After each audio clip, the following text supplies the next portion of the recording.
The evening glow penetrated the leisurely clouds, stubbornly resisting the arrival of night.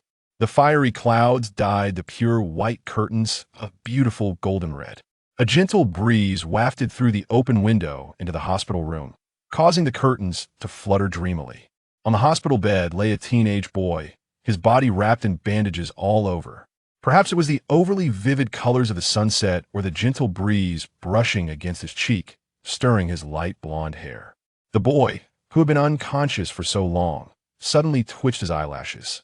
As his eyes opened and closed, a pair of pale green irises gradually regained their luster. "Where is this? Am I saved?" Zhong Xingran slowly raised his hand, peering through the gaps between his fingers at the unfamiliar ceiling above. Life is inherently unequal. I'm not sure who said that, but in Zhong Xingran's brief 2 lifetimes as a human, this truth was fully realized. Let's not talk about the previous life for now. He had finally arrived in the world of Naruto, only to find himself as an ordinary nobody, a complete underdog. This revelation hit Zhong Xingran hard. This is the shinobi world, after all. To live a mediocre life, only to die senselessly in some war's crossfire, isn't how a transmigrator should meet their end. Becoming a shadow level, or even 6 paths level powerhouse, and experiencing the grandeur of the shinobi world would truly make this second chance at life worthwhile. Zhong Xingran, or rather, Yamanaka Xingran, as he was called in this life, was 13 years old and an ordinary genin from the Yamanaka clan in Konoha village. It had been over a year since he reincarnated here, just managing to safely survive the incident when Obito unleashed the 9 tails in Konoha. When he first transmigrated, Xingran was ecstatic. Who wouldn't be happy to have another lifetime? And the body he inherited wasn't half bad either. It was that of a recent graduate from the Konoha Ninja Academy, the standard starting age for protagonists in these kinds of stories. But soon, Xingran realized something was off, was a dead last. While there was a recurring trope in the original storyline, where dead lasts eventually become incredibly powerful, that rule only seemed to apply to the chosen few. Take Obito's generation. For instance, how many extraordinary individuals were there? In Naruto's generation, how many chosen ones existed in that cohort?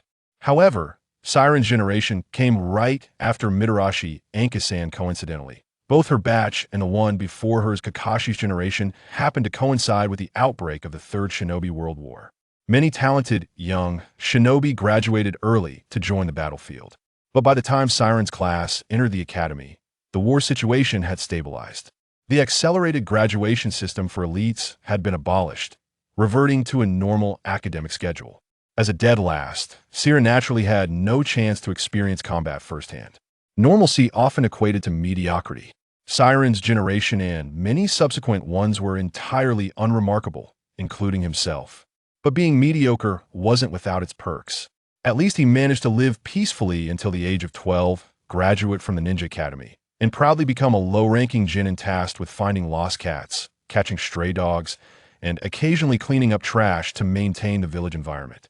Disheartened? Of course. But what could he do about it? Life is inherently unequal. Some are born with crimson eyes, others are cursed with congenital diseases. Yet Xingran didn't even have something as simple as osteoporosis. Naruto is also known as the Legend of the Gaze, a 5-village melee. The emphasis isn't on the 5-village melee, but rather on the legend of the Gaze. Without the bloodline of Kagaya's descendants, one simply couldn't get far in this world. As a talentless genin who graduated at the ripe old age of 12 in the 49th year of Konoha's founding, the village leadership never intended to send Xingran to the battlefield to experience the tail end of the Third War. Instead, they deemed it more appropriate for him to stay in the village and serve the people. Diligent Lido put this useless individual to proper use. In the days that followed, Xingran spent his time on various minor, trivial, and monotonous drank missions. Over a year had passed, and just a week ago, his team leader infinitely deemed him capable of taking on Brank missions. Unfortunately, disaster struck shortly after the team left the village. Summer, year 50 of Konoha. Annihilation. A merciless massacre. It wasn't that Xingran was particularly useless, it was just that most people in Konoha outside of the spotlight were pretty useless too. Thus, the entire team was wiped out. Hey, race a quick rundown of mission rankings in Konoha and most other hidden villages. Super S rank. Top secret missions involving international matters, requested by other nations or individuals. Rewards exceed 1 million RY, includes assassinations of VIPs and theft of confidential documents. S rank, missions vital to national security requested by other nations. Rewards range from 150,000 to 1 million RY, includes guarding VIPs and combating enemy ninja squads. A rank, missions affecting national or village movements requested by other nations. Rewards range from 150,000 to 1 million RY, includes escorting VIPs and fighting enemy ninja forces. Rank, personal missions requested by individuals. Rewards range from 50,000 to 150,000 RY, includes escorting civilians, with possible encounters against enemy ninja, genin level or below. Crank, personal missions requested by individuals. Rewards range from 10,000 to 50,000 RY, includes escorting civilians non-combat scenarios and delivering confidential documents. Drank, menial tasks requested by individuals. Rewards range from 500 to 10,000 RY, includes finding pets, cleaning up trash, etc. This particular Brank mission ended in heavy casualties. Xingran, unfortunately, had fallen into a coma early on due to severe injuries, so he couldn't recall how many teammates perished. When he woke up again, he found himself lying in this hospital bed. Clomp, clomp, clomp, footsteps echoed down the hallway, growing louder as they approached. For some reason, Xingran found the sound unbearably grating. Truthfully, he held no personal grudge against whoever was walking by. In fact, he didn't even know whose footsteps they were. But ever since regaining consciousness, Head felt that the room's soundproofing was atrocious. Not only were passing footsteps unnaturally loud, but conversations from neighboring rooms upstairs and downstairs were crystal clear. Just as Xingran silently criticized the aging facilities of Konoha Hospital and thought they desperately needed renovations, the door creaked open. If there's one thing about the shinobi world, it's that fashion varies wildly. Most outfits look impressive, but some are downright hideous. Among them, what Xingran wanted to complain about most was the attire of doctors and nurses. A nurse dressed like a hazmat-suited soldier wheeled in a cart laden with medical supplies. Yamanaka Xingran, you're awake? Your physique is excellent. Your wounds need to be redressed every 3 hours. Lie still, the nurse's voice, muffled by her thick mask, sounded distorted. The medical staff's uniforms were so bulky that it was hard to tell whether they were male or female without close inspection. Xingran obediently lay back, feeling like a stripped-down pig being flipped around as the nimble-handed nurse tended to him. As the nurse worked efficiently, the last rays of sunlight disappeared beyond the horizon outside the window. The dimming light caused her movements to pause momentarily before she casually flicked on the bedside lamp. The sudden brightness made Xingran blink rapidly to adjust his vision. Suddenly, his eyes froze. "Nurse, what kind of ninjutsu is this? Is this Naruto's sexy technique? Quick, put your clothes back on." At this moment, Xingran was completely stunned. In the blink of an eye, the nurse, who had been wrapped up like a zongzi, continued her unfinished work with an air of innocence, notably without any smoke effects. What was happening? Why was this the case? At this moment, Xingran was unsure who was more anxious. The pounding in his ears was deafening, the sound of his own heartbeat. He suspected that his ears had malfunctioned. The mere heartbeat resonated like the impact of a shockwave, causing a dull ache in his head. Unconsciously, he rubbed his eyes and temples. Then, he was once again taken aback. What was going on? It had changed back. It was indeed a technique of alluring harmony, wasn't it? Though devoid of the foggy effects like Naruto's, it was undoubtedly a form of ninjutsu. How had he failed to notice such malicious behavior from the nurses at Konoha Hospital in his previous life? Surely, he hadn't stumbled into a false version of the Naruto world. As he stared blankly at the nurse, time slipped away amidst his chaotic thoughts. The nurse had finished changing the dressings and kindly asked if he wanted the lights turned off before she left. Seeing that Xingran still appeared distracted, the nurse naturally assumed that this genin had been brought in after a team wipe, offering a sympathetic smile. Before exiting, she turned off the bedside lamp, understanding that patients needed rest and that light would not aid his sleep. Once again, she had undressed. This time, Xingran did not blink or rub his eyes. He simply watched the nurse leave in such a cool manner. He realized that this was not a prank by the nurse, but rather a problem with himself. Lowering his gaze to his own body, the earlier incident had diverted his attention solely to the nurse. Now, upon examining himself, he confirmed once more that the issue lay with him.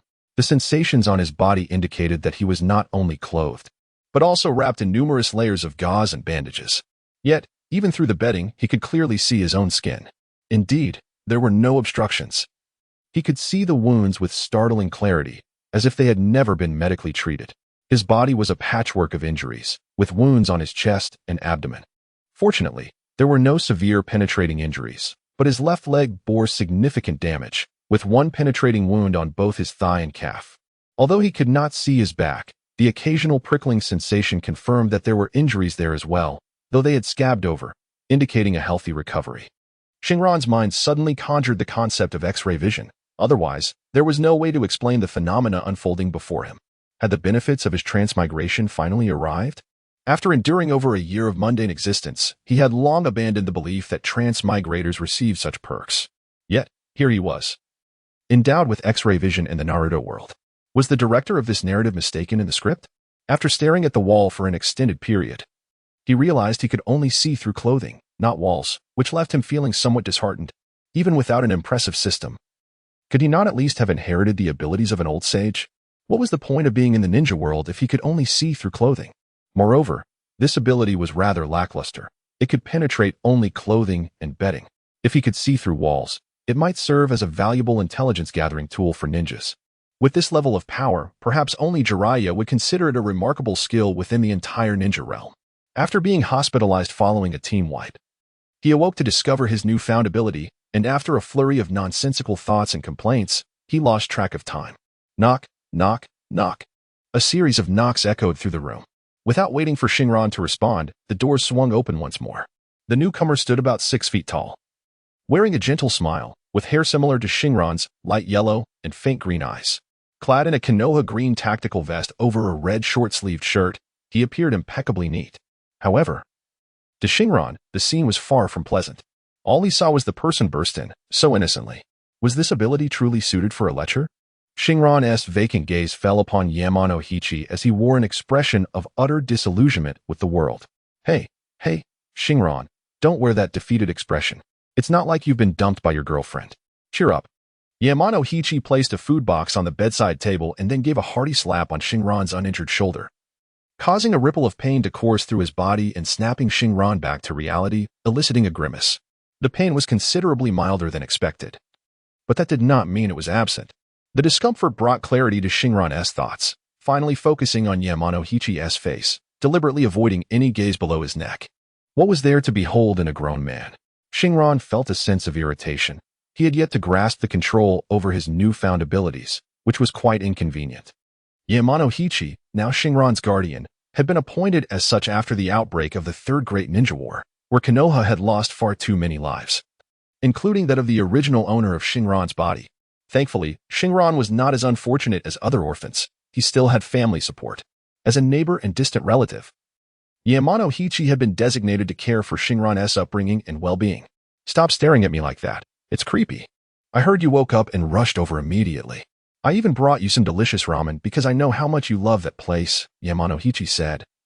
Feeling slightly awkward under Xingran's silent gaze, he hurriedly opened the food box, revealing a steaming bowl of ramen, the delightful aroma wafting through the air, finally reminding Xingran of his own hunger. Hot. Hichi, you really thought of everything. I was just wondering if I should ask the nurse to bring me dinner. Without hesitation, Xingran set up the bed tray and reached out for the ramen that Hichi offered, only to find it still quite hot. I rushed over as soon as it was ready. How's your body? Are your injuries feeling any better? The nurse mentioned that your constitution is quite good. At this rate, you should heal in 3 to 5 days. When I saw you covered in blood yesterday, I thought you'd be bedridden for at least 3 to 5 months. Yamano Hichi was a powerful sensory ninja. Initially, Xingran's vacant expression had startled him.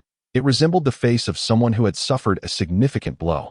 However, once Xingran began to speak, Hichi's concern eased, as he could tell from Xingran's tone that the team wipe had not devastated him irreparably. You all just say nice things. How could I possibly recover from such serious injuries in 3 to 5 days?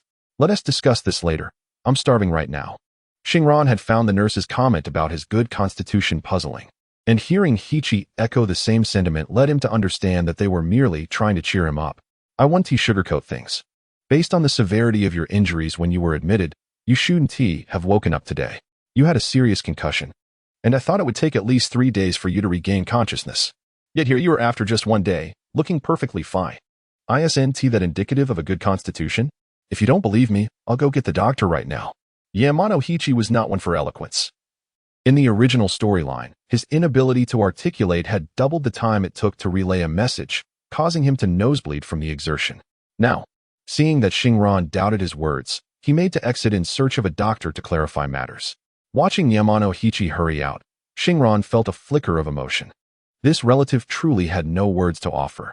If there remained any connection for Xingran in this new world after his transmigration, it was likely only with Hichi, his nominal guardian. Breaking apart the disposable chopsticks, since Hichi has already left, it is indeed mealtime now. The prospect of using my X-ray vision can wait. Filling my stomach takes precedence. Steaming hot ramen. Not everyone can devour it in a matter of seconds like Kakashi. Facing the fragrant dish enveloped in swirling steam, Xingran must first blow on it to cool it down. Then, to his astonishment, Xingran witnessed a miraculous sight. The once steaming ramen began to cool visibly at an astonishing rate. After blowing air onto it for a while, he was shocked to discover a thin layer of grease forming on the surface, a phenomenon indicative of lower temperatures. What on earth? Am I exhaling cold air? Super freezing powers? Have I awakened multiple super abilities? Doctor, you must agree that Xingran's recovery capacity resembles that of a monster. That little rascal probably never realized how resilient his body was, having never sustained such severe injuries before, haha. Suddenly, the voice of Yamashiro Hichi echoed in Xingran and Appo's ears, startling him. If Hichi were to find out that the ramen he had just purchased was on the verge of freezing, he would surely sense something amiss. In a flurry, Xingran glanced toward the door, only to find nothing there. Then, the sound of footsteps echoed again. Initially confused by the cold air, Xingran focused and realized that the footsteps were still quite distant from the ward's entrance. It would take at least another minute for them to arrive. So, my hearing has improved as well. In truth, he should have noticed this earlier. Since awakening, the sounds around him had been unusually loud.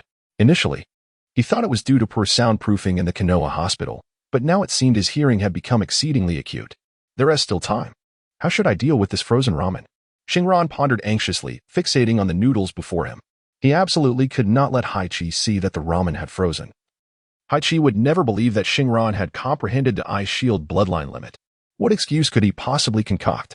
Just then, the ramen he was staring at began to emit wisps of steam, followed by bubbling sounds as the broth started to boil right before his eyes.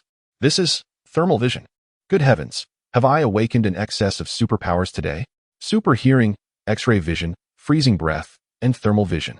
After such a prolonged period of no response from my abilities, suddenly receiving such a plethora is quite remarkable. Xingran touched his head, contemplating if perhaps becoming bald would render him invincible. His soft, tousled hair shattered that notion. But this whimsical line of thought was not in vain. It dawned on him that this might be the true nature of his benefits from traversing worlds. Leaning back against the hospital bed, Xingran's expression turned serious, as if he were holding back something intensely. As time passed, his face reddened with effort. Gradually, the bed seemed to react. The area beneath the covers began to rise slightly. Xingran, I've brought the doctor. You should believe me now that there is a doctor here. The sudden voice startled Xingran. He had been so focused that he hadn't noticed two figures at the ward's entrance, his nominal guardian, Yamashiro Hichi, and a doctor clad in a white cap, mask, and professional attire. This doctor was utterly nondescript. If not for the identification badge on his chest, one might confuse him with a nurse or caregiver. Phew. Xingran exhaled sharply, lifting his bowl of ramen and grinning widely at Hichi, his smile stretching from ear to ear. He then began to devour the ramen voraciously, using the act of eating to mask his urge to burst into laughter. Thankfully, the ramen had returned to its warm state. No one noticed that the blanket had resumed its original height. 2 minutes later, the doctor departed from Xingran and Appo's room after merely updating him on his condition. A courtesy extended due to Haichi's connections. Initially, the medical team had estimated that Xingran would require at least 10 days to 2 weeks for recovery, with full recuperation potentially taking up to 5 months. However, based on recent observations of his recovery, it was clear that his body was quite robust, displaying recovery capabilities reminiscent of the legendary Uzumaki clan. His discharge time would be significantly expedited. With the latest assessment, it was likely he could be discharged within 5 days, with a swift recovery thereafter. Hichi appeared overjoyed, speaking animatedly, and Xingran could sense his genuine happiness. Although Xingran maintained a composed exterior, internally, He was even more exhilarated, perhaps 100-fold more than Haichi could imagine. Though it had been a struggle, he had truly levitated, or rather, floated, causing the bedding to rise. This ability resembled a character from his favorite comic in his previous life, the power of the DC superhero Superman. It struck him that in his past life, he had died while playing a Superman VR game in a hospital bed. Awakening such powers in this life was no surprise. He could fly, emit devastating heat rays from his eyes, blow freezing air from his mouth, possess super hearing capable of detecting pleas from the other side of the globe, and wield extraordinary vision, including X-ray capabilities. Each iteration of Superman boasted distinct powers, and surely there was more to discover beyond what Xingran had initially uncovered. If he could embody the strength of Superman from the Silver Age, he would be invincible. After watching Haichi leave, Xingran lay in bed, too excited to sleep. Envisioning himself obliterating the solar system with a single sneeze, what a thrilling thought. 3 days later, to the astonishment of the medical team, Xingran and Appo's recovery had surpassed their most optimistic expectations. After just 4 days in the hospital, he was nearly fully healed. Haichi had departed on a mission yesterday, and today, Xingran quietly completed his discharge procedures, returning home alone. Haichi had intended for his wife, Yamashiro-sa, to pick Xingran up tomorrow. But knowing she had to care for their 2-year-old daughter, Ino, he opted for an earlier discharge to avoid causing any inconvenience. Xingran's home was located on a street where the Inuzuka, Yamanaka, and Akimichi clans congregated. It wasn't a grand house, but it was more than sufficient for a family of 3. Next door resided Yamashiro Haichi in a similar standalone home with a small yard, though these homes were independent. The Yamanaka clan was financially the least prosperous among the 3 clans. Few members of the Yamanaka family resided in large houses or luxurious accommodations. The 3 clans, Akimichi, Inuzuka, and Yamanaka, were renowned for employing exceedingly rare secret techniques, wielding considerable influence in Konoha, but this influence was only achievable through their alliance. Individually, they were merely slightly above commoners, far inferior to the Uchiha and Hyuga clans, both of which descended from the Otsutsuki bloodline. Among them, the Akimichi clan, representing the butterfly family, operated a highly influential barbecue chain in the Land of Fire. This was partly due to their secret technique, which required continuous consumption to sustain their enormous chakra demands. Consequently, they possessed a remarkable talent for culinary entrepreneurship, resulting in substantial economic prowess. Furthermore, representing the deer, the Nara clan is renowned for its members' intellect. Even if they do not prioritize economic development, financial concerns have never been a limitation for these astute individuals. In the original series, aside from the Uchiha clan led by the patriarch Fugaku and the Hyuga clan, the Nara family is among the few who can afford traditional Japanese courtyard architecture. Lastly, representing the boar, the Yamanaka clan, despite their remarkable achievements in intelligence and spiritual techniques, lacks any significant economic advantage. Consequently, although the Yamanaka clan has a considerable number of members, most live lives not much different from the ordinary citizens of Konoha. Upon returning home, Hashirin could no longer contain his excitement and began testing his flying abilities. While other abilities could be set aside for the moment, flight has always been one of humanity's primal dreams, and Hashirin was eager to experience the sensation of soaring freely through the sky. He guided his body slightly upward, feeling his weight diminish. Gradually, starting from his heels, he began to break free from the shackles of gravity, then his soles, and finally his toes. He was flying. Hashirin looked down in astonishment to see his feet no longer touching the ground, completely suspended in midair. Within the entire ninja world, only a select few, including the Tsuchika Jinoki, could fly unaided, relying solely on their innate abilities. That old man could achieve flight through earth techniques, a feat not everyone could replicate. Henceforth, this ninja world would have one more individual capable of flying without external assistance. Overjoyed, Hashirin planned to find an isolated spot after dark to thoroughly experience the exhilarating sensation of rapid flight across the vast sky. Unfortunately, it was still daytime, and not wanting to be captured for experimentation, he could only practice flying within his home. Newly endowed with the ability to fly, he was too enthralled to walk, opting instead to float wherever he wished. However, it wasn't long before complications arose. Within 3 minutes, Hashirin landed breathlessly on the sofa, his complexion pale and fatigued. Was this the stamina expected of a superhuman? He should possess the capability of rapid recovery akin to a superhero's indomitable physique. Yet he found himself with only this limited endurance for flight. Moreover, his speed was not impressive, it was more accurately described as floating. Thus, not only was his flight time brief, but his speed was also slow. This ability seemed only suitable for leisurely sightseeing rather than practical combat. Feeling something was amiss, Xingran hurried to the backyard, his usual training ground, equipped with various exercise equipment. A superhero is characterized by strength and speed. So how strong was he now that he had awakened such powers? He easily lifted a barbell from the small yard. But it was hardly a reliable measure of his strength. However, Xingran quickly thought of another approach. Grasping the ends of the barbell, he exerted force, attempting to bend it. With a shout, the barbell instantly transformed into a twisted piece of scrap metal. It appeared as though his strength had significantly increased. Yet many taijutsu-focused ninjas could accomplish such feats easily. Thus, relying on weightlifting alone to gauge his abilities was inadequate. With no proper testing tools at home, Xingran shifted his focus to measuring his speed, which was a straightforward endeavor. He grasped a stopwatch in one hand and measured the longest stretch of his yard, which was 10 meters. A round trip would amount to 100 meters. Although this method of testing would not yield precise results, it would provide a rough estimate of his speed. He completed the 100 meters in 5 seconds. This speed was not particularly impressive, translating to approximately 72 kilometers per hour, slower than a small car. Typically, when ninjas travel, they utilize chakra to enhance their running speed, often surpassing this figure. The speed of sound is about 1,224 kilometers per hour. And it is clearly stated in the 8 gates technique that opening the 5th gate achieves supersonic speeds. Thus, considering that each subsequent gate enhances strength and speed, the speed upon opening the first gate would be approximately 244.8 kilometers per hour. Based on the speed exhibited by Rock Lee after opening the gates in the original series, it was at most at the level of a chunin's combat speed. With this speed as a reference, one could estimate the dimensions of the Naruto world and the typical travel speed of ninjas. Generally, ninjas could maintain speeds between 100 and 200 kilometers per hour. This is one of the reasons why ninjas do not rely on horses for travel, as the fastest horses can only reach around 60 kilometers per hour.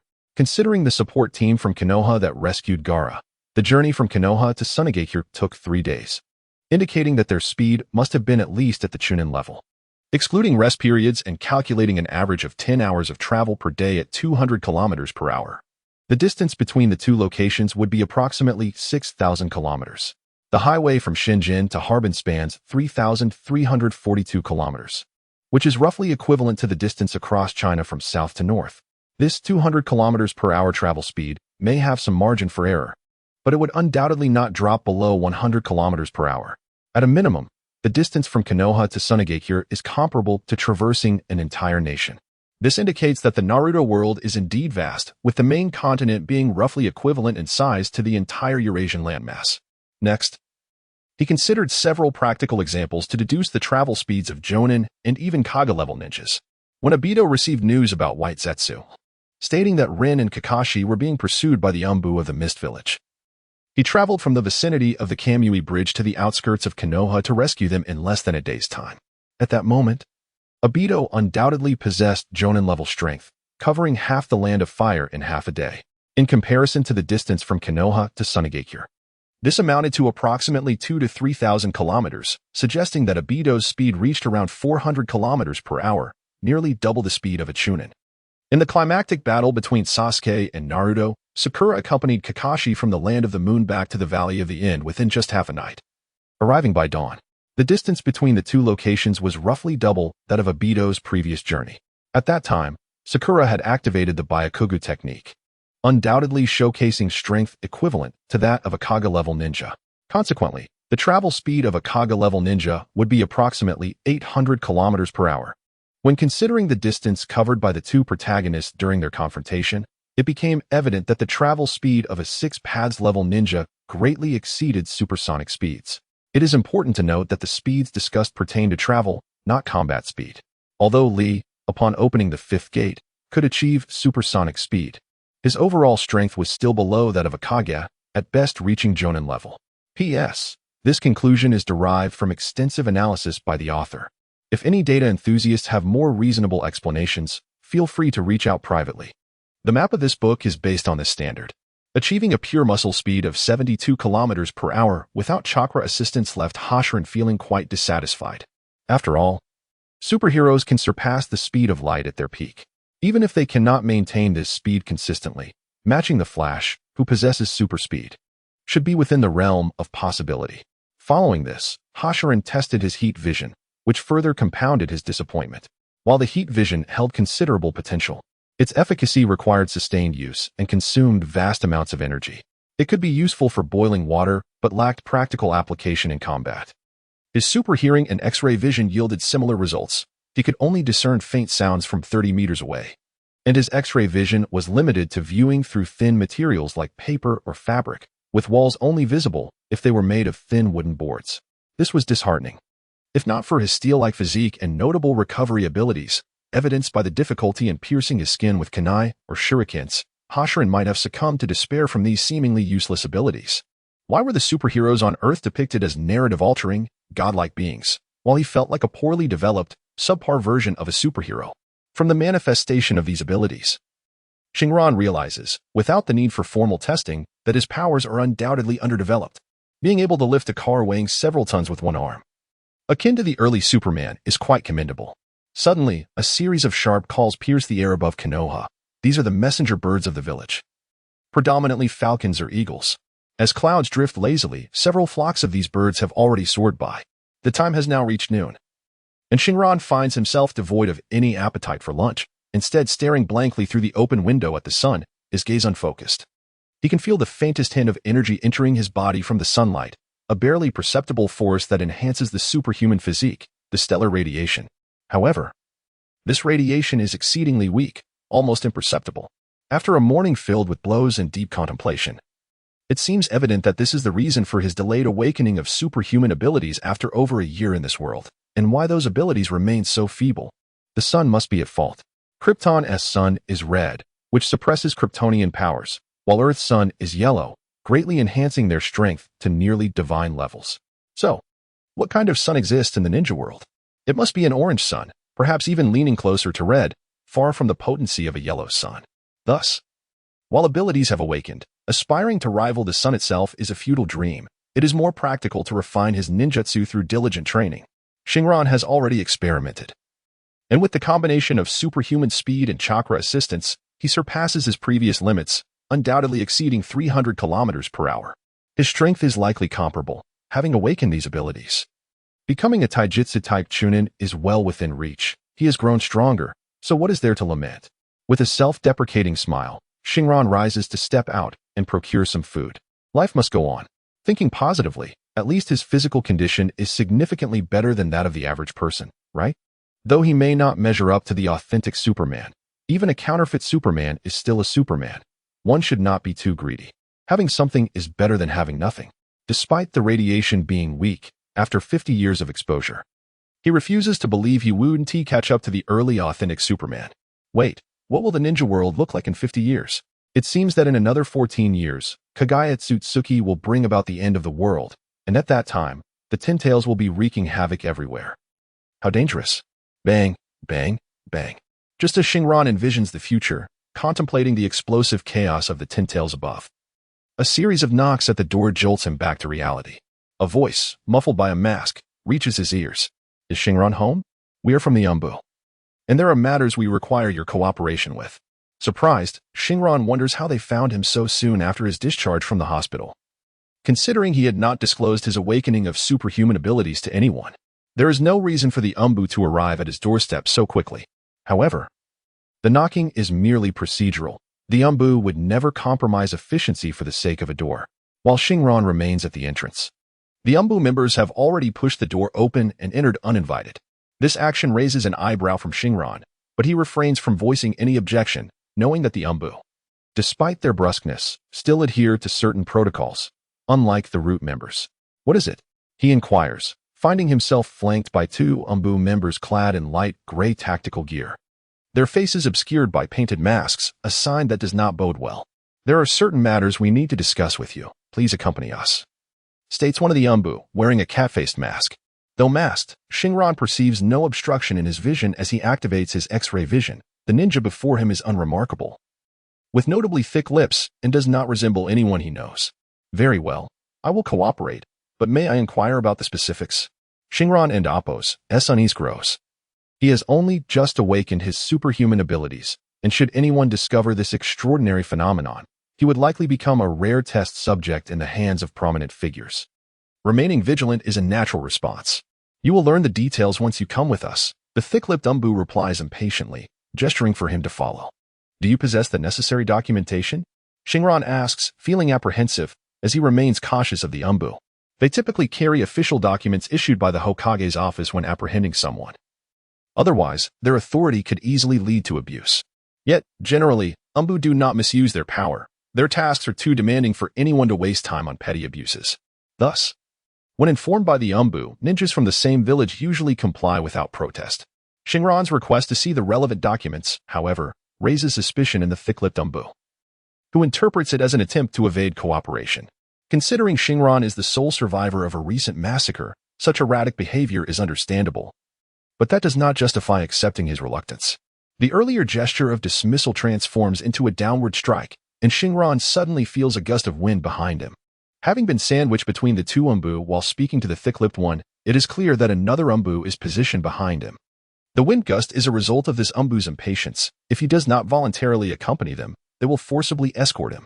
Feeling peculiar, Xingran is not surprised by the impending attack from behind. Rather, he is astounded by his acute awareness of the imminent strike, as if he can foresee the assailant's movements. Although he lacks eyes on his back, he possesses an instinctual clarity. Slightly tilting his head, he evades the knife hand aimed at his nape, and the attacking Umbu, adorned with a dog-faced mask, falters, his hand misaligned due to the sudden failure of his strike. Without a moment's hesitation, Xingran's body moves of its own accord. He seizes the dog-faced Umbu's arm and pulls him forward, exploiting the loss of balance to slam his back into the Umbu's chest. With a swift motion, he grips the Umbu's shoulder and executes a powerful throw, completing a flawless over-the-shoulder takedown in an instant. As the Umbu crashes to the ground, Xingran swiftly kneels atop him, pinning him down with his knee to restrict any possible movements. Stop. What are you doing? The series of actions transpired in a heartbeat, leaving the thick-lipped Umbu utterly astonished. He had not anticipated that Xingran would retaliate. In the blink of an eye, his companion, who was recorded as merely a genin, had subdued a seasoned ninja, prompting an immediate reprimand. The Umbu draws a kunai, wary that the survivor of a recent massacre might be suffering from war-induced trauma. You intend to take me away. I trust you have the necessary documentation. Once I review it, I will comply and accompany you, Xingran states, kneeling on the dog-faced Umbu, applying pressure that renders him breathless. This approach is somewhat inhumane, even brutal, yet as he gazes at the cat-faced Umbu, his tone remains calm and amicable, eliciting an unsettling chill down the Umbu's spine. The documents are on me. Please release me, and I will show them to you. The dog-faced Umbu gasps, struggling against the suffocating grip, realizing that complying with a reasonable request is not a sign of weakness. As the voice of the masked Umbu member faded, Xingran was released, gasping quietly, filled with frustration. As a Chunin-level Umbu, how could he have been so careless, subdued by a mere genin who had only completed C and D rank missions? Was it due to a sense of complacency brought on by the imminent conclusion of the Third Great Ninja War? Unbeknownst to Xingran, the Umbu member, after being effortlessly overpowered by a low-ranking ninja, began to question the very essence of his existence. Upon receiving the documents for the investigation, Xingran concealed his inner turmoil behind the pretense of reviewing the files. He took a deep breath, realizing that his body had moved on its own, something beyond his usual capabilities. The moment he had effortlessly discerned the opponent and oppo's trajectory and altered his actions to secure control was not something he could have achieved before. This demanded not just combat experience, but an extraordinary level of insight. It was easy to explain the enhancement of his perception. The ability to see through was merely a manifestation of superior vision. His inability to effectively control this ability had blinded him to the awakening of his enhanced cognitive powers. In the DC Comics universe, Superman could master new languages and assimilate knowledge in mere moments, showcasing the formidable processing power of the human brain. Could it be that his newfound perceptual strength hinted at an awakening of the extraordinary mental faculties he had previously overlooked? Having pondered these revelations, the initial shock of his body's autonomous movement began to fade, and Xingran swiftly perused the documents in his hand. He finally understood the purpose of the Umbu's visit, to assist in reconstructing the events surrounding a significant incident involving a multitude of hostile ninjas within the borders. It was only natural, given the need for the intelligence system to thoroughly document the occurrence. After returning the documents to the masked Umbu, Xingran and his companions quickly arrived at the Hokage building. The Hokage building was not merely the office of the Hokage, it housed the advisory council and various functional departments, making it an imposing structure. Standing before the building, Xingran gazed upward, following the cries of hawks soaring in the sky. Behind the Hokage building loomed the legendary Hokage Rock, renowned throughout the ninja world. Under normal circumstances, it would attract numerous tourists. The building itself resembled a grand head adorned with a Hokage hat, identical to its depiction in the storyline. Besides its upper levels, the underground sections were said to be vast, yet their true scale remained a mystery, filled with sensory barriers. The ease with which Naruto infiltrated in the anime was purely due to the Hokage's deliberate leniency. Xingran's destination was the underground facility. In reality, this was not a comic. The Hokage was not readily accessible, nor did they concern themselves with trivial matters. It was said that the lowest level of the Hokage building served as the Umbu's operational base. Having never been part of the Umbu or subjected to interrogation by them, Xingran could only speculate based on hearsay, wondering if he might glimpse the true nature of the Umbu headquarters. However, it was evident that his hopes would not materialize. Upon entering the second underground level, the two Umbu members escorting him halted before an unremarkable iron door, offering no further words. They gestured for him to enter before closing the door behind him. As a member of the Yamashiro clan, Xingran was well aware of the gravity of the situation. He understood that in the presence of Konoha's interrogation unit, the wisest choice was to divulge all that he knew. Upon entering the dimly lit room, he felt a twinge of discomfort. A deep voice emerged from the darkness, exuding a heavy and oppressive aura. After the voice concluded, a bright light illuminated the room, shining directly on him and evoking a sense of dread. This treatment was typically reserved for criminals. He was a Konoha ninja and had committed no wrongdoing. He should have been seated in a sunlit office, sipping green tea while recounting stories to a recording assistant. After a few seconds of adjustment, Xingran discerned his surroundings, a windowless chamber, approximately 15 square meters in size. A desk bore a lamp, with two Konoha ninjas seated on one side, while a low wooden stool faced them. The stool's height would render any seated individual significantly shorter than those across the table, amplifying the oppressive atmosphere, an unmistakably standard interrogation room. Sit. Since the day you left the village, recount everything in detail, the same voice instructed. As Xingran took his place on the low stool, he finally recognized the individuals before him. The scarred face and menacing gaze belonged to Ibiki Marino, the head of Konoha's interrogation unit. Known for his psychological acumen and mastery of mental manipulation, it was no wonder he had invoked the name of Heya. They were both captains in their respective departments, frequently collaborating. Beside Ibiki sat an unremarkable figure, lacking distinctive features and dressed in standard Chunin attire. Xingran paid him little heed, since neither of the men wore masks. And devoid of any inclination towards masculine physiques, he instinctively turned off his X-ray vision. His X-ray vision and enhanced hearing were among his earliest manifested abilities. After several days of practice, he still could not achieve precision in their use, but he could manage the simple act of toggling them on and off. That day, our captain informed us that our team was finally cleared for B-rank missions. We were all thrilled. Our target was a group of bandits who had strayed into the Land of Fire, although most were actually defectors bearing the Awakens forehead protector. The captain mentioned that following the third Tsuchikage's acknowledgement of defeat, a wave of defectors had emerged, unwilling to accept that Tsuchikage's perceived weakness and opting to abandon their village. I am a sensor ninja, and our Yamashiro clan has always fought from this position, so I usually took up the rear in formation. However, this time, the enemy executed a flanking maneuver, aiming to encircle us. I was the first to be attacked, as I was positioned at the back of the formation. I sensed the enemy's presence before they struck, but it was my first encounter, and I was anxious. I issued a warning and threw shuriken from my tool pouch, inadvertently launching an explosive tag. They were unlikely to be defectors from a Awakens. Few would employ water release techniques, and their proficiency was remarkable. Nevertheless, it mattered little. I was injured and aware I couldn't escape, so I sent out a distress signal. Before losing consciousness, I witnessed my captain's head being severed, and the details that followed elude me. Having recalled the events of that fateful day, Xingran began narrating the details of his team's annihilation as Ibiki had requested. Ibiki listened attentively, yet the piercing gaze of Ilni made Xingran feel as though he were being scrutinized, creating a sense of discomfort that rendered his narrative somewhat incoherent.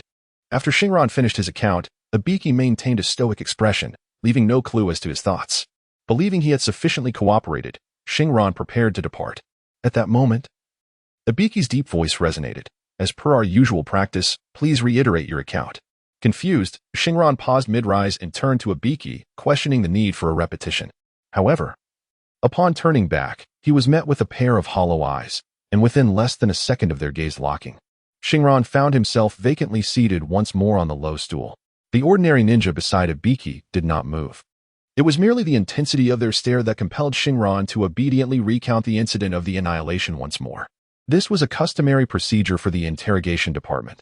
They first granted the opportunity for self-narration, yet placed greater trust in the results obtained through their own methods. By employing Jinjutsu to hypnotize the subject, they could extract numerous details that the individual may not have even noticed.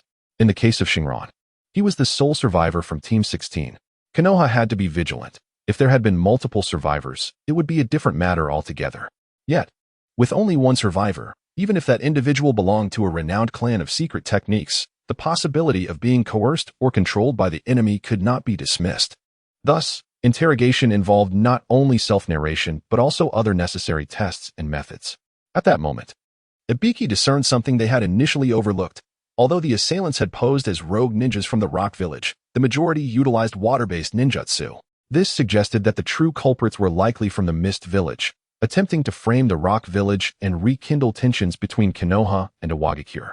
However, the situation was far from simple. Through Xingran's recollections, Ibiki surmised that these individuals might not belong to the Mist Village at all, but rather were masquerading as such from the Cloud Village. Not only were they proficient in water ninjutsu, but their physical prowess was also formidable. Notably, some exhibited portions of skin that, although well concealed, revealed a bronze hue, a detail that piqued concern. Initially, Xingran intended to mention this during his account, but fearing he might mislead his comrades by suggesting a connection to the bronzed-skinned inhabitants of the water's edge, he held back. 1 hour later, when Xingran reappeared before the Hokage's office, his previously placid demeanor crumbled, giving way to an overwhelming sense of fear and agitation that nearly caused him to explode.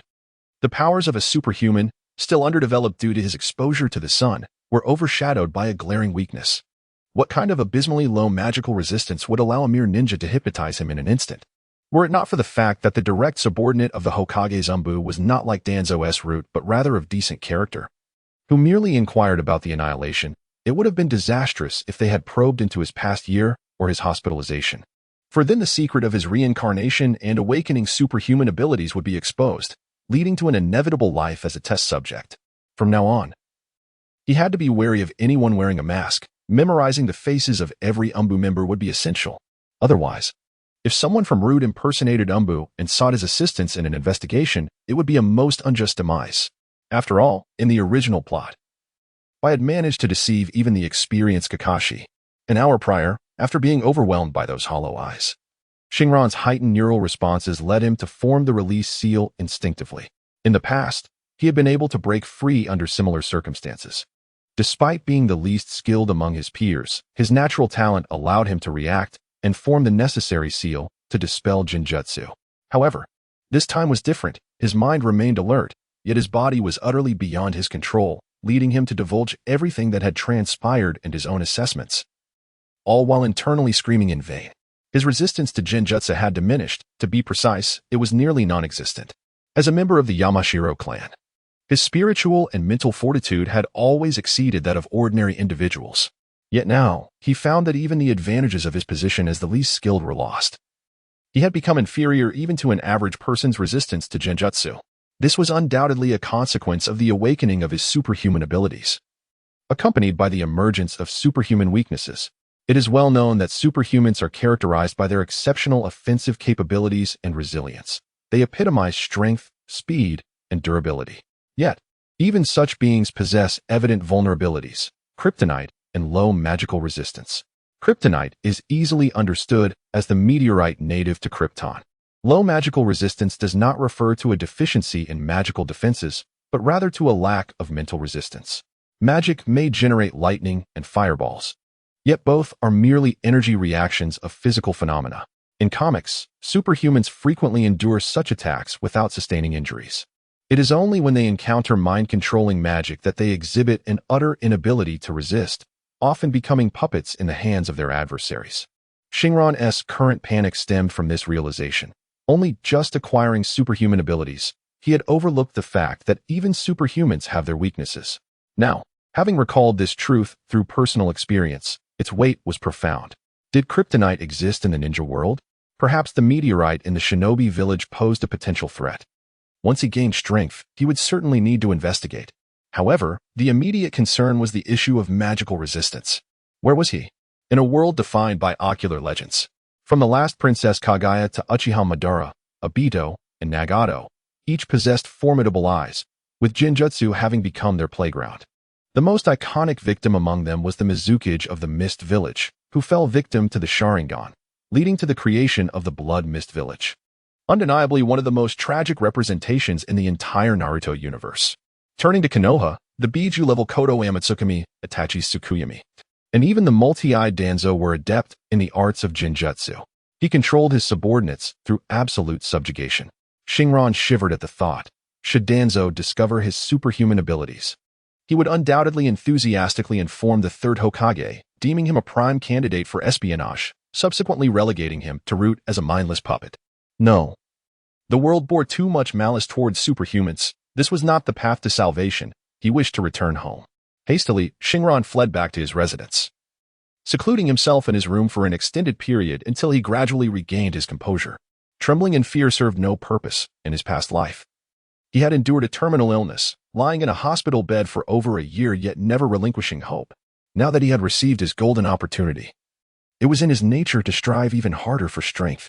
This was the ninja world, a realm where miracles could be wrought, where even resurrection was possible. There must exist jutsu capable of addressing weaknesses in mental fortitude and low magical resistance. Orochimaru. That individual's forbidden jutsu of impure world reincarnation involved the concepts of soul parasitism and transference. Although Xingran viewed his path as misguided, believing that a soul should be as solid and vast as possible, Orochimaru continually diluted his soul, rendering him a white snake with near zero resistance to genjutsu, a fact evidenced by his swift defeat at Itachi and Appo's hands. If dilution was possible, then so too was solidification. While the theory may not have been articulated, Xingran felt an innate conviction that it should be feasible. He must locate Orochimaru and seek to learn his secret techniques concerning the spirit and soul, addressing the issue of low magical resistance associated with his superhuman abilities. Wait, the Yamashiro clan is indeed a family that practices techniques for the cultivation of the spirit and soul. I am a member of the Yamashiro clan. Now that I reflect upon it, it seems as though destiny has led me to this reincarnation.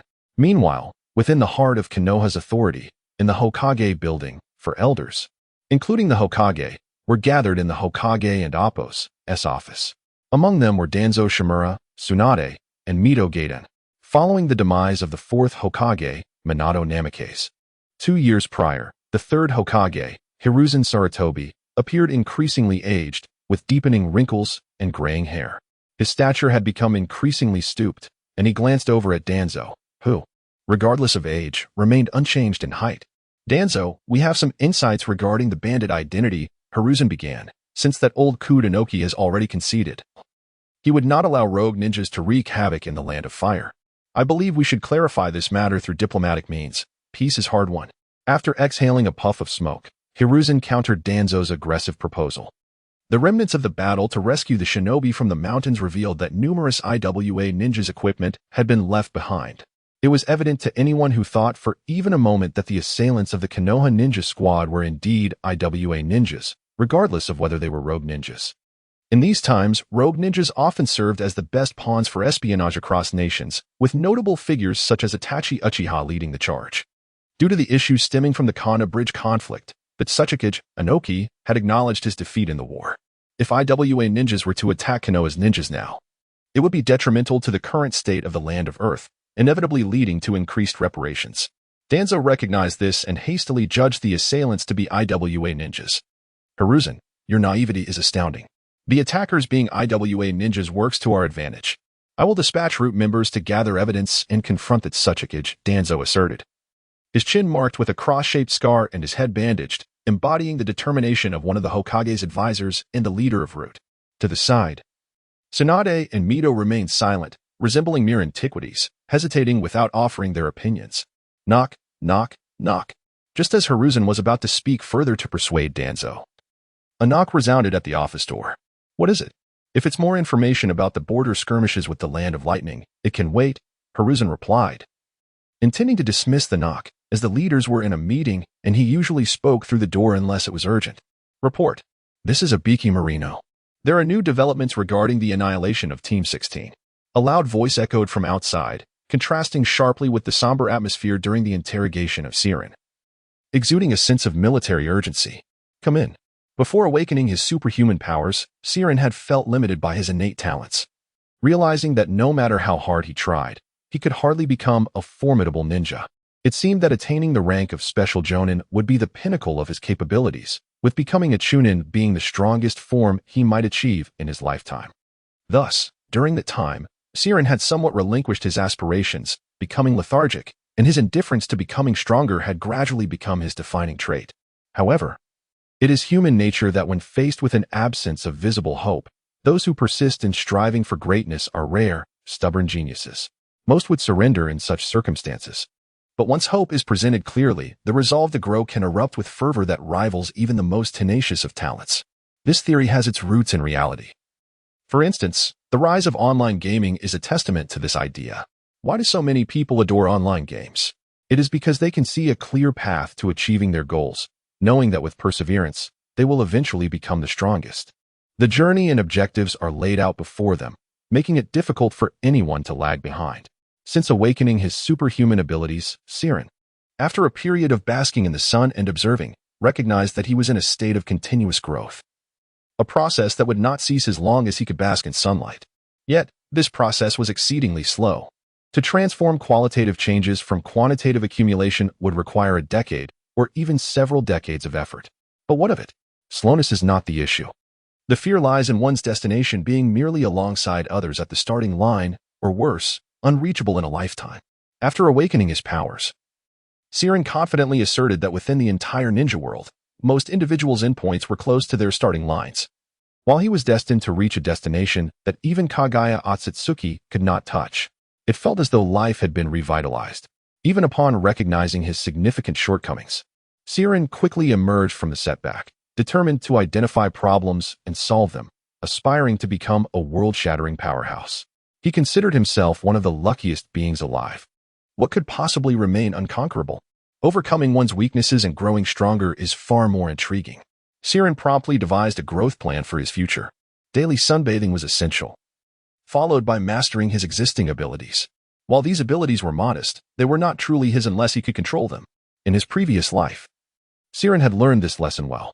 He aimed to swiftly gain mastery over his super hearing and supervision, to explore what practical benefits his current level of thermal vision could provide in combat, and to adapt to the sudden increase in muscle strength and speed. As for his freezing ability, that could wait. This power was easily detectable and lacked practical effects, thus relegated to the bottom of his priorities. He intended to quickly integrate his superhuman strength with his chakra, unleashing exponential effects. Most importantly, he needed to diligently train in the mental techniques of the Yamashiro clan to improve his weaknesses. Once he fully adapted to his newfound strength, he could prepare to seek Orochimaru and strategize the spiritual and soul techniques involved in the reanimation jutsu. In the days that followed, Siren became entirely absorbed in adapting to his new powers, oblivious to the world outside. His super hearing and supervision were the first abilities he learned to control. Drawing inspiration from General Zod, who had quickly adapted to the enhancements brought by Earth's sun, Siren realized that with sufficient effort, he could swiftly complete his adaptation and control. Though Siren was not as formidable as General Zod, his capabilities were underdeveloped, making the process of adaptation relatively manageable. Through deepening his understanding of his abilities, Siren discerned that they had been in a state of accumulation for over a year, only erupting into manifest capabilities that day in the hospital. However, this eruption was a gradual journey toward stability. Although there had been no further surges in power during the ensuing days, his abilities remained in a growth phase. Siren carefully compared his progress, discerning that this period of rapid growth would likely last around a month. What ultimate level his abilities would reach was uncertain. But relying solely on physical strength without chakra enhancement, achieving the level of a Taijutsu Chunin should pose no challenge. On a particular day, Siren trained alone in a secluded corner of Konoha, honing his shuriken throwing technique. He recognized that this tactic aligned perfectly with his enhanced neural responses and visual acuity. After nearly half a month of practice, Xingran uncovered a powerful capability he had previously overlooked: his superhuman intellect, endowed with exceptional calculation and learning abilities, which had emerged as a necessity to adapt to his superhuman speed, resulting in heightened neural responses and visual perception. This clarity and sense of control during the encounter with the masked figure were the reasons for his confidence. By merging his abilities with shuriken throwing techniques, Xingran discovered himself to be a master of shuriken, hitting his targets with precision, and even calculating the trajectories of shuriken upon collision with remarkable accuracy. After a few muffled thuds, Xingran inspected his achievements. Shuriken were firmly embedded in various targets, behind tree trunks, behind stones, and in angles that were seemingly impossible to hit. The outcome mirrored the shuriken throwing technique that Itachi showcased before Sasuke in the original narrative. Indeed, the power of super intellect proved to be the most formidable of all abilities. Having accomplished such results in merely half a day of training, Xingran nodded in satisfaction, while simultaneously forming new conclusions in his mind. There exists a multitude of genius types within the ninja world. Yet the most easily discernible are those who learn with remarkable speed, exemplified by figures such as Itachi, Sasuke, and Orochimaru. Retrieving the shuriken he had thrown, Xingran fell into contemplation regarding his next course of study. With super intellect at his disposal, the potential for rapid learning was too valuable to neglect. During this period, he had adapted to many aspects of his newfound powers. After awakening his superhuman abilities, the physical enhancement from his steel-like body became increasingly apparent, as evidenced by the surge of chakra, an amalgamation of physical and mental energies. The sudden amplification of physical energy inevitably stimulated the growth of chakra. Xingran's mental energy remained intact. Though his mental resistance had waned, it could be likened to a balloon, its size unchanged, yet filled with air of significantly lower density.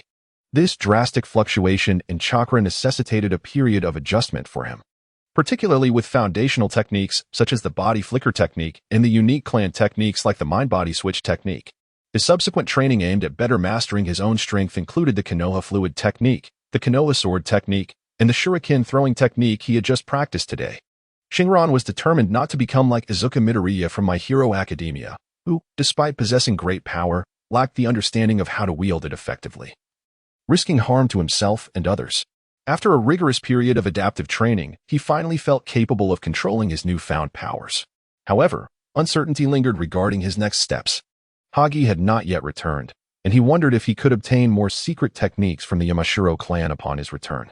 Previously, he had not paid much attention to methods for enhancing spiritual and soul strength. Receiving direct solutions from Hagi would be ideal. Suddenly, a gust of wind swept past him, accompanied by the sound of footsteps. Yamashiro Xingran, the Hokage requests your presence. An umbu appeared from the direction of the noise, succinctly delivering the Hokage and Appo's command, and without waiting for a response, vanished in a flash. Xingran quickly observed the umbu's features, committing them to memory before the figure departed. This was an instinctive reaction. Such umbu, who deliver commands and swiftly leave, are unlikely to impersonate anyone. This was different from the previous summons which required escort. He needed only to report to the Hokage as instructed. At the heart of Konohagakure, within the Hokage Tower, the third Hokage took a deep puff from his pipe, his gaze signaling to those nearby that they could withdraw. Hizashi, pursuing compensation from the Tsuchikage is in our best interest. We can address the true culprits later. Why can't you grasp this? Shimura Danzo, visibly frustrated, argued against Sarutobi Hiruzen. The elder Hokage's compassion appeared increasingly imprudent to Danzo, who believed that the tangible benefits should take precedence over the identity of the true perpetrator. Danzo, show some restraint. While it may not matter if we gain nothing, as the decision-makers of Konohagakure, I cannot allow anyone to deceive or exploit us. The third Hokage's words were resolute. Ever since Marino Ibiki reported the interrogation results concerning Yamashiro Xingran, the third Hokage had contemplated extensively. His seemingly exasperated remarks to Danzo were laden with profound implications. The deception involving impersonation of Awakens ninjas to eliminate Konoha shinobi was a ruse. Ultimately, whether out of self-interest or ignorance of the truth, it could enable the true orchestrators to use Konoha against Awakens, risking the reignition of conflict between the land of fire and the land of earth, potentially fracturing the recently attained peace. From Ibiki's analysis, the third Hokage was confident that the true culprits were not from Kirigakure, but rather from Kumogakure. The death of the third Raikage at the hands of Awakens ninjas had yet to reach a consensus regarding the return of his body. while the Land of Fire remained an objective for the Land of Lightning, eager to surpass it. Instigating mutual depletion between these adversaries would be advantageous for Kumogakure. However, the third Hokage could not openly express these thoughts, as since the conclusion of the Kanabi Bridge conflict, large-scale wars between the nations had ceased, giving way to sporadic regional skirmishes. He foresaw that with a little more patience, allowing the nations, specifically the stubborn Land of Lightning, to witness that continued warfare would yield no fruitful outcome, merely exacerbating losses, would bring about a true peace after the Third Shinobi World War. Thus, the third Hokage aimed to suppress this incident, maintaining peaceful diplomacy with the Land of Earth while remaining silent with the Land of Lightning, buying time to achieve peace at minimal cost. Yet Danzo represented the radical faction. Should he redirect his aggression towards Kumogakure, it could rekindle hostilities, jeopardizing the fragile stability. After listening to the third Hokage's reasoning, Danzo fell silent, having considered the strong possibility that Kumogakure was indeed behind the incident. However, the conservative Hokage remained reticent, even using the peace negotiations with the Land of Earth to provoke him, failing to elicit any proactive mention of Kumogakure from the third Hokage. This left Danzo feeling as though he were grasping at shadows. Indeed, he was a radical, but that did not mean he relished undertaking futile efforts. If conflict were to arise with Kumogakure, it would certainly not be a trivial matter, and the ensuing casualties and losses would be significant, regardless of the outcome. Should this issue be brought to light by the third Hokage, Danzo would regain an opportunity to question the Hokage's trustworthiness, forcing him to step down, just as had occurred in the past. In this manner, he could facilitate punishment for the genuine adversaries while ensuring that the increasingly inept Sarutobi Hiruzen would be replaced, a rare opportunity indeed. Just as Danzo pondered how to prompt the third Hokage to address Kumogakure, a knock at the door interrupted his thoughts. "Come in." This time, the third Hokage did not heed Danzo's sentiments. The timing of the knock was impeccable. Had Danzo continued his line of questioning, it was uncertain how far the conversation would have strayed. Xingran pushed open the door to the Hokage's office.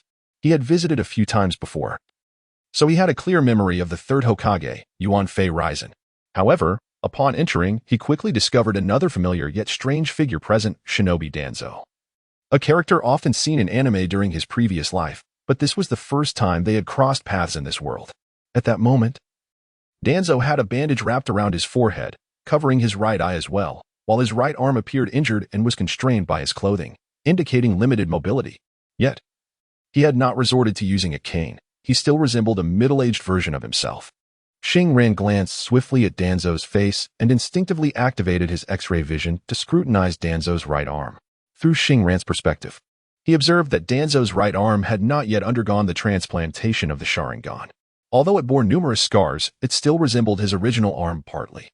It appeared that Danzo had begun experimenting with the cells of the first Hokage. His arm, currently bound by a complex sealing technique, exhibited a grayish-white muscle tissue reminiscent of white zetsu.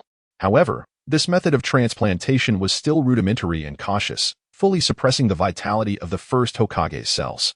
In this state, as long as Danzo avoided strenuous activity, his arm, akin to a ticking time bomb, would not exhibit any significant abnormalities. Xingran noted that the sealing technique on Danzo's arm was intricate.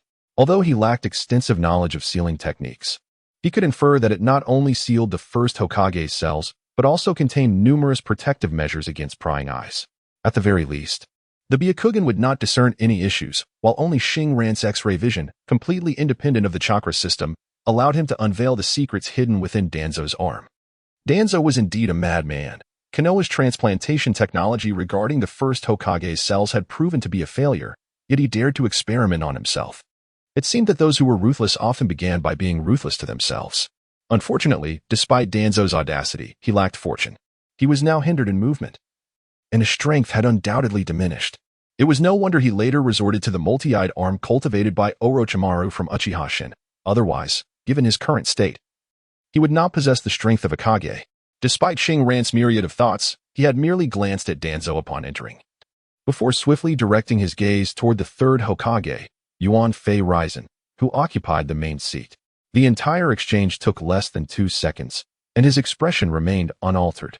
Xingran was aware that under normal circumstances, he did not know Danzo, and thus when he came to see the Hokage, he should not display excessive interest in Danzo. His current demeanor was perfectly calibrated. In any case, it was best to avoid any entanglements with Danzo while his superhuman abilities were still underdeveloped. Hokage-sama, Xingran said, bypassing Danzo to stand before the Hokage's desk, adopting a posture of awaiting instructions. Danzo, I have matters to attend to. Let us conclude for today. The third Hokage nodded at Xingran but did not speak to him. Instead, he issued a dismissal to Danzo. Humph. With a dismissive grunt. Danzo ignored the third Hokage and strode toward the door, casting a glance at Xingran before departing. He couldn't shake the feeling that, for a fleeting moment, the boy had been observing his arm. Xingran shivered slightly under Danzo and Appo's gaze, not due to intimidation, but rather a natural apprehension from a subordinate towards a superior. The last thing he wanted was to attract Danzo's attention. Feeling guilty, the novice in the shinobi world was still somewhat inexperienced. Shaking his head slightly, Danzo soon exited the Hokage's office, thinking to himself that a boy who trembled at a mere glance could hardly uncover the secrets of his arm.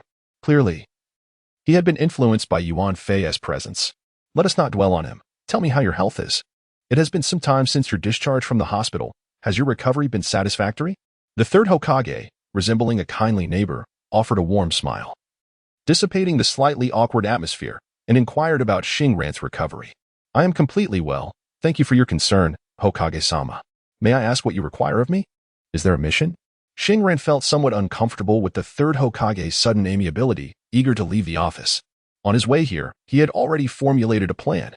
Although his superhuman physique was still in an underdeveloped state, it was more than capable of overwhelming ordinary individuals. Such a remarkable talent should not be squandered. During this interim, while Hachi had not returned, issues of the mind and spirit could be postponed. However, the pursuit of strength was a direction he would not deviate from. He hoped to find Guy.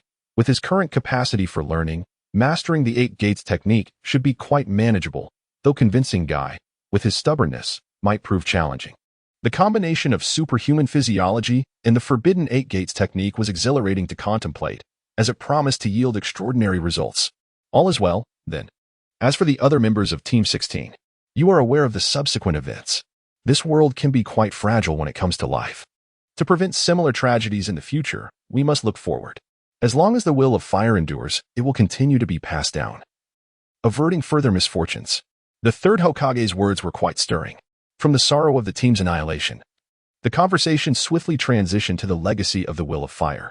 As long as one still yearned for light, most individuals would quickly find themselves influenced by the third Hokage's rhetoric, rekindling a positive outlook on life. Xingran was somewhat perplexed. Why had the third Hokage suddenly adopted such an approach? Had he discovered the hidden potential that Xingran had concealed for days, now seeking to draw him in? Unable to comprehend, Xingran knew that the third Hokage was unaware of his superhuman powers. Instead, it stemmed from the incident involving Team 16's annihilation, leading him to a new perspective, a desire to maintain peace that required the active participation of those involved, with Xingran's attitude being crucial. According to the intelligence gathered by the Umbu, it had been determined that the bandits who attacked them were not rogue ninjas from Awakens. The third Hokage paused momentarily, observing Xingran's expression. Noting the slight lift of Xingran's brow, he surmised that the boy was indeed thinking along the lines of as expected. However, they are not disguised agents from Kirigakure either. The third Hokage hesitated again, gauging Xingran's reaction, wondering if he would mention the matter concerning Kimogakure. Given that a significant portion of the information stemmed from Xingran's analysis, Xingran remained silent, much to the third Hokage's surprise. He had not anticipated that a mere genin, freshly graduated and lacking battle experience, would maintain such composure. This was a habit Xingran had developed since arriving in this world, or a form of disguise. Lacking any visible talents, to put it bluntly, his abilities as a ninja were quite limited. Unlike Naruto, he could not afford to be brash. Thus, he adopted a cautious demeanor, refraining from revealing his intentions, a protective measure that, at its core, reflected the plight of a minor character. Do you have nothing to say? The third Hokage was not a man of leisure. His probing words were merely incidental. Faced with Xingran's silence, he chose not to squander time further and directly sought a clear answer. No, Lord Third, Xingran replied succinctly. As long as we ascertain that this group is indeed the enemy, that is sufficient. While Xingran's response was straightforward, it bordered on redundancy. Leaving the third still yearning for the insight he desired, specifically, Xingran's attitude towards the rock shinobi. The third wished to confirm that Xingran harbored no animosity towards the rock shinobi. If that were the case, he could send him as an envoy to the Rock Village to elucidate the recent incident, thereby alleviating the vigilance of the Rock Village and maintaining the fragile peace that had only just begun. The Hokage was determined to uphold this hard-won peace and could not allow other nations to perceive Konoha as the instigator of conflict. Intelligence had already confirmed that the rock shinobi were not responsible. Thus, from the perspective of the Tsuchikage, it would be natural to suspect that Konoha had orchestrated this incident, aiming to extort further reparations from the already beleaguered land of Earth. Consequently, despite being the primary victim, Konoha had no choice but to swallow its grievances and calmly clarify the situation with the Rock Village, emphasizing that there were those who sought to sow discord between the two nations. As for the instigator's identity, unfortunately, that remained undiscovered. For Konoha, even if it could identify the Cloud Village as the culprit, it would refrain from exacerbating tensions, having already gained an advantage. Pushing further might provoke a surge of hardliners within the Cloud Village, inadvertently granting satisfaction to certain unsavory individuals. As the party directly involved in the recent calamity of Team 16, Xingran's role as the principal speaker would lend irreplaceable credibility to Konoha's stance with the Rock Village. Yes, the Hokage finally articulated the task at hand, given the recent events. We must dispatch a team of representatives to thoroughly explain the situation to the Tsuchikage and ensure that our hard-earned peace is preserved. Would you be willing to be one of our representatives? Xingran pondered momentarily, grasping the nuances of the situation. His task was to convey that Konoha held no suspicions towards the Rock Village, recognizing their innocence, and that there were no further plans targeting them. Understood, he affirmed. I shall do my utmost to clarify this incident. However, Lord Hokage, you mentioned sending a team of representatives. What of my teammates? Accepting this assignment was a straightforward decision for him. Unless one hailed from a wealthy clan like the Hyuga, participation in missions was generally compulsory, dictated by necessity rather than choice. Most shinobi relied on missions for their livelihood, and while Xingran had previously engaged in non-combat B-rank or lower tasks, he knew he could not afford to remain idle after graduating from the Ninja Academy. With his original team having perished, it was evident that the Hokage intended to reassign him to another squad, and this mission would serve to foster cohesion among the new team. Given that non-combat missions never exceeded C rank, this task appeared to be merely one of delivering a message. However, due to its political significance, it could not be accomplished using a simple messenger hawk. Meet at the Konoha Gate at 6 a.m. tomorrow, the Hokage instructed. Your new team will be waiting for you there, and you will learn more about your companions then. Shinobi missions were always shrouded in secrecy. Even the simplest tasks adhered to confidentiality protocols to mitigate the risk of information leaking to spies. After finishing his words, the third took a puff from his pipe, exhaling slowly, signaling the end of their discussion. While he remained uncertain whether Xingran had fully relinquished his hostility towards the rock shinobi, the young man's calm acceptance of the mission suggested he bore no personal grudge. Whether this young man from the Yamashiro clan had genuinely grasped the reality of the situation or was inherently indifferent to his comrades remained to be seen. The Hokage believed that the two individuals accompanying Xingran would soon discern the truth. Ultimately, as Hokage, his primary concern was ensuring the mission and Appo's success. Expending excessive energy on a minor character seemed rather superfluous. Whatever he sought to uncover, his subordinates could undoubtedly procure the necessary information. Unbeknownst to Xingran, his mission entailed more than mere communication. The newly formed squad had been entrusted with the task of monitoring him as well. Upon returning home, Xingran meticulously organized his ninja tools, adhering to the knowledge imparted by the Konoha Academy. This mission, ostensibly one of diplomacy, required preparation for an extended stay in the Rock Village, culminating in his return to Konoha with the Tsuchikage's response, which would signify the mission's conclusion. After completing his arrangements, he filled a large travel backpack, which prompted memories of Naruto and his companions embarking on a mission to the Land of Waves, each laden with bags of varying sizes. However, as their abilities grew, they found themselves needing to carry less and less on their journeys. The following day, the sky was overcast, hinting at impending rain. At 6 a.m. by the Konoha Gate, two ninjas clad in Konoha's Chunin tactical vests emerged silently from the shadows. The two appeared to be acquainted, exchanging brief nods before falling into a contemplative silence. Soon, a figure entered their line of sight, a youthful individual with striking features, light yellow tousled hair, and pale green eyes. Standing approximately 6 feet tall, donned in a purple short-sleeved shirt and carrying a sizable yellow backpack.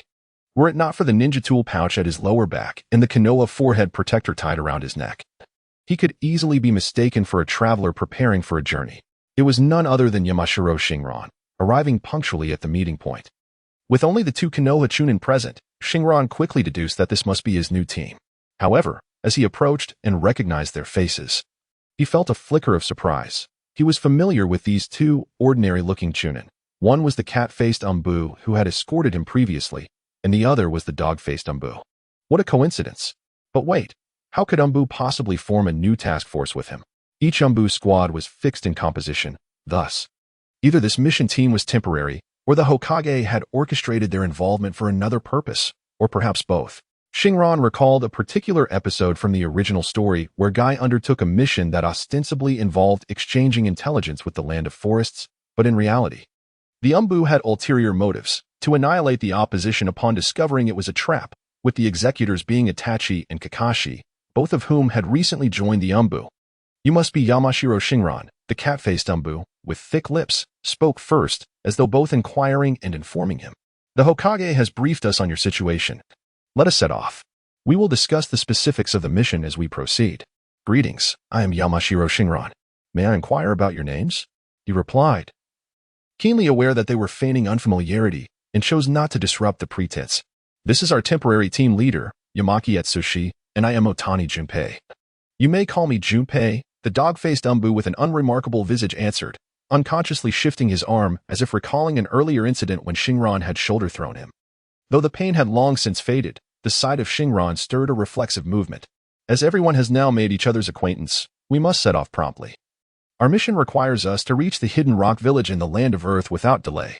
With that, Yamaki Tuku turned on his heel and headed toward the village exit, followed closely by Siren, while Junpei, with a resigned shake of his head, swiftly submitted the exit form to the gatekeeper before hastening to catch up. Konoha, being the most formidable of the ninja villages, collaborates with the daimyo of the Land of Fire to jointly govern the world's most bountiful territory. This region is blessed with ample rainfall and lush forests, making it a veritable treasure trove of resources, in stark contrast to the arid deserts of the Wind Country and the rugged mountains of the Earth Country. Both economic and demographic disparities are as vast as the sky and the earth. The only other land that can rival the abundance of the Land of Fire might be the Land of Thunder, where coastal and mountainous terrains yield a wealth of resources.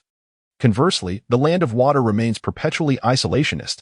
Despite its potential for prosperity through the sea, its policies have rendered it less affluent than the Land of Fire. This is not Siren's first venture beyond the village, so he harbors little interest in the seemingly endless forest. At present, their speed has reached approximately 130 kilometers per hour, akin to the pace of an ordinary train. Observing Yamaki and Junpei, it is evident they have intentionally slowed their pace, wary of Siren, a lower-ranking shinobi, falling behind. There are various scenarios for ninjas on the move. Some rush at full speed upon receiving urgent intelligence, a perilous endeavor as it leaves them vulnerable to ambushes. The significant chakra expenditure during such haste can often lead to their downfall. Alternatively, there are situations involving escorts, where the speed of the ninja is entirely dictated by that of the escorted target, typically maintaining a steady pace to ensure sufficient chakra reserves for potential encounters with adversaries, allowing them to respond effectively or facilitate a retreat, much like Naruto's inaugural mission to the Land of Waves. Siren currently finds himself in the third scenario, where chakra consumption is minimized. Although he cannot maintain peak condition, a reserve of chakra is preserved for unforeseen circumstances. This mode of travel, while slower than the first scenario, is not sluggish and ensures readiness for combat at any moment. This travel pattern is commonplace among ninjas. After nearly 8 hours since departing from Konoha, and well past noon, a sudden rumble of thunder startled the hawk soaring in the sky. As Siren leapt over the treetops, his enhanced vision activated, revealing torrential rain falling in the distance. With droplets already reaching his path, soon, this area would resemble a marshland. Let us pick up the pace. We aim to spend the night in a city of the Land of Grass, Yamaki, the team leader, called out to the group. They were on the verge of being drenched, and thoughts of a midday meal were set aside. After consuming a soldier pill, the priority was to reach the Land of Grass for rest. Typically, when ninjas embark on missions abroad, their first stop for recuperation is at the national border, where outposts ensure safety and ample supplies for replenishment. However, due to the annihilation of Team 16, this area remains within an enemy infiltration zone. Their current mission is a covert diplomatic task between the two nations, and the more locations they establish, the higher the risk of information leakage. Being ninjas, Enduring hardship is par for the course. Thus, to successfully complete their mission, it is prudent to avoid complications. Once they arrive at Hidden Rock Village, the return journey will be considerably easier. Siren and Junpei, acknowledging their leader and Appo's words, remained silent in agreement. After this prolonged journey, Yamaki and Junpei exhibited signs of fatigue. Yet Siren felt invigorated. Though he appeared to be straining to keep pace with the two, he was, in fact, gaining momentum. Much like an athlete accustomed to consistent exertion, he found himself thriving in this state. His extraordinary physique bestowed upon him remarkable stamina and speed, and as he fully harnessed this ability, he gradually realized that his chakra consumption during long-distance running was decreasing. Originally, his underdeveloped superhuman speed had already surpassed 70 kilometers per hour. It was now steadily approaching 90 kilometers per hour purely through physical prowess. To illustrate, a typical person would require chakra assistance to run at 20 kilometers per hour. To attain 130 kilometers per hour, they would expend 110 units of chakra, yielding a combined speed of 130 kilometers per hour. In contrast, Siren's muscle speed had already reached 90 kilometers per hour, allowing him to achieve 130 kilometers per hour with only 40 units of chakra expenditure, resulting in a significant reduction in chakra consumption. Despite the prolonged journey, Siren remained vibrant and full of energy, resembling a physical powerhouse. Consequently, his perceptual acuity and alertness surpassed those of his two comrades, both of whom were mid-level ninjas. Enemy attack. Multiple shurikens at 9 and 1 o'clock. Some are embedded with explosive tags, evade. Ever since graduating from the Ninja Academy, Siren had been designated as the sensory ninja within his squad, a role typically well-suited for members of the Yamashiro clan. While Siren's initial sensory abilities were rather ordinary, the awakening of his superhuman auditory and visual capabilities unexpectedly enhanced his innate perception. As Siren vaulted over another treetop, instinctively activating his heightened senses, he heard a peculiar sound slicing through the air. The combination of his X-ray vision and super sight allowed him to discern the surrounding enemies with ease, a feat his original sensory skills would not have enabled him to achieve at such a distance. This newly awakened ability proved invaluable in combat, much to Siren's surprise, as it was a supportive skill. Indeed, abilities cannot be categorized as strong or weak. The true measure lies in their application. To Yamaki and Junpei, Siren's precise foresight was astonishing, earning their trust. In the ninja world, having even a second to react to a sudden ambush is considered fortunate, especially when one can discern the nature of the enemy's attack.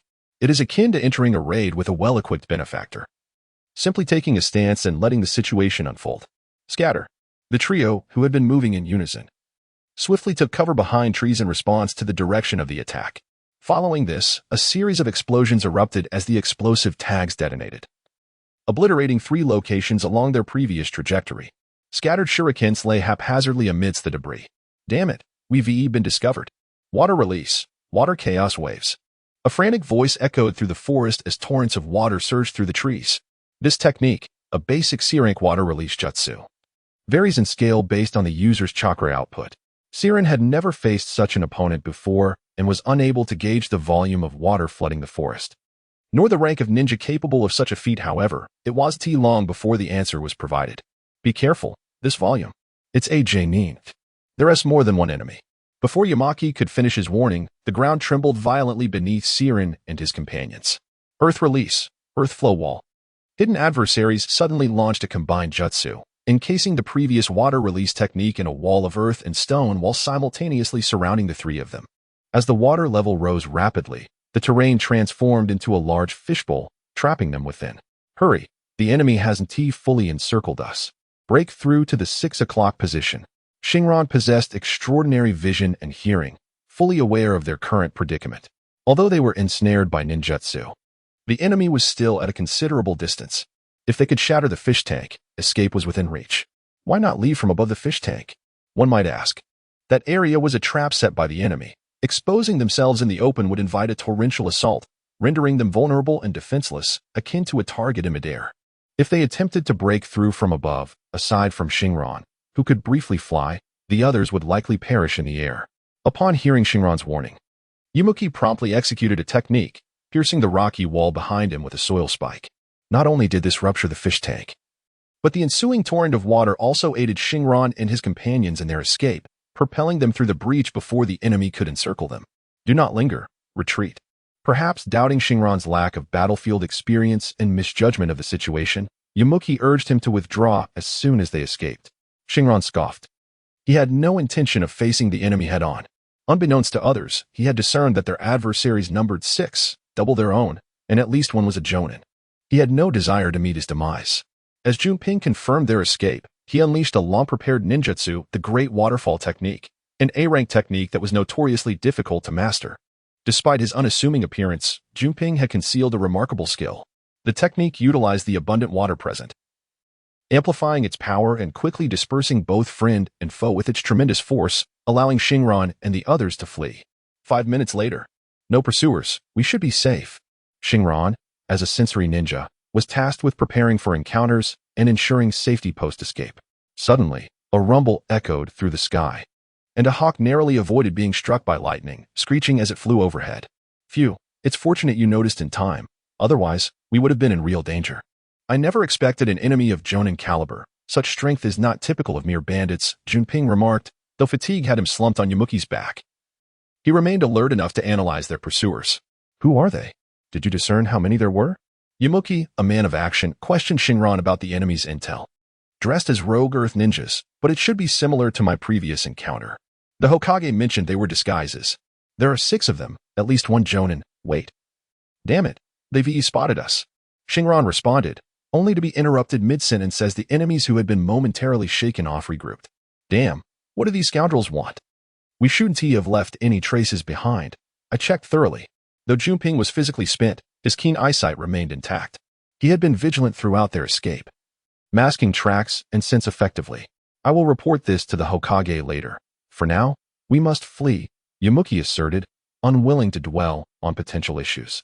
They could ponder while on the run. Time was of the essence. With a series of screeches, the trio dashed forward once more, accompanied by the thunder and cries of the hawk, their flight appearing rather disheveled. Xingran kept a watchful eye on their pursuers, attempting to discern how they had been located. Peering through the dense forest to see a few ninjas, disguised as earth ninjas, arriving at their previous resting spot. These individuals bore slashed forehead protectors, unmistakably rogue ninjas. Xingran was less concerned with their identities than with their next moves. Understanding how they had tracked him would enable them to devise an escape strategy. Suddenly, he noticed that among the 6, one particularly slender figure was gazing skyward, forming hand seals, presumably initiating a ninjutsu. Although the others did not seem to acknowledge this peculiar individual, their stances subtly suggested they were protecting him. The sky. Could it be? Xingran thought. Hey, Yamuki. I heard your clan possesses a technique called mind control that can manipulate distant foes. Can it work on birds? Just as he was about to alert his teammates that their movements might have been detected by airborne creatures, Yamuki inquired first. You noticed too? Xingran was taken aback. It seemed Yamuki was sharper than expected, having caught on before him. In this dreadful storm, that hawk has flown over us 3 times. Don't underestimate Konoha's elite ninjas. As Yamuki spoke, he glanced at Xingran, surprised that this inexperienced kid could be so perceptive. Yet, astonishment aside, they needed solutions. Yamuki had no means to deal with the hawk, and Junping was in no condition to assist, so both turned their hopes towards Xingran, hoping he could use his secret technique to neutralize the avian threat. The mind control technique has too many limitations. Not only is that hawk erratically flying, but I also can't reach such a distance. However, I do possess a method to bring it down, Xingran stated, disappointing his companions initially before igniting their hopes with the latter part. Ninjutsu is a vast domain, with countless variants. Most practitioners become specialists in their respective fields post-Chunin, such as Junping with water release and Yamuki with earth release, forming a team dynamic through mutual strengths. Xingran's declaration of possessing unique aerial capabilities uplifted his beleaguered comrades. Time was of the essence. The enemy would soon be upon them again. Xingran retrieved shuriken from his ninja tool pouch, carefully calculating the hawk and Appo's trajectory. His underdeveloped supervision, combined with a mind far superior to the average, allowed him to track the target's movements effortlessly. With a swift motion, he launched several shuriken into the air, the metallic clinks echoing as they flew. 3 shuriken soared hundreds of meters, surrounding the hawk in a flurry of motion. Initially, the shuriken seemed destined to miss, but they altered their course, leaving the hawk with little time to react. It managed to evade one, but the remaining 2 struck true, ending its flight before it could touch the ground. Typically, a ninja's shuriken wouldn't reach such distances, even with chakra-enhancing strength.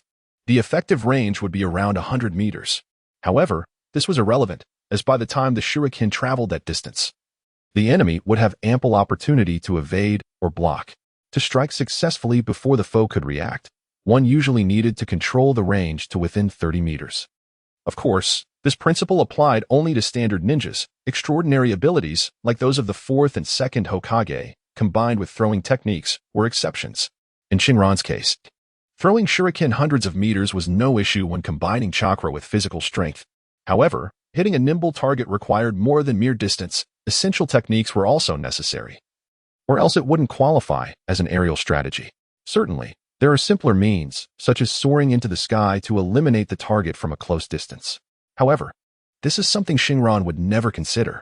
Not only would revealing his ability to fly for such a trivial matter be unwise, but his current flying capability only allows for slow drifting, which would not achieve the desired outcome. Your exceptional shuriken throwing technique must have taken considerable time to master. Junping remarked, his face lighting up with admiration as he observed the falling ninja falcon in the sky. It and Appos, that's not too bad. I haven and Appos, T practiced for long, Xingran replied honestly, having spent less than half a morning honing his skills. The other two, however, took his modesty at face value. The most renowned shuriken throwing technique in Konoha belongs to the Uchiha clan, yet such skills heavily rely on the Sharingan and Appos as perceptive abilities. Generally, for an ordinary ninja to achieve a straight, long-range hit on a target is already a mark of expertise in shuriken throwing. Considering the multitude of exceptional ninjas in Konoha, how many would actually use shuriken as their primary offensive tool in a real confrontation? The trio's subsequent escape was remarkably smooth, with Xingran's extraordinary auditory and visual enhancements. They maximized their speed and swiftly evaded the pursuing rogue ninja group of 6, without alerting the border guards of the Land of Fire. They left a coded signal for nearby comrades, indicating previous encounters with unidentified hostile forces, and soon entered the territory of the Land of Grass. As the lights of the bustling marketplace illuminated, they arrived at the closest market between the Land of Grass and the Land of Fire, known as Itsao Market. It initially served as a resting place for traveling merchants. As the number of traders increased, it gradually evolved into a semi-official market. Today, Itsao Market has been recognized as an official city within the Land of Grass, though it still retains the charm of a marketplace, small yet vibrant. Here, one can find nearly everything needed for travel, except for hot springs. Cheers. In a small Odin stall at Itsao Market, 3 men dressed as Konoha ninjas celebrated their narrow escape from the relentless pursuit of the genin.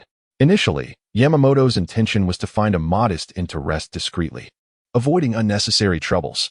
Yet, he ultimately succumbed to the persistent pleas of the other two and agreed to fill their stomachs at this roadside establishment before seeking accommodation.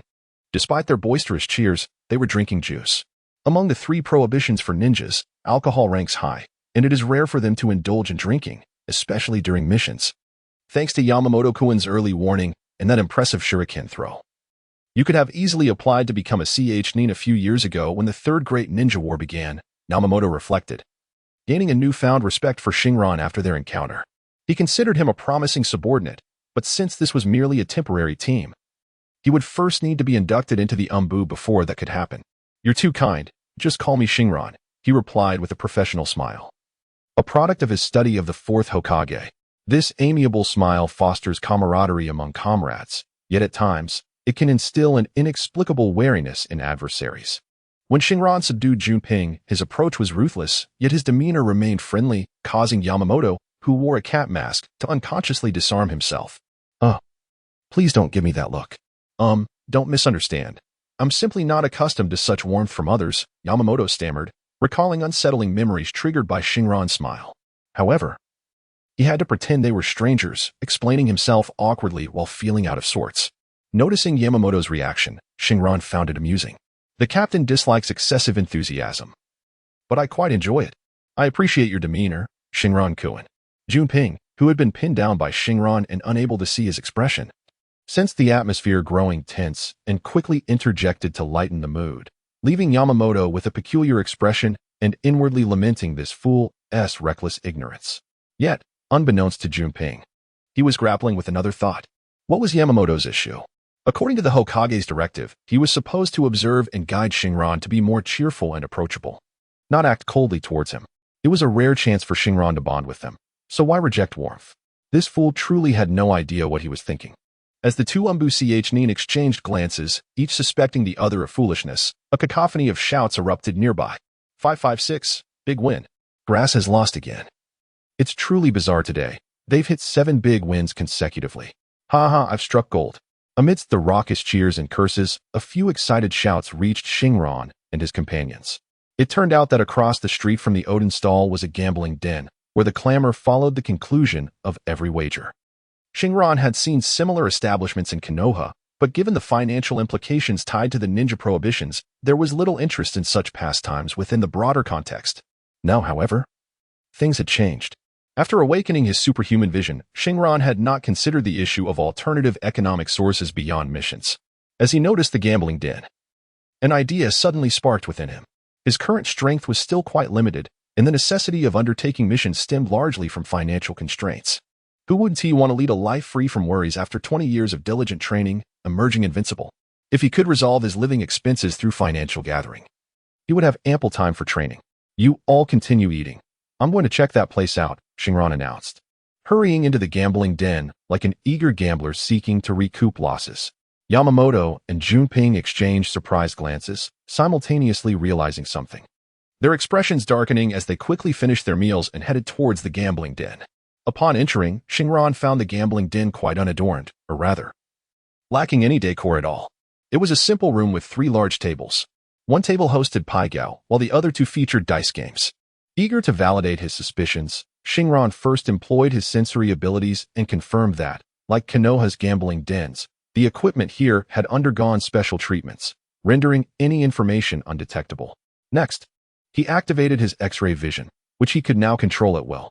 Due to the ongoing stabilization phase after his awakening, his X-ray depth was still growing, allowing him to barely penetrate a thin wall. Sure enough, he easily discerned the dice hidden beneath the dealer's hands. 1, 3 points, indicating a loss. Let us go. Gambling is not a noble pursuit. Just as Xingran was about to place a bet, Junping suddenly emerged from behind him, firmly pulling him back outside. 90% of gamblers lose.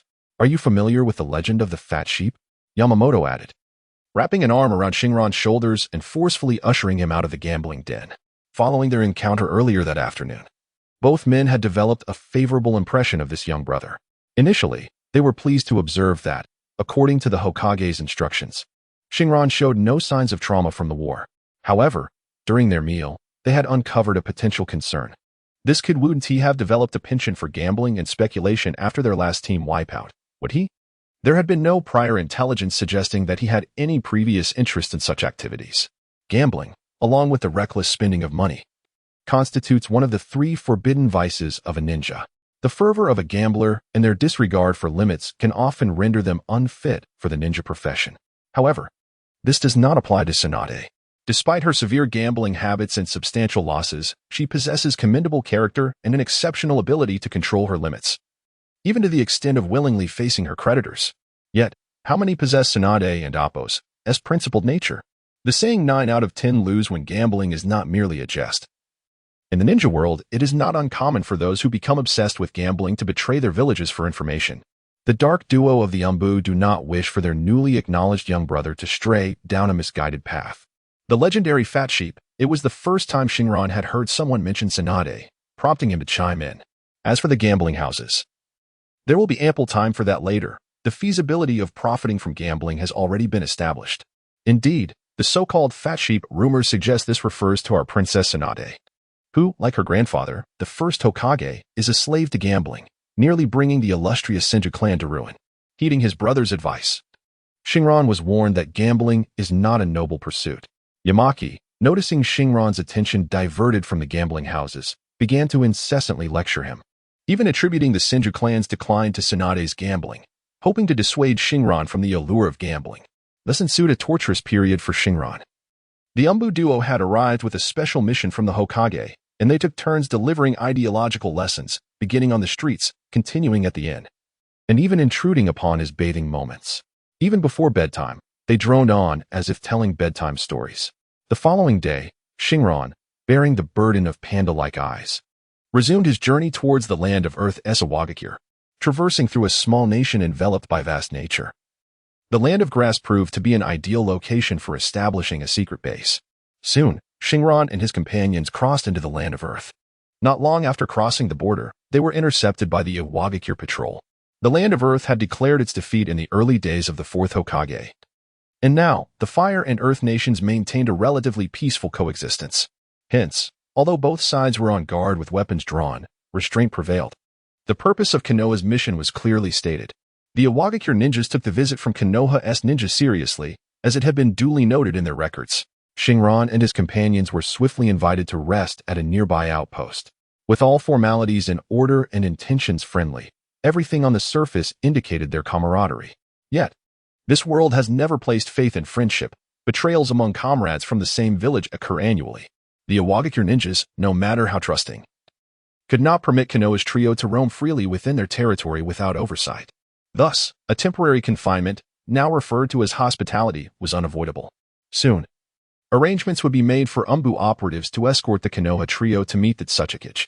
The Awakens' efficiency was remarkable, as after lunch, 2 Umbu ninjas, adorned in the distinctive red attire of the Land of Earth and wearing face masks, approached Xingran and his companions.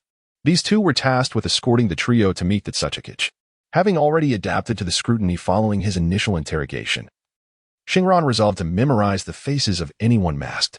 As the 2 Umbu revealed their intentions, Xingran began observing them closely. One was a tall man nearing 2 meters in height, with a muscular build and a broad chin that gave his teeth a somewhat protruding appearance. Had it not been for the hint of brown in his hair, Xingran might have mistaken him for a younger version of the Earth. The woman was an attractive mature figure, not exceeding 1.60 meters, with strikingly beautiful long yellow hair. Even behind her mask, her expression radiated warmth. And her dark green eyes, likely enhanced by contact lenses, bore a familiar resemblance to those of the Yamashiro clan, evoking a sense of inexplicable comfort in Xingran. Gazing at this female Awakens ninja, Xingran felt a deep curiosity and a hint of perplexity. It was strange how this foreign ninja could evoke such a sense of familiarity. Had he unknowingly fallen under a genjutsu? What was he thinking? Time to move. The Umbu duo, having finished their preparations, noted Xingran's lingering gaze on the female ninja with mild exasperation. Were the younger generation so precocious nowadays? Fearing that Xingran's interest in gambling would spiral into further distractions regarding women, they nudged him forward, and the 5 of them departed the outpost en route to Awakens. As they delved deeper into the Land of Earth, the verdant scenery gradually vanished, replaced by rugged rocks and earthen hills. The majority of the Land of Earth is characterized by desolate rock faces, which appear to line the borders, inhibiting communication with neighboring nations. Additionally, the winds from the north sweep over the mountains, carrying fine rocks to other countries, a natural phenomenon known as rock rain. The region is not particularly moist, only slightly better than the neighboring Land of Wind, with many barren mountains that appear unattractive. Ambushing foes here would be far more challenging than in the lush forests of the Land of Fire. Creating traps to ensnare enemies would nearly rely solely on Earth-style ninjutsu. Throughout their journey, the 3 Konoha ninjas remained vigilant, wary of potential ambushes akin to their previous encounter at the border of the Land of Fire. However, the 5 travelers encountered no attacks until they reached the gates of Awakens at midnight, creating an almost surreal impression of their smooth journey. Xingran quickly deduced the reasoning behind this. If the assailants were truly from the Land of Lightning or the Land of Water, disguising themselves as Awakens ninjas to attack Konoha's ninjas would serve only to incite discord between the 2 nations. Such provocations require utmost caution. A poorly executed plan could easily lead to both parties uniting against a common foe. Thus, reckless provocations from both sides would not manifest in the treacherous world of ninjas. If both sides were to accuse each other of harboring traitors after an attack, even a verbal spat on the battlefield would reveal the underlying issues. Only isolated incidents would obscure the truth. The Land of Earth had not suffered any losses, thus they could not empathize with Konoha's plight. Observing this incident from a distance, it would be difficult to suspect third-party involvement. The first assumption would be that Konoha orchestrated the whole affair, possibly as a self-inflicted wound. They must not let their guard down. Consequently, the absence of attacks upon entering the Land of Earth became a rational conclusion. At midnight, the gates of Awakens would typically be closed, yet diplomatic matters hold significant weight. Though Xingran and his companions were not renowned figures, their representation of Konoha warranted the highest level of respect, even if they had intended to keep the gates shut. The Tsuchikage would fear that these Konoha envoys might encounter unforeseen events at his doorstep. After thorough security checks, they were allowed entry into Awakens. The darkness greatly impeded everyone's vision, but for Xingran, it posed little issue. His keen gaze curiously surveyed this city, which bore no resemblance to Konoha's architectural style. It is intriguing how all ninja villages, despite being vast city-scale entities, are referred to as villages. Iwagakure is remarkably expansive. Describing it as a city is not an exaggeration. The streets are wide, with buildings primarily consisting of low earthen structures, while tall edifices appear only in areas of significant importance, either luxurious estates or administrative centers. The group hurriedly traversed the winding streets, soon arriving at their destination. In the dead of night, it was impossible to meet the Tsuchikage. Their meeting was scheduled for the following morning. Xingran and his companions were escorted by two Iwagakure Umbu into a clay building. This was a guest house for foreign visitors, where the subsequent hospitality would be managed by the staff. Rest well, everyone, until we meet again.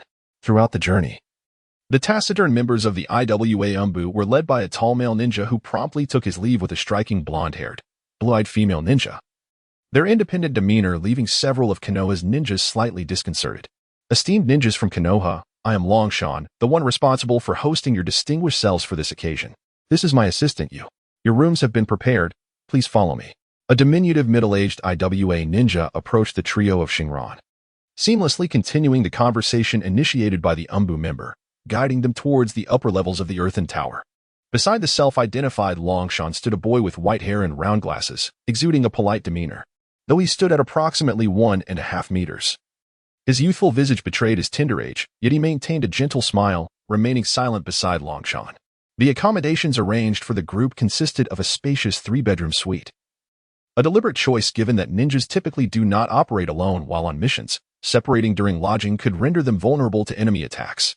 Thus, to avoid any such precarious situations, nations often opted for this suite arrangement when hosting foreign ninjas. The professionalism of the reception team was palpable, beginning with their warm introductions that evoked a sense of comfort. Although these ninjas were merely performing reception duties, their skills in intelligence gathering and counter-espionage were unparalleled. They routinely engaged with foreign guests, adeptly extracting information through conversation while meticulously analyzing the authenticity of the intelligence presented. Occasionally, their roles extended to covert persuasion.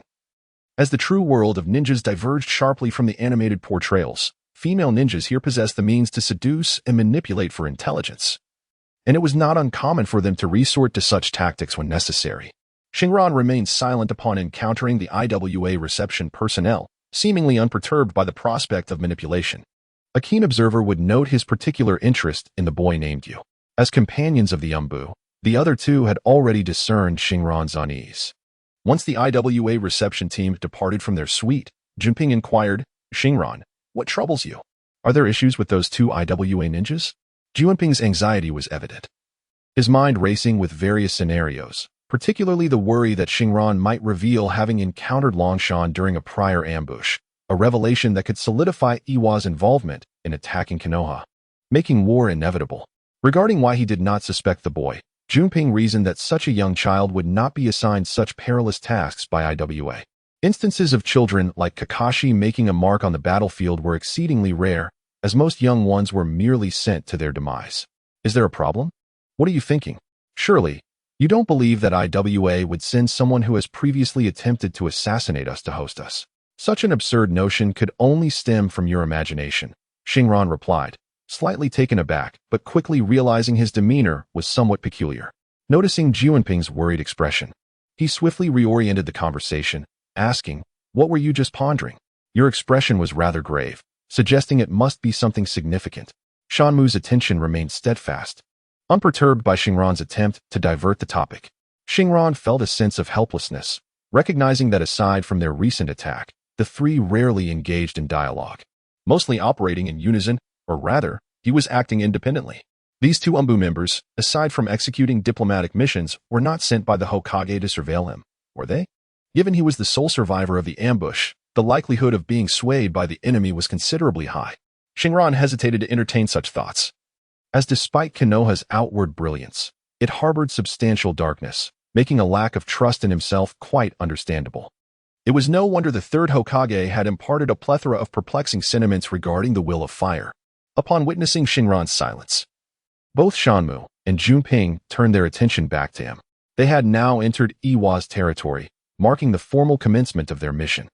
The Hokage had instructed him to embody the role of the sole survivor and convey the essence of peace to the Tsuchikage, ensuring the fragile peace between their nations was preserved. Previously, as a sensory ninja, he had to remain perpetually vigilant during their travels. Now, in a relatively secure environment, it was time to carefully consider the terminology related to their mission, hence his momentary distraction. Xingran understood he could not evade the situation. His genuine thoughts from earlier were not to be divulged to the two. With his mind racing, he concocted a grandiloquent explanation in mere moments. Indeed, upon hearing Xingran and Appo's words, the duo from Konoha visibly relaxed, offering each other encouraging affirmations before retreating to their respective rooms for the night. However, the true extent of their slumber remained uncertain, as Xingran's perceptive vision revealed that although the two had laid down, their minds were preoccupied with their own concerns. Xingran soon found himself lost in thought about the boy he had just encountered. That boy surely must be Kabuto, with white hair and round glasses. He presented a courteous demeanor that exuded warmth. When Xingran first spotted Kabuto beside Longshan, a tumultuous wave of realization surged within him, nearly prompting an exclamation. In the ninja world, children generally matured swiftly. At this juncture, he would be under 10 years old, yet had already reached a height of roughly 1.5 meters. Had it not been for the simultaneous appearance of another familiar face, he might not have connected you with Kabuto. Indeed, the amiable female IWA Umbu member was none other than Yakushi Nanoyu. Initially, she had not worn spectacles, causing Xingran to overlook her presence. However, once both Kabuto and Nanoyu appeared together, he swiftly recognized them, despite their current appearances diverging from the narrative he recalled. The timeline now stood at 50 years post-Konoha's establishment, with Itachi and Kurenai graduating from the Ninja Academy this very year, a year also marked by significant events, namely Kabuto's descent into darkness as he was recruited by Orochimaru into Otogekyure, subsequently infiltrating Konoha as a spy, officially adopting the name Yakushi Kabuto. In previous accounts, Kabuto was noted to have graduated from the Ninja Academy at the age of 10 in the 51st year of Konoha, while in the televised narrative, he was lured away by Danzo from his adoptive mother, Yakushi Nanoyu, to serve as a spy, a journey that would last 5 years. Judging by Kabuto's height at that time, he appeared to be merely 4 or 5 years old.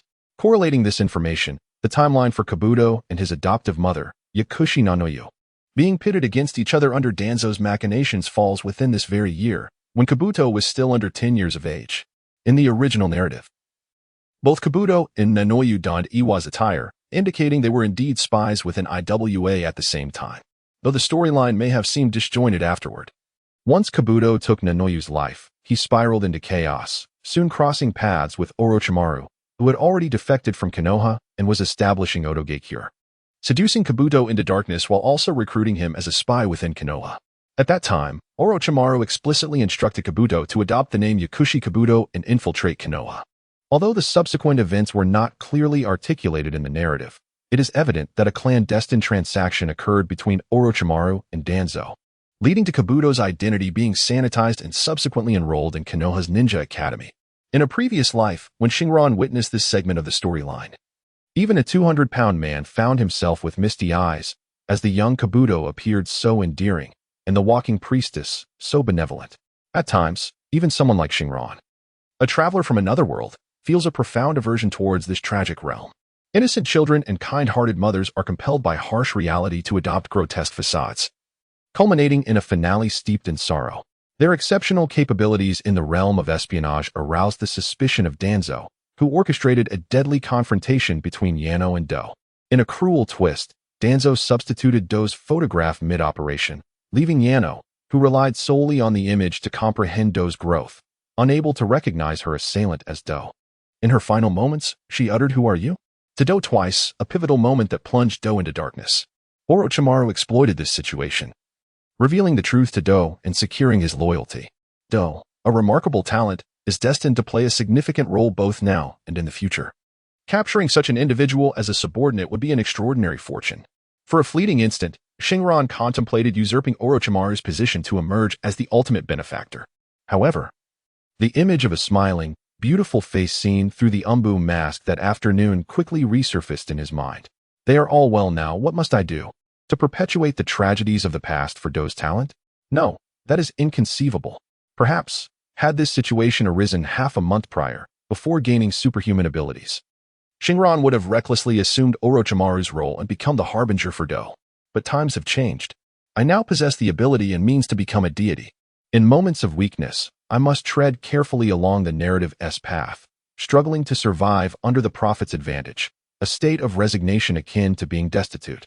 Yet now, with newfound strength, indeed, the capital to become formidable, I find myself on the precipice of indulgence. As time elapses, I will undoubtedly grow stronger, and when I reflect upon my past, I will surely disdain the version of myself that failed to prevent tragedy. To hell with the narrative's prophetic advantage. I possess superhuman capabilities and refuse to submissively accept my fate as before. What meaning does my exceptional power hold if I am to endure the same suffocating existence? Merely spectating tragedies?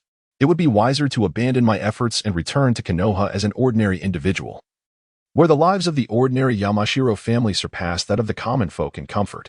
Why endure the trials of training? To grow stronger and leave no regrets. That is the only fitting tribute to the remarkable power I have gained. Xingran, turning restlessly in bed, contemplated for a long while. Ultimately, he clenched his fists, his gaze firm and profound. He resolved to do everything within his power to prevent tragedy, and in that moment, it felt as if some shackles within him had been released. A surge of warmth coursed through him, and he suddenly perceived the world with heightened clarity. Once limited to a vision barely exceeding 700 meters, he now effortlessly discerned scenes 1,000 meters away. Even the sound of moths flapping their wings beyond 50 meters resonated clearly in his ears. His abilities had undergone further digestion and adaptation. Initially, after his awakening, Xingran had a vague parameter in mind, estimating that 1 month later, the growth of his powers would plateau due to energy depletion. However, following today's introspective journey, this process of complete absorption had significantly accelerated. Xingran sensed that this power was now nearly limitless. Any future enhancement would require the gradual accumulation of solar energy. Suddenly, a strange laughter erupted from his cocoon, a sound he struggled to suppress, fearing it would awaken his 2 companions next door. The early absorption of remaining energy post-awakening was not inherently detrimental. Yet, this led Xingran to a tangible realization. His mental state indeed influences the growth of his superhuman abilities.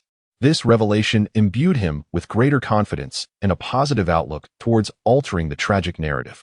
His spirit had undoubtedly evolved, and this growth stimulated the remainder of the energy from his awakening. Thus, when his mental and spiritual state grows even more robust, would the efficiency of absorbing stellar energy correspondingly improve? This was a thought-provoking direction, albeit yet unproven. Yet having a direction is certainly preferable to wandering aimlessly. Indeed, good deeds are rewarded. Today, solely contemplating the prevention of past tragedies, he unexpectedly stumbled upon a method to grow stronger, filling him with delight. The following day, the cheerful chirping of sparrows at the window heralded the dawn of another day. Xingran had endured a sleepless night, rising once more with panda eyes. Were it not for the constraints of his surroundings, he would have eagerly tested his current speed and flying capabilities. It had only been 2 nights since departing for missions. Yet both nights had been restless. Only someone with his superhuman constitution could withstand such fatigue. A mere mortal would surely falter. Early in the morning, Xingran ventured alone to the inn's lobby, where complimentary breakfast was provided. The culinary customs of the Earth Country slightly differed from those of the Fire Country, with hearty fare such as rice, thick pancakes, steamed potatoes, and sweet potatoes. Fortunately, Xingran discovered fried noodles in a corner, where he would have found the offerings quite unpalatable. Seated alone at a table in the spacious lobby, Xingran noticed the absence of other patrons. While eating, he called out to the staff stationed at the entrance. "Is Assistant Yu of Lord Longshan available? I have some matters to discuss with him." In his pocket lay 2 sheets of stationery he had meticulously prepared the previous night.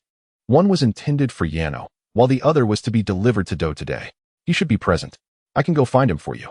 However, if it's urgent, I can relay a message to Lord Longshan," the staff member replied humbly. Xingran noted the absence of a rock ninja headband. This individual was a mere civilian, lacking ninja abilities. No wonder he appeared so cautious in the presence of shinobi, even if they hailed from foreign lands. "There's no need to trouble Lord Longshan. I merely wish to speak with you about meeting the Tsuchikage. Why would I involve that thin, middle-aged man in my quest to save Do's life? That would only complicate matters." The staff member soon departed, allowing Xingran to enjoy his fried noodles in peace. Just as he was finishing his meal, Do's figure appeared at the door. "You arrived just in time. I have some details regarding today's meeting with the Tsuchikage that I need to inquire about. This hall isn't very suitable. Let us take a walk in the courtyard, Xingran said, finishing the last few bites of his food without waiting for Do's reply. Leading the way outside, Do, puzzled, wondered what this Konoha ninja wanted from him. How bothersome. Konoha ninjas have always been insufferable. It's been years since I last saw Yano's mother, all because of them. Muttering silently in frustration, Do maintained a facade of politeness, smiling as if serving this Konoha ninja were a delight. The inn's front courtyard was hardly an ideal venue for clandestine discussions, yet its abundance of Iwa Village-esque characteristic stone art caught Xingran's eye. He had noticed a sculpture positioned at just the right angle to evade the gaze from the entrance and the lobby, allowing for a semblance of privacy as long as they remained vigilant against prying eyes from above. I wish to inquire about the female umbu from yesterday. Don't misunderstand me. I'm merely curious as her hair color and the eyes I glimpsed through her mask bear a striking resemblance to my own, Xingran said, guiding Do to the secluded stone art. Along the way, he posed seemingly innocuous questions to divert attention, akin to a youth on a quest to reconnect with family. Ah, the umbu, is it? I must apologize. I am quite uncertain. At this moment, my mind is in turmoil. I am, after all, a ninja serving Konoha. Yet the intelligence I risked my life to acquire is merely to serve these foolish ninjas? Not to mention that the umbu are even more secretive than the ninjas of our own village, keeping even their compatriots in the dark. What sort of education leads to a ninja like you being dispatched on missions? However, just as I was about to vent my frustration, we arrived at the rear of the stone sculpture. Suddenly, a bundle of paper was thrust into my hand, tightly crumpled, and from its weight, it was evident that it contained a considerable amount of information. My eyes sparkled with wild intensity before settling into calmness. Our movements did not falter. It was as though we were merely taking a leisurely stroll. Within mere seconds, we emerged from behind the stone art and continued to amble about the courtyard of the inn, maintaining a facade of cordiality, albeit with an underlying sense of distance. Xingran inquired about the customs and culture of the land of earth and the hidden stone village, suggesting that once we had met with the Tsuchikage, we should enjoy some leisure time in the hidden stone village and procure some local specialties to bring back. 2 hours later, the Konoha delegation encountered the third Tsuchikage, Inoki, who bore a striking resemblance to his appearance during the Fourth Great Ninja War, albeit slightly younger, with a few remaining strands of black in his beard. The mission at hand for the Konoha Umbu duo was to deliver a letter of state, clarifying the events that transpired at the Konoha border. They made it clear that Konoha had determined that the individuals involved were not genuine Iwa ninjas, nor were they defectors, but rather someone else entirely. As to the identity of that individual, Konoha refrained from disclosing, only emphasizing that the peace between the two nations remained intact and that cooperation could be further deepened. Xingran's primary role was to respond to the Tsuchikage's inquiries, which were not particularly complex. He simply needed to elucidate the details of the ambush that had led to the annihilation of his team, repeatedly stating that the assailants displayed a distinct lack of proficiency in earth release techniques. He refrained from mentioning any leading topics, such as the adversary's expertise in water release or their resemblance to the Yagami clan, as instructed by Yamamoto when they were en route. The Hokage wished to avoid any unnecessary complications. Thus, the entirety of the discourse with the Tsuchikage revolved around alleviating suspicions regarding Iwa ninjas. Whether the Tsuchikage believed Konoha's narrative was of no concern to Xingran, he understood that even if suspicions lingered, the Tsuchikage would not provoke conflict. The complexity of the matter stemmed from the need to convey Konoha and Appo's desire to maintain peace with the hidden stone village, demonstrating Konoha's sincerity to the higher-ups and advisors of Iwa. As Xingran proceeded through the formalities of the mission, a young Iwa ninja named Yu was alone in his small room, examining the crumpled paper he had received from the Konoha ninja that morning. As he carefully unfolded the paper, a dense array of characters came into view, and the first sentence caused his pupils to constrict sharply, though this name had not been uttered in ages. Known only to his childhood friends from the orphanage and a select few en route, was this Konoha ninja a member of Root? Did he have a mission? Why was he not contacted by his usual handlers? As time passed, you swiftly read through the entire content. There was no mission, rather. It was assistance from a kind-hearted individual. Everything he had endured over the years, all for the sake of easing his adoptive mother's burdens, was a fabrication. Danzo, that despicable liar, and that blonde-haired, blue-eyed umbu, indeed. His adoptive mother shared similar traits. Was everything written on that paper true? What ulterior motives did this ninja, named Yamamoto Xingran, possess? In the confines of his small room, muffled cries of suppressed rage and bitter sobs echoed. He had been played for a fool for so many years, his adoptive mother deceived just as he was. The thought that Danzo intended for them to turn against each other was unforgivable, while you held reservations about fully believing Xingran's words. The scenarios described were not beyond the realm of possibility. He was acutely aware of the tactics employed by Root. If his adoptive mother had been deceived just as he had been, then the outcome described in the letter was highly plausible. Damn it, I must find Yano quickly. At noon, when the Konoha delegation returned to the inn, the young attendant you had mysteriously taken a leave of absence, and no one was privy to the nature of his departure. Upon discovering this, Xingran couldn't help but smile enigmatically. As long as he could establish contact with Yaoshiryu, the tragedy could be averted entirely. The trio from Xingran needed to return to complete their mission and await a response from the third Tsuchikage. The reply from the Tsuchikage required discussions among the higher-ups of Awakens, although most had already been persuaded. Every village had its share of radicals who sought to ignite conflict for personal gain. Internal strife was also a catalyst for the outbreak of war. Thus, the Konoha delegation entered a leisurely mode, having completed a phase of their mission, now waiting in an uncertain time that they could arrange for themselves. Yamakiko and Junping, evidently previous visitors to Awakens, suggested taking Xingran on a tour of the village, sampling local delicacies and purchasing some souvenirs. One might wonder how, amidst the chaotic world of ninjas, people could still afford such leisurely pursuits. Yet, in a world rife with turmoil, a touch of entertainment is essential for motivation to live. Xingran had no objections. Having someone eager to act as a guide was more than welcome. He had little else on his agenda besides delivering the prepared paper ball to Yaoshiryu, as training was not an option here. And he was quite willing to explore Awakens. The vibrant streets and unique earthen structures of this era's Awakens bore significant differences from those depicted in the Boruto narrative. Technology had evolved, rendering the village more distinctive and prosperous. Xingran accompanied Yamakiko and Junping, enjoying local snacks, though as a former member of the gluttonous nation, he found the food merely passable, with the novelty lying primarily in the ingredients used. They also observed several characteristic buildings of Awakens, akin to tourist attractions. As the official host for the Konoha delegation, Arzan accompanied them throughout, although access to certain sensitive areas was restricted. Xingran-kun, do not display any interest in the guarded locations, Yamakiko whispered suddenly as they passed an unidentifiable building, concerned for his inexperienced companion. He feared that curiosity about foreign secret organizations could lead to trouble. Just as Xingran was about to express his understanding, Yamakiko continued, despite our seemingly free exploration, Arzan cannot monitor us entirely. You have no idea how many eyes may be watching us, so remain vigilant. Xingran smirked slightly. After all, as a sensory ninja, he was well aware of their surveillance. Rest assured, I understand, he replied with a wry smile. His wandering gaze was not born of curiosity but rather a search for someone. After a couple of hours of wandering, a fleeting glimmer of joy brightened his expression as he noticed Yaoshiryu among the 5 or so watchers. He had finally located her, which saved him considerable effort. From the outset, the trio from Konoha had anticipated being monitored during their visit to Awakens. Arzan was merely the visible host. The real oversight lay with the Umbu. There was no need to inquire how they knew so much. Konoha operated similarly, as did the entire ninja world.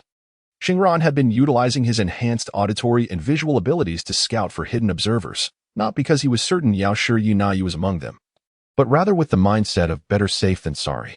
Often, the same Umbu responsible for escorting them upon receiving the Tsuchikage and Appo's response would be the ones to accompany them on their departure.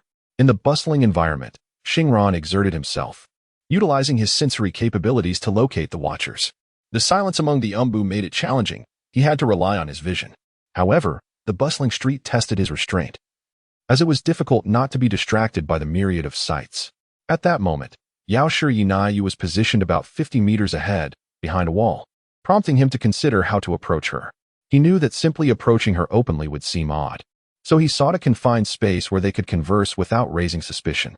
Scanning the area, he noted their group was traversing a lively street lined with shops, most of which did not provide resting areas for customers. Suddenly, his eyes lit up as he spotted a nearby establishment without other Umbu present, a gambling house. This venue seemed promising, and without alerting his companions, he swiftly slipped inside. Inside, the gambling house was moderately populated. An intriguing study from his past life suggested that when individuals faced hardship, they were more likely to engage in gambling, yearning for a chance at overnight wealth. The land of Earth had just emerged from a war defeat. While the populace might not be in dire straits, their situation was far from ideal. Thus, a gambling house of this size thriving during the day indicated a bustling business. Just as Xingran entered the gambling house, Yao Shi followed closely behind. The reality of surveillance differed significantly from its portrayal in anime. In the original narrative, Konoha's Umbu often neglected to change their attire while monitoring someone. However, the truth was that the Umbu would typically disguise themselves during such operations. Today, Yao Shi was dressed in an ordinary female long robe. With subtle makeup that rendered her striking beauty somewhat androgynous, she was nearly unrecognizable to those unfamiliar with her. The moment she entered the gambling house, a shadowy figure emerged from the entrance as shadows. As a mid-level ninja more skilled in medical ninjutsu than combat, she was taken by surprise. Her instincts flaring as someone brushed past her arm and swiftly departed. While her expression briefly betrayed uncertainty, she quickly regained composure, resuming her surveillance work without a hint of disturbance. Unbeknownst to anyone, the now composed Yao Shi discreetly concealed a small folded paper ball within her sleeve. Xingran was not one to dawdle. Seizing opportunities was his forte. Recognizing the footsteps that followed him, he swiftly devised his next move. With remarkable speed, he maneuvered through the entrance, disappearing from view just as Yao Shi entered, then concealed himself behind the door. As soon as she appeared, he approached and deftly transferred the paper ball, blending seamlessly into the role of a typical patron exploring the entertainment venue. In this scenario, the lack of synergy in Yano's response presents a significant challenge amid Siren's series of actions. Had Yano possessed greater combat prowess, the sudden appearance of Siren, even with the enhanced speed achieved through a combination of super speed and chakra, which allows him to break into the elite Chunin level, might have faltered due to Yano's resistance. Siren had already contemplated this issue. In the original narrative, even a mere 10-year-old Kabuto was able to catch Yano off guard and lethally strike him with a chakra scalpel, indicating that Yano is genuinely ill-suited for combat. Her roles as the orphanage director and intelligence operative align more suitably with her abilities. Another challenge lies in Yano's reaction. If the opponent does not remain silent after obtaining the paper ball, the risk of exposure increases. However, this aspect has been tested with Kabuto as fellow spies. They would never draw attention when stealthily slipping paper balls into the hands of Konoha ninjas. This explains why Siren, while interacting with Kabuto, cautiously concealed himself behind a stone sculpture before taking action, whereas he could boldly engage with Yano in a bustling environment. Damn it, I lost again. Today is just not my day. I'm out of here. Come on, Huangya, if you run out of money, just borrow some from Scarhead. I haven't had my fill of fun yet. Dealer, let us start the next round. I'm on a winning streak today. I intend to recover my previous losses. Having completed a selfless act of kindness, Siren's attention was finally captivated by the raucous atmosphere. Seizing the rare opportunity and aiming to rationalize his earlier actions, he effortlessly found a vacant seat at a gaming table. The cognitive response of a superhuman is remarkably swift, and their capacity to assimilate new experiences far surpasses that of ordinary individuals. Even Siren, who has faced significant developmental challenges due to solar influences, possesses enviable computational abilities. Within just a few steps and a few breaths after sitting down, Siren had comprehended the rules and gameplay of this establishment. Large casinos, having established robust networks and scale, typically do not participate directly in games but rather operate through a commission-based model. In each round, the winner takes all, with the loser bearing the financial burden, while the casino profits through a cut of the earnings, ensuring a lucrative business model. Conversely, smaller gambling houses exhibit a myriad of operational strategies, some of which involve the house participating directly, yielding the fastest profits. Others solely engage in high-interest lending, leaving the entire round to the customers. And some mimic the larger establishments by implementing a commission model, though profitability is often limited by scale. Of course, many establishments are quite unscrupulous, simultaneously acting as the house, taking a cut, and offering high-interest loans. Nevertheless, such venues typically do not last long before patrons cease to visit. The gambling house where Siren currently finds himself operates on a model where they both act as the house and engage in high-interest lending, explaining their surprisingly decent daytime business, as they do not take a cut, allowing winners to retain more of their winnings. Siren refrained from placing a bet during his first round, opting instead to observe the gameplay. The table was set for a dice game, yet with the house being the establishment itself, various gameplay options emerged. Similar to his previous life, this venue also offered the chance to buy points for higher odds. Typically, in such scenarios, the house's methods are seldom above board. Sure enough, during this round, the covered dice, and Xiran's keen sight, clearly showed a combination of 4 and 5, yet with a majority betting on high. When the dealer unveiled the cover, the points miraculously transformed into a 4 of a kind. Xiran's lips twitched. He had been using his X-ray vision to observe the game, and the gambling equipment was composed of chakra-insulating materials, indicating the dealer was employing sophisticated cheating techniques, somewhat advanced and not suited to his own abilities.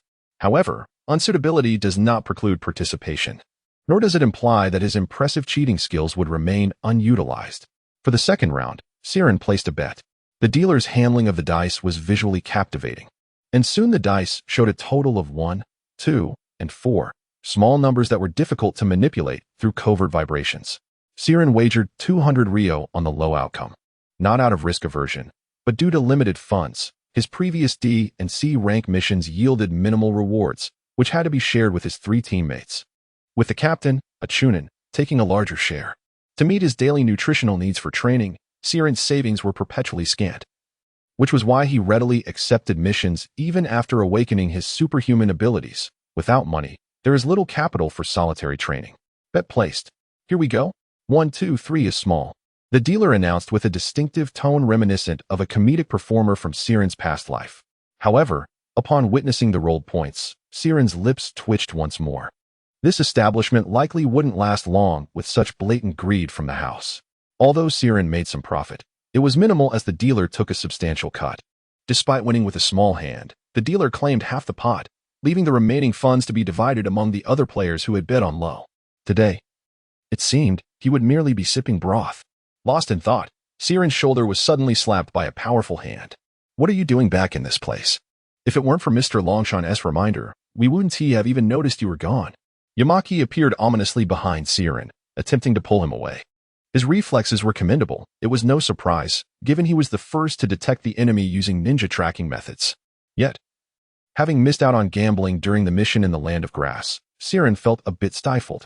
Now that the mission had concluded and his personal safety was relatively assured, was it really too much to allow him a bit of leisure?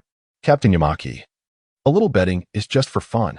With the meager earnings from missions each month, it's hardly sufficient, Xiran replied, brushing off Yamanaka's grip. As the dealer prepared to roll the dice, Xiran, heed my advice. 10 bets usually result in 9 losses. Cherish your life and steer clear of gambling. You've already mentioned money is tight. Doubling down will only make it worse. Purin chimed in, joining the effort to dissuade Xiran, gripping his arm with an intensity that suggested he would drag him away if necessary. I'm only betting 300 Rio for fun. Once I lose this, we'll leave. Xiran declared.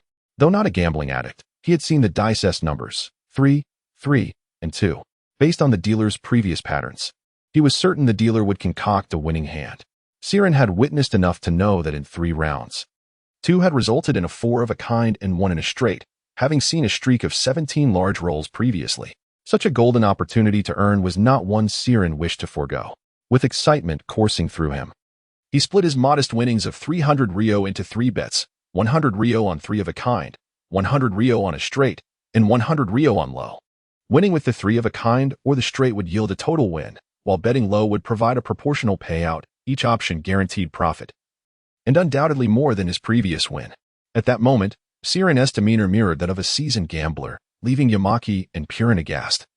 Intelligence reports had clearly indicated Xiran had no prior gambling history. Indeed, the scars of war had begun to show. The presence of violent tendencies remains uncertain. Yet it has been confirmed that he has a gambling addiction, which is sure to disappoint Lord Hokage. It is truly a pity that Xingran possesses such exceptional perceptive talents. Unbeknownst to him, the 2 members of Konoha's Umbu were silently embellishing his narrative. The dealer did not keep the players waiting long and soon revealed the results. Casting a casual glance at Xingran, the outcome was 3-3-2, a small win. The atmosphere at the gambling table was rife with lamentations from the gamblers, although a handful who bet on small wins rejoiced, vividly embodying the duality of joy and despair.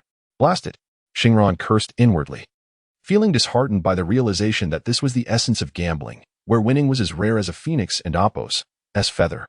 Could there truly be a difference between ordinary gamblers and those who simply donate their money? Cherish life and steer clear of gambling, he mused, acknowledging the age-old wisdom.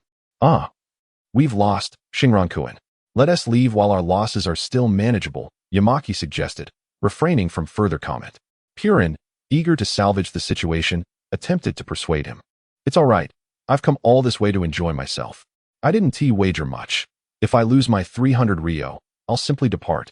Xingran replied with a smile, determined to engage with this gambling house. In this round, he had indeed won by betting small. However, he had only risked 100 ryo, losing the remaining 200, reducing his total to just over 200 ryo. In the next round, the outcome was 356, a big win.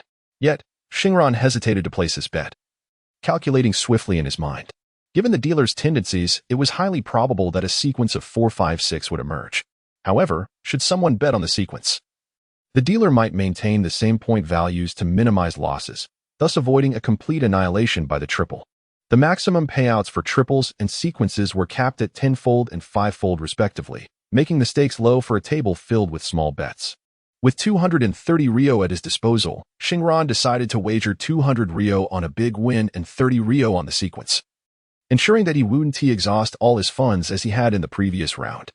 This strategy would allow him to siphon off a bit of the dealer's profits while preserving his capital and potentially securing a modest gain.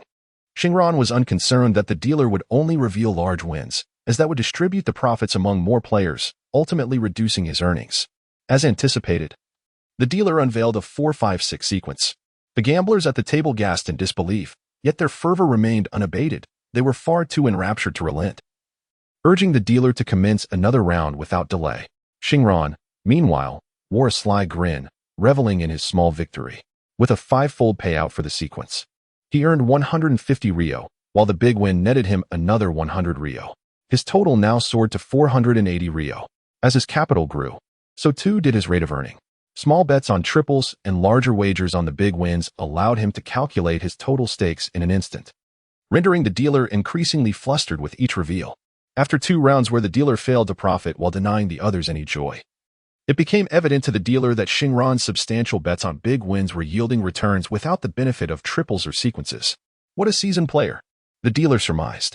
When Xingran's betting reached 6,000 ryo, the dealer requested a brief respite to visit the restroom.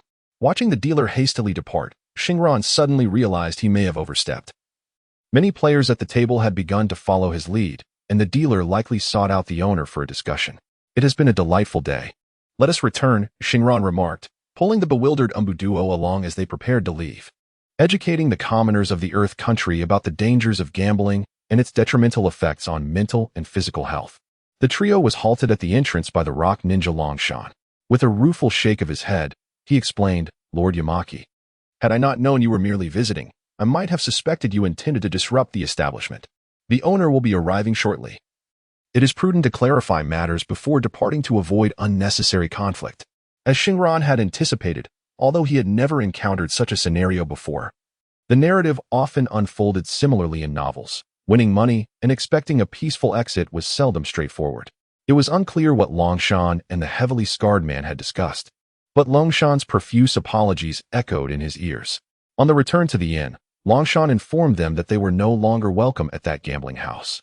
Xingran felt a twinge of sympathy for the Tsuchikage. Longshan's affiliation with the Tsuchikage had revealed that his standing in Awakens was waning, as evidenced by the deference shown to an establishment owner. Perhaps the proprietor possessed significant connections, but the overt display of authority suggested that the Tsuchikage's recent defeat had cast a long shadow over his reputation. It seemed that they would need to reside in Awakens for a while longer. Silencing the murmurs of conspiracy from Konoha would not be a simple endeavor given the Tsuchikage's current standing. Due to the day's events, the group lost their enthusiasm and retreated to their chambers early after dinner. Xingran, who had initially intended to treat everyone to a lavish meal with his winnings, now resolved to save that money for explosive tags, each costing several hundred ryo. Previously hesitant to use them, he now felt inclined to indulge, believing that his throwing skills would improve significantly. On the topic of explosive tags, a sudden thought struck him, aside from boiling water. His heat vision had limited utility and consumed considerable energy. Explosive tags required activation before use, a unique combat tool in the Naruto universe. However, this utility came with a drawback. The activation process produced flames and sounds that could alert an enemy. In Xingran's memories, while explosive tags seemed formidable, their actual effectiveness in combat was often minimal, typically employed as a means of distraction. What if he were to wrap an explosive tag around a kunai, shooting it at an enemy before detonating it remotely with his heat vision? That might yield a more discreet and swift attack. Yet, the red glow emitted from his eyes posed a challenge. If spotted, he would have difficulty explaining it as a jutsu. Lost in contemplation, the night deepened. Just as Xingran prepared for sleep, a faint tapping sound resonated, not from the door, but from the window, which was being wrapped from the outside. In a foreign land. Despite rational thoughts assuring him of his relative safety, the unexpected disturbance in the middle of the night was alarming. Activating his X-ray vision, he peered through the curtains to discover a figure clad in the attire of a wagakure esumbu, a woman with striking yellow hair and an alluring figure. It was the medic, Yena. To his surprise, she had come seeking him so soon after he had entrusted her with the paper talisman that could alter fate. Hello. Is there something you need at this late hour? Xingran inquired, fully aware that he would never entertain opening the window for anyone else, but Yena was different.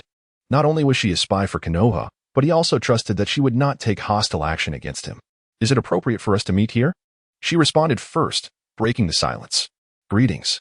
I recall you are the Konoha ninja known as Zhong Xingran. Rest assured, I am responsible for the surveillance of your quarters tonight. And no one will uncover our secret. I have many questions.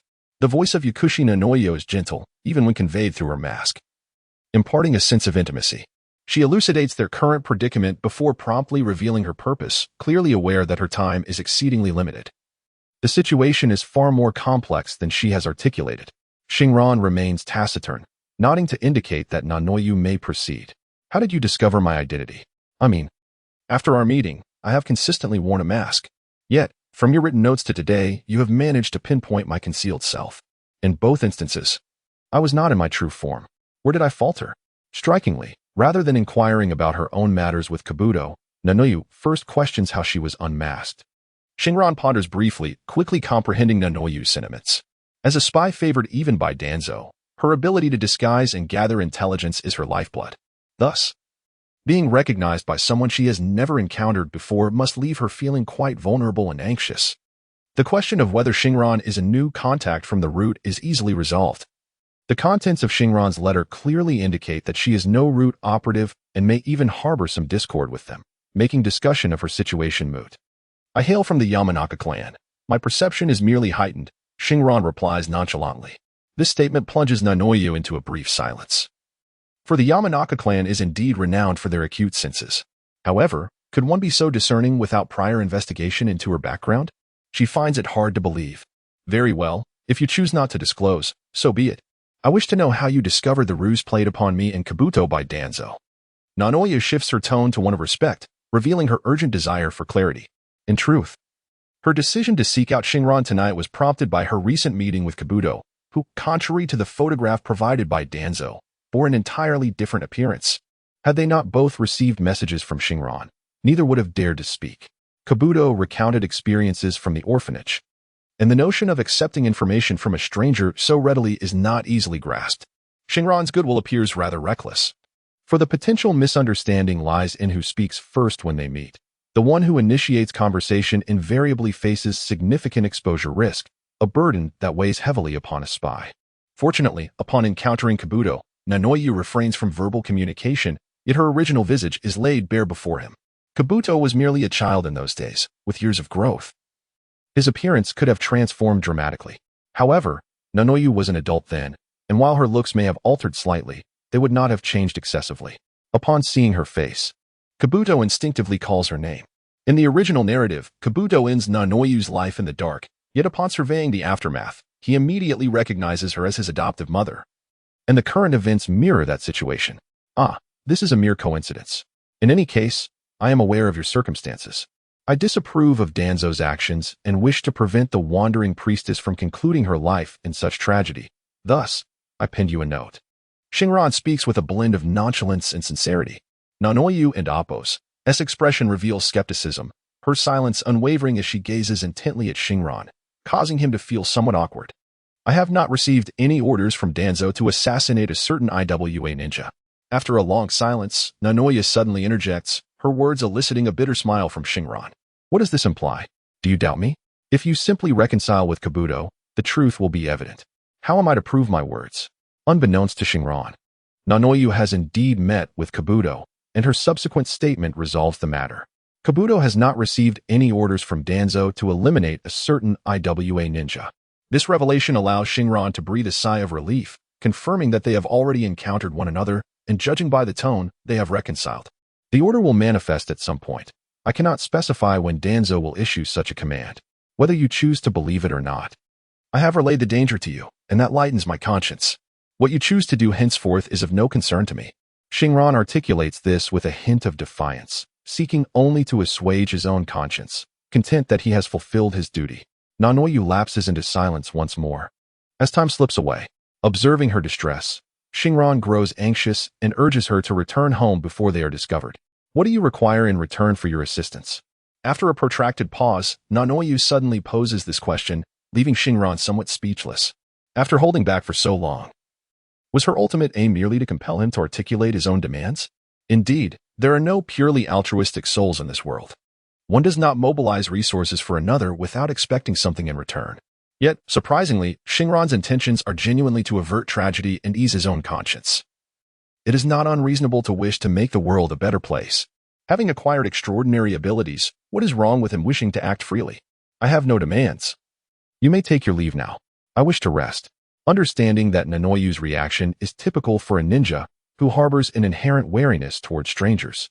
He acknowledges her caution but finds her incessant inquiries rather irksome. With a polite yet firm demeanor, he indicates that their conversation has reached its conclusion. Seeing his impatience, Nanoyu is genuinely perplexed. Does a truly selfless individual exist in this world? She chuckles softly to herself, recalling that she has met one such person herself. Reflecting on this, a smile unconsciously graces her lips, brightening the atmosphere, as she suddenly realizes that the handsome young ninja before her is rather pleasant to behold. Years of espionage have deprived Nanoyu of laughter, and upon witnessing her smile, Xingran is unknowingly influenced, his previously formulaic smile now appearing more sincere. You are a good person. This is my token of gratitude. Until we meet again. Nanoyu reaffirms her mask, tossing a scroll, roughly the thickness of her arm, to Xingran before making her way back through the window. Instinctively, Xingran catches the scroll, intending to inquire about its contents, but as Nanoyu climbs onto the window, she turns back to add, by the way, although you are a good person who has aided us, Kabuto does not trust you. Alas, the nature of our work as spies has marred his upbringing. Nanoyu's words linger as she vanishes into the darkness, leaving Xingran with the impression that she had been both explaining and reproaching herself for her perceived inadequacies. Xingran gazes at the empty windowsill, the evening breeze lifting the curtains before settling into stillness once more, enveloping the room in silence. The handsome youth's lips twitch as he attempts to muster a smile. Being labeled a good person, does that not constitute a betrayal of expectations?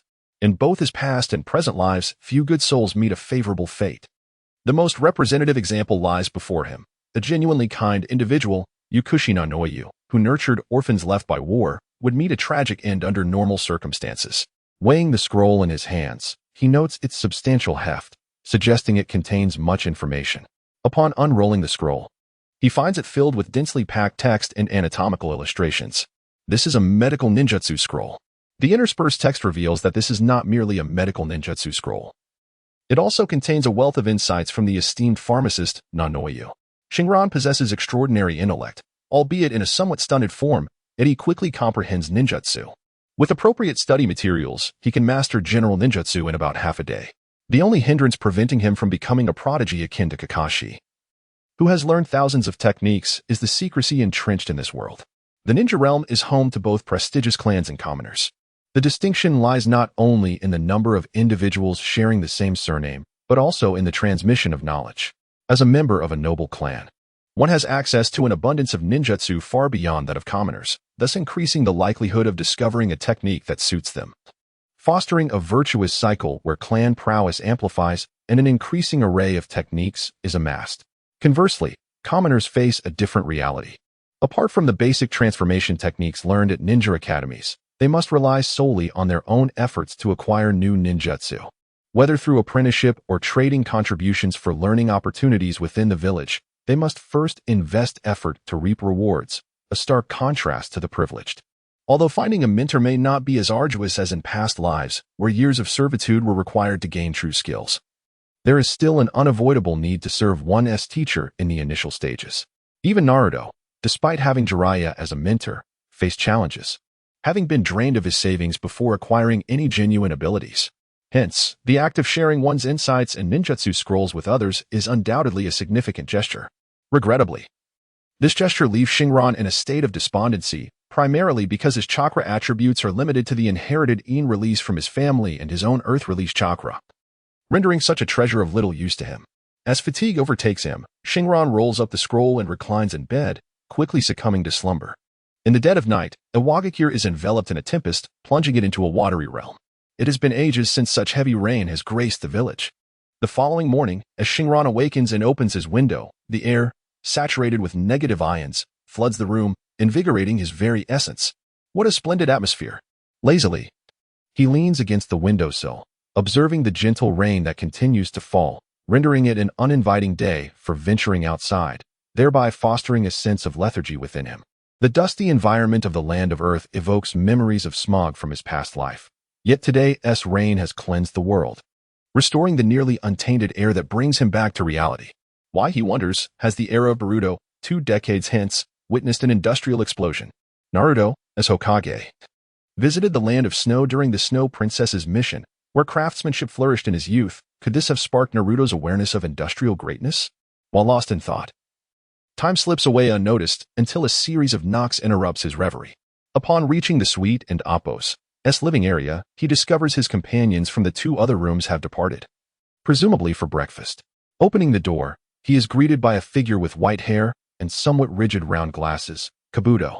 This mother-son duo is indeed intriguing. One comes to him in the dead of night, while the other arrives bright and early. Kabuto claims to bring breakfast, although this is merely the official pretext, as he harbors ulterior motives.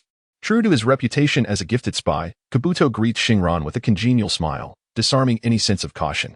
Xingran, not wishing to be outdone in the facade of friendliness, reciprocates with an even more radiant smile, momentarily catching Kabuto off guard. Without further ado, he invites Kabuto into his room. In that instant, both seem to sense a kinship, outwardly cheerful yet inwardly skeptical. The reason for bringing breakfast is evident. He cannot linger here. To be forthright, I find it hard to believe in your altruism. Do not jest. What are your true intentions? Kabuto's words flow like a barrage, eliciting a frown from Xingran. If last night's Nanoyu had a somewhat humble demeanor, today's Kabuto is akin to a troubled youth who trusts no one, not even the world itself. Is it a lack of maturity that fuels his cynicism?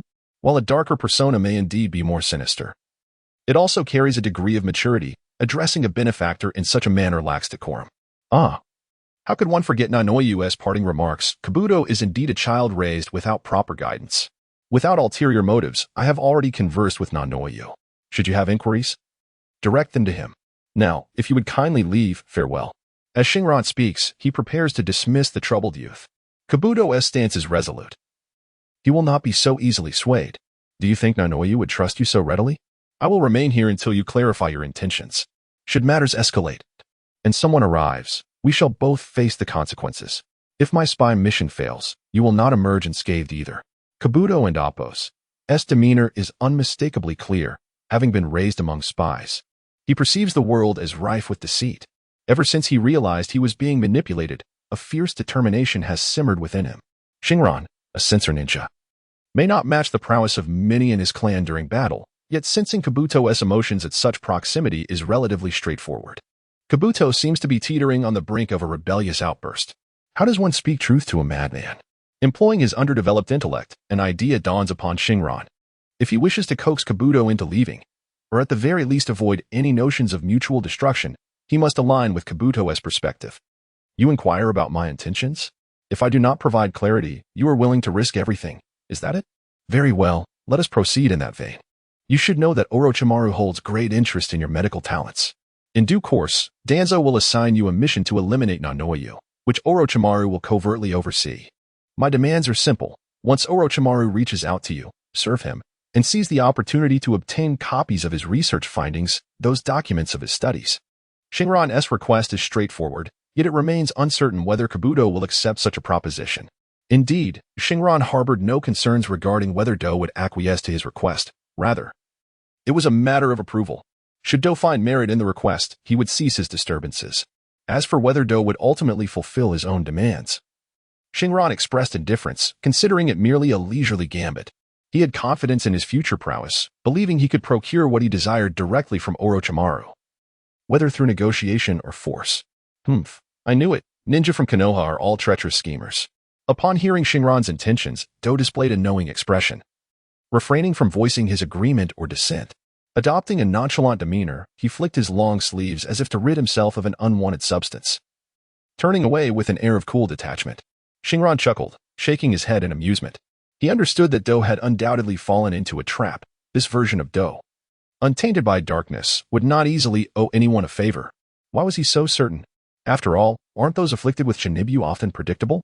Following his reunion with his adoptive mother, Do's previously exploited vulnerability had vanished, and the childlike essence within him was evidently on the rise.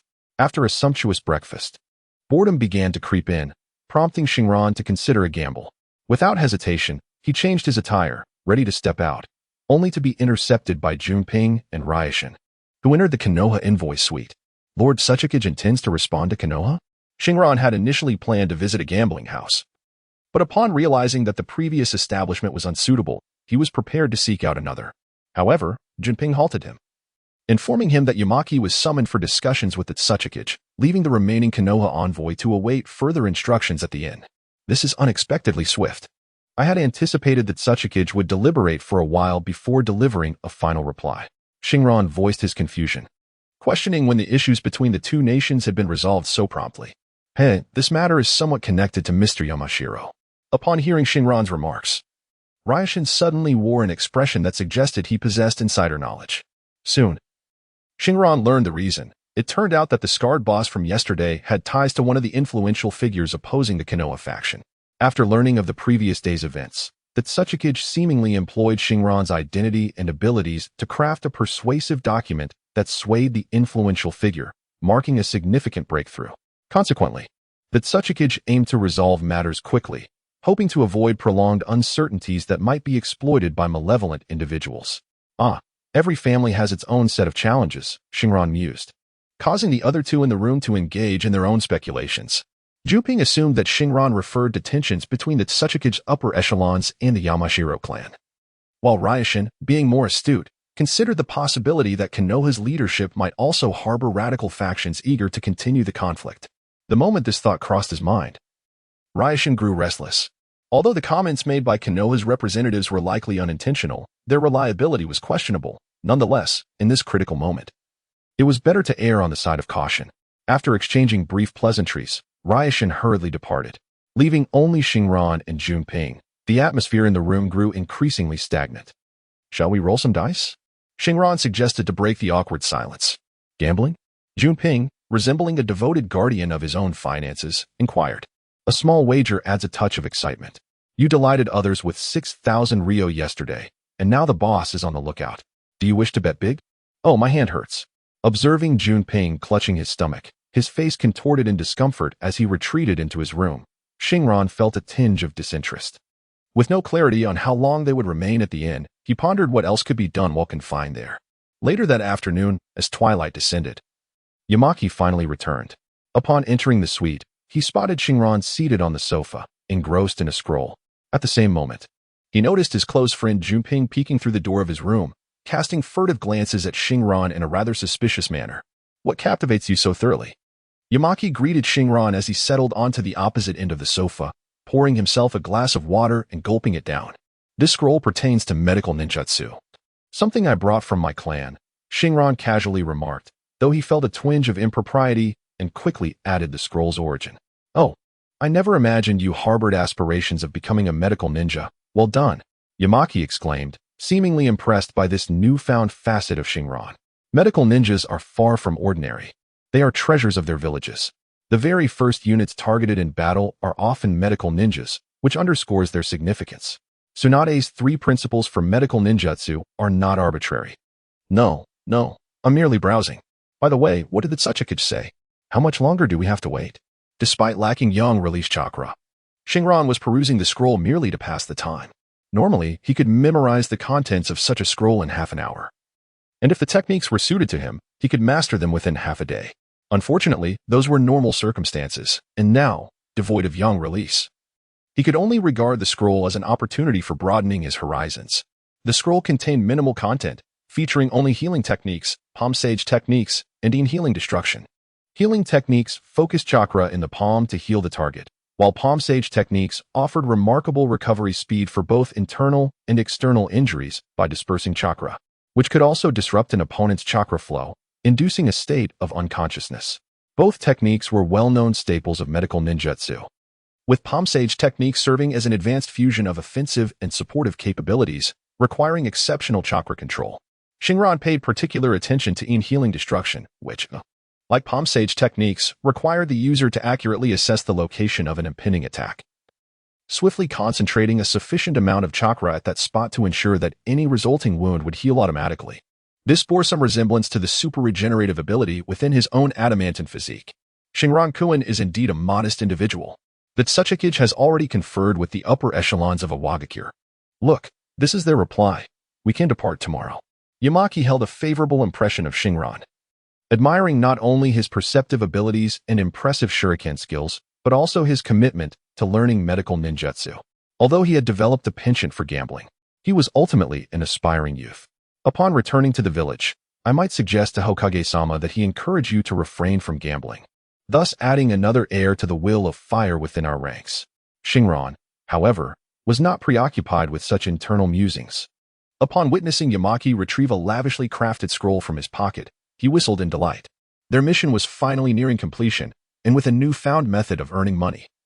He envisioned returning home to a life akin to seclusion and cultivation, free from the distractions of missions, which would undoubtedly accelerate his growth. Yet, soon after, he was struck by another thought, causing his expression to revert to neutrality. How could one navigate the shinobi world so effortlessly, while wealth could ease one's burdens? Foregoing missions resulted in diminished contributions. Relying solely on his clan's limited secret techniques would scarcely suffice to reach the level of a kage. Life must go on.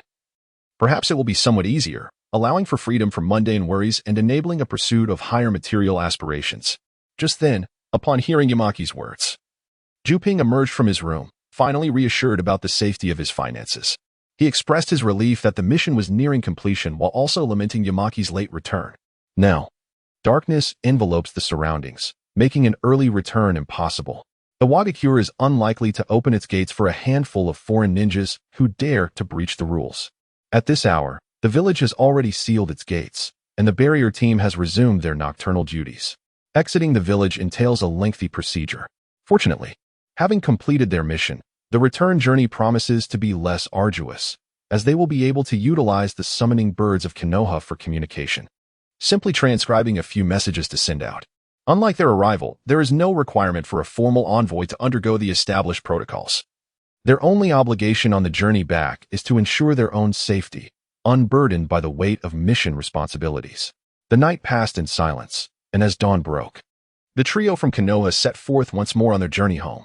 Accompanying them were the two Umbu from Awakens, whom Hashran recognized as the same individuals who had escorted them upon their arrival, showcasing a striking resemblance to many operational methods employed by Konoha. Had Hashran not discreetly passed a note to Yanai during their previous visit to the gambling den, the current scenario of being escorted would have mirrored Hashran's initial intentions of engaging with Yanai. The two maintained a tacit understanding, refraining from uttering a single word, akin to strangers, as they traversed the path in silence. After Yamanaka released 3 summoning eagles, the Konoha trio journeyed for 13 hours, successfully crossing the borders of the land of earth and entering the land of grass. They had not encountered any ambush during their time in the land of earth, and with the presence of experienced Umbu familiar with the terrain, they navigated swiftly, covering nearly 2,000 miles in an astonishingly short span. We shall part ways here. Good luck to you. Yanai offered his blessings, soon disappearing into the twilight with his companions. The trio from Konoha felt little sentiment as they waved their farewells and hurried towards the nearest marketplace. Meanwhile, the robust Umbu from Awakens cast a curious glance at his silent companion, who was seldom prone to conversation, especially with foreign ninjas. What was amiss today? Beetroot Town, a sizable settlement within the land of grass, was still a considerable distance from the border. Initially, The Konoha trio had intended to find a nearby market along the border of the land of earth and the land of grass to rest, but Xingran had other plans, persistently persuading his companions to agree to visit Beetroot Town instead. Consequently, they arrived at their lodgings only at the late hour when evening snacks were being served, rather than before dinner. However, Xingran felt the extra journey was well worth it, as Beetroot Town was bustling with activity, its streets alive with the sounds of commerce. In this vibrant world, lively locales often housed numerous establishments for consumption. Xingran sought to procure some explosive tags to further his previous training ideas. And replenishing his financial reserves was also an essential endeavor. He was not merely indulging in a whim. This time, Xingran had learned his lesson.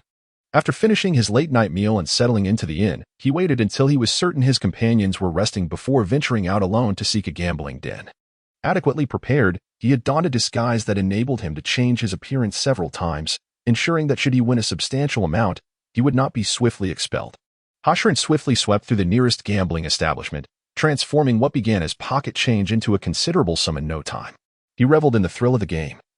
When success seems assured, many might find it tedious, yet Xingran simply wished for the exhilaration to continue. A familiar force, a familiar hand, a familiar voice. Xingran. Junpei's voice suddenly resonated behind him. This was the third gambling house Xingran had entered, and he had noticed Junpei approaching during his previous round, prompting him to seize the opportunity for a big bet. Upon seeing a table where someone was winning significantly, Junpei had easily identified Xingran. Ah, what a coincidence! Have you come to try your luck as well, Junpei-senpai? Xingran flashed a cordial, practiced smile, his radiant grin nearly causing Junpei to forget his original purpose for approaching, whether to play a hand or to rescue a wayward soul. Xingran. How many times must I tell you that gambling is a fool's errand? You mustn't become addicted, lest you squander your life away. Junpei insisted, seizing Xingran's arm to pull him outside, launching into a lecture that flowed with a variety of admonitions, showcasing his uncanny ability to communicate without repetition. In a certain sense, Junpei possessed a remarkable quality. Throughout their exchange, Xingran merely smiled, akin to a novice actor without any real skill, simply maintaining a facade of cheerfulness. Yet, that smile gradually imbued itself with sincerity. Despite Junpei's ordinary appearance, average abilities, and unremarkable character, his genuine concern for Xingran's well-being touched him, revealing that this seemingly mundane individual was worthy of deep friendship. For reasons unknown, Xingran suddenly perceived a striking similarity between Junpei and Irika. Neither exhibited unique traits as a ninja, yet both possessed redeeming qualities as individuals. Upon returning to the inn, Yamaki was absent, having gone in search of Xingran. It was evident that the atmosphere among the ninjas of Konoha was vastly superior to that of other nations. After all, they had merely completed a single mission. And even as they entered the return phase, such camaraderie was evident. In villages plagued by hostility, the fate of comrades would often go unnoticed. Early the following morning, Yamaki, who had returned late the previous night, promptly pulled Xingran from his slumber, continuing his unsolicited lecture. Xingran offered a rueful smile, eager to extricate himself from this predicament. My esteemed seniors, I won 10,000 Rio last night. Winning is impressive, but with that attitude, you will inevitably lose it all back. Take my advice, warned his seniors. I gambled to acquire more ninja tools and to train in new techniques. Humph, the excuses of a gambler. We are seasoned chunin. Your little tricks won't work here. There is a ninja tool shop at the street corner. I shall procure explosive tags now, and I will give each of you 2. How does that sound? Do not think that a few trifling gifts will absolve you. You must quit gambling. You earn so much, and you're only offering 2 for each. Make it 3. No, 4. Deal. Between individuals, to dissolve misunderstandings, one need not resort to infinite Tsukuyami or the chakra of the sage. Gifts serve as an exceptional alternative. After a warm exchange of sentiments, strengthened by last night and Appo's substantial winnings, the trio from Konoha resumed their journey back to the village. This time, without the umbu from a Wagakure accompanying them, the 3 traveled at a leisurely pace, only crossing into the land of fire by mid-afternoon. Along the way, Xingran clutched the explosive tags, his gaze wandering. In unnoticed moments, small holes inexplicably appeared on leaves and branches. Yet, it was still not sufficiently discreet. Xingran glanced at his companions ahead. He could clearly see the red light emanating from his eyes, a glaring giveaway to anyone observant. But dimming that light and detonating the explosive tags instantaneously were unattainable feats. Lessening the brightness would only diminish the explosive power, rendering his efforts futile. Once more, Hashiran surreptitiously directed his heat vision towards a nearby leaf. Alert! Suddenly, Yamaki and Appo's sharp command broke through Hashiran and Appo's concentration. Caught off guard, Hashiran realized he had been distracted in his quest for new combat techniques, momentarily losing focus on the task at hand. The instant heat vision activated and then deactivated. A minuscule hole had formed on the targeted leaf. What is happening? Junpei's inquiry interrupted Hashiran's thoughts. Following Junpei's gaze, Hashiran soon beheld a scene of devastation at a nearby outpost. The site had been ambushed. As the perceptive ninja of the team, Xingran should have been the first to notice the situation here, yet he was distracted during his journey. It was only when Yamaki Takumi approached that he realized the Konoha outpost had been attacked. According to the plan devised by the trio, they were to rendezvous with their comrades at the border outpost, rest briefly, and then proceed together to the next outpost before swiftly entering the confines of Konoha village, a journey that promised to be both safe and effortless.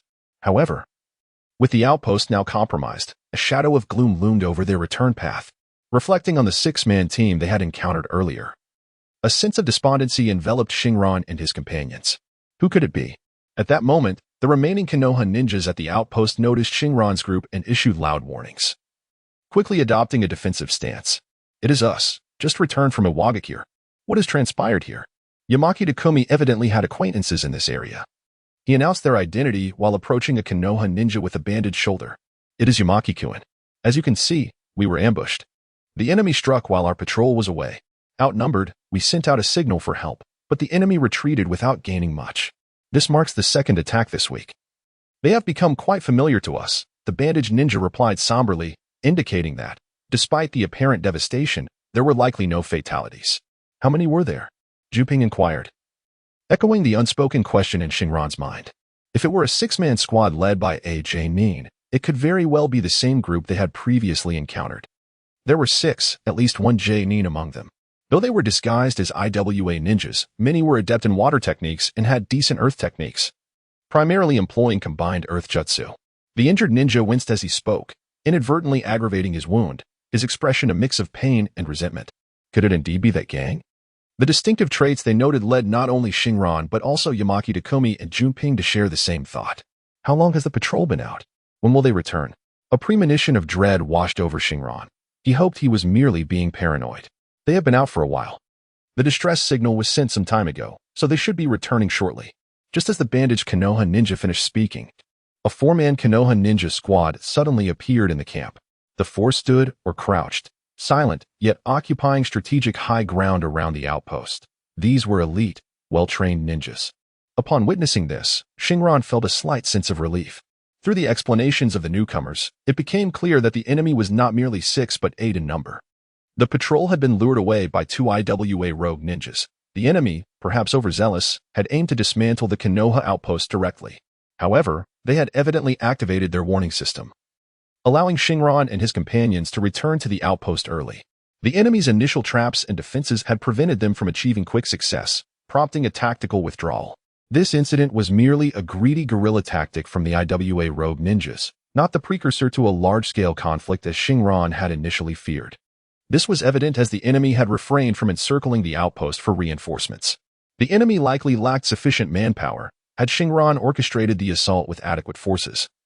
The first move would have involved encircling the patrol, using it as bait to draw the remaining Konoha forces into a trap, subsequently attacking the vulnerable outpost to lure in more Konoha reinforcements, ultimately inflicting heavy casualties before retreating.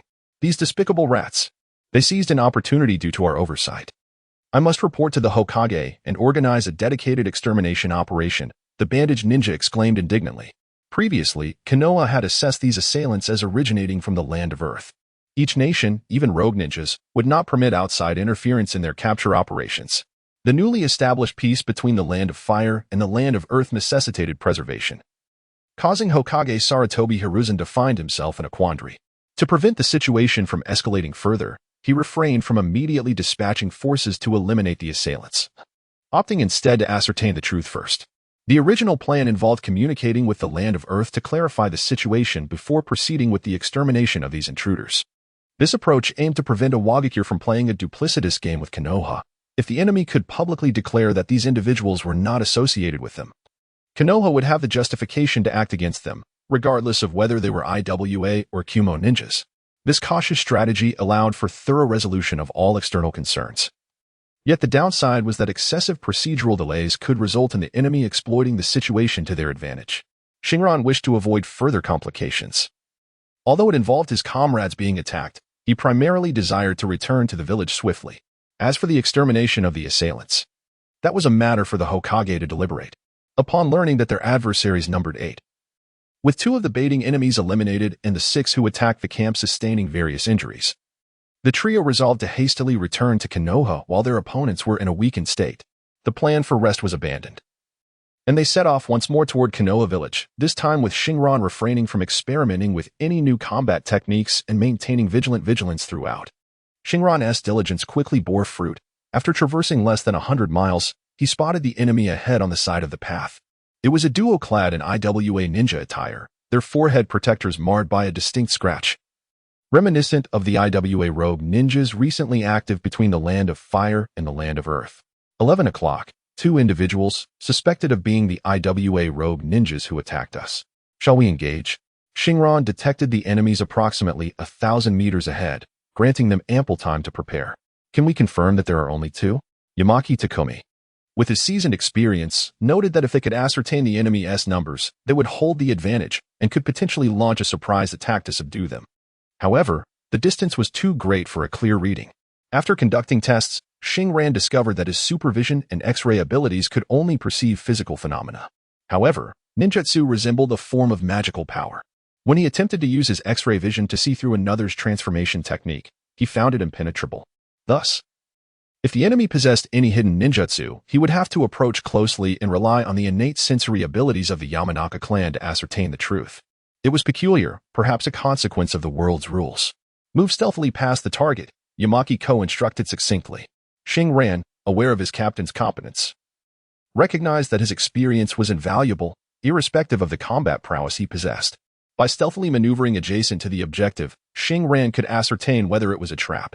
Even if he remained uncertain about the potential ambush, his group could exit the vicinity of the target, thereby compelling the enemy to reveal their hand. If an ambush existed, the enemy would likely respond immediately to intercept them, placing Xingran's team in a position of advantage. Conversely, if no ambush was present, they could evade detection and maneuver for a more advantageous strike. Xingran was astonished to realize that despite his experiences across 2 lifetimes and the expansive knowledge gained in the age of information, he held no significant advantage in the realm of ninja combat. His captain, Yamaki could arrive at accurate judgments based on his own experience. Following 2 encounters with foes, Xingran's initial inflated ego, stemming from his awakened superhuman abilities, was swiftly tempered. It became evident that the ninja world demanded more than mere ninjutsu. The wisdom of predecessors was a treasure trove of knowledge. Initially, Xingran intended to retreat into seclusion after resolving his financial issues. However, this plan was now wavering. Isolation was likely ineffective in the world of ninjas. A shift in his mindset occurred in an instant as he recalled his past enjoyment of Naruto. Drawn by the brilliance of lower-ranked ninjas outsmarting their higher-ranked counterparts, he realized he was not yet at a level to dominate effortlessly. Practical experience and the wisdom of being a competent ninja were lessons still to be learned. Under Yamaki's command, the trio stealthily circumnavigated to the 11 o'clock position of the IWA ninja defector. As anticipated, the 2 targets resting by a tree remained oblivious, indicating a lack of ambush. The enemy was unaware that someone had approached. Xingran fervently scanned the vicinity with his X-ray vision. Yet an unsettling premonition lingered despite activating both his sensory perception and X-ray abilities. Not one to waver, Xingran's objective was not to eliminate enemies. Having traversed to this realm, he had yet to enjoy the promising future ahead of him. He must proceed cautiously and promptly warned his companions. Something feels off. Just as Yamaki prepared to issue a stealth command, Xingran's sudden alert interrupted him. Yamaki no ordinary chunin, had participated in 3 wars, often. Even without identifying the enemy, intuition could prove life-saving. Retreat immediately. Without waiting for further inquiries or commands, Yamaki issued the order the moment Xingran alerted him. It is indeed true that one should not underestimate seasoned veterans. Unfortunately, Xingran's warning came too late. As Yamaki gave the retreat command, a hand suddenly emerged from the ground beneath Junping, dragging him into the earth without allowing time for a reaction. The enemy seemed to have foreseen this. Aware that Yamaki was leading, Typically, the most powerful fighter in a squad assumes this role. In the surprise assault, no one targeted Yamakiko, but instead attacked the other two. Junping had already fallen victim, and now Xingran found himself in peril. The same powerful hand that had ensnared Junping was now targeting him. This was the Earth Release, mind-severing technique, even with his superhuman abilities still in their infancy. Xingran's combat reflexes were markedly superior to those of an average person. As he and Junping were simultaneously attacked, Xingran reacted more swiftly, deftly evading the enemy's hand with a quick kick.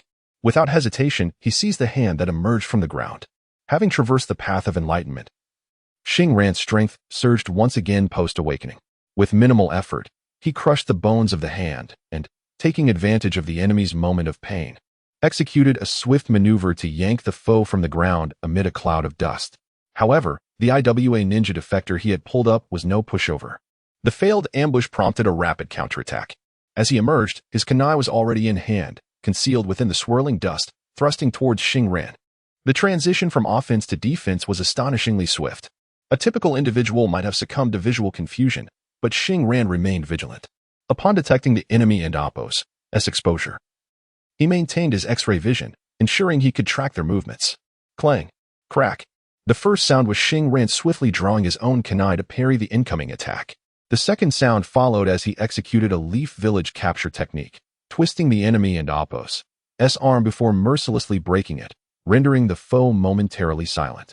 Despite the pain of his shattered arm, the enemy displayed remarkable fortitude, but resilience would not free him from his predicament.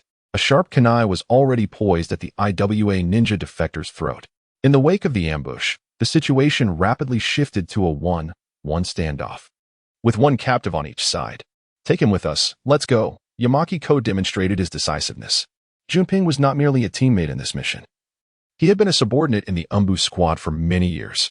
However, with their side having been ambushed first, and given the high likelihood of additional traps in the vicinity, they had to vacate the area before considering any further actions regarding Junping. Xingran hesitated. A reflection of his inexperience. Having only recently traversed to this world, he was still a novice with minimal combat experience. His first instinct upon capturing the enemy was to negotiate for a hostage exchange. However, rational thought quickly aligned with Yamakiko's assessment.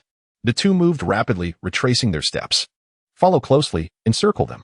A faint command resonated from the shadows of the dense forest, including the two ninjas who had previously feigned rest beneath the trees. 6 dark figures swiftly pursued the direction from which Xingran and his companions had retreated. This group enjoyed a numerical advantage, although the earlier mishap involving a comrade left them wary. The lead jonin, however, was no pushover. After a brief hesitation of fewer than 5 seconds, the remaining 5, carrying the unconscious Junping, pursued the fleeing Xingran and his comrades.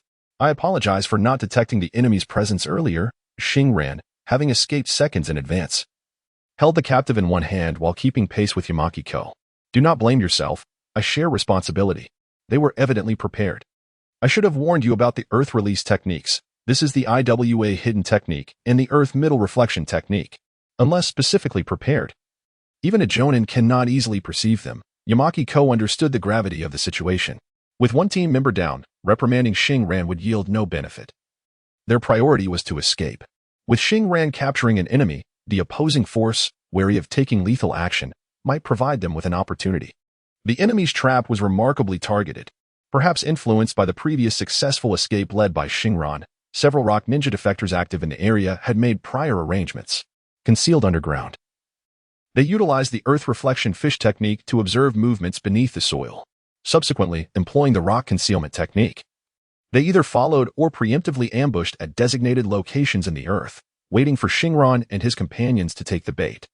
It was foreseeable that had Xingran not unexpectedly captured one of them, the two from Konoha dragged underground would have had no chance of returning to the surface, destined to enjoy a seamless service of being killed and buried.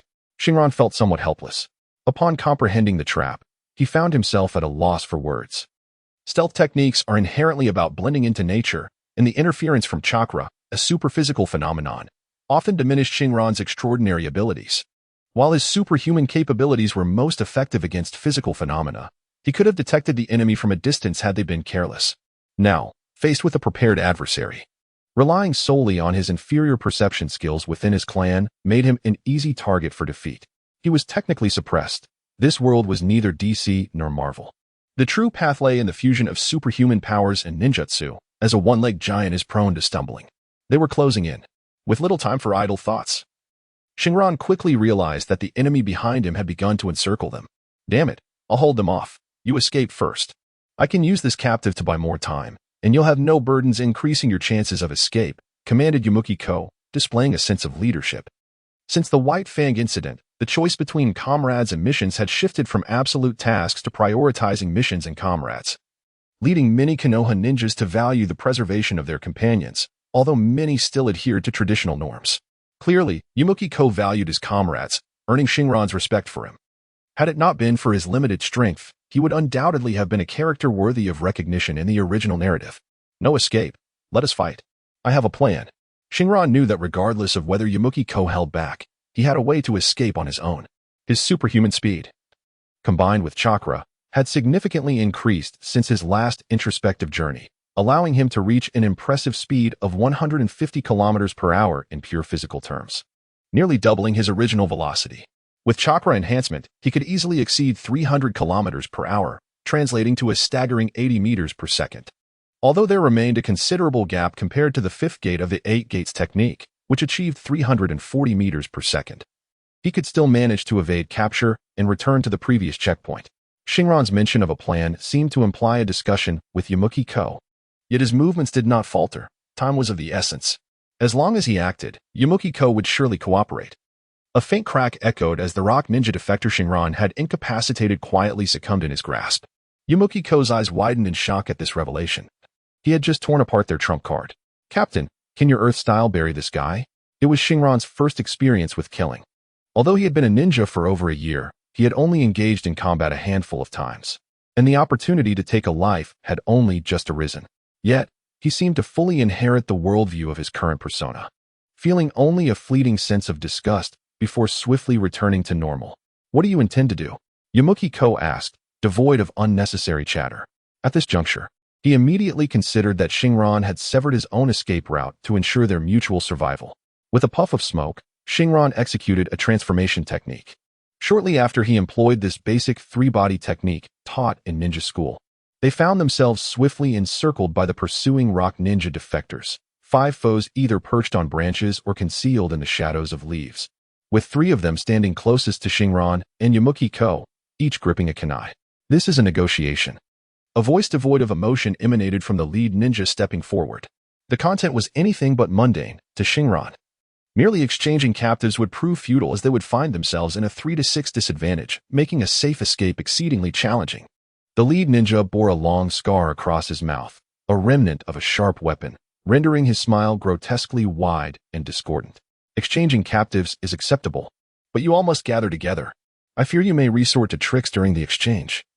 Yumukiko replied while tightening his grip on his kunai to intensify his threatening demeanor. In Xingran's view, the next course of action would demand the enemy to congregate, maximizing their chances of a successful counterattack. Any attempt at exchanging captives would only render them increasingly passive, especially since they no longer held any captives. At that moment, Yumukiko alone was holding the captive, while Xingran's figure had vanished. The rock ninja defector whom Xingran had just crushed now knelt subdued beneath Yumukiko, one hand grasping the remnants of his shattered palm as he bowed his head, obscuring his expression. Look beneath your feet. As the scarred ninja pondered Yumukiko's demand, one of the dark-skinned ninjas behind him quietly reported to his superior. Yes, I see it. The scarred ninja refrained from elaboration. Yet his 2 companions remained silent in tacit understanding. Beneath Yumukiko's feet lay a patch of earth that, despite appearing camouflaged, bore signs of disturbance, revealing it had been recently disturbed. The and Appos, rock ninja defectors and Appos, quickly deduced that the Konoha genin who had just captured their companion, despite lacking the Chunin vest, had reflexes surpassing even those of a Chunin. Surely he must have hidden underground. All the rock ninja defectors present felt they had uncovered the enemy's contingency plan. Their contempt mingled with a distraction from the ground beneath Yumukiko. Who is truly playing tricks here? I'll count to 3. If you refuse to exchange, so be it. After all, I am not familiar with the fellow in your grasp, the scarred ninja stated, his tone as flat as ever. This declaration revealed the truly treacherous nature of the defectors, a group devoid of moral boundaries. In ninja combat, Psychological warfare induced through dialogue often proves more effective than direct confrontation, which is why Naruto is the protagonist. Verbal manipulation is the most powerful ninjutsu. 1.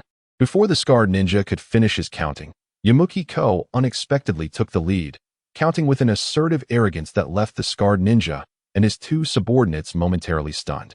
The psychological battle was not solely their domain. Konoha ninjas were equally adept, and Yamanaka's sudden display of bravado served not only as intimidation. Seizing the moment when the previously despondent captive, who had been cradling his injured hand, raised his head and formed a special hand seal, revealing the secret technique of the Yamanaka clan. Secret technique. Mind turn technique. It turned out that this defector, who had been bowing his head and clutching his hand, was actually a transformed Xingran, while the true defector he had crushed was now buried beneath Yamanaka's feet.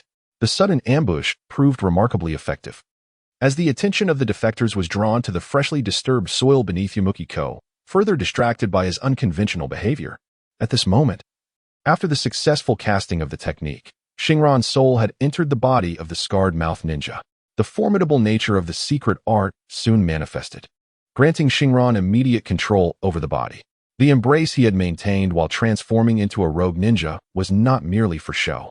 It was a preemptive measure to gather chakra for the hand seals necessary to unleash the secret technique of the mountain tribe at any moment.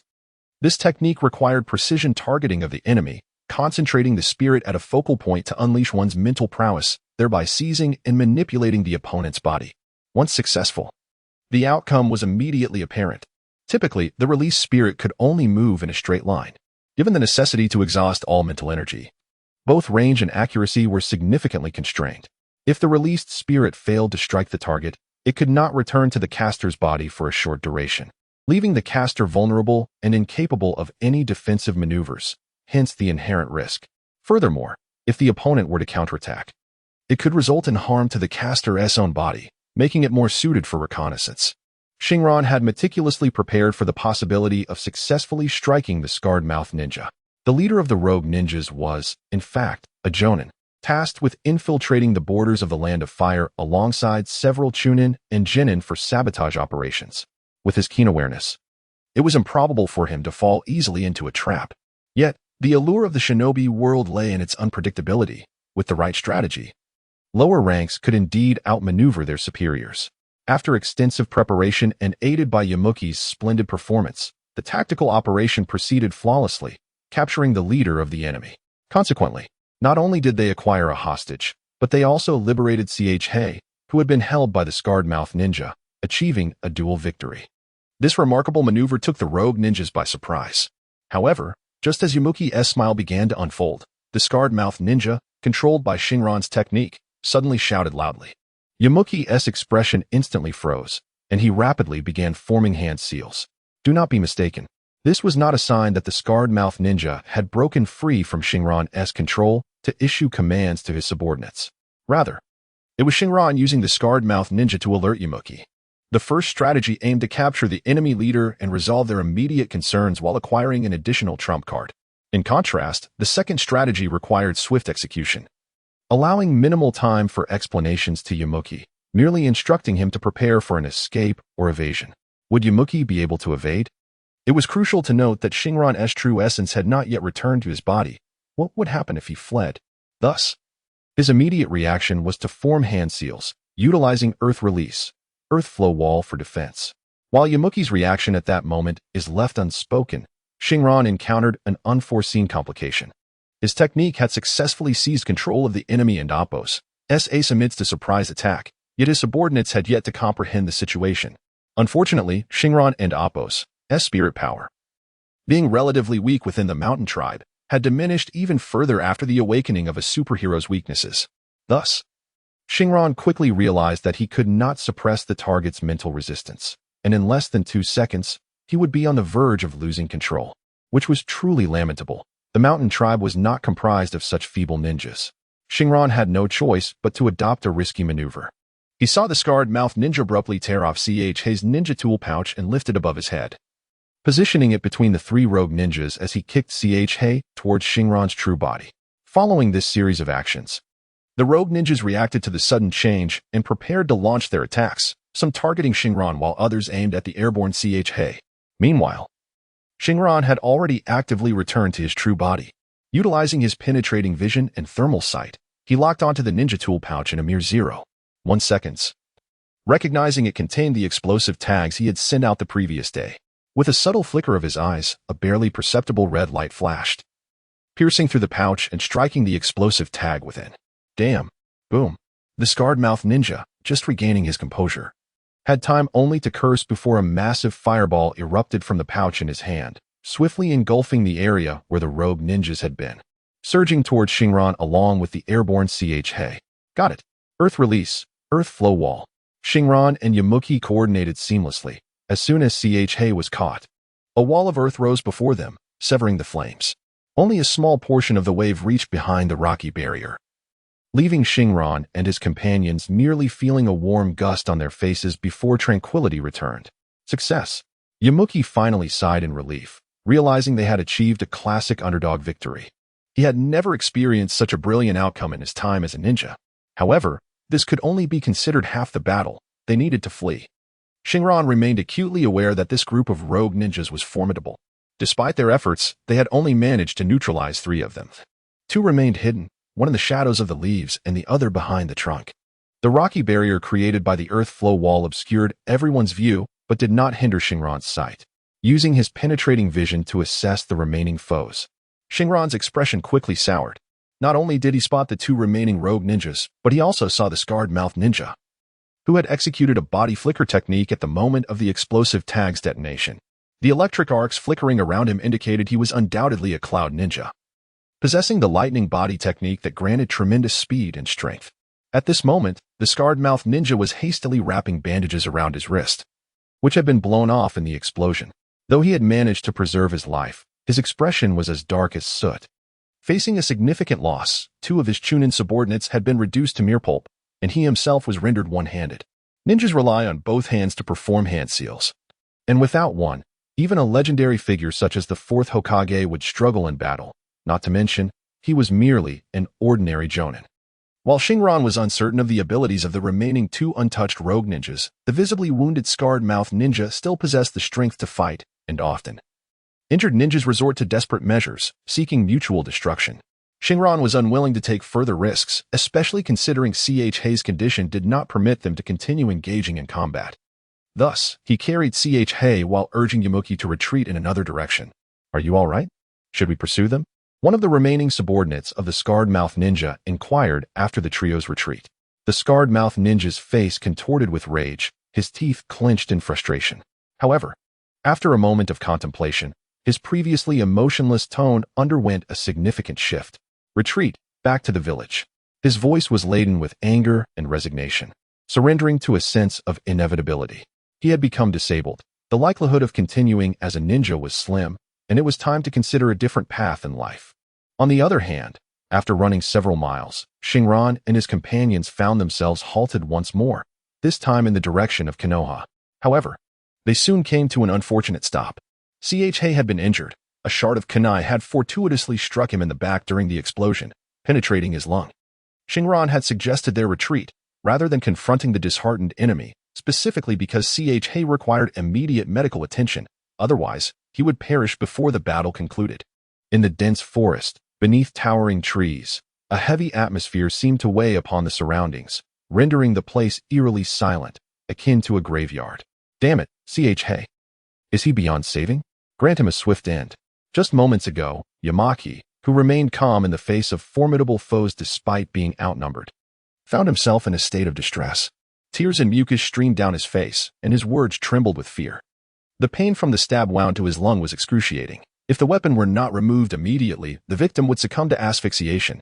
Conversely, removing the weapon would lead to a flood of blood obstructing the trachea, resulting in a similarly agonizing demise. Chunping, Yamuki's longtime friend, deserved a more dignified fate than this. It would be better to grant him an early release from suffering. Wait, let me try, Yamuki said, halting the act intended to end Chunping's torment. Earlier, as Chunping writhed in pain on Yamuki's back, the sight weighed heavily on Yamuki's heart. He vividly recalled Chunping's efforts to persuade him to quit gambling. He was a good man who did not deserve an untimely death. At this moment, Yamaki's mind was consumed with thoughts of saving Chunping, specifically recalling the medical ninjutsu knowledge he had perused like a magazine. Although Yamaki lacked yang-release chakra, his previous study of medical ninjutsu was merely a pastime. Now, faced with an urgent situation, he had no time to ponder the intricacies of the art. Instead, he focused on recalling the technique, channeling chakra through his meridians until it gathered in his hands.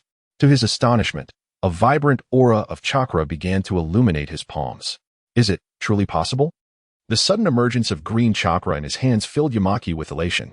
He thought to himself that indeed, he was a good lad. Perhaps the recent trauma had spurred him to fervently pursue the study of medical ninjutsu. Healing techniques, while fundamental, were not difficult to learn. However, without yang-release chakra, even the simplest of techniques remained elusive. The ability to execute them, however, indicated that the practitioner possessed the yang-release chakra attribute. Yamaki was acutely aware of his chakra type since his arrival in this realm. How could he suddenly manifest yang-release?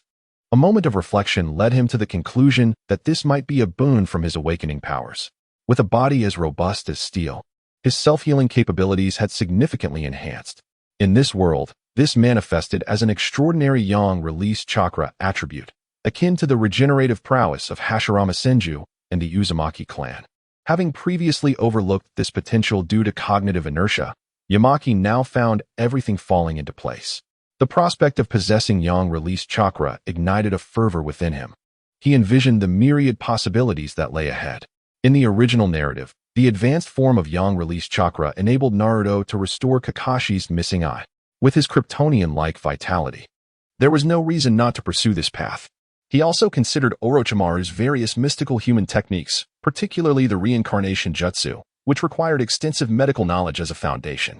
This solidified his conviction to become an unparalleled medical ninja, surpassing Tsunade, and to deepen his understanding of the human body in order to enhance his resistance to magical adversities. Without further hesitation, Yamaki placed his hands upon Chunping's wounded back and swiftly extracted the kunai fragment. As pressure built within Chunping's lungs due to internal bleeding, the moment the weapon was removed, blood erupted in a dramatic splatter. Fortunately, Yamaki's healing technique soon alleviated the situation, though time was of the essence. Chunping's complexion grew increasingly pale, a sign of excessive blood loss. Yamaki observed the slow healing of the wound, beads of sweat forming on his brow. The healing process was painfully sluggish. If the bleeding did not cease promptly, Chunping would still be in peril, albeit with the comfort of medical ninjutsu to ease his suffering. Palm healing technique. This advanced technique was more powerful, yet significantly more challenging to master than basic healing ninjutsu. Its principle mirrored that of healing techniques, accelerating cellular regeneration to expedite the healing of wounds. However, the chakra flow required for this technique was more complex, demanding a high level of medical expertise. Improper control could lead to excessive cell proliferation, resulting in deformed wounds or, in severe cases, premature aging due to the depletion of local vitality.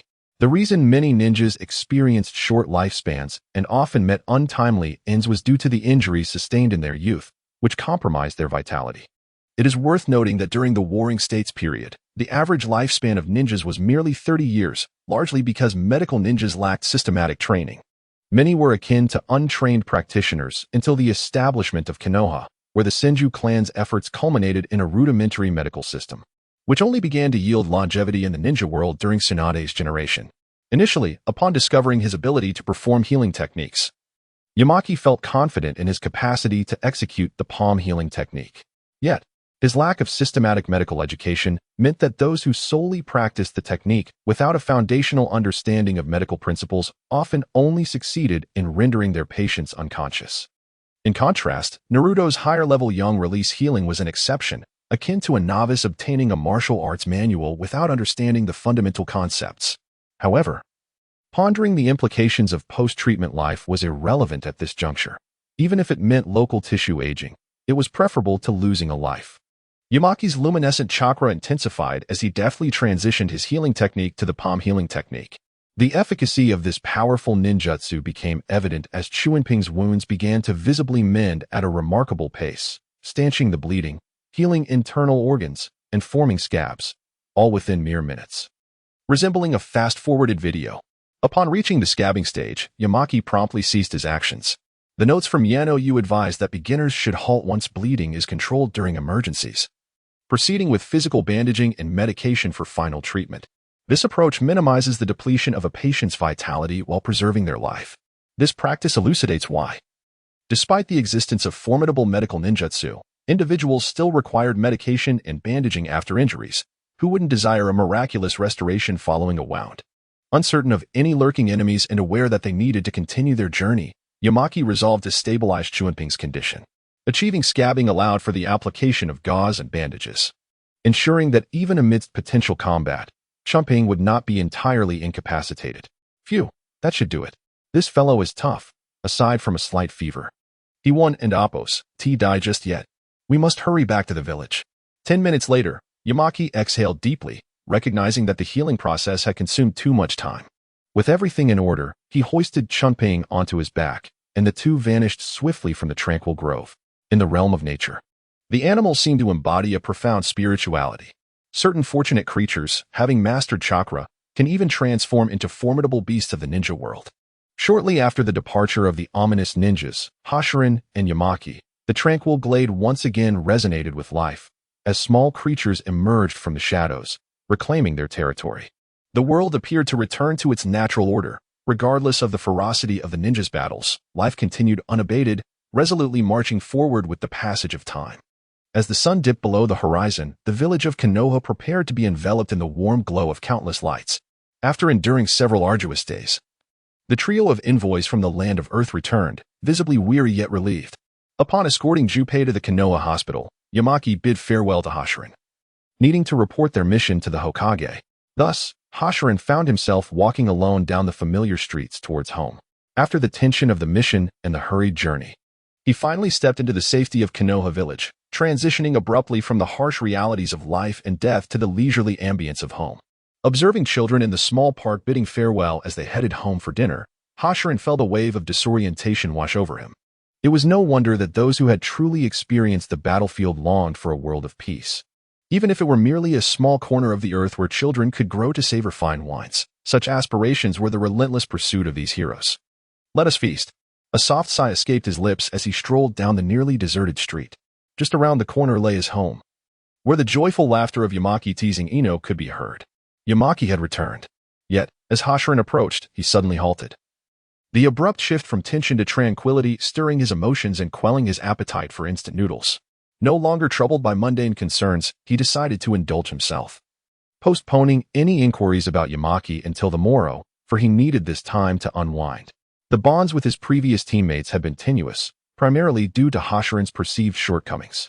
However, Junpei, despite being a recent acquaintance, had cultivated a genuine concern for him, establishing a commendable foundation for their camaraderie. The events of the previous day, while seemingly trivial in the grand scheme of the ninja world, had left a significant impact on Hashirin, though he was indifferent to the lofty ideals of the will of fire. Witnessing the near demise of someone with whom he had a connection ignited a deeper interest in becoming a powerful healer. Dining alone at the barbecue establishment of the Akimichi clan, he savored a sumptuous feast, the delectable grilled meat soothing his fluctuating emotions and prompting reflections on the future.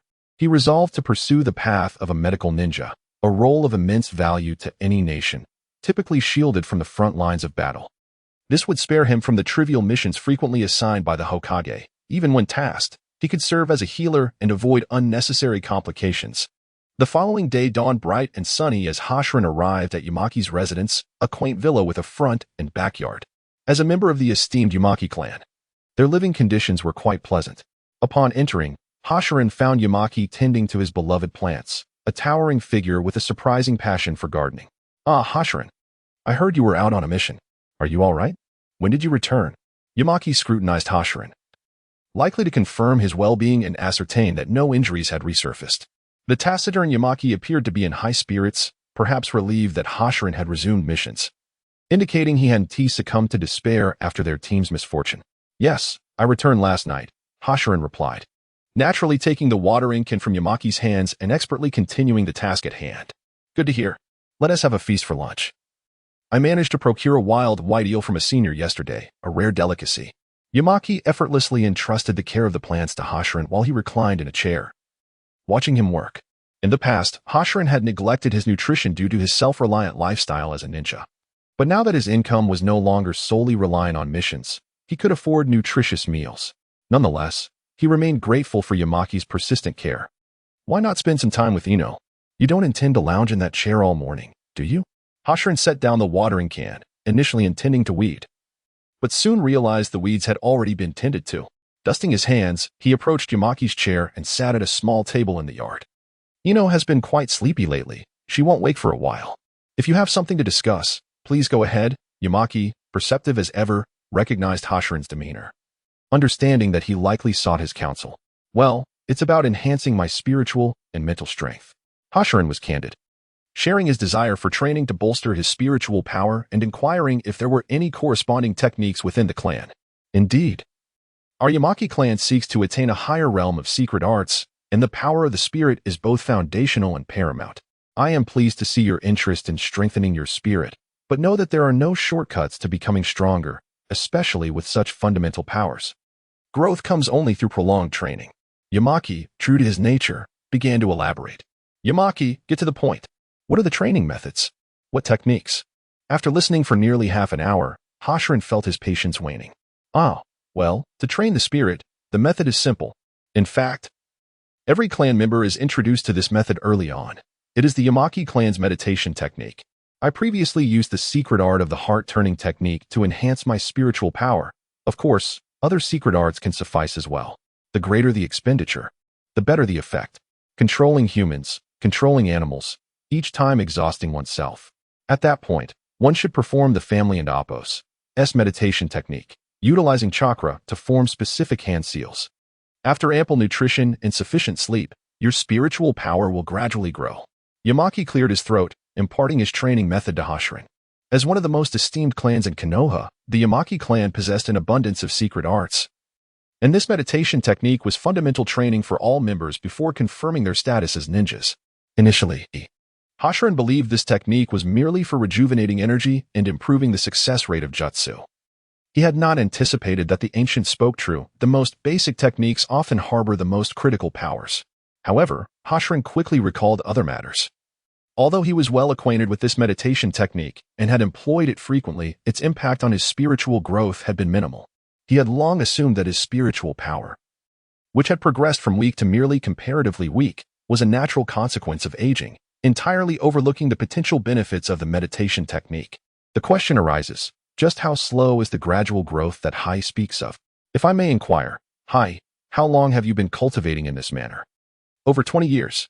Xingran felt somewhat speechless. If it took Hai 20 years to reach his current level of mental prowess, then Naruto must have been Hokage for many years. And he himself might have long since become just an ordinary name on the monument of sacrifices against the infinite Tsukuyami. Do not be deceived by my demeanor. Throughout these 2 decades, I have never slackened my efforts, and my spiritual power has increased by at least 50%. Noticing Xingran's silence, Hai worried that the figure of 20 years might discourage him, and hastily informed him of the results, hoping to entice him with the promise of benefits.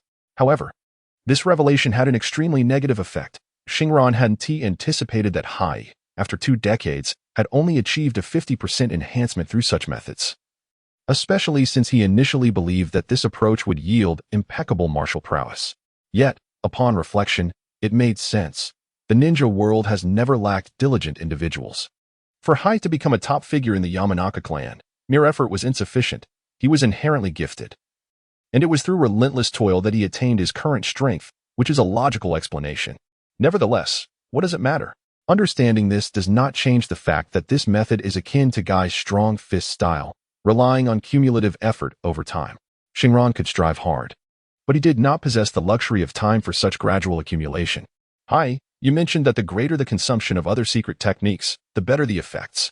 Please, teach me some S-rank secret techniques. By the way, the spirit transformation technique sounds excellent. Could you instruct me in it? Suddenly, Xingran recalled Hai's earlier words, as if he had stumbled upon a new continent. If he were to practice more effective ninjutsu, could his growth rate not also accelerate? The spirit transformation technique is out of the question, Hai replied, his expression suddenly turning somber. Although our clan possesses this technique, its requirements are exceedingly stringent. It necessitates not only robust mental power as a foundation, but also demands the practitioner possess exceptional talent and unparalleled control to adapt physically to the technique. While I meet the mental criteria, my body is ill-suited for it. Had he still been here, he could have taught you, but I cannot. Upon hearing the mention of the spirit transformation technique, Hai's demeanor shifted to one of melancholy, evoking memories of a departed friend, tinged with a hint of regret. Xingran did not inquire about the identity of this individual, based on his memories from watching anime in his previous life. It was highly likely that this person was Cat Dan, Tsunade's boyfriend, who was closely acquainted with Akimichi Chza, given the similar capabilities of Yamanaka Hai and Cat Dan. It was entirely reasonable for them to be friends. Without the spirit transformation technique, perhaps the heart disruption technique would suffice. It is also a high-difficulty, high-consumption technique. Xingran refused to give up, intending to pursue this alternative, which was undoubtedly Hai's trump card and would be immensely powerful. However, this is a crucial secret technique of our clan, and by regulation, it is not permitted for lower-ranked ninjas to practice it. To his surprise, Hai flatly rejected Xingran's request. In this world rife with contradictions, there exists an insurmountable conflict between ordinary ninjas and noble clans.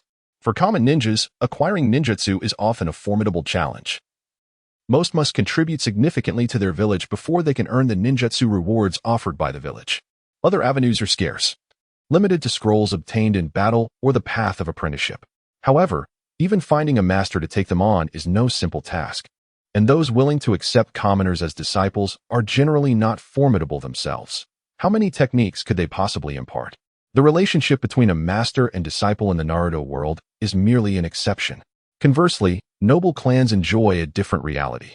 Each ninja clan possesses its own foundational secret techniques, and due to the shared resources within the clan, techniques acquired through chance or post-apprenticeship can accumulate over time. Thus, the ninja world has become polarized. The weak and struggling common ninjas find themselves trapped in a vicious cycle of lacking suitable ninjutsu to cultivate. While noble clans can more easily obtain techniques tailored to their strengths, achieving results with less effort, even if they rank low within their own clan, allowing them to appear powerful among common ninjas. Where there is conflict, there is resistance. Members of noble clans within their own villages are seen as coveted treasures by the commoners of other villages, each hoping to seize a piece of them, perhaps even uncovering a skill in the process.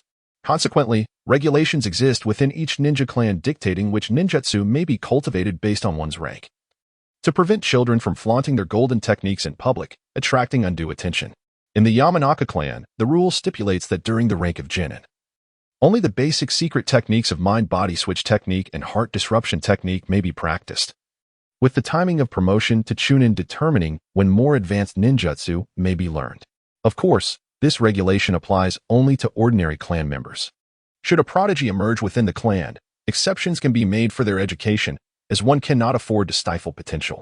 A prodigy is of paramount importance to a clan like the Yamanaka, which occupies a precarious position between strength and weakness.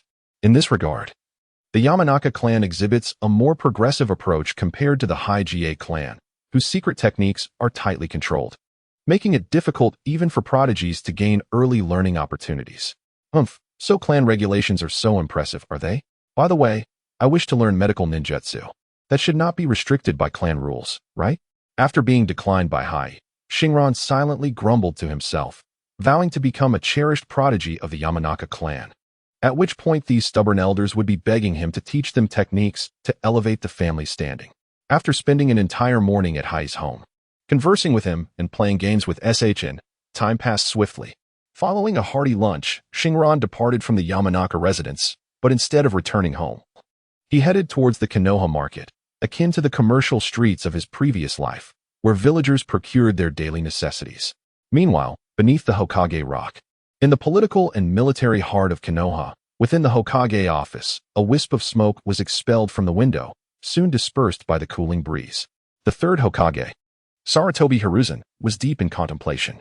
The previous day, he had received a report from his direct subordinate, Yamaki Atsushi, detailing the ambush and the movements of the Tsuchikage from Awagakure, all of which he had anticipated. However, during the return journey, Yamanaka Xingran's sudden display of potential as a medical ninja had taken the third Hokage by surprise, gambling, yet generously purchasing explosive tags for his teammates. There might still be hope for him. Just how far could this medical ninja potential reach? It was said to be self-taught. A headache ensued, Potential coexisted with problems. The previous team wipeout and injuries had undoubtedly left a significant impact on this young fellow. Should he be given another chance? With a hoarse voice, the longtime smoker's tone rendered the third Hokage's words increasingly frail, and perhaps even he struggled to comprehend his own musings. Suddenly, a member of the Umbu, wearing a raccoon mask, appeared and knelt behind the third Hokage. Hokage-sama, it is possible that Yamanaka Xingran's medical ninjutsu was learned from Yamanaka Akira. Our operatives observed him entering Akira's fish shop. The voice of the masked Umbu was muffled, yet to the ears of the third Hokage it lost its usual gravitas, further deepening his hesitation due to the implications contained within. If someone is teaching him, then it is not entirely self-taught. After all, his potential would be significantly diminished. Therefore, even if he were to be accepted into the Hokage's faction, he would merely be a dispensable figure. A tinge of regret mingled with reluctance emerged, accompanied by uncertainty. Perhaps nurturing him could yield a capable ninja? It is no wonder the third Hokage would deliberate over such a lowly genin. Medical ninjas are a scarce resource at any time, and each must be cherished. Unbeknownst to Xingran, the Hokage was wrestling with the decision of whether to prioritize his cultivation. While according to Hai, the Yamanaka clan possessed formidable medical ninjutsu practitioners from previous generations, though they had long since retired due to injuries and were thus unknown to the general populace. Before him stood a humble fish shop, the very destination of his journey. A prominent sign at the entrance bore the crest of the mountain clan, proclaiming the establishment as Aunt Chio's Fresh Fish Shop, a title both succinct and charming. Inside, the shop was quite ordinary, featuring numerous tanks filled with a diverse assortment of aquatic life: grass carp, mandarin fish, bass, alongside crabs, lobsters, and a plethora of shellfish, all meticulously categorized. As it was afternoon, the peak business hours had passed, leaving only an elderly woman, her hair a mix of black and white, reclining in a chair. Eyes closed, perhaps asleep, cradling a rather shabby orange cat in her lap. This must be Aunt Chio, petite in stature, her face illuminated by sunlight streaming through the glass, emanating an aura of warmth akin to what he had described. She appeared to be the kind of grandmother who was easy to approach. Aunt Chio? Xingran tentatively inquired, unsure if she truly slumbered, speaking softly as if afraid to disturb her. He knew many elderly folk feigned sleep, so he chose to wait patiently. Should she indeed be asleep, he would not wish to rouse her, and if she was awake, he could seize the moment to learn from her. The only sounds in the shop were the bubbles rising from the oxygen tubes in the fish tanks, indicating a serene atmosphere. Resigned, Xingran found a place to sit. Recognizing that awakening a sleeping elder would be an unwise move, potentially inciting her ire, which could lead to unforeseen complications. 1 minute passed, then 2, then 10. Soon, half an hour had slipped by. The orange cat had opened its eyes to glance at Xingran multiple times, yet Aunt Chio remained blissfully unaware. Much to Xingran's dismay, with time dragging on, he recalled Heyi's training methods. Rather than squander his time waiting idly, he resolved to practice his mind transition technique, aiming to expend his mental energy and experience the meditative state that followed exhaustion. Without hesitation, Xingran targeted a base in the tank, which had been staring at him with vacant eyes for some time. He swiftly prepared to cast his technique, managing to do so in under 3 seconds, a commendable speed for a lower-ranked ninja from the mountain clan.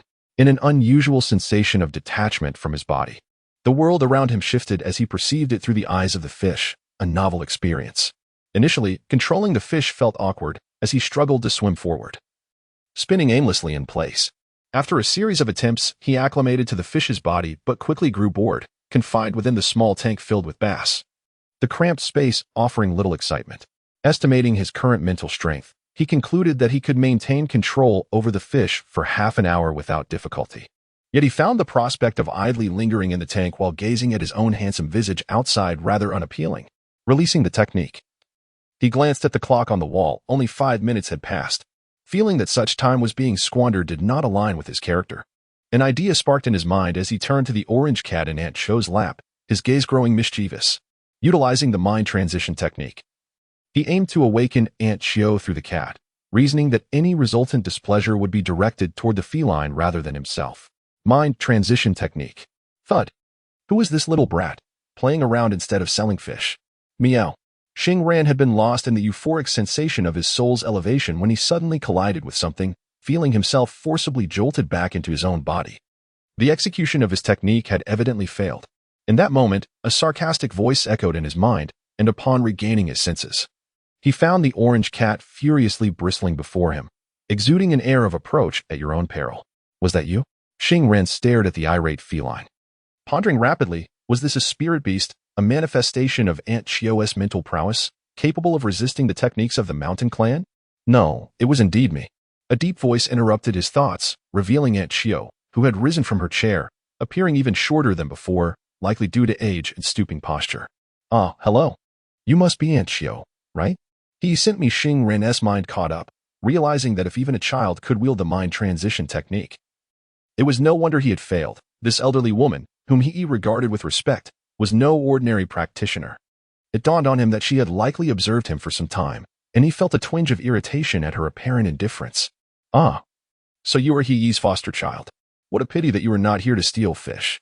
Aunt Chio and Appo's demeanor shifted to one of disinterest upon learning of Xingran and Appo's intentions to seek apprenticeship, muttering something about the absurdity of it all.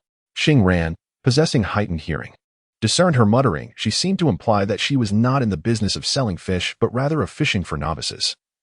As the sign at the entrance explicitly stated that anyone caught stealing fish would incur a penalty of triple compensation, a surge of indignation flushed Xingran's face.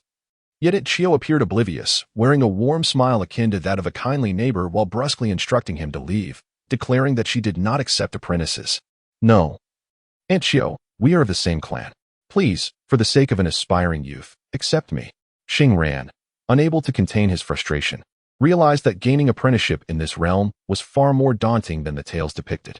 He took a deep breath to steady himself, reminding himself that he was but a lowly apprentice without rights, and that enduring such humiliation might ultimately lead to learning valuable skills. What of the clan? I detest my kin, and even more so, aspiring youths. Get out. Aunt Chio brandished a broom seemingly from nowhere. Xing ran away without further ado. Dumbfounded, Xingran gazed at Aunt Chio's shop, perplexed. You dislike your own kin? How could he describe you as a kind mentor? And what was this disdain for aspiring youths? The very essence of the shinobi world revolved around camaraderie, hard work, and triumph. Why did her perspective starkly contrast with the ideals he had known? Observing Aunt Chio, wielding the broom with an air of authority, yet occasionally gasping for breath as if on the verge of collapse, Xingran hesitated to act. Should she fall? Would he assist her or simply step aside? In a swift motion, he returned to He and Appo's residence, recounting the entire ordeal in detail. That is simply Aunt Chio and Appo's nature. Do not take it to heart, Xingran. Gaining an apprenticeship is no trivial matter. To acquire skills, one must possess the fortitude to overcome obstacles.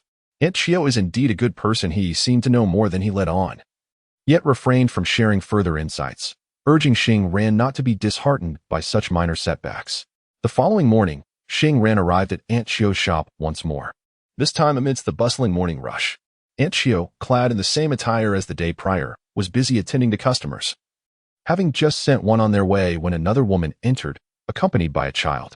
With renewed determination, Xingran steeled himself and stepped into the shop, ready to face whatever awaited him.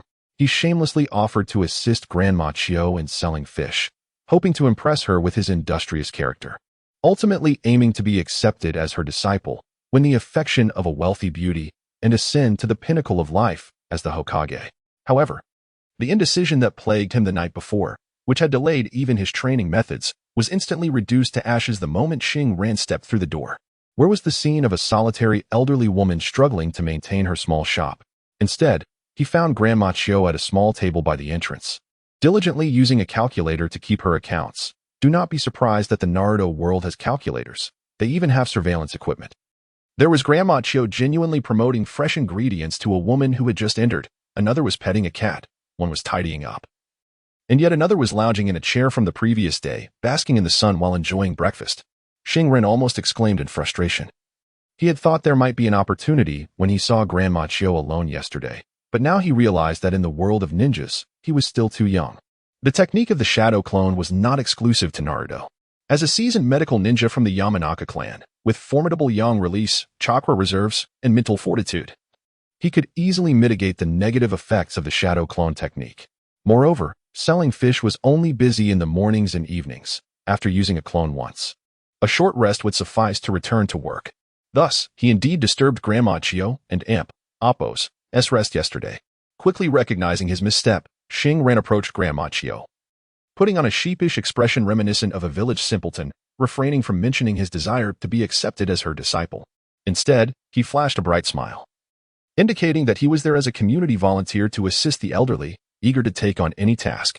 Grandma Chio scrutinized him for a while before breaking into a toothless grin, promptly dismissing all her clones except the one managing the accounts, signaling clearly that he should not meddle with the financial matters but could handle everything else. Xingran plastered on a forced smile, instantly slipping into character. It turned out that the abilities of a Superman were indeed quite impressive, perfectly suited for laborious tasks. No wonder the Superman in Man of Steel abandoned journalism to engage in manual work. As noon approached and customers ceased to enter the shop, Xingran sighed in relief, casting an expectant glance at Grandma Chio, akin to a student waiting for praise from a teacher after tidying the classroom. "You've done well, young man. This fish looks like it's on its last legs. Take it with you," she remarked generously, handing him a bag containing the fish, her expression urging him to leave quickly, lest she lay eyes on it again. Thus, Xingran was once again hastily shooed out of the shop. Unbelievable. He hadn't realized that this old woman was quite the actress. Even Superman's superbrain failed to comprehend that he had genuinely been dismissed as a volunteer. Furious, Xingran clenched the fish in his hand and hurled it to the ground, stomping on it for good measure. The texture confirmed his suspicion. This fish was not merely on its last legs. It had been dead for quite some time. That stingy old woman. Xingran contemplated leaving in a huff but felt reluctant. After all, he had toiled all morning, while he might not have achieved anything grand. He deserved some form of compensation for his labor. Others might overlook his efforts, but he could not dismiss his own hard work. Even if he had money now, it could be squandered, but the fruits of labor should not go to waste. Thus, Xingran resolved to take the fish home, regarding it as a profound lesson. In this ninja world, he was not only young but also needed to hone his acting skills. However, as much as he intended to eat the fish, he could not allow himself to suffer such indignity. As a dignified gambling master, he would not lack for money in the future. How could he eat a dead fish? The scroll of the medic ninja, Yao Shi Yunayu, contained records of using medical ninjutsu to restore vitality to dead fish. Being a gluttonous traveler from another world, Xingran knew he had to freshen up the fish before consuming it. Medical ninjutsu involves the practitioner using chakra to stimulate cells to heal wounds, and with variations. It can also achieve detoxification and offensive effects. As a training tool, a dead fish is both a common and practical resource. The challenge of medical ninjutsu lies in chakra control. Those with strong control can quickly master advanced techniques. However, many ninjas get stuck at this level. If a ninja can use healing techniques to restore a fish's cellular vitality within a certain time frame, causing the fish to appear as if it has come back to life, congratulations. This ninja's control of yang release chakra has reached the level required for mastering advanced techniques. In the original narrative, the ability to revive dead fish through medical ninjutsu escalated to resurrecting the dead, a phenomenon so incongruous it could only be described as a bug. Xingran learned the truth after mastering medical ninjutsu. With Superman and Appo's brain, he had already effortlessly mastered advanced techniques. There was no reason he could not accomplish the task of revitalizing the fish. As he had anticipated, after several trials, Xingran successfully revived the unfortunate fish, which now wriggled with life. Seizing the moment, he skillfully prepared the fish in a pot, finishing the task in mere minutes. After eating, Xingran fell into contemplation. If he merely needed to reach the level of using advanced techniques in battle, he was already graduated. However, his ambition to become a medical ninja was not solely for combat. He sought to build a foundation of extensive medical knowledge and obtain Orochimaru's research materials to ultimately resolve the soul issues within the reincarnation technique, aiming to address his own low magical resistance and weak soul before the infinite Tsukuyami took effect. Therefore, he required someone to guide him through a structured learning process to develop the technological tree of this world, or specifically, its medical technology tree.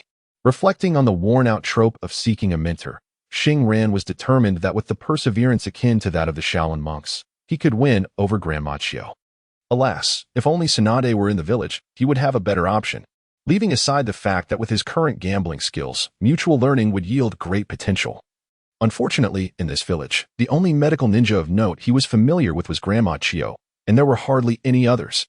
Without better reasons to approach the other few, he could only pick the fruit from Grandma Chio's tree. With a renewed mindset, Xingran began visiting Grandma Chio's shop daily. He was not a man of few words. He clearly expressed his desire for her guidance, leading to days filled with volunteer work. Half a month later, he confirmed that the training methods of Hai Yi were effective but utterly insufficient for his needs, serving merely as a meager enhancement. One day, as usual, Xingran arrived at Grandma Chio's shop. It was still early, and few customers were present. Only an elderly man was in the store. Xingran seamlessly transitioned into volunteer mode. After half a month of practice, he had become a competent vendor, first promoting the shop's surplus products before inquiring about the customer's needs. However, before he could complete his service, the old man interrupted him. The old man had a severely receding hairline, age spots creeping across his face, and he held a plastic bag in his gnarled hands. It was then that Xingran noticed that the old man already had a dead fish in his bag. I purchased a fish yesterday, intending to keep it for a day before consumption. However, it tragically perished in the middle of the night. When you sold it to me, it was evidently not fresh. I demand a refund, or perhaps an exchange for a fresher specimen would suffice. The old man endeavored to project an imposing demeanor, yet his palpable lack of conviction left Xingran perplexed by his demeanor. Old Granny Chio? Was this fish sold by you yesterday? Xingran was uncertain, having taken on the entirety of the shop's operations recently. Even his underdeveloped intellect would not lead to a lapse in memory. He had never sold a fish to this old man. Could it be that he was trying to pull a fast one? I am old and forgetful. Since Xingran began volunteering, Granny Chio's responsibilities had dwindled to merely bookkeeping and indulging her cats, now languidly basking in the sun on her recliner. Ordinarily, the old lady's feeble assertion of her forgetfulness would pose no issue, yet Xingran found it hard to believe. The ledger recorded even the orange cat stealing a fish that had leapt from the pool. There was no reason for her to forget yesterday's events. Refund my money, or provide me with a fresh fish. Otherwise, I shall refuse to leave. The old man's eyes darted about, realizing the situation was not as straightforward as he had hoped. When had the shop gained such a sprightly young fellow? Before Xingran could pursue the matter further, the old man initiated Plan B. Xingran observed as the old man prepared to collapse onto the ground, activating his electric but maneuver, leaving him utterly speechless. What a bizarre DJVU reminiscent of countless similar encounters in his past life. If he intended to feign injury, he ought to do so on the street. The old man, perceiving the confusion on Xingran's face, began to adopt a rather shameless grin. There will be no refunds, nor will I replace your fish. This fish enjoys playing dead. A little chakra stimulation will awaken it. Recognizing that Granny Chio had no intention of intervening, as if she were oblivious to the old man's antics on her territory, Xingran understood he must handle the matter himself. As an apprentice devoid of rights, everything before his teacher could be a test. Reflecting on his time as a volunteer, it seemed the moment had arrived for the teacher to assess the character of the student, given that he was there to learn medical ninjutsu. And with the present and amp, oppos, dead fish and amp, oppos, a universally recognized practice tool in the world of Hokage, his intentions were glaringly evident. Xingran donned a benevolent yet threatening smile. No. It was a smile. With one hand, he retrieved the lifeless fish from the plastic bag and activated the healing technique. Having previously revived the fish, he found this task remarkably effortless. In the mere seconds it took to extract the fish from the plastic bag and present it to the old man. A flash of green light enveloped the scene, and suddenly, the fish sprang back to life, flopping energetically before the old man. Don't deceive me. I may not be well educated, but this is medical ninjutsu, isn't it? The old man feigned composure, attempting to justify his innocence. You are all scoundrels, taking advantage of an uneducated old man, yet his body betrayed him as he hastily snatched the revived fish and stowed it back into the plastic bag. Scampering away in a flurry, Xingran smirked, casting a triumphant glance towards Granny Chio, who appeared to be dozing in her chair. This problem was far too easy to solve. Was there not a challenge more formidable? However, Granny Chio, displaying a sense of aloofness, seemed utterly indifferent to his triumph, appearing as if she had yet to fully awaken. The little orange cat, however, revealed her inner turmoil, as it had fled in fright to hide behind Xingran, trembling. Its back bore an unsightly bald patch, a remnant of the earlier petting, the young cat enduring an uncharacteristic pain for its age.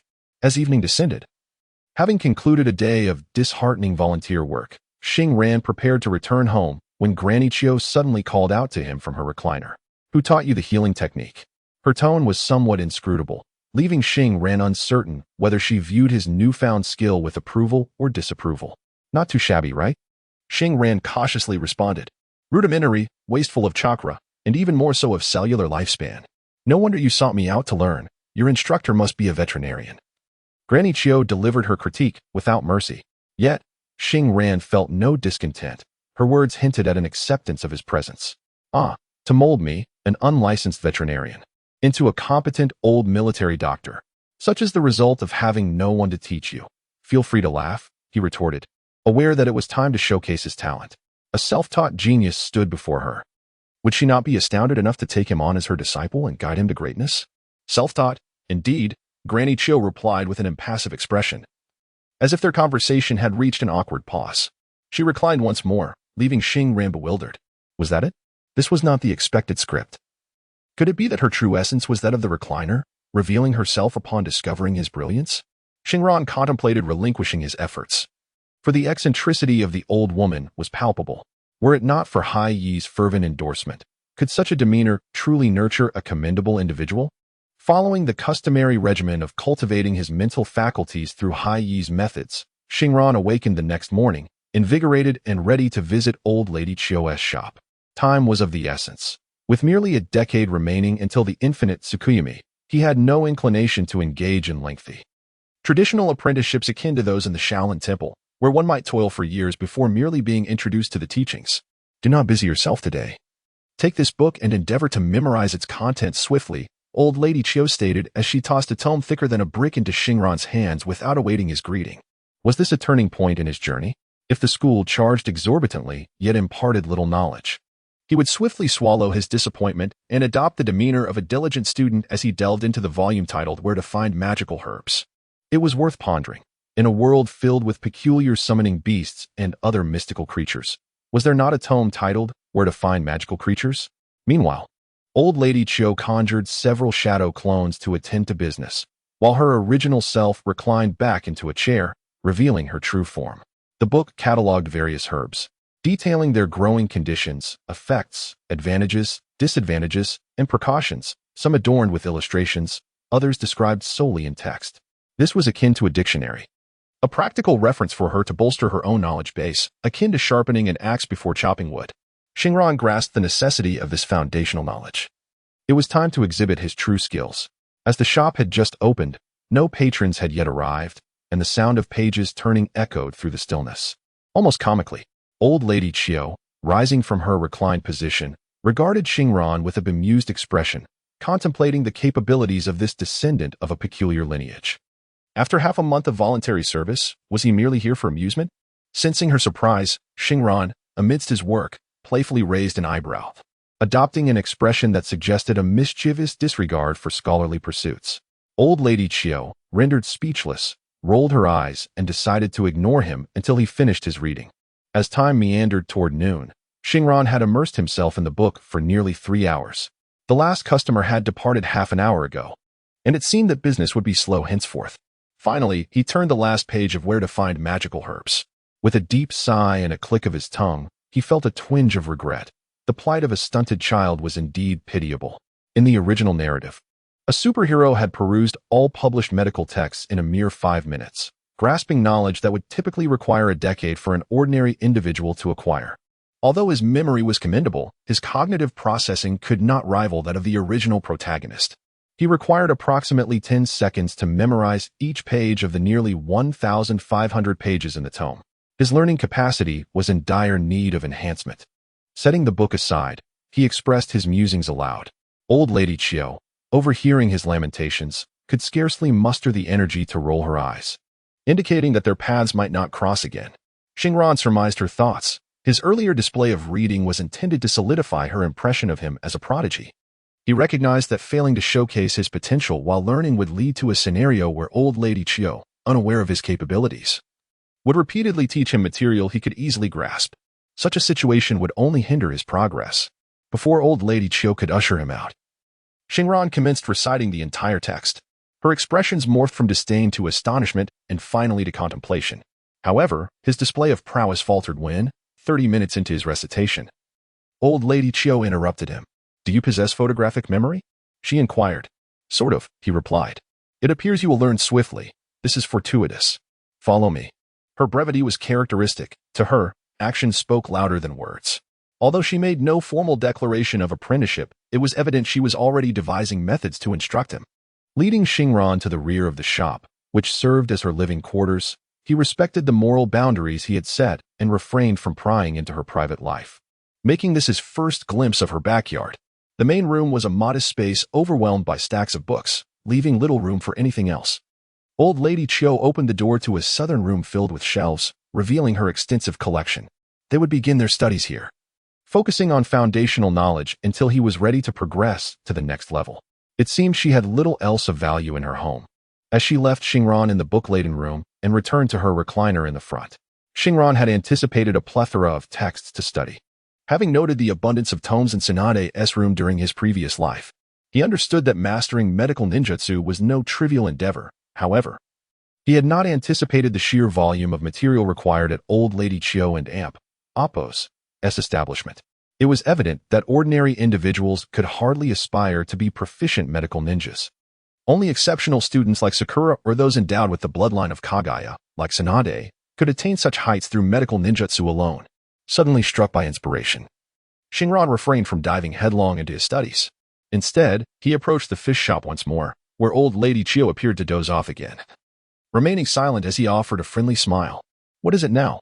she asked, bemused by his unwavering gaze.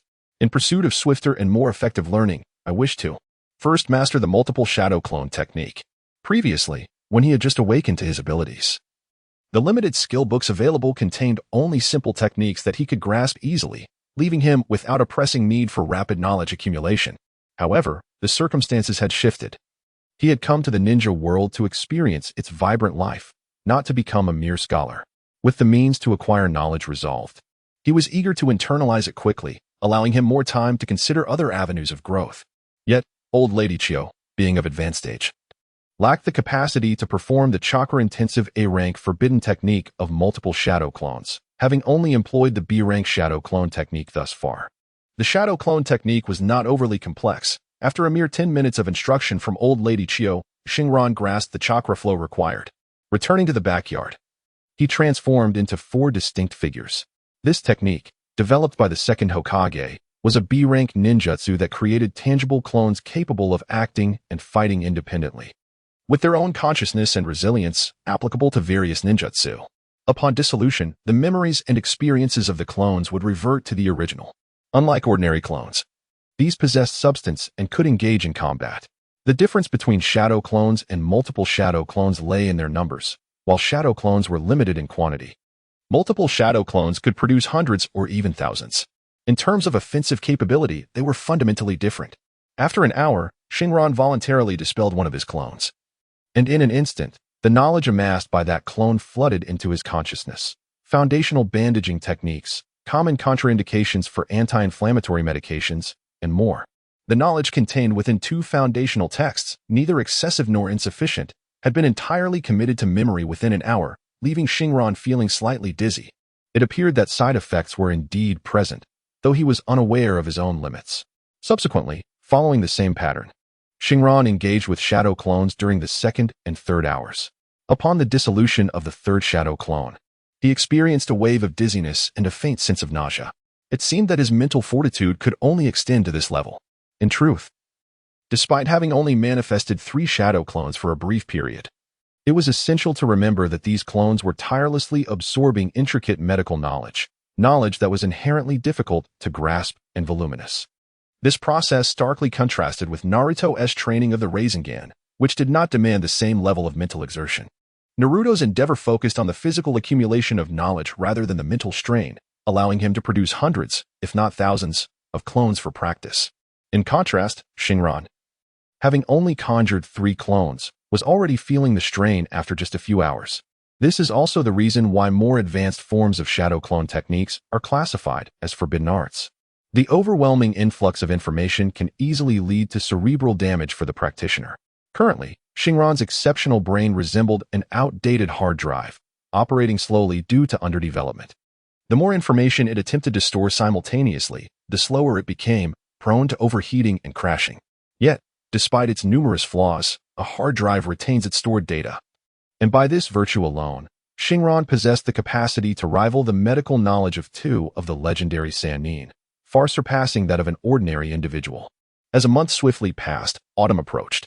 Xingran had been tirelessly engaged in study, even as he slept, with his shadow clones continuing their nocturnal learning.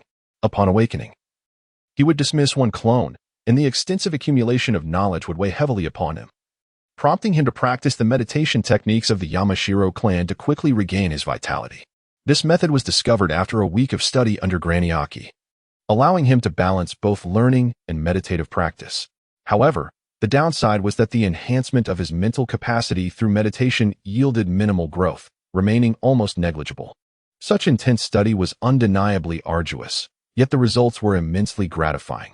The southern room filled with books had been thoroughly documented, and Xingran had now entered the northern chamber, which housed an even greater array of advanced and practical texts, primarily clinical cases and analyses. Granny Aki suggested that Xingran was now ready to enter the practical stage of his training, but acquiring materials for practice proved challenging. She advised him to either find a way to integrate into the Konoha Hospital or to serve as a battlefield medic for a time. The Konoha Hospital, being situated in the rear, faced fewer patients, but their conditions were often complex and varied, unlike the battlefield medics who primarily dealt with external injuries. However, while it was easier for someone like Xingran to enter the Konoha Hospital, actually participating in the medical field would require a considerable period of endurance, making the role of a battlefield medic more suitable for him at present. Upon arriving at Granny Aki's shop, Xingran encountered the old man he had previously had an unfortunate encounter with. In the Hokage's office, the third Hokage's pipe had long ceased to emit smoke. Within the spacious office, alongside the third Hokage Sarutobi Hiruzen, sat the Konoha Advisory Council, totaling 4 individuals. Nearly 2 months had elapsed since the Tsuchika Jinoki had distanced himself from the ongoing incidents involving rogue ninjas on the borders of Konoha. With a reduction in apprehension towards the land of Earth, Konoha had begun to act with greater freedom. After a series of cat-and-mouse skirmishes, both sides suffered casualties, with Konoha's ninjas generally faring better due to their proximity to supplies, allowing for superior medical treatment compared to the heavily afflicted rogue ninjas, who lacked logistical support and faced life-threatening injuries. Through extended engagement, Konoha had come to ascertain that these rogue ninjas were indeed from the land of lightning. In truth, confirming this was merely a formality, a gesture to inform those seeking further details that their enemies were from the land of lightning and not other nations. As the Third Great Ninja War reached this juncture, only the land of lightning and the land of fire remained as combatants. Anyone with a modicum of sense could deduce which two factions were clashing on the Konoha border. However, the deceit and treachery prevalent in the ninja world meant that numerous instances existed where one nation was incited by a third party, resulting in the opportunistic exploitation of the situation. Thus, it was only now that the higher-ups began to persuade one another and unify their stance. It was a lamentable reality that during wartime, decisions made by multiple voices often resulted in delays, causing needless bloodshed among the frontline troops. Everyone present had read the formal correspondence from the Reikage. Adhering to his terms would bring about a cessation of hostilities and ultimately conclude the Third Great Ninja War. Let us share our thoughts. The third Hokage finally broke the silence, directing the discussion towards his advisors. While a truce is acceptable, the Reikage conditions are utterly unacceptable. This is not a peace treaty, it is a demand for reparations. We are no longer in a position of being besieged. And should we engage the land of lightning head-on, they would be the first to falter, Danzo interjected vehemently. The land of lightning is simply too prideful to admit defeat in this conflict. They want to confront Konoha, but their extended supply lines will ultimately lead to their downfall, as everyone in this room is acutely aware. Yet, the current dilemma is that the bold fear the reckless, and the reckless fear the desperate. Although Konoha might secure a decisive victory against the land of lightning, the resources expended would far exceed the reparations proposed by the Reikage. If we were to halt the conflict now, it would be economically advantageous for Konoha, allowing us to redirect our forces towards fulfilling commission tasks and generating greater profit. However, this would also mean that while the land of fire mitigates its losses, the land of lightning would emerge as the biggest victor despite their inability to win, thus exacerbating Konoha's future losses in subsequent battles. Conversely, if we do not agree to a ceasefire, while the land of lightning may be crushed, the land of fire risks being dragged down by their unyielding obstinacy.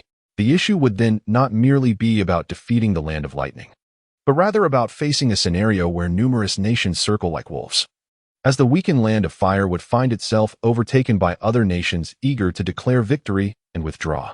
Consequently, the land of fire, rich in fertile territories, would become a prime target for all.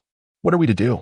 Danzo expressed his dissent, but the reality was clear to all present. Whichever decision was made, it would be detrimental to Konoha.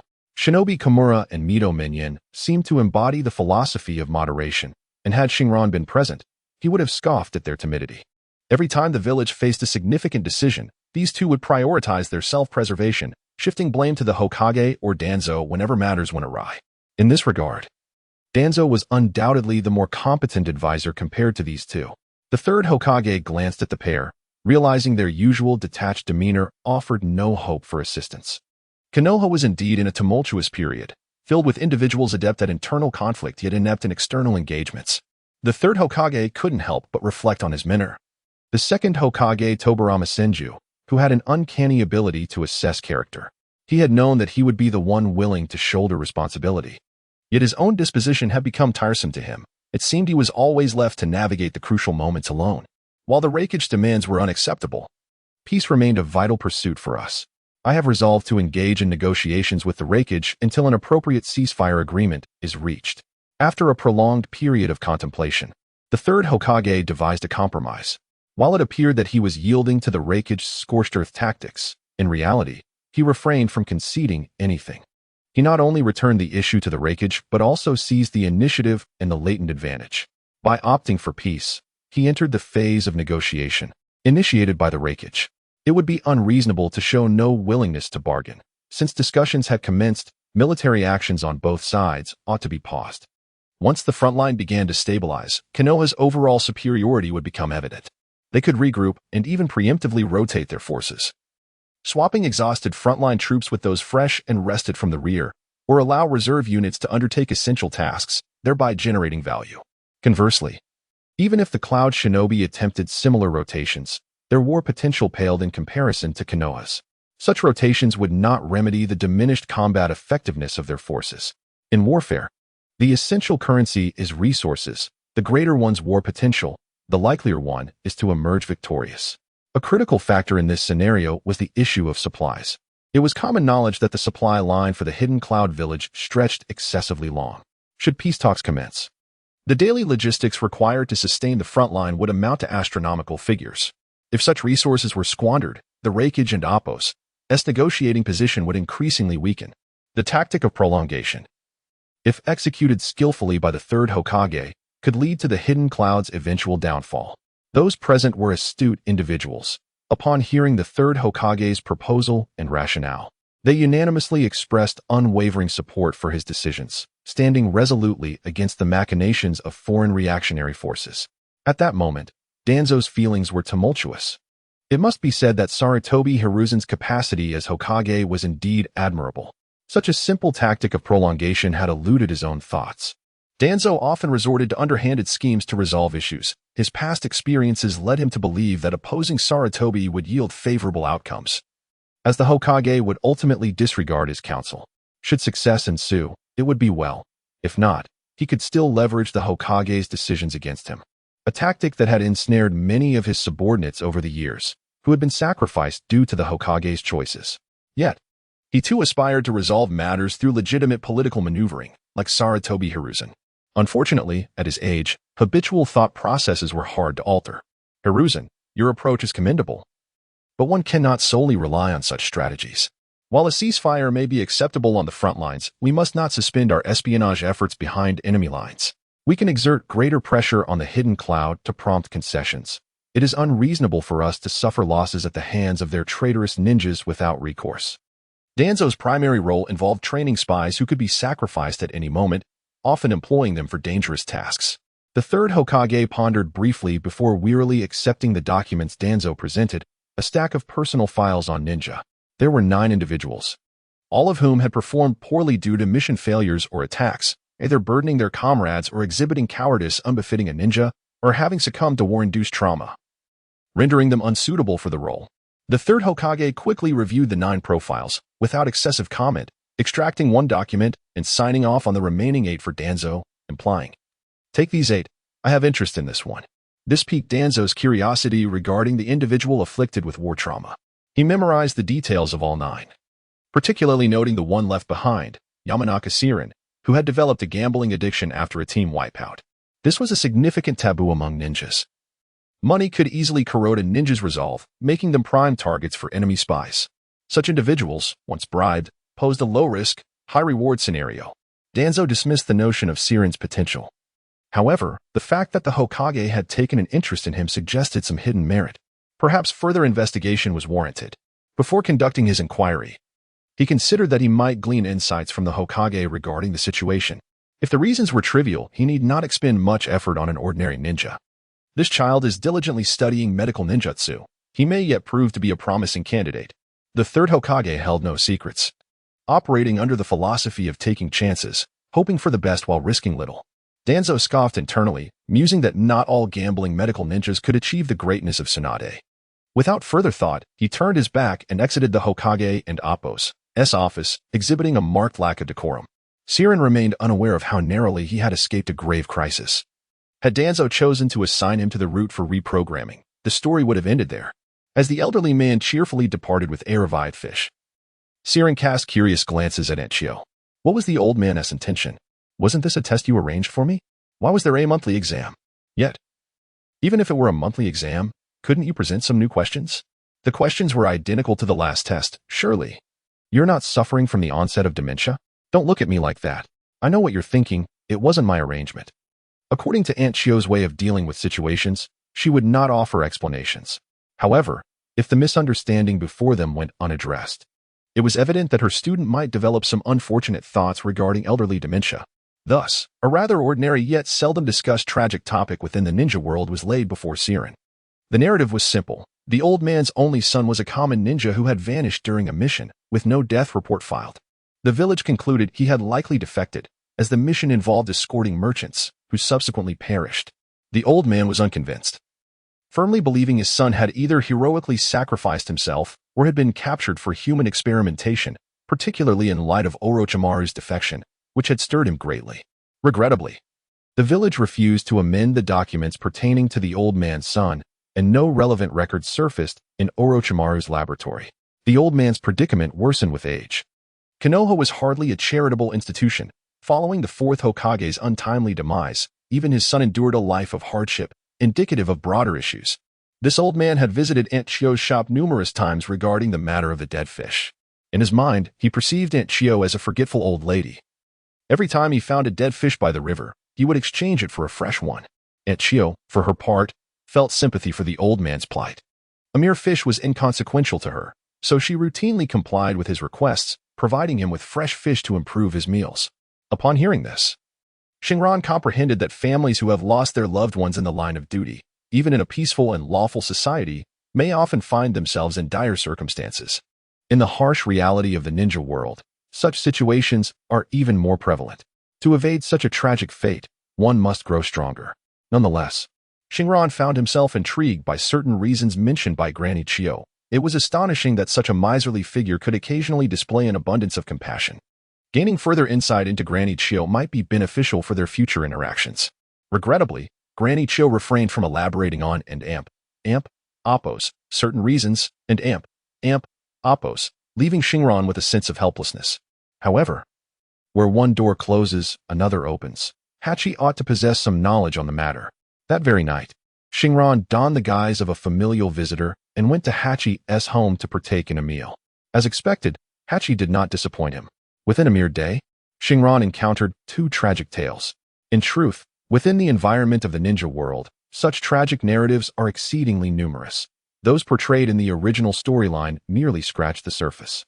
Granny Chio's husband and son perished in the war, and following the outbreak of the Third Great Ninja War, her most cherished disciple met a silent demise in the remote corners of the Land of Rain, her body left unburied for so long that it had decayed beyond recognition.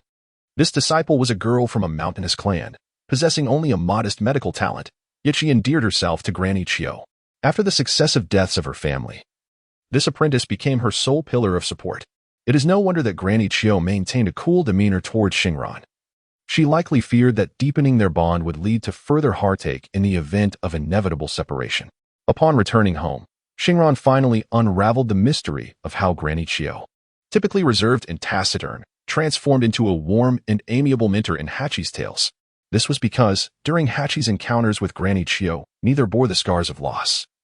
It is only among long-standing acquaintances that such sentiments are nurtured, while newcomers are met with a chill, a precaution against the pain of parting.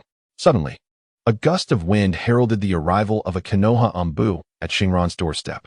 It was evident that this individual had been lying in wait for him, as he was intercepted the moment he stepped outside. "Xingran of the Mountain Clan, the Hokage seeks your presence. Please come at once."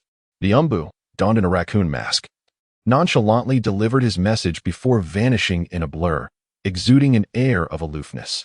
Xingran rubbed his nose. This was the familiar method of the Ambu summoning individuals, reminiscent of the television portrayals.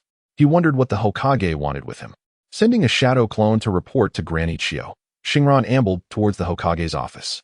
Upon entering, he instantly recognized two familiar faces, one from his past life, and another from this one. The soft, black hair of the watermelon-rind figure resembled that of a kappa, complemented by thick eyebrows and an oddly hued green jumpsuit. When he spoke, he often flashed a wide grin, showcasing his pristine white teeth as if to proclaim, "I diligently maintained dental hygiene." In this world, the older one grew, the more peculiar their appearance became. To put it kindly, one might say he had a resolute countenance. But less charitably, he resembled a cat-eared girl who had unexpectedly wandered into a realm of misfits, evoking suspicion of a genetic mutation during development. This was Xingran's acquaintance from his past life, the proud blue beast of Konoha, Might Guy. "Ah, a newcomer. You must be the sensory ninja with medical ninjutsu. Welcome aboard." The fervor of youth calls for the forging of new friendships. The character of Might Guy was indeed remarkable, although he merely intended to greet Xingran. He quickly fell into a nostalgic reverie, giving him a thumbs up while tears streamed down his face, revealing a mouthful of white teeth. Starbin suppressed the urge to comment on Kai's emotional sensitivity and instead gazed curiously at a familiar face from this lifetime. The high black ponytail resembled a broom, accentuating her tall and broad forehead, which shone brightly, much like Kai's dazzling white teeth that were difficult to behold.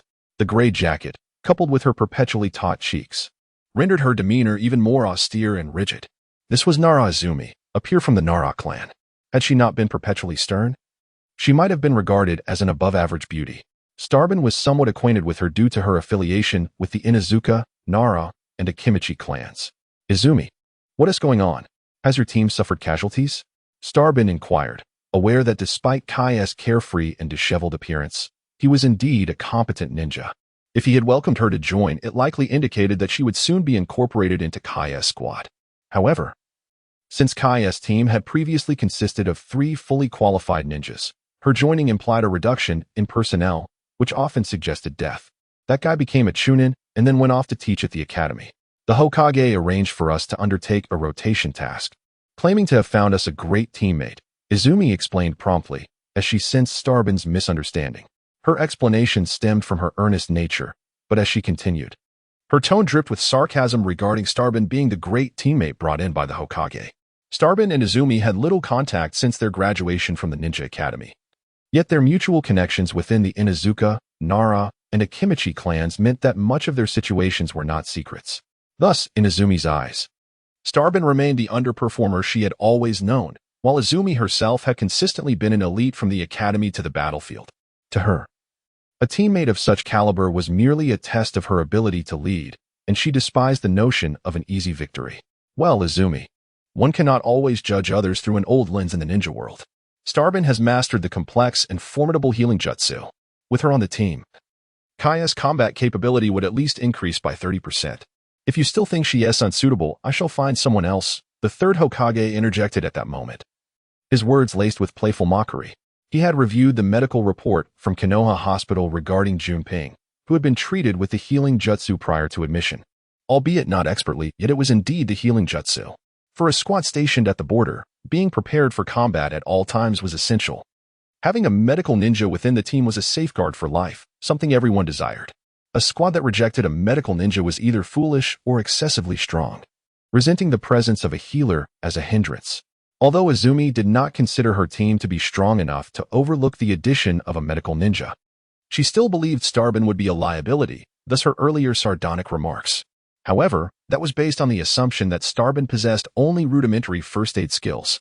Upon learning that Starbin had actually mastered the healing jutsu, her eyes widened in astonishment. Well, I didn't expect to be so suitable as a medical ninja. Otherwise, I wouldn't have consistently ranked at the bottom in the ninja school. Starbin flashed a formulaic sunny smile, primarily directed at the Hokage rather than Izumi. The old man was quite cunning.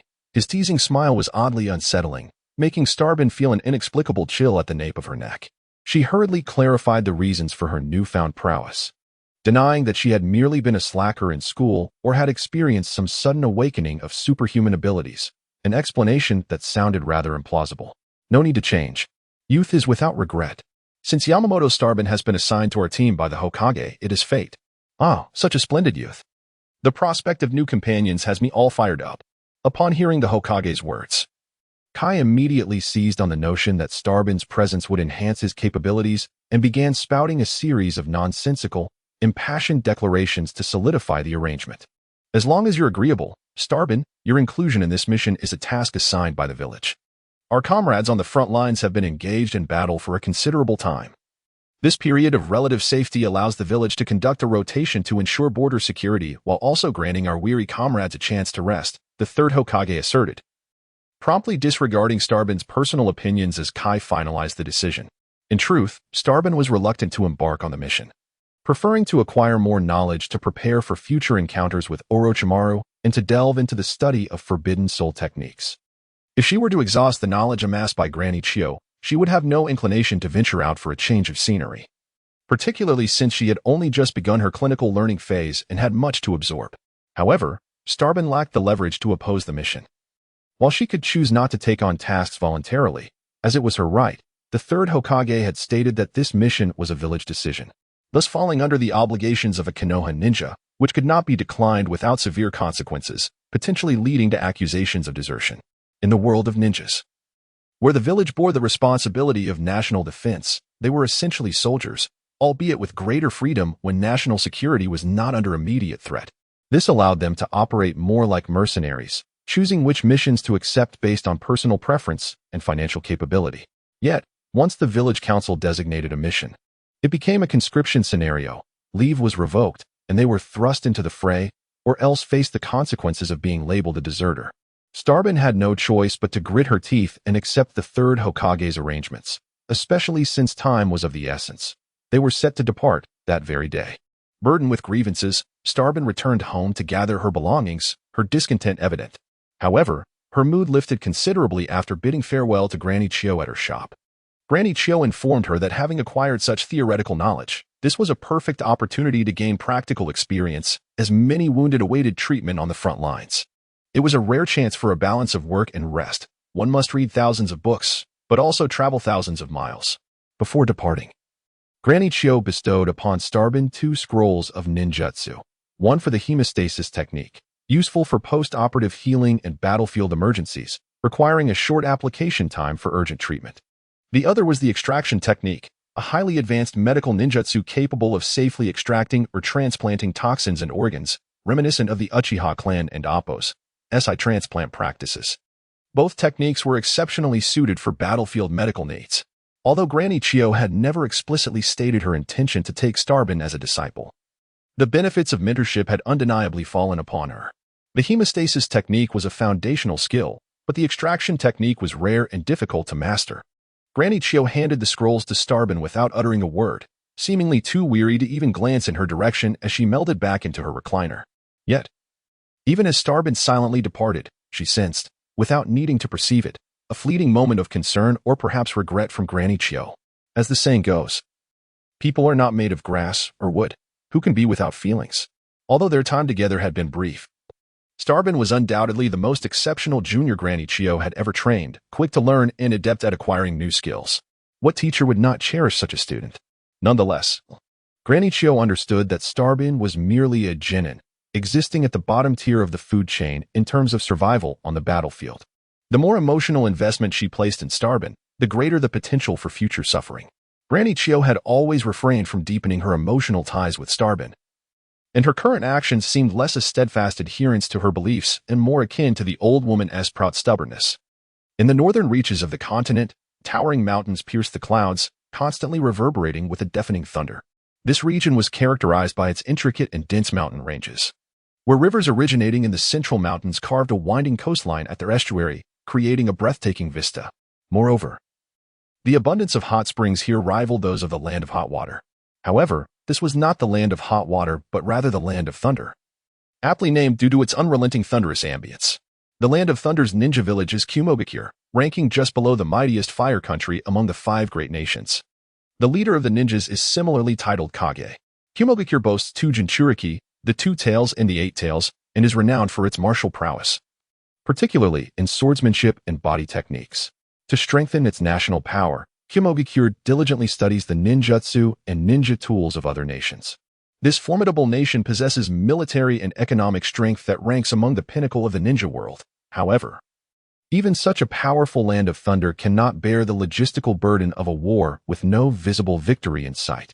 Here lies Kumogakure, its architecture reflecting the rugged terrain of the land of thunder, grand and majestic. At the heart of the village stands the Reikage building, resembling a spinning top suspended in midair, a truly impressive sight. Yet, regardless of its aesthetic appeal, it requires the care of its inhabitants. Inside the Reikage's office, a cacophony erupted. The source of the noise was a towering man, nearly 2 meters tall, with dark skin and light yellow hair, robustly built, clad in a white cloak, a wide belt, and heavy armor. The newly appointed 4th Reikage, was fuming, his frustration causing him to smash the expansive desk to pieces. Reikage-sama, our logistical pressure is immense. Please treat these public facilities with care, a calm and composed voice interjected immediately after A's outburst. The speaker, adorned with glasses connected by a chain, was an elderly woman whose wrinkled visage made a recoil in distaste. She constantly dictated to him how he should act and speak, which was exceedingly irksome, intensifying A's desire to replace his assistant. Damn the Hokage, damn Konoha. Either fight or negotiate, their incessant prattle seeks to undermine us. How infuriating. Those Hokage are nothing but schemers. And that old fool Inoki, the older he gets, the more cowardly he becomes. After all we've done, with the spoils laid before us, would it kill us to extort Konoha a little? Vented his frustration, resembling a frenzied beast. Yet, in the Reikage's office, A's seemingly discontented remarks abruptly silenced the room. Several advisors, remnants of previous Reikages, exchanged glances, clearly impacted by A's words despite his youth. Indeed, if this endless bickering with Konoha continued, they would collapse before the war even reached a conclusion, and they could not allow Konoha to lead them by the nose. A robust elder, clad in a long white robe and sporting a head of white hair, was the first to concur with the Reikage sentiment. The atmosphere shifted in the Reikage's office, evolving into a discussion mode, as the high-ranking officials debated fervently. After an hour of deliberation, they reached a consensus. They must negotiate, yet also prepare for battle. What could not be obtained at the negotiation table must be seized on the battlefield. Everyone was acutely aware of the advantages and disadvantages between the 2 nations. Konoha, having endured assaults from various countries, had weakened significantly since the 3rd Great Ninja War, and as the self-proclaimed strongest nation in the ninja world, the Fire Country and Appos, as priority was to mitigate losses and recover swiftly. Thus, the Fire Country was reluctant to engage in conflict. At this juncture, if the Earth Country could use the rogue ninja incident as an excuse, Konoha would need to bolster its defenses along its borders against potential threats from the Earth Country, thereby affording the Land of Thunder a glimmer of hope for victory, even amidst the challenges of a prolonged supply line. However, the situation had changed. The Fire Country could now focus its full might against the Land of Thunder, which, burdened by its lengthy supply lines, found itself at its wits' end. The Land of Thunder was also disinclined to engage in battle, as the prospect of victory seemed bleak. Yet, within the traditions of the Land of Thunder, there was no acceptance of defeat due to a lack of warfare. The pro-war faction remained predominant, even when it was clear that continuing the conflict would yield no benefits. Nevertheless, Kumogakure's corporate culture favored straightforward resolutions through force, viewing convoluted political maneuvers as mere alternatives. The Yatsuki clan, the ruling family of Kumogakure, was characterized by their imposing physiques and mastery of lightning techniques, having provided every Reikage since the first. This clan held a strong sense of unity, often making extreme decisions during wartime, unafraid of sacrifice, driven by a collective belief in pursuing greater benefits for the group, even at personal cost. The newly appointed 4th Reikage, though he ascended to the Reikage's seat based on personal strength, possessed more than just power. In the original narrative, he was indeed a formidable figure worthy of the title Kage, possessing intellect above the average shinobi. Upon receiving Konoha's rejection of negotiation terms, the high-ranking officials grew restless. Yet, amidst their differing opinions, no one noticed Konoha's true motives behind the endless bickering. As discussions spiraled between those advocating for leniency and those insisting on an all-out struggle against Konoha, a finally illuminated the core issue, hastening the alignment of opinions. In positions of authority, it's only natural for the combat division to seek glory while the logistics department desires respite. This was not inherently wrong, but as Reikage, had to lead everyone to mitigate losses and secure benefits. However, merely understanding this principle was insufficient. Whether the old-timers genuinely overlooked this or deliberately ignored it for their interests remained uncertain. In frustration, A resorted to an outburst to clarify the issue. The effect was palpable. Those who had not considered this aspect began to rally behind his perspective, and in this shift, the schemers became a minority. Reikage, we can fight, but we must establish a strategy for how to engage. We cannot repeat past mistakes that merely squander resources without affecting change. The elder advisor overseeing logistics, a woman who had served as the third Reikage's right hand, lacked respect for this junior Reikage, while he found himself equally unimpressed by their ageist attitudes. Let us keep it simple. We deploy the majority of our elite forces for a decisive strike, then retract our front lines. This will teach Konoha a lesson and afford us adequate defenses, leaving them unable to retaliate and compelling them to quickly acquiesce to our conditions. After considerable reflection, Reikage A, wishing to avoid a costly stalemate, preferred a decisive engagement.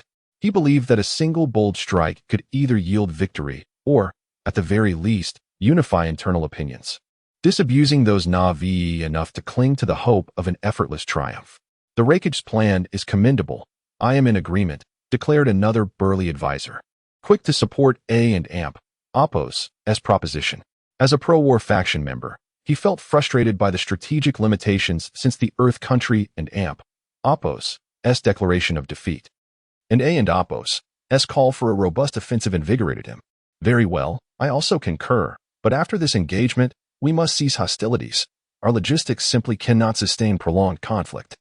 Cautioned the only female member of the advisory council who oversaw logistics. Although she opposed such reckless risk-taking, she understood the Yatsuki clan and Oppo's mentality, rather than stifling their aggressive tendencies. It was preferable to allow them to engage in a cathartic battle, hoping the outcome would not be too disastrous. Under the leadership of the esteemed Yumu Run, you were tasked with leading the shinobi squad to seize the territory of the Land of Soup. As the commander of this assault plan, you may mobilize all personnel except for the Eight Tails and the Umbu. The singular objective is to inflict maximum casualties on the border forces of Konoha before their reinforcements arrive. Once Konoha's reinforcements appear, retreat to the Land of Soup is imperative, and in times of crisis, abandoning this territory is permissible. As long as you can bring back more comrades, the loss of land is inconsequential. Reikage AI immediately directed his command to the Two-Tails Jinchuriki, Yumu Ren, who stood resolutely behind him. With flowing chestnut hair cascading in braids down her waist, Yumu Ren possessed sharp eyes and an air of haughtiness. Standing at an impressive height of 1.7 meters with an undeniable regal quality, making her one of the most beautiful women in Kumogakure. She approached Reikage with a striking grace, ready to receive orders. Had Hashirin been present, he would undoubtedly have drawn parallels to Artoria, both exuding a queenly demeanor intertwined with a soldier's iron will. The Two-Tails is a crucial weapon for the village. The burly advisor, who was among the first to advocate for war, hesitated to voice his concerns about entrusting this mission to Yumurin. Since she is a weapon, it is only fitting that the one who understands it best takes command, and no one knows her abilities better than Yumurin. Reikage AI did not allow the advisor to finish his thoughts, decisively assigning her the responsibility for what could be the final battle in the Third Shinobi World War.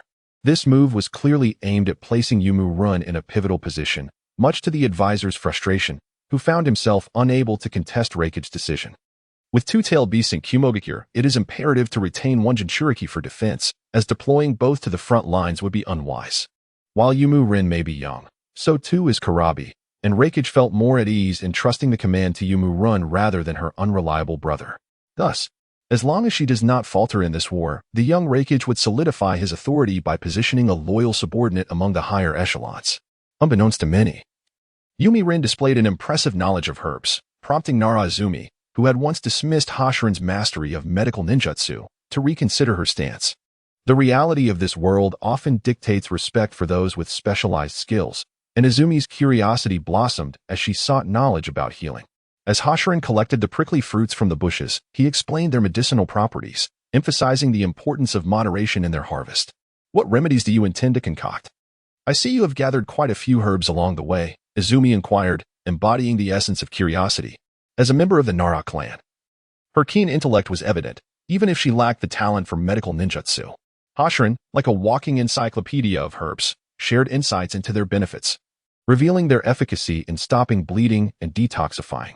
"Indeed, they are valuable," Hashiran remarked, casting a knowing glance at Kai, their captain, who was busy organizing supplies after their final rest before heading to the border camp. "What is it?" Kai interjected, humorously. "Are you two ready? We must depart soon. I have an unsettling feeling. My eyelids are twitching," he added, interrupting their herbal discourse. Kai, having completed his preparations and obscured their traces, an essential practice for any competent ninja, felt the urgency of the moment. The twitching could be fortuitous or ominous. "Have you not heard that the left eye twitches for wealth and the right for disaster? Which one is it for you?" Hashiran teased, playfully seeking balance with Izumi. "Both of my eyelids are twitching," Kai replied candidly, sensing the duality of fortune and misfortune. "Then we are destined for both," Izumi remarked with an indifferent yet amused expression. However, Kai's demeanor was perplexing. Though he appeared carefree and occasionally forgetful, he possessed an uncanny instinct that often proved accurate. One notable instance was when he discerned Kakashi's true identity when others remained oblivious. This was a talent that could not be easily replicated. "All personnel, accelerate to full speed toward the destination," Kai commanded, feeling an instinctual urgency upon hearing Izumi and Appo's remark about the duality of fortune. As the captain and an elite genin, it was rumored that he would soon be promoted to special genin following the conclusion of this conflict. While this information came from Izumi, Hashiran understood that such a promotion was inevitable. The trio's camaraderie shifted from playful banter to a palpable tension, indicative of the impending battle. With their speed unleashed, the distinct capabilities of each member became apparent. As a support unit, the Nara clan's physical prowess and chakra reserves were insufficient. Yet Hashiran managed to keep pace with Kai, combining his chakra with his underdeveloped physique.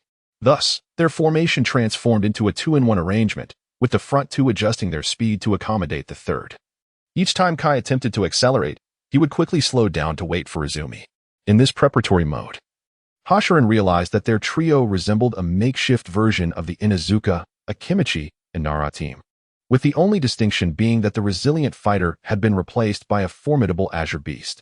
This configuration illuminated the fragility of Konoha's forces. While the trio's unique combination was rare, the absence of their counterparts in the same age group rendered them vulnerable. However, merely locating members of the secret arts clans was insufficient. Compatibility and strength were crucial for effective teamwork. Although it seemed balanced to have experienced ninjas guide novices, it often led to quicker fatalities. In Hashiran's cohort, there were no suitable candidates from the Akimichi clan, and thus the arrangement orchestrated by the Hokage was a matter of necessity. A situation has arisen. As the team's eyes and ears, Hashiran, despite his secondary role, maintained his proficiency in sensory ninjutsu. Following Kai's solemn demeanor, Hashiran heightened his alertness, quickly discerning a Konoha camp in the distance that had been nearly razed to the ground. Due to the absence of enemy traces, Xingran did not request to strengthen the vigilance, but rather instructed everyone to continue their journey, describing the scenes they encountered along the way. Soon, the trio arrived at a devastated border camp. It had recently been attacked by a highly aggressive force, which had recklessly depleted the camp's traps and defenses before inflicting significant casualties upon entering and swiftly retreating. The enemy's cunning and rapid withdrawal left nearby camps unable to provide timely assistance. "Where is your commander?" asked Kai, a genin sent by the Hokage to replace the guard, as he apprehensively approached an injured leaf ninja. The outcome was grim. The commander was dead, and of the 18 in the small camp, fewer than 10 remained alive, all in a dire state. The squad that was supposed to replace Kai had been completely annihilated. A truly tragic scene. Xingran felt a tumult of emotions as he endeavored to adapt to the grim surroundings. Having just arrived at their destination, an opportunity to validate the knowledge he had acquired was now before him, yet he found this chance far from desirable. Many in the ninja world had long lost hope, and he, having only recently traversed into this realm, would encounter such scenarios frequently in the future. Silently, Xingran opened his pouch, revealing unprocessed herbs and an abundance of bandages and cotton for hemostasis. The 9 survivors were easily visible, for appeared relatively unscathed. 2 bore minor injuries, while the rest were severely wounded. With a glance, he utilized his enhanced vision combined with the sensory abilities of the Yamabuki clan, quickly identifying the most grievously injured individual. Medical ninjutsu. With Granny Chi and Amp Appo's guidance, the green light emanating from his palm became increasingly concentrated, transforming from a diffuse glow into a vivid emerald hue. The wounded man's chest bore a massive gash, exposing his innards. Although a companion attempted to staunch the bleeding with a towel, excessive blood loss was unavoidable, and the patient was slipping into unconsciousness. Xingran pressed the luminous palm against the wound while swiftly retrieving several herbal leaves. In the austere conditions, he wasted no time, chewing the leaves until they formed a green paste. Without delay, he applied the mixture to the other bleeding wounds, which, though not fatal, required prompt attention to prevent the patient from succumbing before the primary injury could be treated. Kai and Izumi possessed basic first aid knowledge, as most ninjas did acquire some battlefield medical skills. While inadequate for severe injuries, they could manage minor ones. Nevertheless, despite their own tasks, everyone unconsciously stole glances at Xingran's actions. A medical ninja skilled in ninjutsu was a rare find on the front lines, and the despair felt by the others dissipated upon witnessing the vibrant glow of Xingran's hands. Often, ninjas, valuing their survival, could endure longer after sustaining injuries, allowing many to survive until the battle's conclusion. However, surviving the fight did not mean they were unscathed. Given the scarcity of comrades proficient in medical techniques, especially those skilled in advanced healing arts, encountering someone capable of providing timely treatment post-battle was akin to a stroke of luck.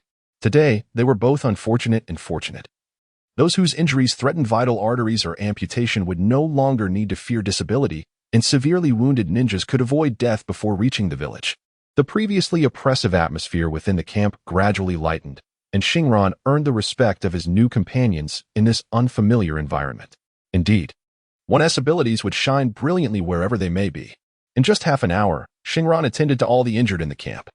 Having exhausted his own supply of bandages, he was relieved to find that not all resources in the camp had been destroyed, allowing him to utilize most of the hemostatic herbs he had foraged along the way. After ensuring all the wounded were adequately cared for, Kai began to weep, exclaiming that youth blossomed amidst blood and fire, continually expressing gratitude for Xingran's presence and wiping his tears on him. Then, a rather extraordinary turn of events unfolded. With the superior ninja deceased and only Kai in a relatively stable condition among the Nin, he temporarily assumed command of the camp. Fortunately, despite his usual silliness, Kai proved himself capable when matters demanded seriousness, and with the clever assistance of Nara Izumi, the dilapidated camp began to restore itself. This situation continued until reinforcements arrived an hour later, accelerating the recovery of the camp. By nightfall, the camp appeared to have regained its functionality, albeit the wooden structures had been replaced with tents. It was only at this point that Xingran and the others grasped the situation's intricacies. The assailants were from the Cloud Village. Since the conclusion of the Third Ninja World War, skirmishes between Konoha and Kumogakure had remained persistent, marked by small-scale attacks and counterattacks. However, several older ninjas noted that this attack was somewhat atypical, although it followed the pattern of one side launching a strong offensive while the other defended and awaited reinforcements. The enemy exhibited peculiar behavior. Primarily, their willingness to expend resources was evident, as they aggressively breached the camp without concentrating solely on annihilating the Leaf Ninjas. Some Cloud Ninjas were observed vandalizing and searching the premises, as if seeking something or simply aiming to ascertain the purpose of the structures, their actions appearing quite strange. The term expending resources did not imply sacrificing lives to breach the camp's defenses, but rather an excessive consumption of chakra, as they nearly plowed through the camp's perimeter and walls.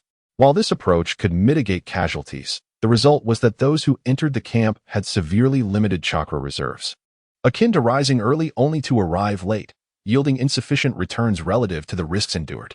This was why, upon infiltrating the camp, the enemy chose to withdraw promptly. Despite their numerical advantage, their condition was compromised.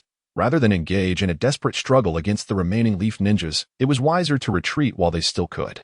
The enemy commander evidently possessed a shrewd business acumen. Although they had sustained injuries, they had avoided fatalities, effectively trading minor wounds for the loss of the Leaf Camp's commanding officer. Additionally, The preemptive warning measures had detected the rapidly approaching Xingran and his companions, mistakenly identifying them as the anticipated reinforcements. To avoid entanglement, even upon realizing there were only 3 individuals, they could not dismiss the possibility of additional leaf ninjas arriving in their wake. Thus, the Cloud Ninjas opted for a prudent course of action. Xingran, of course, could not fathom the motives behind the Cloud Ninjas' convoluted strategy. To him, this attack was undeniably successful. They had inflicted considerable damage on the enemy without suffering losses themselves, a manifestation of the profound wisdom encapsulated in the 16-character maxim. Yet, this method was entirely reliant on chance. Expending excessive chakra on the camp and Appo's defenses could easily lead to their demise should the attack falter. Such behavior was, in his view, utterly irrational. Were it not for the erroneous intelligence relayed by the higher-ups regarding the recent inactivity of Cloud Ninja, coupled with the border defense receiving orders for a troop rotation, resulting in a certain degree of complacency, the possibility of Cloud Ninja being counterattacked would undoubtedly have been significant. Xingran, however, was disinterested in pondering such issues stemming from a lack of essential intelligence. Consequently, the following day, the camp received news from the rear that 3 camps belonging to Konoha had been attacked at the same time as yesterday, employing identical tactics of relentless assaults on defensive structures, with a primary focus on destroying facilities rather than inflicting casualties. The report indicated that this might be a warning from the Raikage, intentionally avoiding mass casualties to convey a semblance of sincerity, aimed at hastening Konoha's concessions towards a ceasefire agreement. All units were advised to heighten their vigilance, as the situation remained well within the upper echelon's expectations. Yet, upon receiving this news, Xingran was inexplicably overwhelmed by a sense of foreboding. Having traversed into this world, every utterance and action could trigger a butterfly effect. Particularly after his recent excursion to the land of Earth, where he had partaken in tasks influencing international dynamics and inadvertently altered the fates of both Kabuto and Nanoyu. Thus, the land of Earth's abrupt declaration of neutrality, showing no intention to entangle itself with the land of fire, raised concerns about potentially sending erroneous signals to the land of lightning, which could precipitate significant deviations in subsequent events. Xingran suspected that such scenarios were indeed plausible. Although he remained unaware of the repercussions stemming from his gambling escapade in Awakens, which had pressured Inoki through the casino and Appo's as powerful figures as a time traveler, he was acutely sensitive to the butterfly effect. Now, having just arrived at the front lines, the emergence of seemingly contradictory messages from Konoha's high command was decidedly unusual. If Konoha had just issued orders for a troop rotation based on negotiations, then combining this with the narrative from his previous life would allow Xingran to reasonably conclude that events were aligning with historical precedents.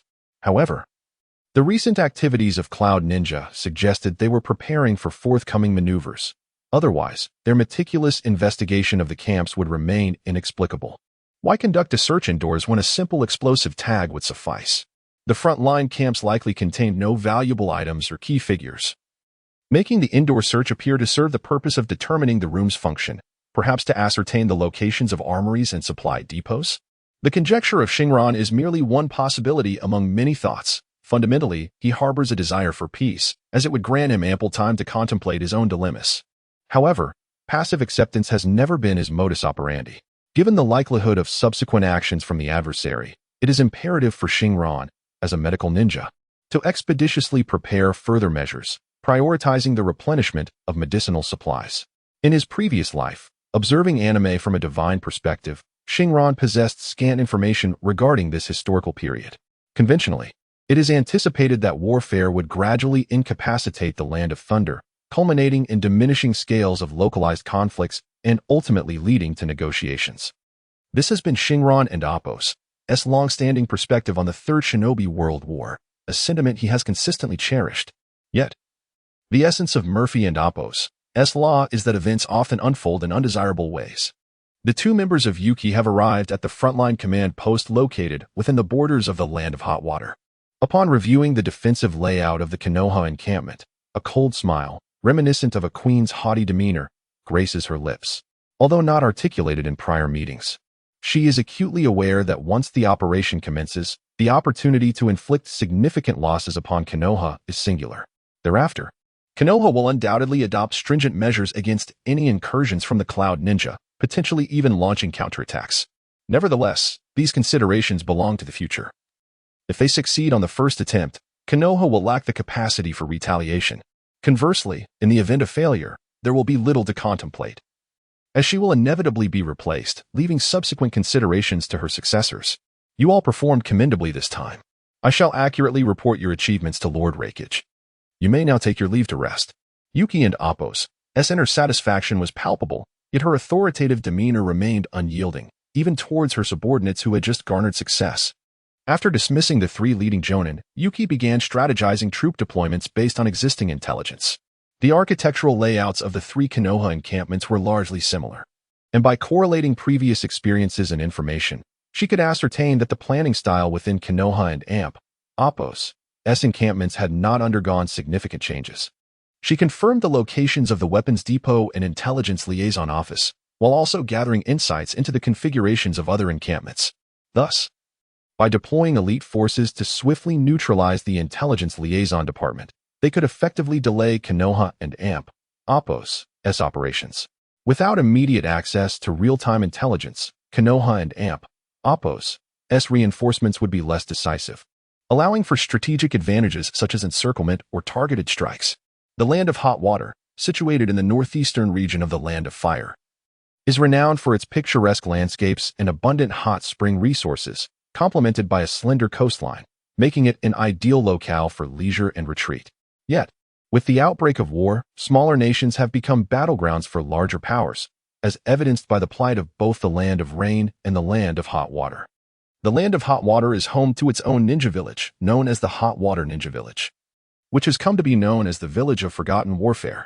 Following the conclusion of the Great Conflict, what was once a martial village has gradually diminished. And although warfare has not entirely ceased, this village seemingly embodies the notion of forgetting war. Due to its lackluster combat strength and the lack of motivation among the majority of its ninja, including its leader, the Land of Hot Water now possesses only a fraction of its former territory, including the capital. Were it not for the Land of Fire and Appo's disinterest in territorial expansion, and the Land of Thunder's considerations regarding their border with the Land of Hot Water, the latter might have already faced annihilation due to the mutual hindrances imposed by the two great nations. Despite the ongoing conflict on its soil, the Land of Hot Water remains divided in its fortunes. The Land of Fire's objectives and actions have consistently favored the Land of Hot Water, resulting in a cordial relationship. Currently, the Land of Fire is laying the groundwork to incorporate the Land of Hot Water as an ally, a strategy perceived by the upper echelons of Konoha as preparatory measures for establishing a buffer zone post-war. However, for Xingran, it represents an optimal venue for logistical support. Although the Land of Hot Water cannot overtly assist Konoha, its commercial establishments remain open for business. While Cloud Ninja are viewed as invaders, Konoha enjoys a friendly diplomatic relationship, allowing its members to freely purchase goods, often at preferential rates. It must be noted that occasionally, the shortcomings of one's own supply line are not the sole determinants of victory. External factors hold significant weight as well. Konoha's ability to procure resources covertly from the Land of Hot Water accelerates a reciprocal trend, rendering the Land of Thunder's failure to achieve victory understandable. Xingran's party took a slightly circuitous route, yet his swiftness allowed them to reach the border stronghold closest to the Land of Fire in just half a day. Wentang Town, originally a bustling tourist hub catering primarily to guests from the Land of Fire, has experienced some decline due to the war. Nevertheless, the town has remained relatively stable, having escaped direct impact. Many shops along the streets have shuttered, yet a considerable number still operate. Overall, aside from a significant downturn in tourism, the markets for food and medicine have seen improved conditions compared to previous times. As Xingran strolls through the marketplace, merchants recognize the Konoha headband around his neck and greet him with obsequious smiles. Ninja from Konoha are often high-value clients, possessing considerable purchasing power and a heightened political awareness, thus avoiding any predatory behaviors, making them the ideal trading partners. Xingran and Appo's primary purpose for visiting is to procure medicinal supplies. Yet he also intends to indulge in the local hot springs. He arrived that morning with Kai and his team, who were tasked with urgently reallocating supplies to a recently devastated encampment. After expressing his intent to purchase medicines, Xingran departed alone, with Kai reminding him to keep the receipt, a surprisingly meticulous gesture from him. The medicines can be reimbursed through the village, albeit with limits on both quantity and cost. Kai was unable to specify the exact requirements, but Xingran assumed he would not receive full reimbursement, and thus was prepared to take a gamble. Additionally, Xingran had learned about a particular establishment, the Wentang Pharmacy, which shares a deep-seated relationship with Konoha. While not a spy, it is undoubtedly a trustworthy partner.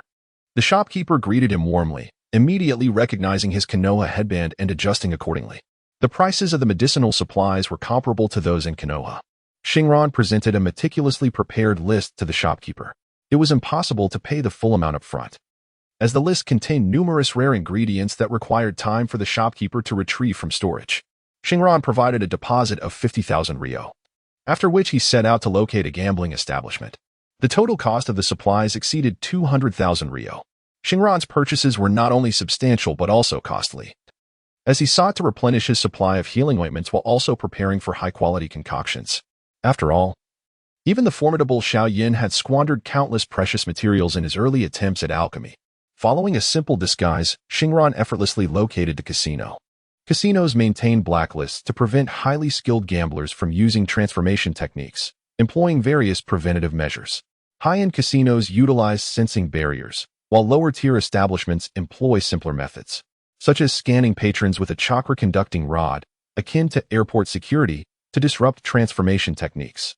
Thus, when Xingran frequented casinos for his illicit activities, he often relied on makeup and attire for his disguises. While somewhat cumbersome, it proved effective. This method of disguise was particularly useful in casinos, as few ninjas excel in subterfuge, and most civilians rely heavily on transformation techniques, which are more convenient and effective than rudimentary disguises that merely alter body shape and outline. Indeed, he succumbed to the lure of gambling.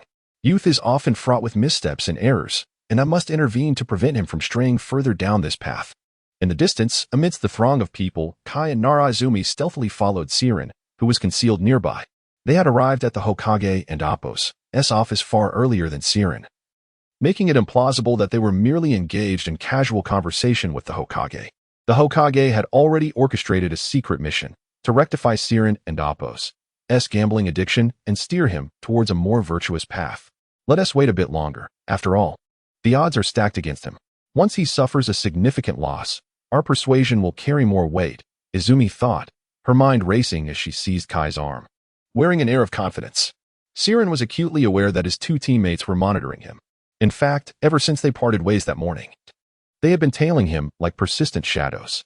If it weren't for his newly awakened superhuman vision and heightened sensory perception, he might not have discerned their presence. As they were no ordinary followers, their stealth tracking skills were commendable. However, he remained uncertain of their intentions. Had he unwittingly revealed any signs of his awakened abilities? There was nothing particularly secretive about his current endeavors. As long as he maintained a faade of normalcy, he could mislead them regarding his powers. Setting aside the notion of being surveilled, Siren focused on the task at hand, gambling. More precisely, winning. For Siren, this was an already familiar pursuit. He had a rendezvous scheduled before 4 p.m., and time was of the essence. He quickly entered the mindset of a gambling god, where the phrase 10 bets, 9 losses felt exaggerated. 7 wins out of 10 was a more accurate reflection of reality. Each time he deliberately lost, he would vocally lament his misfortune, while he relished his victories in silence. Yet, despite his cunning tactics, Siren's keen perception noted that as he amassed nearly 80,000 ryo in winnings, several pairs of eyes from hidden corners of the casino were drawn to him. Knowing when to walk away, he regarded the casino as a mere ATM and decided to withdraw strategically. Outside, Kai and Izumi were left dumbfounded. Siren had not been expelled for lack of funds, and the underlings who escorted him out displayed an overly obsequious demeanor that was bewildering. In the ensuing hours, Kai and Izumi witnessed Siren's small satchel transform from a meager pouch to one resembling a bulging treasure trove. From this exaggerated inflation, it was evident that Siren had struck it rich. However, for Siren, while he had indeed won, it was not without effort.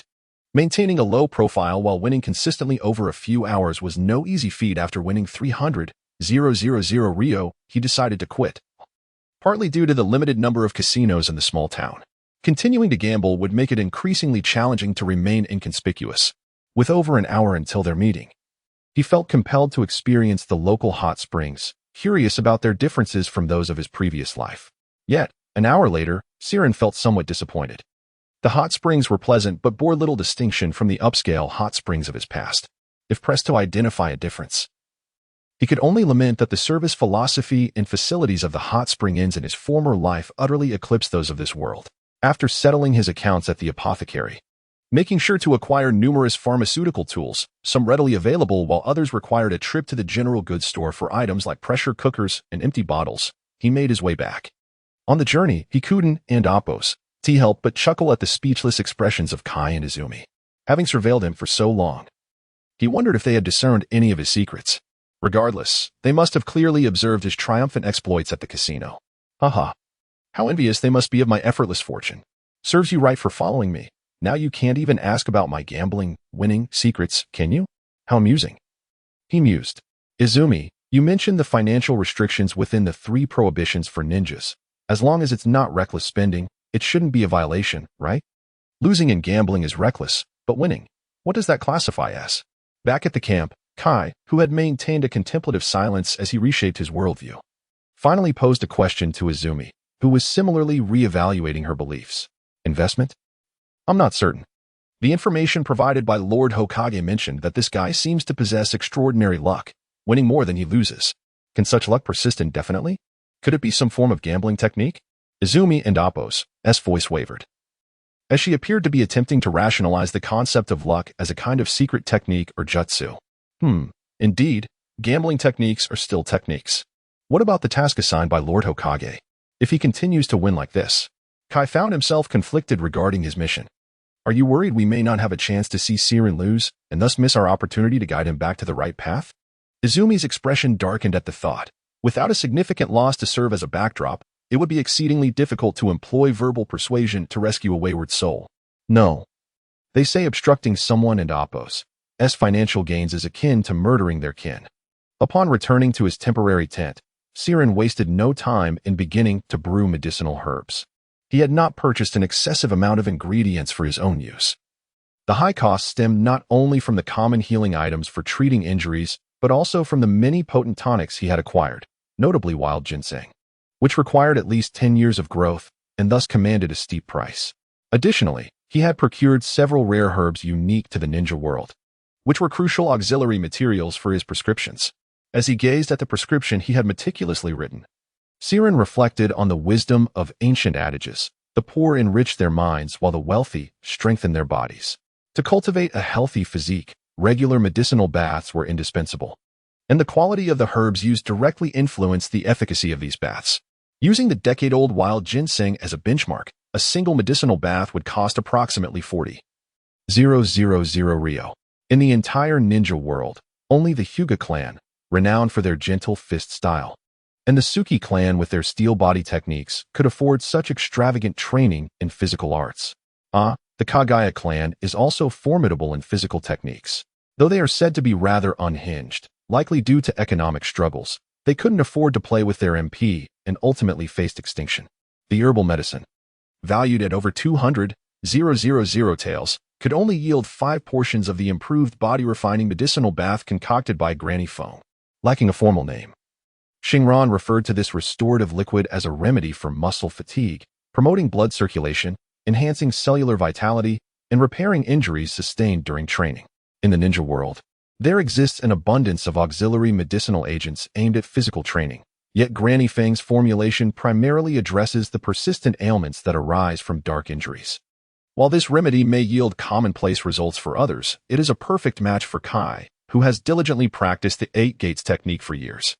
The majority of pharmaceutical processes in this world are not particularly complex. As it was Xingran's first attempt at concocting such a remedy, he was apprehensive about wasting precious herbs. However, he soon realized his worries were unfounded. The process was quite similar to brewing medicine in his previous life, and he made no mistakes. After 3 hours, 5 bottles of a pale green elixir were finally completed. Feeling fortunate and in high spirits, Xingran sought out his comrades, who were still grappling with their perceptions, and gifted each of them a bottle of the restorative liquid. The emerald hue, visible through the transparent glass, sparkled under the ample moonlight, imparting an air of elegance that suggested it was anything but cheap. What is this? It looks quite appealing, one remarked, while another interjected. It smells like a delightful soda. After 5 minutes, Xingran managed to curtail Kai's eagerness to taste the concoction and thoroughly explained its effects and usage. He then returned to his tent, fetched a wooden tub, and began to experience the results of his inaugural creation. Mixing a bottle of the 500 milliliter elixir with a tub of clean water transformed the liquid into a gentle green hue, filling the tint with the robust aroma of ginseng. As Xingran submerged himself in the tub, he let out a contented sigh. The mixture did not overly irritate his skin, yet the medicinal potency penetrated through his skin, reaching his muscles and tendons in a perceptible manner, surpassing even the pleasure of a luxurious massage. Time seemed to slip away, and when Xingran awoke again, the first rays of sunlight were just beginning to grace the horizon. "This restorative liquid is truly remarkable," was his first exclamation, marveling at his superhuman physique. Albeit a humble version, he relished a night of restful slumber in the tub, thanks to the elixir's effects. However, the cost was quite steep, without accounting for labor.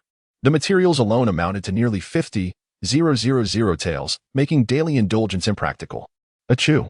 Just as Xingran pondered this, a loud sneeze resonated nearby. Such a resounding sneeze was a rarity in his experience, and even without the aid of his special vision, he recognized who had arrived. Achoo, Xingran. This medicinal liquid is truly exceptional. Achoo. Do you have any more? Spare me a few bottles. Kai, with 2 streams of mucus threatening to spill, entered Xingran's tent, eager to engage in heartfelt conversation. However, Xingran and Apos' intentions in sharing this precious concoction were far from altruistic. Now that Kai was hooked, it was improbable he would entertain any sentimental exchanges that could prove costly. Kai, you and Apos, V caught a cold. I bought some cold medicine yesterday. Feel free to take as much as you need, no charge. With a benevolent expression, Xingran produced an entire box with 100 bottles of cough remedy from somewhere, handing it to Kai. Oh, thanks. I fell asleep in the tub last night and ended up soaked in cold water. No, I meant your restorative liquid. Yes. The restorative liquid. The trials of youth are often accompanied by pain, yet the friendships forged in youth bring forth the dawn of healing. Our camaraderie is the bridge to ensuring our health. Kai, though somewhat oblivious, was not dim-witted. He quickly corrected the direction of the conversation, launching into a passionate speech with an overtly evident purpose. Yet, Xingran was not inclined to indulge him. With too many characters to interact with in the future, he had no intention of placating Kai. Speak plainly, he interrupted Kai and Apos' impromptu oration. So, do you have any more restorative liquid? Perhaps 30 or 50 bottles. Or 100. I'll owe you a favor. Not a chance. Goodbye. Wait, 30 or 50 would suffice. I don't even have 30 or 50. Then 2 bottles will do. Seeing Kai's inability to restrain his desires, Xingran couldn't help but chuckle, realizing that the targeted remedy was indeed effective. In truth, as a practitioner of the fist style, Kai was no stranger to medicinal baths. Otherwise, his body would have collapsed long ago. However, the improved elixir from Granny Fong was unique, with no equivalent in the market, specifically addressing the troublesome dark injuries, making it utterly irresistible to Kai. I do have 2 bottles left, but what can you offer me in return? With the situation reaching this point, it was time for Xingran to negotiate, revealing his inner merchant. How about I wash your clothes for a month? Nice try, but no. I and Apos, LL take on your share of the next mission. You can perform medical ninjutsu. Alright, what do you want? Under the guise of amusement, Xingran saw through Kai's naive intentions, leaving him with no choice but to brace himself for negotiation, ready to acquiesce to any terms Xingran might propose. We're good friends. Important companions. Discussing conditions feels too sentimental. Each bottle of this restorative liquid costs me 50,000 taels. Xingran's opening statement brought tears to Kai's eyes, but the latter half swiftly deflated his spirits, leaving him dejected. As Kai contemplated how much of his savings remained, Xingran interjected once more. So, do you have any brilliant ideas that won't hurt our feelings or wallets? Xingran aimed to subtly guide the conversation without revealing his intentions to learn the 8 gates technique. However, Kai shook his head innocently, looking at Xingran as if to say, I have but one life. Just give me the medicine, and I and Apos, LL do whatever you ask. With the conversation veering into awkward territory, Xingran found himself perplexed. While Kai appeared astute at times, he seemed utterly oblivious in this instance. Come on. The 8 gates technique is quite valuable. What else do you possess that could entice me? Just then, a familiar voice disrupted the awkwardness. Nara Izumi, with a similar runny nose, entered Xingran's tent. It was evident that Izumi had also spent the night in the tub. Xingran's expression turned peculiar, although Izumi had clarified matters. The experience was undeniably uncomfortable. It felt akin to being caught peeking at an upperclassman's bath by the building manager, leading to an unwelcome charge. You want to learn the 8 gates? Kai asked, his expression suddenly serious, only intensifying Xingran's discomfort. You truly have an eye for talent. You're far superior to Kakashi. When I taught him, he was rather dismissive. As Xingran grappled with his embarrassment, Kai continued, making it clear that Xingran and Appos's discomfort was unwarranted. Kai and Appos's focus was not on the implications of someone wanting to use their Wi-Fi, but rather on the peculiar observation that Xingran and Appos's gaze was more discerning than Kakashi and Appos's. In the end, all Xingran could offer was a bemused chuckle. However, the ever-reliable Naruto Izumi has once again stepped forward to assist Hashin in resolving the predicament. I have heard that the 8 gates of bypass technique contains extensive knowledge about the human chakra pathways. Are you studying it to enhance your medical prowess? It seems that Lady Tsunade, one of the legendary Sannin, also trained in physical arts to delve into medical ninjutsu, and her physical skills are quite formidable. Naruto Izumi pondered thoughtfully, stroking her chin. If only she had a pair of glasses, she could have declared, "There is but one truth." A statement that might have convinced Guy on the spot. Hashin, with a blend of politeness and admiration, continued, regardless. Hashin has successfully acquired the forbidden technique of the 8 gates, not only the scroll of ninjutsu but also Guy's comprehensive guidance. This arrangement, which preserves both their emotions and finances, requires Hashin to concoct a certain quantity of healing elixirs annually to aid Guy in managing his latent injuries. Both parties emerged satisfied, while Naruto Izumi, with a deadpan expression and a bundle of cold medicine, quietly took her leave, appearing out of place amidst the clandestine dealings.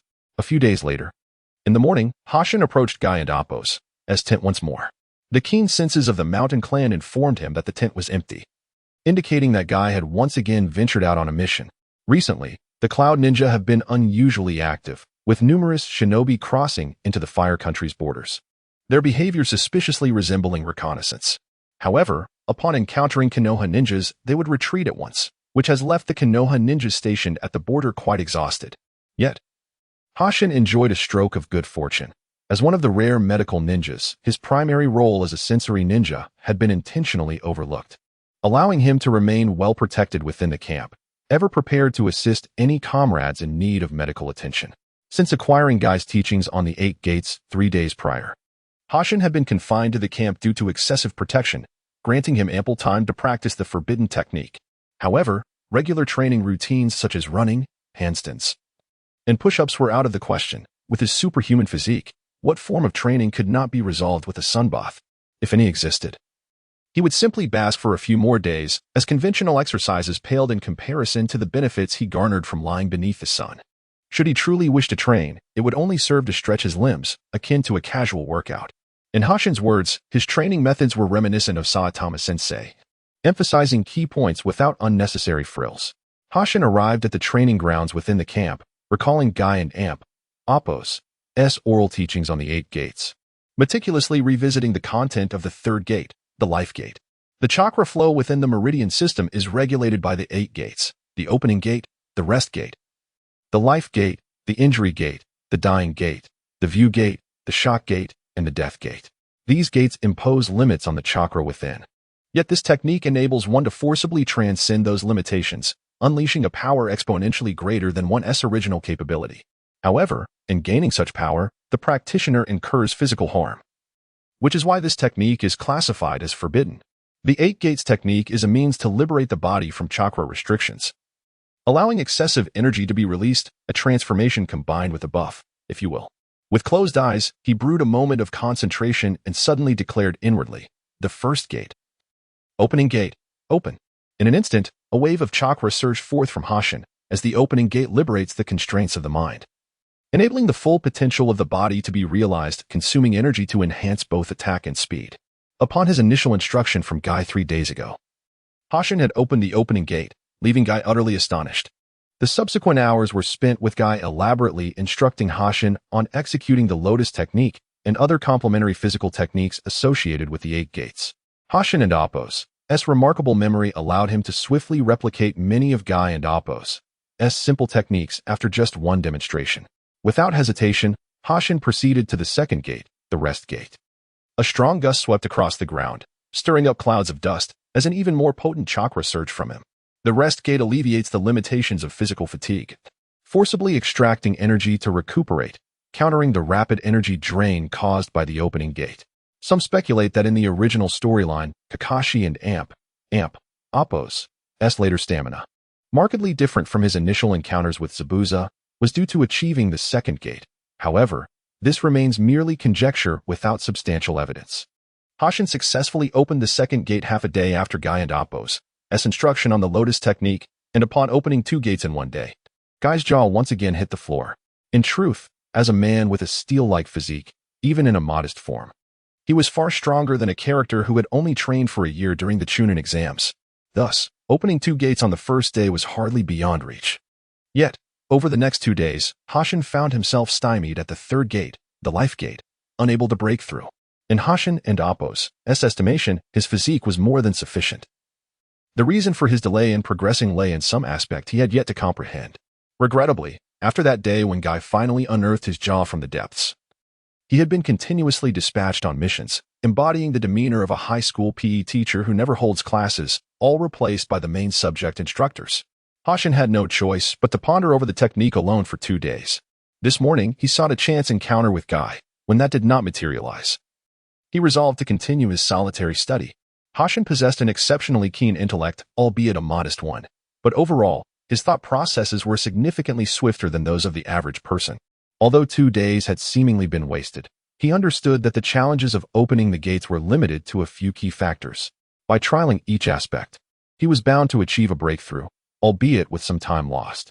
3rd gate, life gate, open. At this moment, Hashin felt a momentary stagnation in his momentum. However, this was merely fleeting. He quickly adjusted, and after a series of prior failures at the 3rd gate, this attempt flowed much more smoothly after fine-tuning. Gritting his teeth, he pressed on. Boom. A distant rumble echoed within him, and Hashin's body began to flush with color, radiating a green energy. Today's adjustments had evidently yielded results. He had finally succeeded in opening the 3rd gate, the life gate. Wiping away the non-existent sweat from his brow, Hashin exhaled a breath of relief, reflecting on the arduous journey. While Guy had merely guided him to the threshold with the first 2 gates, the achievement of the 3rd gate was entirely his own, a testament to his hard work. If other shinobi with expertise in physical arts, or those like Guy who specialized in such techniques, were to learn that someone had unlocked the 3rd gate of the 8 gates in merely 3 days, they would likely scoff at his claims of difficulty, perhaps even hurling their footwear at him to impart the lesson of the toil and perseverance required to achieve such prowess. The life gate further enhances attack and speed, causing the body to flush with color, marking the final safe zone of the 8 gates. As the body begins to exude green energy, while the description of the life gate states it as the last bastion of safety, the overwhelming burden it imparts left even Hashin, with his ironclad physique, somewhat taken aback. Previously, he had only understood from watching anime that opening the 8 gates would entail great suffering and a heavy burden. But the stark contrast between that perception and the reality he now faced was an entirely different experience altogether. Soon, Xingran's forehead began to perspire earnestly. It is important to note that he had merely activated the first of the 8 gates and had not exerted himself significantly under such minimal exertion. The burden he felt was already considerable. One can only imagine the torment the practitioner would endure as the battle intensified and their own energy was depleted. This was a state-based skill, with a distinctly limited duration, and at that moment, Xingran truly comprehended the essence of forbidden techniques, based on prior experiences. After activating the 3rd gate, Xingran did not rush to experiment with its potency. Instead, he stood still, silently attuning himself to the chaotic chakra surging within him, striving to acclimate to this unusual sensation and allow his body to adjust to the state. Due to his awakening of the iron body, his cells, invigorated by the yang chakra, already possessed a chakra volume far exceeding that of a chunin. Now, after opening 3 gates, the chakra within him surged even more powerfully. When sparring with Yamashiro Kai, Xingran sensed that the chakra output of this jounin was comparable to his own current level. Of course, this tumultuous chakra could not be compared to the orderly chakra of Kai, but in sheer volume, it had already surpassed that of an average jounin. Xingran coveted the 8 gates technique not merely to enrich his arsenal, but also sought the data on human growth associated with the development of forbidden techniques. For Kai, the 8 gates might serve as a weapon, while for Xingran, it represented a significant subject of personal research, undoubtedly possessing military value. As time ticked away, after approximately half an hour, Xingran was panting heavily, drenched in sweat. Even with his iron body, he had reached a critical threshold. Continuing in this state would undoubtedly lead to injury. The old adage more haste, less speed rang true. One of the greatest fears in training is the risk of injury. Once injured, the time required for recovery could severely disrupt the progress of training, rendering such actions counterproductive. No longer hesitating, he deactivated the eight-gate state and fell to the ground in an unceremonious sprawl. Thus concluded this phase of physical training. It was now time to reflect on his experiences and enhance his understanding. With a clear and agile mind, Xingran had committed to memory all the details of his activation of the third gate. While recalling his insights and thoughts, he felt his body quickly recovering under the sunlight, mending the wounds inflicted by the forbidden technique. Before long, he was once again engrossed in contemplation. He had gained a deeper understanding of the eight gates technique. Indeed, the wild chakra did inflict a certain degree of damage on the body, and as he continued to open more gates, this damage would likely escalate. Thus, the direction of his efforts became evident. Combining his medical knowledge, chakra control, and yang chakra, he aimed to minimize the areas of potential damage, striving to contain the chaotic chakra within a manageable range. This would, at the very least, lessen the injury incurred during technique execution. Reducing damage meant extending the duration of technique usage. If this progression continued, perhaps he could ultimately master the volatile chakra acquired from opening the gates, eradicating the excess chakra that would otherwise overflow from the surface of his body, compressing all his power within. In such a state, he intuitively understood that he would be far superior to a state where energy dissipated externally, even without conducting experiments to confirm it. Though his initial intention was to reduce injury, following this line of reasoning could very well amplify the power of the eight gates. Ultimately, one might appear unremarkable on the surface, yet possess a ferocity surpassing that of a wild beast within. Perhaps this is what one might call returning to simplicity. Unfortunately, with the level of chakra control exhibited by Kai and his father, such mastery was unattainable. This accounted for their reliance on the eight gates to maintain their reputation. While those with stronger chakra control often found themselves ill-suited to the training regimen of the eight gates, relegating it to a supplementary method, as exemplified by Kakashi. Xingran set a modest goal for himself, to develop towards the complete mastery of the chaotic chakra, diverging from Kai's wild approach towards an unknown destination. After resting for approximately 5 minutes, he rose once more. Despite the fact that his iron body was a mere imitation, its recovery capabilities were remarkable. Thanks to the yang chakra and his cellular vitality, he was wholly restored from the damage sustained during the activation of the third gate in just 5 minutes. Fortuitously, Kai was not present. Had he witnessed Xingran and Appo's extraordinary recovery, he would have surely been left utterly astounded. Xingran moved his now agile body, feeling the slight enhancement in his muscles resulting from the training with the eight gates, and he could not help but smile broadly. Awakening superhuman abilities allowed him to revel in the thrill of his newfound prowess. His recovery and training effects were magnitudes greater than those of an ordinary person, and his endurance in combat was truly formidable. He could fight a half-time, take a 10-minute break, and return to the fray as if rejuvenated. Such a combatant was indeed fearsome.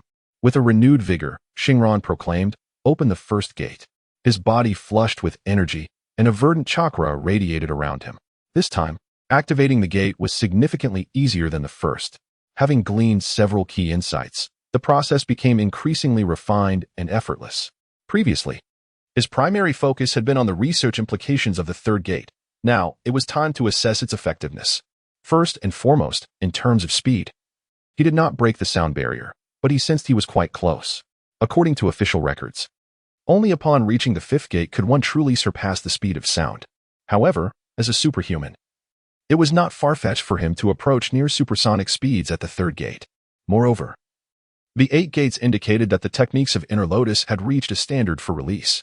To clarify, if the eight gates is a buff skill, then the inner and outer lotus techniques serve as offensive skills. One represents internal cultivation, while the other embodies martial techniques. The inner lotus, as Xingran understood it, is an explosive technique, for while the regular speed may not reach supersonic levels before the fifth gate, the brief attack phase of the inner lotus following the opening of the first gate could indeed achieve supersonic attack speeds. This was corroborated in official descriptions. And for the first time, Xingran experienced the exhilarating sensation of his body breaking the sound barrier. It was a truly magnificent feeling. The practice field reverberated with the sound of sonic booms. Had it not been for the soundproofing wards surrounding the area, the entire camp would have been rendered uninhabitable, thanks to the investments made by the higher-ups in Konoha for the training grounds. What began as a mere precaution to prevent disturbances in the camp and Appo's vigilance had become a considerable aid to Xingran and Appo's training. He relentlessly struck at a target made of reinforced rock, designed specifically for training purposes, extremely resilient and robust.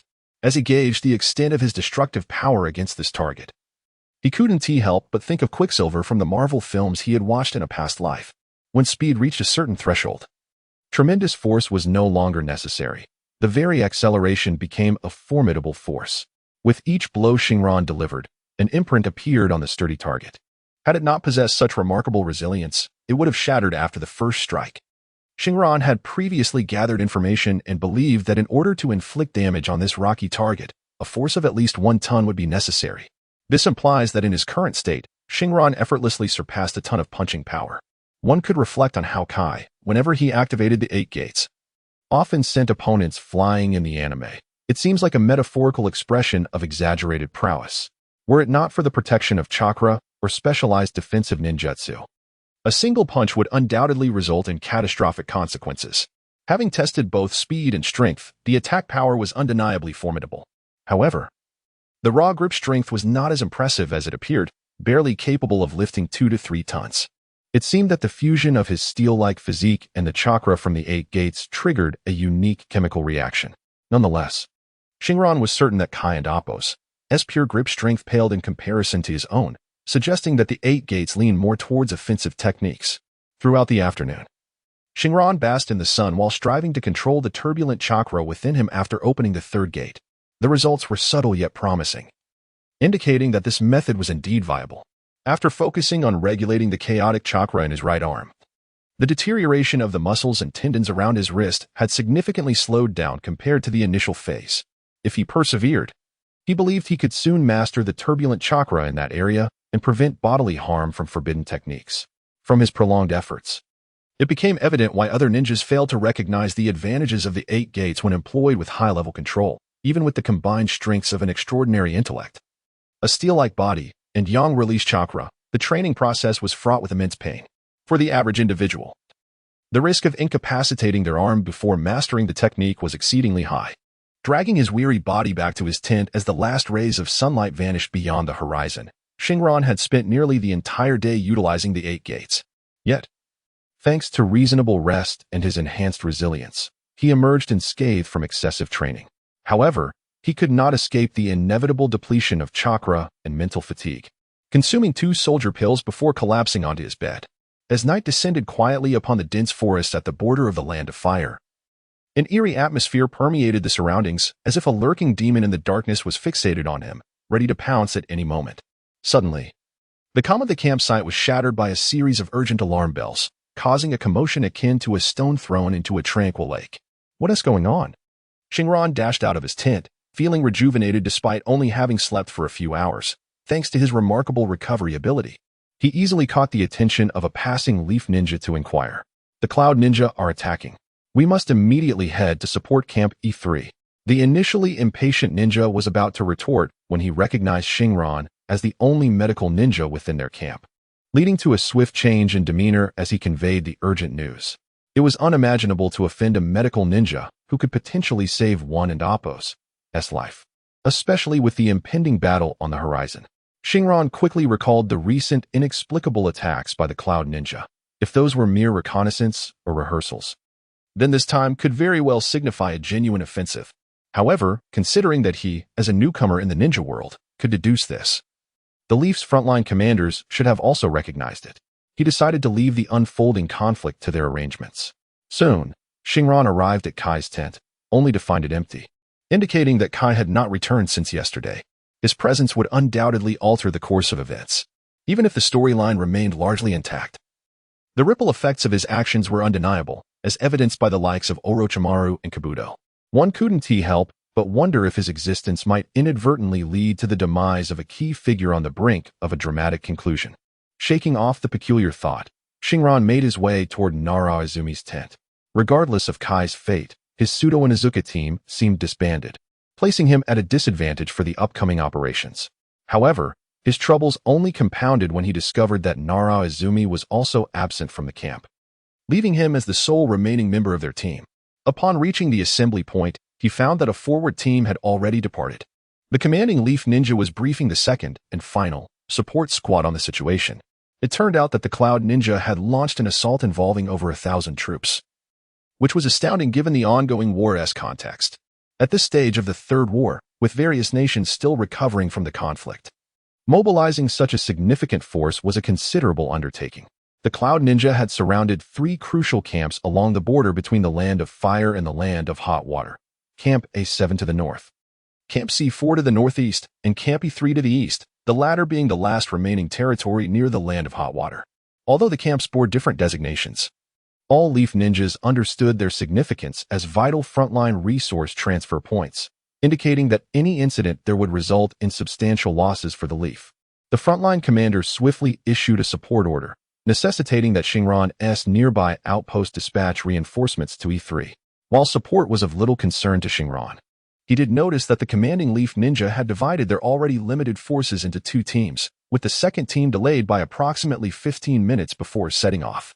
This led him to suspect that the higher-ups in the Leaf village had discerned something unusual, prompting this atypical response.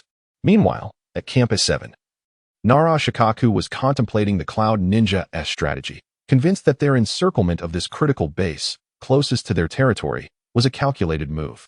The ongoing war had led the 5 major nations to seek peace, with the Land of Lightning being the last to resist, suggesting that the Cloud Ninja were making a final desperate attempt. Are they attempting to overwhelm us or simply to encircle and strike at our reinforcements? Nara Shikaku mused aloud, as if addressing an imaginary enemy commander, not knowing whether he was delivering a warning or motivating himself. Shikaku, are you so certain they intend to encircle and strike? Inquired Yamanaka Xingran, whose light blonde hair and green eyes mirrored Xingran's. He had just sensed the battlefield and was uncertain about Shikaku's conclusions. Although the Nara clan traditionally served as the strategic minds of the Inuzuka, Yamanaka Xingran held great respect for Shikaku. However, today's orders felt somewhat audacious. A miscalculation could lead to a catastrophic collapse of not just 1 or 2 camps, but potentially all 3 under siege. Rest assured, even if the Cloud Ninja do not plan to encircle and strike, our reinforcement team will arrive before the camps fall. I have carefully considered the timing of this operation. Shikaku reassured him. Lugio exuded the demeanor of a great commander, his words imbued with confidence, instilling an unspoken sense of reassurance among the surrounding ninjas. Having succeeded the illustrious Hakuba as the new strategic leader of Konohagakure, Lugio, while lacking the personal valor of Kakashi Hitaki, had nonetheless demonstrated remarkable acumen in battlefield command throughout the protracted conflict. Though he could not be deemed an invincible general, the battles orchestrated under his leadership consistently yielded astute decisions, a fact that contributed significantly to the ease with which his comrades found solace in his presence. Recalling Lugio's earlier orders, which called for immediate reinforcements from the patrolling units to the front lines, while other units were to proceed in 2 waves, separated by 15 to 20 minutes, one could not help but marvel at the audacity of his commands. Typically, one would either refrain from assistance or rush to aid as if dousing flames, but Lugio and Apos' considerations were evidently far more profound. The enemy had revealed only 1,000 troops. While this was indeed a substantial force, it had been some time since the Tsuchikage Anoki acknowledged defeat, leaving Kumo's only adversary as Konoha. Hence, not only was it conceivable for Kumo to field 1,000-strong battalion, but doubling that was also within the realm of possibility, making the decision to either launch an aggressive assault or provide support a matter of equal likelihood.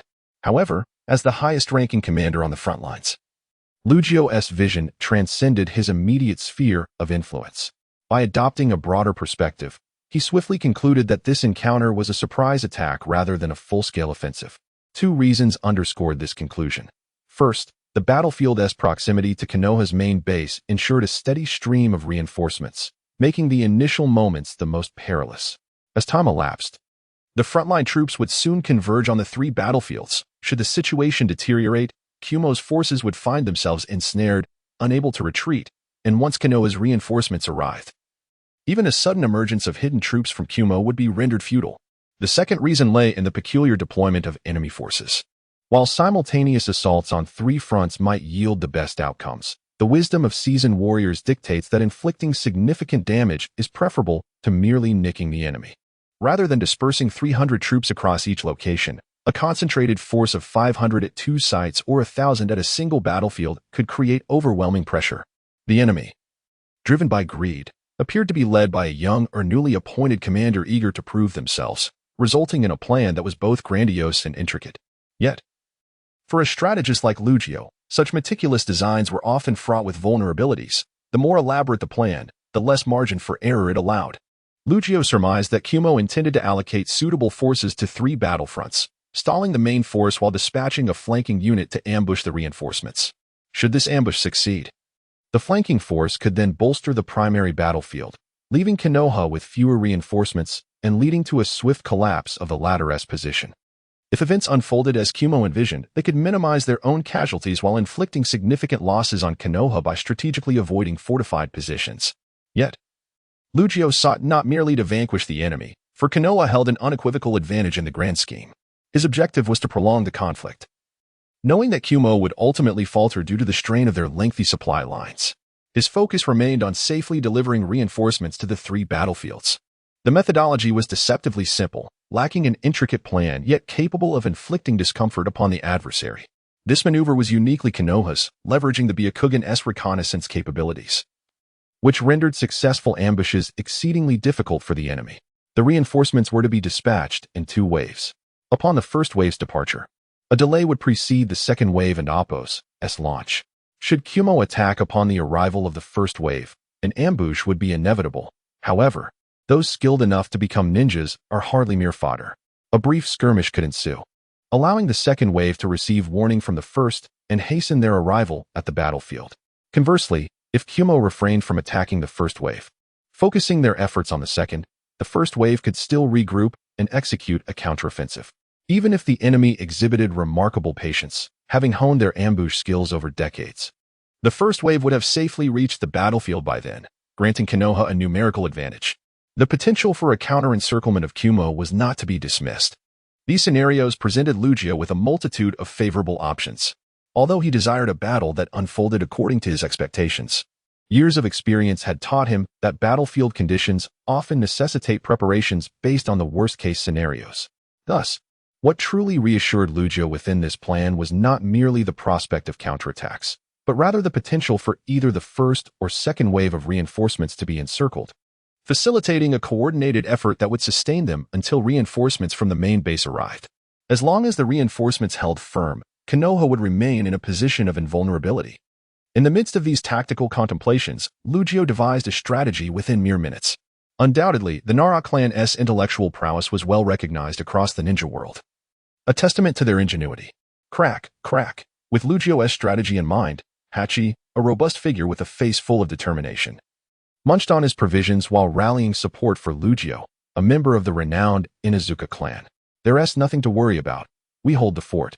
We've done our part, and now we shall witness the execution of our reinforcements, Lugio remarked, redirecting his gaze towards the camp, where numerous Konoha ninjas engaged in fierce combat.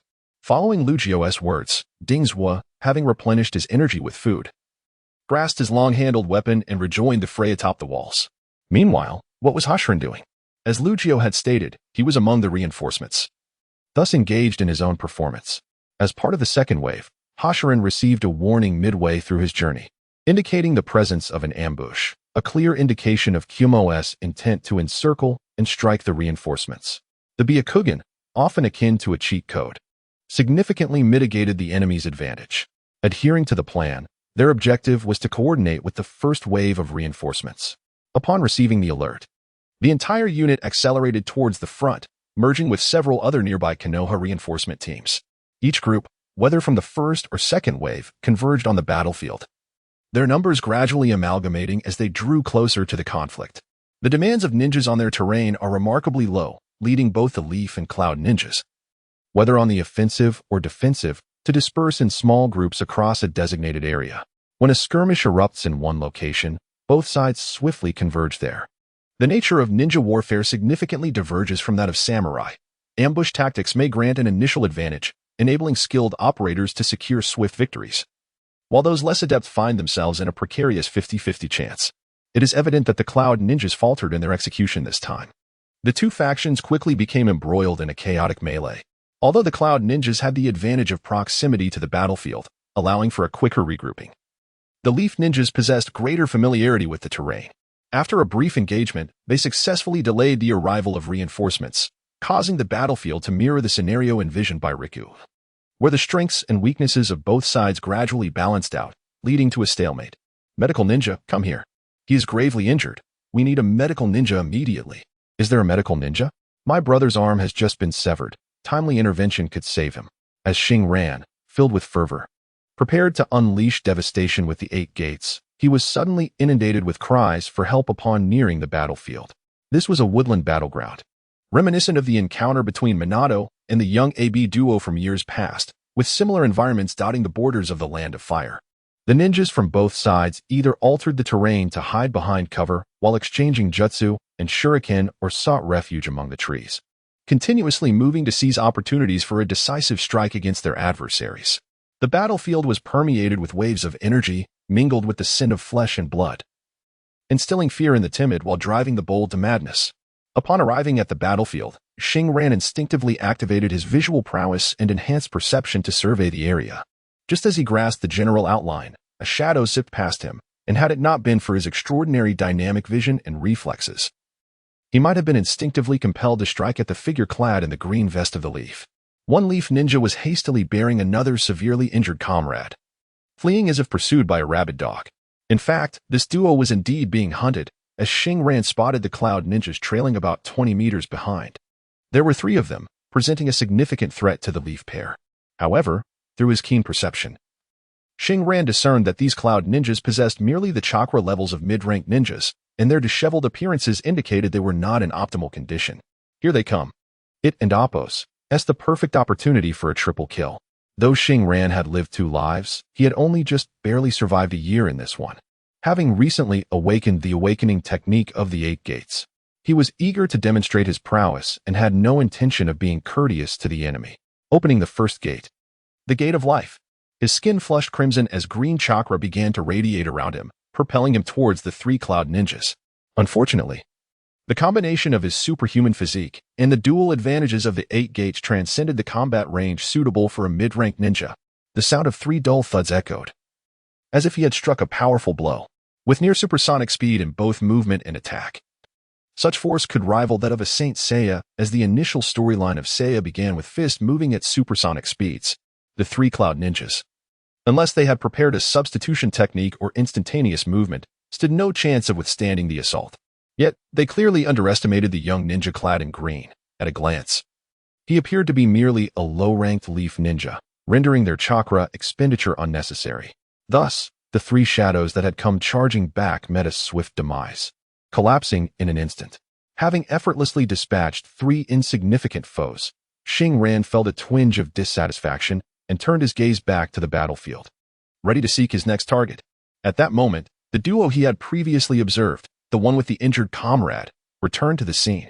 Daju was carrying Wulong. Forgive the supporting character for having a name, as it is indeed fortunate. Previous stories have seen far worse fates. Just moments prior, they had been desperately fleeing, only to encounter a Leaf comrade before them. Unfortunately, their current state was dire, and they hoped their ally could provide assistance.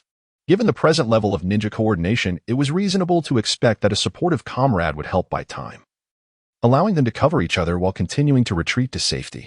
If the enemy grew too greedy, they could easily lead themselves into a trap set by the larger force. Thus, Daju continued to flee, instinctively believing that his ally would manage the first wave of defense. However, upon glancing back, he recognized Xingran from the same camp. Why should he exhaust himself searching for help when a capable healer was right at hand? Xingran, it's fortuitous to encounter you. Please save Wulong. He is on the verge of death.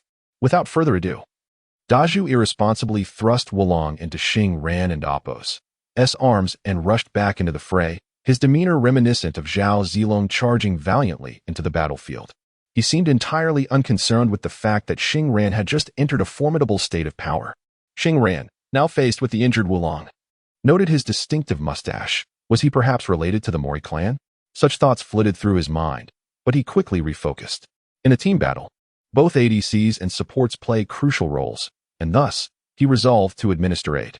Wulong had sustained a penetrating injury to his chest and abdomen, a rather troublesome predicament. This discrepancy in injury severity between street fights and schoolyard brawls often leads to death.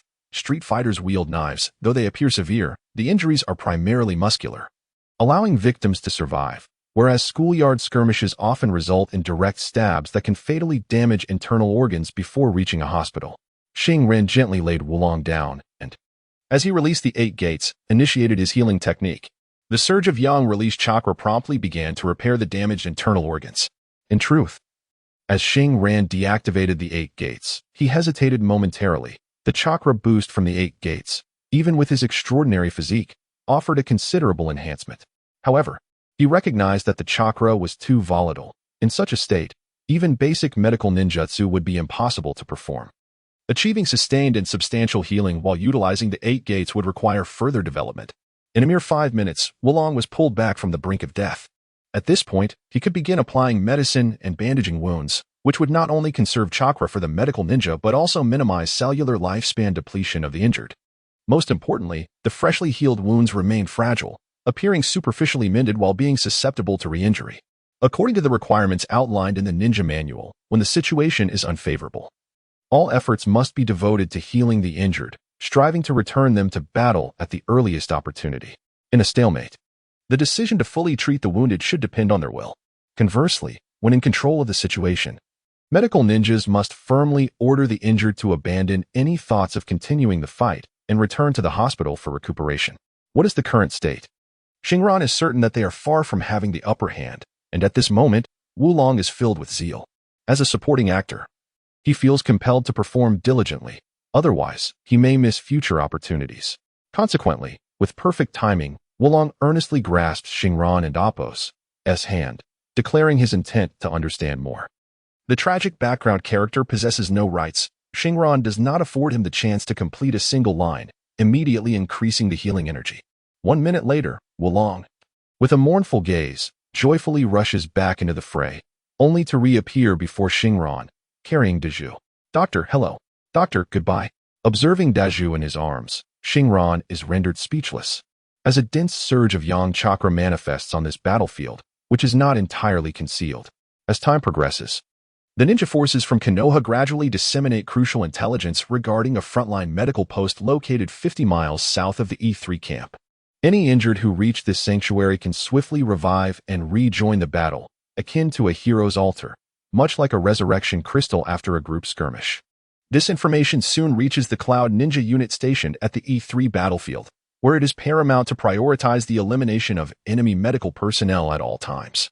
The medical ninja's 3 fundamental principles are as follows. First, a medical ninja must never abandon treatment before a team member's death. Second, a medical ninja must not stand at the forefront of battle. Third, a medical ninja must not die before any member of their squad. These principles, established by Tsunade, dictate that when attacking a team, the elimination of medical ninjas takes precedence, as it is a well-known etiquette in team combat to target healers first. There is, however, a 4th principle. Only those medical ninjas proficient in regenerative techniques in the Baika no Jutsu are permitted to breach all aforementioned regulations before embarking on a mission. Xingran was registered as a sensory-type ninja, noted only for possessing medical ninjutsu capabilities.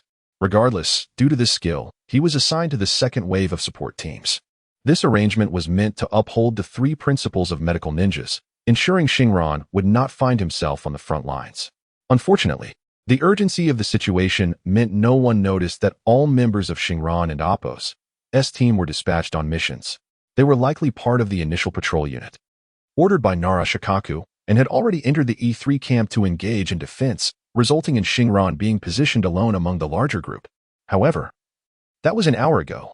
Now, Xingran is surrounded by many individuals, most of whom lie on the ground, though a few are upright and appearing quite busy. These bustling figures are Xingran and Appo's as assistants, and he has assumed leadership at this makeshift medical post. Everyone must heed his directives. And among these assistants are 2 medical ninjas who have arrived from other reinforcement camps.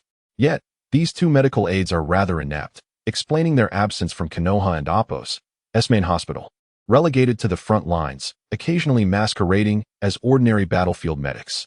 Although Xingran perceives these 2 assistants as quite inadequate, Lacking sufficient chakra, their energy wanes quickly, and their chakra control is clumsy, leading to unsightly wounds that impede post-operative recovery and future mobility. They have nonetheless attained the rank of chunin and hold significant respect in their respective camps, being second only to the jonin leaders. Despite their esteemed status, these medical ninjas willingly follow Xingran's commands, primarily due to his extraordinary medical prowess and astonishing speed that creates an afterimage as he treats injuries and endurance that far surpasses that of a mere genin, suggesting he might as well be a jonin. Such minor injuries should not trouble me, Xingran instructs. Nishin, take him down and apply some basic bandaging. But, no buts. And as for you, Kazama, this one is ready. After reattachment, he cannot return to battle, so he must be sent back. Understood. This is the latest arrival. We need to expedite the emergency treatment. I concur, but the others will have to wait. This one is on the verge of collapse. Lord Xingran. Nishin. Why are you still here? Have you completed the bandaging? Then attend to that one behind you. Not that, Lord Xingran. I meant to say that we have run out of bandages. Nishin and Kazama serve as Xingran's temporary assistants. However, whether it is a mere figment of his imagination, he feels that since Nishin arrived, the workload has only intensified. While medical ninjutsu is a miraculous healing art, it is undeniable that not all problems can be solved with chakra alone. The consumption of medical supplies is alarmingly rapid, with bandages, gauze, and cotton all in short supply. Suddenly, Xingran experiences a disconcerting sense of idleness, akin to a skilled cook unable to prepare a meal without ingredients. Konoha Flow Sword Technique, Dance of the Crescent Moon. Upon hearing Nishin's reluctant admission of depleted bandages, Xingran inexplicably loses his temper, instinctively unleashing the Konoha Flow Sword Technique he had self-studied. This technique is notoriously difficult, yet its training methods are widely disseminated, making it a primary learning target for many sword-wielding ninjas in Konoha. To adapt to his newfound power, Xingran learned the Konoha Flow Body Technique, and naturally, he also studied the Konoha Flow Sword Technique. For someone with his exceptional intellect, grasping these arts is as effortless as child and amp, oppos, play, as they are commonplace yet challenging to master. With a short blade appearing from seemingly nowhere, Xingran executes an amateurish dance of the crescent moon, slicing through the air towards Nishin, who responds with a delicate gasp as his pristine white protective suit is reduced to mere strips of cloth, save for his modesty. Now we have bandages again. Let us get to work. After a moment of embarrassment, Xingran swiftly resumes his role as the chief physician, his hands moving with blinding speed as he treats the wounds of the patient who had jumped the queue, then focuses on the more troublesome internal injuries. Displaying no trace of the earlier frustration, Nishin remains attentive, but he can't end oppos. He help but steal glances at Kazama and oppos' attire, leading to a few missteps. Unfortunately, this jovial atmosphere is fleeting.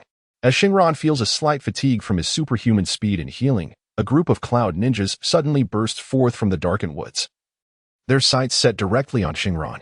It seems as though Xingran anticipated this turn of events. A faint, bitter smile crosses his lips as he shakes his head inwardly, realizing that the cloud ninja's position is about to crumble. With a flick of his wrist, a shuriken flies toward the foremost enemy. The tranquil medical post erupts into a fierce battle. The primary objective is Xingran, yet the incapacitated and barely alive wounded on the ground will not be spared either. Fortunately, frontline hospitals are always key defensive targets, surrounded by numerous guarding ninjas. Regrettably, the number of capable defenders is exceedingly few. Otherwise, they would not have been relegated to this relatively rear position, as the competent ones have all been dispatched to the front line. The fact that the Yun ninja managed to launch a surprise attack only became apparent when they were right in front of him, an utterly deplorable situation. However, Xingran is not a conventional medical professional. In fact, his combat prowess far exceeds his medical skills. If Xingran were to unleash his potential without opening the 8 gates, his combat abilities would rival those of elite chunin and even special jounin. How can one explain this? Has this old monk awakened superhuman powers? It seems he might soon find himself taken home by Danzo to admire goldfish. At this moment, the benefits of mastering the 8 gates become evident. The speed and fervor that he usually restrains can now be unleashed under the guise of the 8 gates, prompting Xingran to let out an exhilarated exhale. Cough, doctor. I need to relieve myself. Suddenly, as Xingran activated the 8 gates and opened the 3rd gate, he moved with such rapidity that the chakra-enhanced medical ninjutsu he was wielding had not yet been retracted. The violent chakra, operating under a specific mode of the technique, surged forth, invigorating the previously incapacitated wounded, even inciting a desire for them to relieve themselves. That fleeting sensation of control. Xingran's super brain meticulously recorded the ephemeral feeling. But there was no time for further contemplation. In the state of Super Saiyan 3, the third gate, he plunged into battle like a tiger among sheep. This would be a massacre. The Yun ninjas on the decapitation mission numbered 8, evenly split between Jiaonan and Chunin, with not a single genin among them. Although the shuriken Xingran threw earlier was skillfully angled and swift, it was still a routine attack. The Yun ninjas present were all elites, and the targeted individual deftly evaded Xingran's assault. However, what followed was Xingran's near-sonic approach, and only after a punch struck the Yun ninja's chest did the sound of the sonic boom reach his ears. How could it be? So fast? The last thought of this Yun ninja before plunging into eternal darkness flickered in his mind. In the original story, the speed exhibited by Li during his Chunin exams was such that even Kakashi acknowledged he couldn't match it. This implies the astounding concept of superhuman speed combined with the enhancements of the 8 gates. At least, it is incomparable to any non-speed type Jiaonan. Xingran effortlessly seized the weapon from the body that appeared intact but whose chest had been completely caved in. The interior reduced to a mere mush of a ninja and Appo's longsword. Testing its heft, he found it pleasing, a chakra-conducting steel katana, albeit with a somewhat garish red wrapped hilt. Infusing it with violent chakra, Xingran charged towards the next Yun ninja. Attention! The target is utilizing the secret technique of the 8 gates and is exceedingly fast. Keep your distance and employ ninjutsu. Amidst the chaos, a voice rang out, and soon various elemental ninjutsu materialized before Xingran. Water release, great waterfall technique, lightning release, earth walk, wind release, vacuum sphere. In an instant, an array of ninjutsu erupted, particularly a combination technique that posed considerable trouble for Xingran. The electrified torrent of the great waterfall technique harmonized perfectly with the lightning release, earth walk, indicating a high level of coordination among the attackers. Xingran deftly evaded using his super speed, for charging headlong with brute force was the domain of a berserker. Ninjas are not so mindlessly reckless. Utilizing the Konoha-style sword technique, Crescent Moon Dance, he conjured 3 shadows, confounding the enemy while repositioning himself. The 3 clones successfully drew the attention of over 4 opponents, primarily assisted by the nearby Konoha Jiaonan, who helped alleviate the pressure. Otherwise, Xingran would not possess the strength to face a throng of foes alone. Furthermore, 2 of the remaining 3 were tasked with unleashing large-scale ninjutsu to delay the nearby Konoha ninjas' rescue efforts. Xingran and Appo's focus zeroed in on the last of them, an evident efficiency enthusiast who recognized the danger posed by an opponent utilizing the 8 gates and rightly chose to evade confrontation to pursue other targets. Pursuing him was a female Chunin ninja, intent on eliminating all medical ninjas, including Xingran, whom she clearly deemed an easy target. The weapon in her possession was a rare 1,000 needles, yet when combined with lightning chakra, it possessed formidable penetrating power, placing Xingran in a perilous predicament. Shoo! Shoo! Clink! The shuriken throwing technique is Xingran's forte, and currently, one of his few ranged attack methods. Although skills can become outdated, shuriken throwing has never lost its efficacy. It is a low-energy, high-reward technique, ideally suited for chaotic battlefields, allowing for maximum results with minimal effort. In the state of the 8 gates, Xingran unleashed an extraordinary force, rapidly hurling 2 spinning shurikens towards the targeted Yun ninja with an unprecedented speed. However, having only recently developed his shuriken throwing technique in conjunction with the 8 gates, he had not yet adapted to the 2-step maneuvering involved in shuriken throwing. The outcome of this attack left the beleaguered Xingran in despair. The first shuriken was clearly aimed at the rescue, but alas, it was too swift and poorly timed, appearing to others as if Xingran had targeted the beleaguered Nu Nozomi directly. Fortunately, although the general direction was towards Nu Nozomi, the shuriken narrowly grazed her chest as it flew past. Almost immediately, the second shuriken followed suit, also at an incredible velocity, aimed at the attacking Yun ninja. Regrettably, it too veered off course due to its excessive speed, momentarily bewildering the Yun ninja but proving ineffective. However, Xingran miscalculated the force of his shuriken throw. The trajectory control remained precise. After a brief flight, the 2 shurikens collided midair. Under normal circumstances, the second shuriken would rebound along its previous trajectory for a follow-up attack. And the Yun ninja had evidently anticipated this maneuver from Konoha's shuriken throwing technique, successfully shifting their attention and vigilance, thus granting Nu Nozomi a moment of reprieve from near death at the hands of her own comrades. Regrettably, this time, the shurikens completely misfired. Due to the excessive force, both shurikens deviated significantly in angle and speed, resulting in a catastrophic collision, leaving them utterly destroyed and devoid of any further impact on the battlefield. Kanoa whirlwind. Before he could fully grasp the awkward silence that enveloped the air, Xingran shattered the stillness with a flying kick, akin to a missile, successfully striking his target.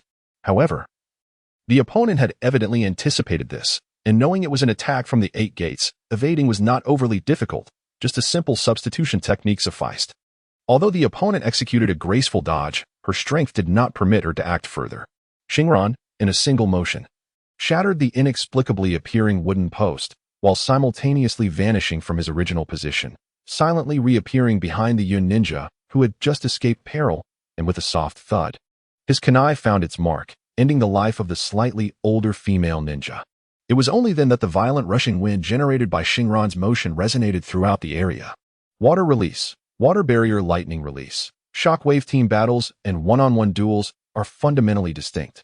Although Xingran has showcased remarkable prowess since unlocking the 8 gates, strategies in a team setting differ significantly. The Cloud Ninja who was slain by Xingran had initially employed the body replacement technique to escape, indicating a calculated retreat. By the time Xingran realized he had fallen into a trap laid by the enemy, it was too late. The act of eliminating foes coincided with the activation of the trap. In an instant, Xingran's form was submerged in a torrent of water, the violent currents delivering a crushing blow while a paralyzing electric current lurked within. He was propelled into the air, engulfed in electricity.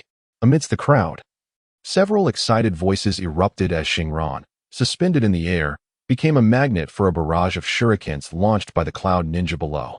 This trap was quintessentially ninja-like, for the impact of the water barrier and the paralyzing effect of the electricity were non-lethal. While allies might sustain injuries, they would not be severe. The true plight lay with the enemies, ensnared in control techniques that inflicted both knockback and paralysis, setting the stage for a deadly sequence of attacks. The ninja world has developed numerous strategies based on this principle, allowing the weak to triumph over the strong. A testament to the allure of this realm where the underdog can prevail. Typically, an average individual struck by such a combination of jutsu would find themselves incapacitated by the sheer force of the high-pressure water. Those with robust constitutions, such as physical ninjas relying on the 8 gates, might withstand the initial assault, yet the subsequent electric shock would leave them severely impaired. In that moment, one would fully understand the concept of being a mere human target. However, Xingran possessed an extraordinarily resilient physique complemented by the enhancements gained from the 8 gates, far exceeding mortal comprehension. The shurikens surrounding him were effortlessly deflected by his katana, and remarkably, as he plummeted, an anomalous phenomenon occurred that defied Newtonian physics. "This is impossible," exclaimed the Cloud Ninja, their eyes wide with disbelief as they witnessed Xingran land gracefully on the ground. Had it not been for his fair complexion, they might have suspected him to be of the Moonlit clan, especially given his impressive mastery of lightning release techniques. Their confusion deepened regarding his apparent immunity to lightning. It was crucial to prioritize the elimination of other medical ninjas. After all, he was but one man, with limited chakra.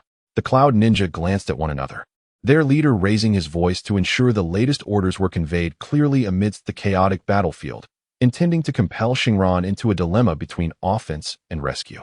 According to the Cloud Ninja captain's strategy, Xingran, despite his formidable abilities, was but one individual who had activated the 8 gates, a technique that inflicted as much harm upon the user as it did upon the enemy. Even if they could not defeat him outright, the toll of battle would render Xingran incapable of providing medical assistance. Should he be incapacitated by backlash, it would be unnecessary to confront him head-on. Eliminating the other medical ninjas would suffice to complete their mission. The battlefield was a whirlwind of shifting dynamics. Having discreetly employed his limited flight ability, Xingran descended swiftly, only to discover that his adversaries had turned their attention to less formidable targets. It was as though they were compelling him to unleash his full potential. What was initially intended as a tactical confrontation now called for an overwhelming display of power. With his katana in one hand and shurikens in the other, Xingran surged into the fray like an unleashed demon, eschewing evasion in favor of a direct assault on the Cloud Ninja ranks. While his ability to maneuver was temporarily compromised, his aim remained precise. The combined might of his superhuman strength and the enhancements from the 8 gates rendered each shuriken a formidable projectile. Akin to a heavy artillery strike, devastatingly powerful yet lacking explosive effects. Though his approach appeared brutish, the Cloud Ninjas, equipped with abilities at the genin level, adeptly evaded his straightforward attacks, which lacked finesse. In a flurry of actions, Xingran managed to obliterate one genin and Appo's torso with a single well-aimed shuriken, but thereafter, his efforts merely resulted in environmental destruction. Despite the limited outcomes of his assault, onlookers were left incredulous. Is this a genin? Surely. Even an elite genin would struggle against such prowess. With the shuriken barrage exhausted, Xingran transitioned to his katana, which, complemented by his swift movements, became a weapon of rapid execution. Seizing the moment when a middle-ranking ninja barely evaded a shuriken, Xingran unleashed a powerful strike that created a crater upon impact, propelling himself at near supersonic speed behind the target.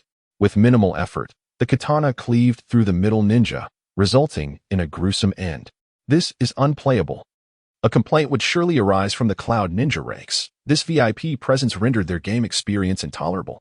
The adversaries found themselves unable to land a blow, while broad-scale jutsu, though capable of striking, failed to find their mark as Xingran soared through the battlefield with an almost frenzied vigor, akin to a berserker unleashed with full command of his abilities. Ultimately, the ambushing squad of 8 managed to retreat with 4 jounins, utterly intimidated by Xingran and Appo's prowess. If we cannot defeat him, surely we can evade him. Xingran cast a resigned glance at his fellow jounins. While it could be argued that their opponents were elite, it seemed rather excessive that they could not contend with adversaries of their own rank. The Cloud Ninja forces, unaware that Konoha had dispatched merely 3 medical ninjas, might have reconsidered their ambush had they known the battlefield and Appo's true capabilities. Upon discovering the imbalance between difficulty and reward, their retreat was executed with alacrity. When the 2 commanders received intelligence regarding the situation, they had erroneously assumed that Konoha had unexpectedly stationed a formidable medical squad in the area, prompting their decision to launch a surprise attack. In the Cloud Ninja and Appo's perception, medical ninjas were a rare commodity, a reality that held true. Achieving the desired effectiveness outlined in their reports would necessitate a contingent of dozens of medical ninjas. However, upon arrival, they were confronted with the stark reality of only 3. This was merely a standard frontline configuration.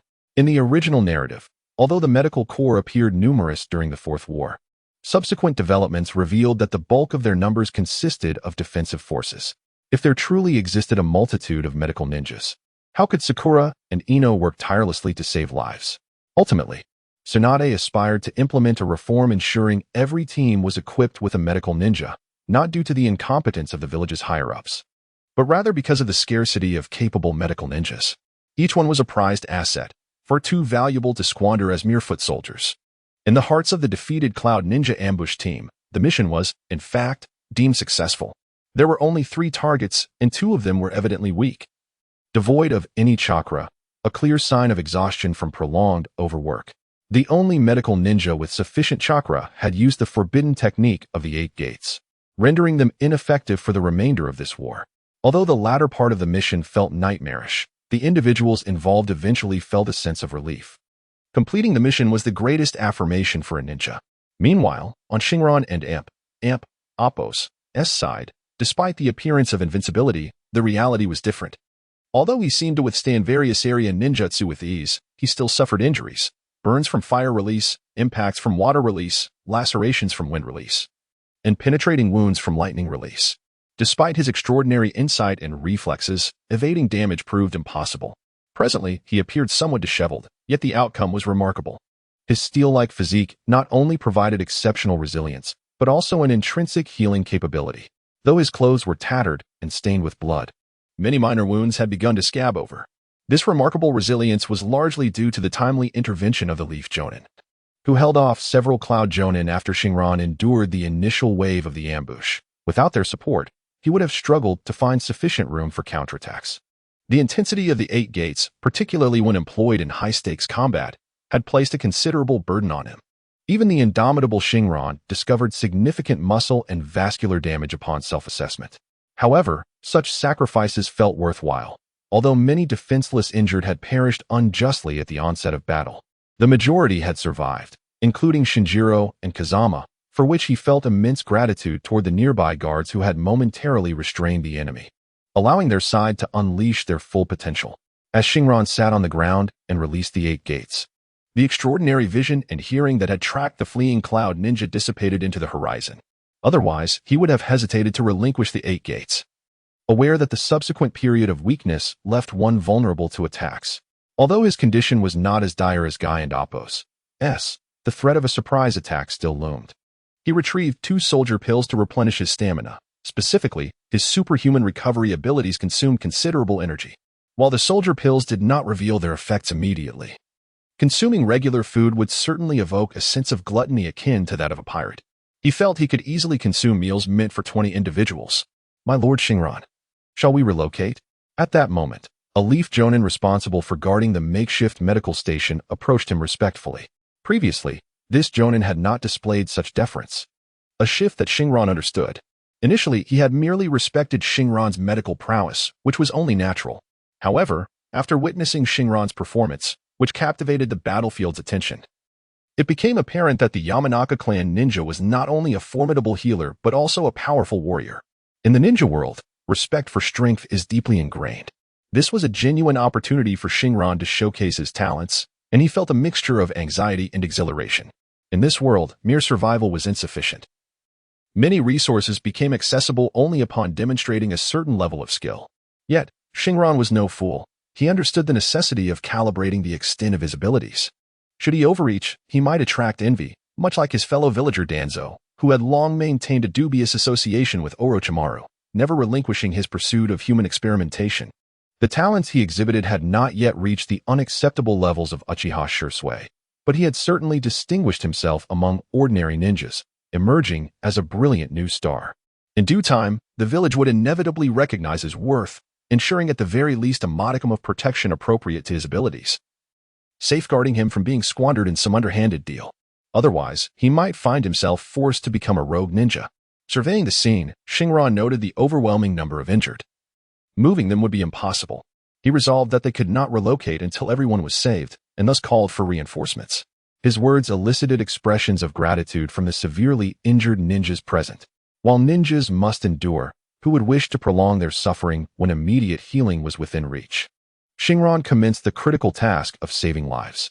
The adage "rest for 5 minutes, work for 2 hours" rang true, yet even with his superhuman constitution, he felt the strain. Initially, he had ample chakra stored from basking in the sun all afternoon, but after the previous exertion, a profound weariness settled over him.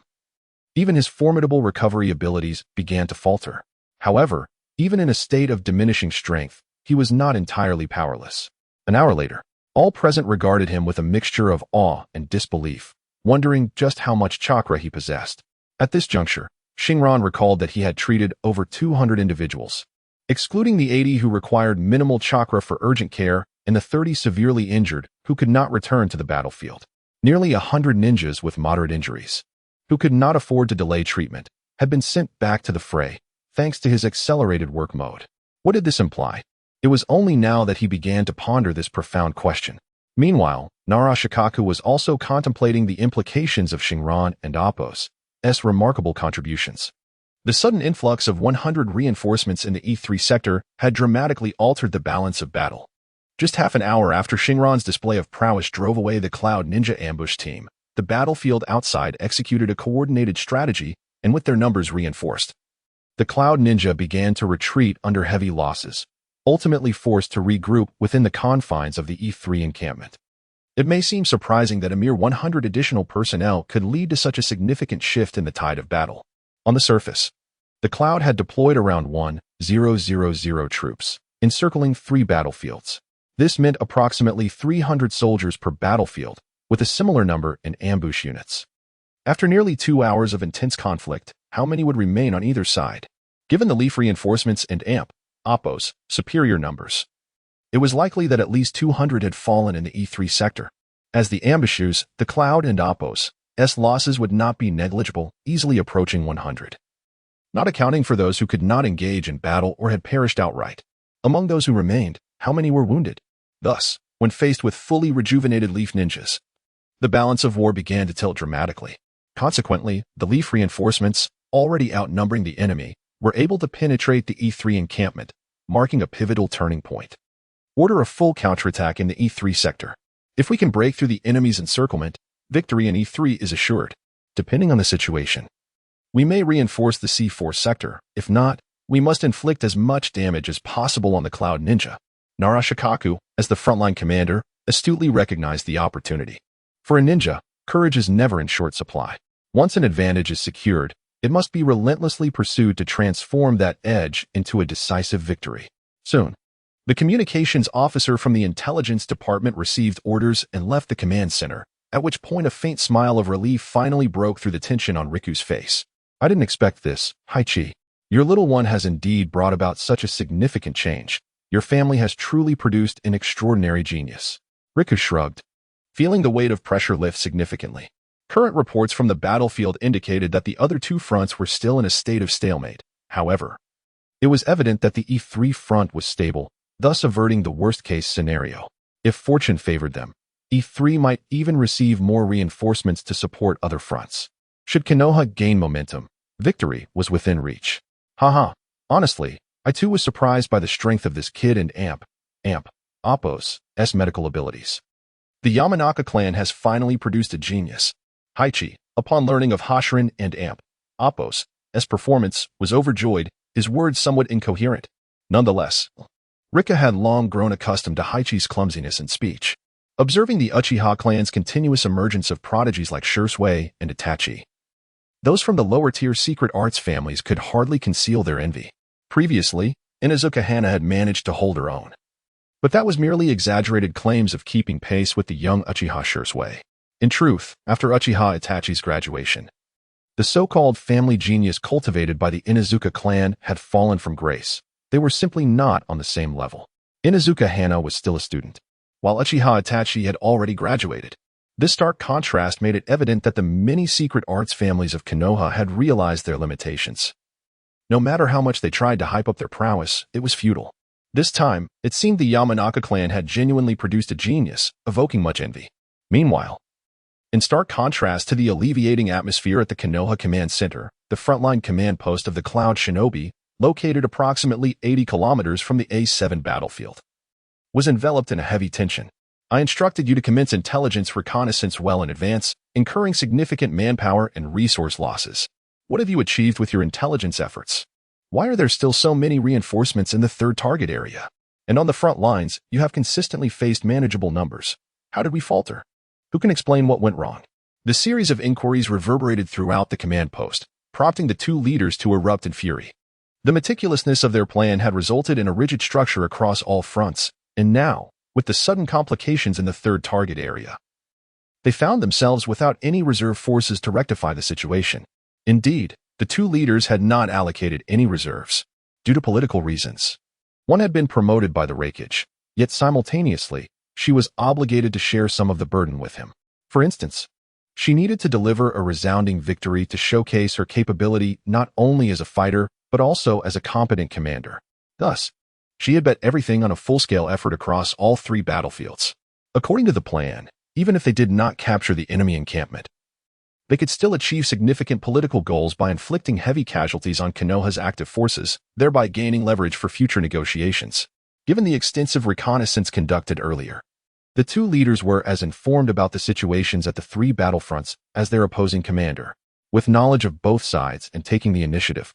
Even if they ultimately did not secure a win, the worst outcome would still align with their political objectives. However, an unexpected turn of events had unfolded in the third target area, the E3 battlefield of Konoha, which could potentially sever the top thread of their strategy, impacting other fronts and causing significant bloodshed. Perhaps it is the enemy and Appo's medical team. A timid voice quivered in the otherwise silent command post, lacking confidence. Impossible. I dispatched an elite surprise attack team. That rumor is unfounded. There is no formidable medical ninja, just a capable medical shinobi with ample chakra. Furthermore, the mission report indicated that the enemy activated the 8 gates release technique. Even if they survived, it would have no effect on the war. The two leaders brusquely interrupted this timid voice.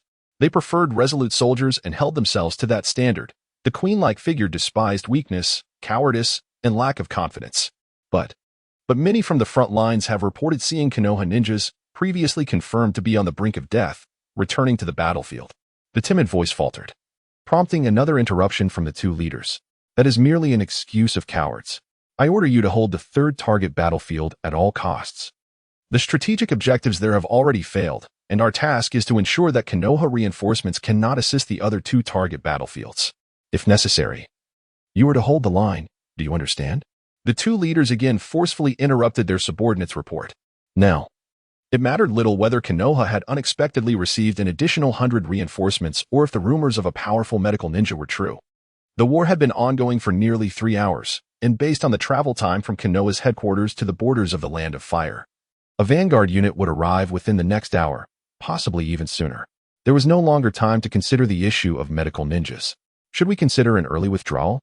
After dismissing most of the combat troops from the command post, the two leaders fell into contemplation, analyzing the battle conditions over this period. It was evident that the Cloud Shinobi had caught Konoha off guard, achieving a commendable casualty ratio, at one point even reaching 1:2. However, as Konoha's reinforcements arrived, they quickly regained their footing, largely due to the significant advantage of the Byakugan.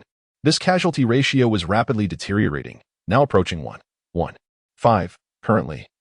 The situation still favored their side, but the longer the engagement continued, the more the advantage would be balanced out by the enemy, failing to meet the Raikage's political objectives. Especially with the unexpected setback in the third target area, the two leaders believed that soon the battle would shift to a 50-50 situation.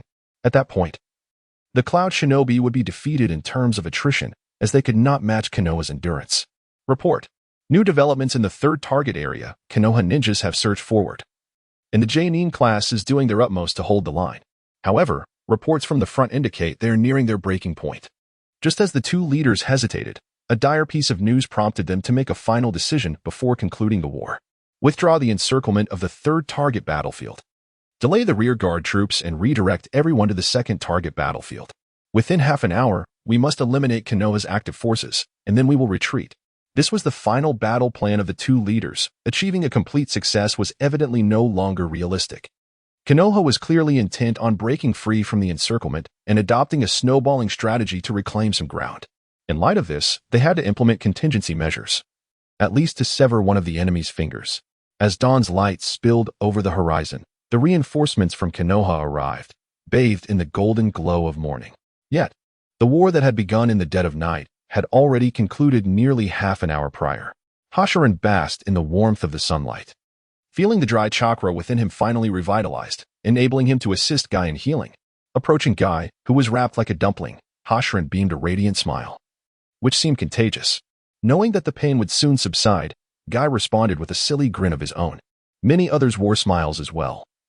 Not a single camp on Konoha and Appos' side had been breached, and it appeared that they had successfully defended their position. In fact, on the E3 battlefield, they had even counterattacked, inflicting significant damage on the enemy. The notion of victory is not solely held by the somber ninjas. Even the commander Nara Shikahisa shares this sentiment. Although the Cloud Shinobi and Appos' final counterattack before the reinforcements arrived at the Leaf and Appos' stronghold inflicted considerable losses on their side, these losses remained within an acceptable range. This was particularly true since the counteroffensive on the E3 battlefield also dealt substantial casualties to the Cloud Shinobi. In terms of single-round personnel losses, the Cloud Shinobi did not gain a significant advantage. Interestingly, within the Cloud Shinobi command center, the atmosphere was quite exuberant. Despite the mission and Appos' tumultuous course, the ultimate outcome satisfied the higher-ups, at least meeting their minimum expectations. While they did not achieve the supreme strategic objective of capturing all three targets while simultaneously decimating the Leaf's active forces, the considerable number of Leaf ninjas who perished during the final onslaught provided some relief to the two leaders from the Cloud. They could at least present an account to the Raikage, leading one to believe that the higher-ups would make more proactive and judicious decisions in the forthcoming negotiations. Consequently, the commander was in high spirits, and his subordinates shared in his joy, as a sense of triumph permeated the air. Reports of the frontline battle swiftly reached the leaders of both nations.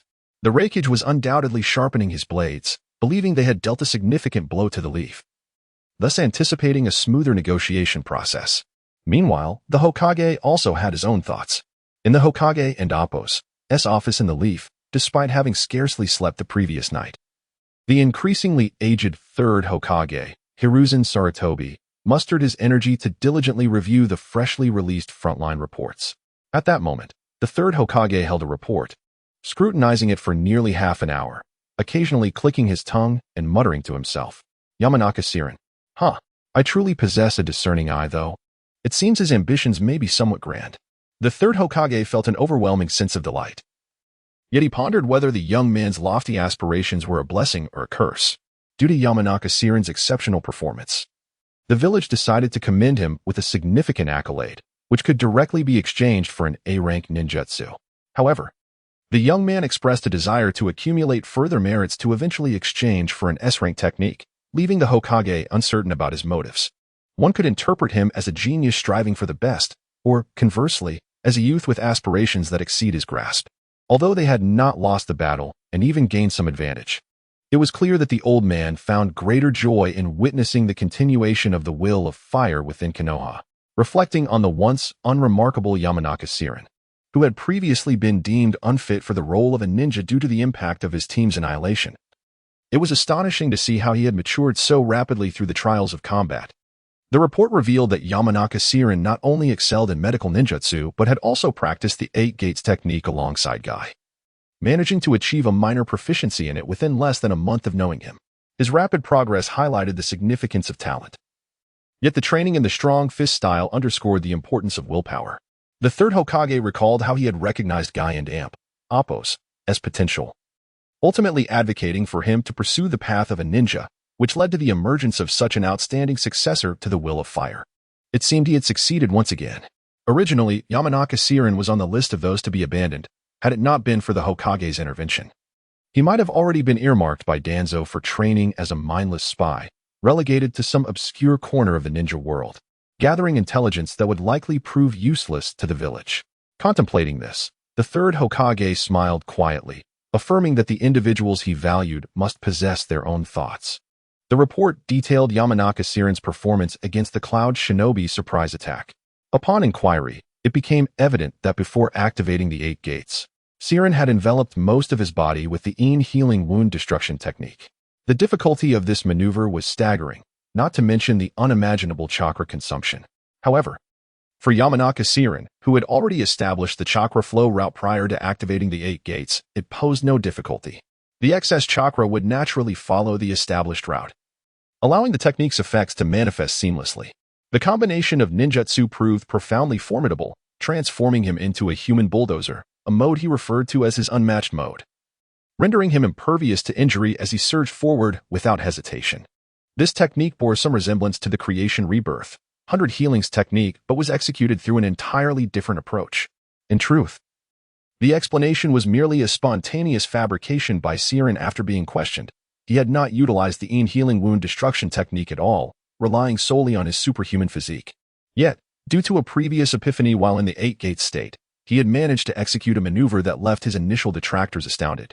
This suggested that such an operation was theoretically feasible, and he confidently proclaimed his unexpected success, indicating that further practice would determine his ability to replicate it. This narrative certainly found favor, as the secretary who inquired appeared convinced, leading the third Hokage to harbor no significant doubts. Just as he was unilaterally categorizing Yamanaka Xingran into his faction, envisioning him as a future bearer of the will of fire, the office door swung open abruptly. Such a rude and audacious entrance was a rarity in Konoha, with only a few individuals, like Tsunade and Jiraiya, or the late Uzumaki Kushina, displaying such boldness. This time, however, it was Danzo. Hiruzen, I and Appos, V just received news that the Raikage and Appos' demands for negotiations are utterly unreasonable. Do they think they have one? Or that we in the Leaf are without resources? How dare they augment their demands after our previous discussions? This matter must be addressed decisively. Danzo pursued no small talk, his ire palpable as he confronted the Hokage with sharp words. As a representative of Konoha's hawkish faction, he could not tolerate the unprovoked assault by the Cloud Shinobi, especially without a clear plan for retaliation. Now, the audacity of their demands felt like an affront.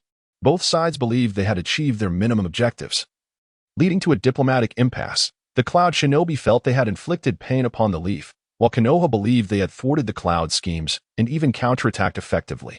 Consequently, tensions escalated naturally. The formal diplomatic documents from the Cloud were still en route, but as the intelligence chief, Danzo had the foresight to acquire this information before the Hokage. Thus, he stormed into the third Hokage and Appo's office, intent on exerting pressure. Indeed, it was a calculated maneuver. Danzo had skillfully manipulated the situation, revealing himself as the cunning strategist he was, always ready to exploit the circumstances for his advantage.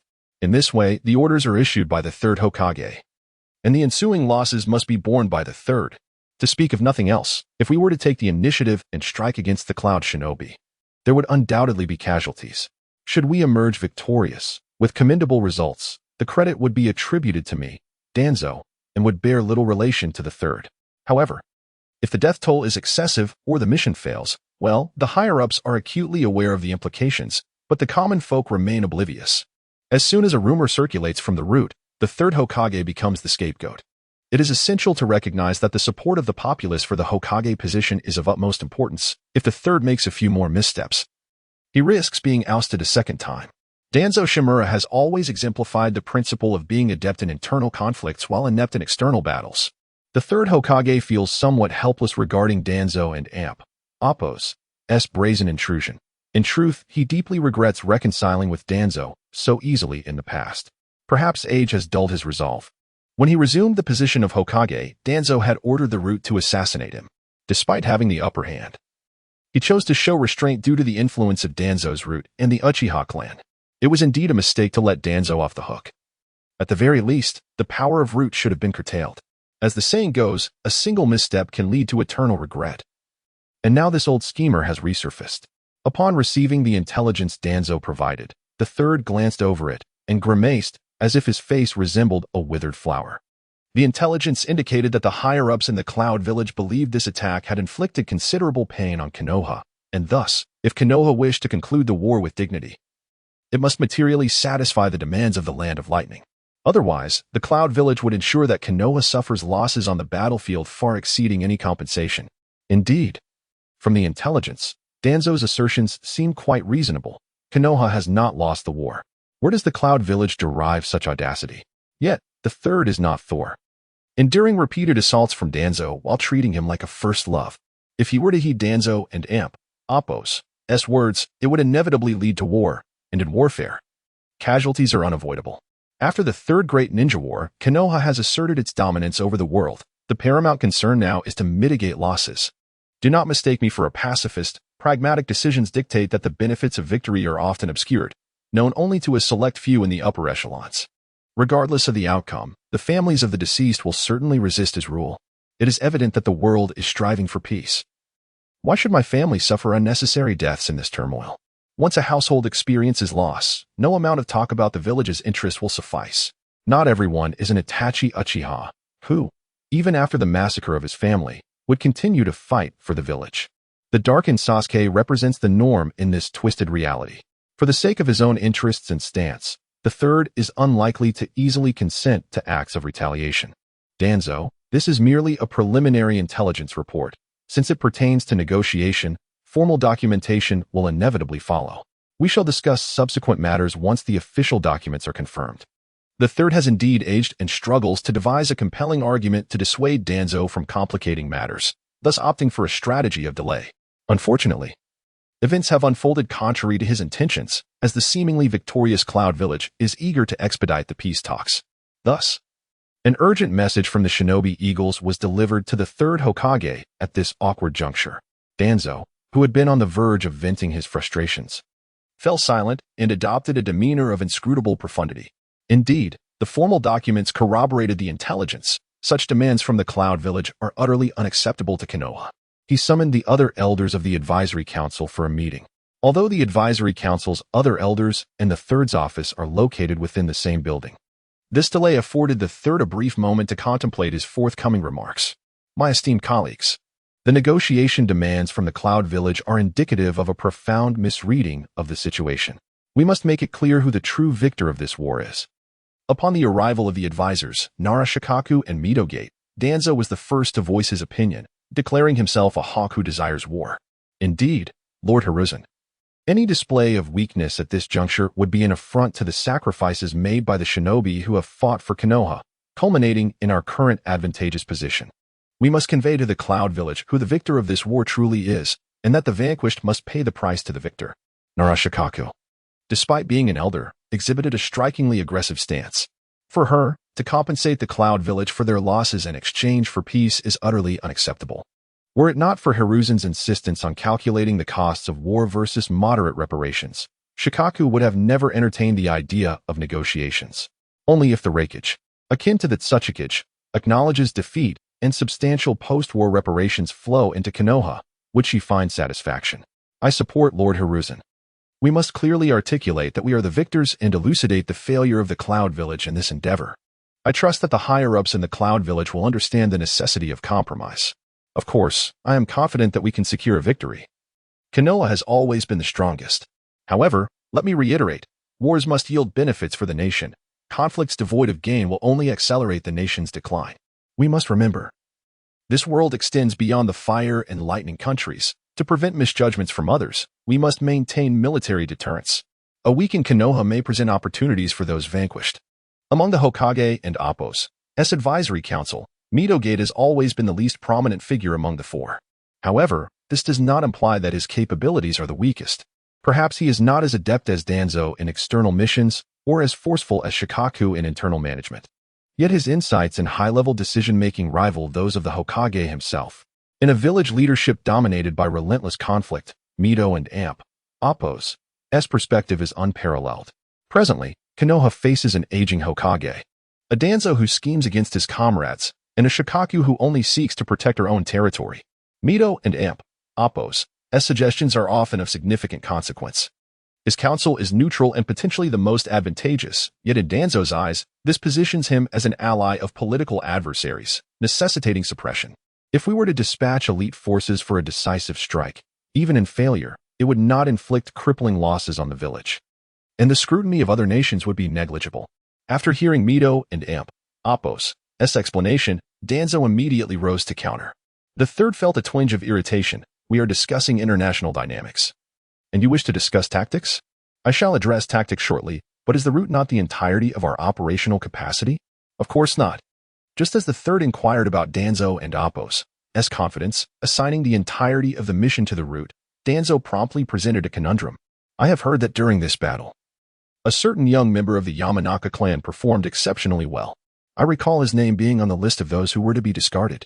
How about it? Hand him over to me for training, and I guarantee that the route and Appo's mission success rate will increase by 30% in no time. Just send me Yamanaka Xingran, and the route will ensure the successful completion of this mission. Danzo and Appo's proposition left the third speechless. Yamanaka Xingran is someone he holds in high regard. Part of the Hokage lineage, sending him to the route would be tantamount to squandering his potential.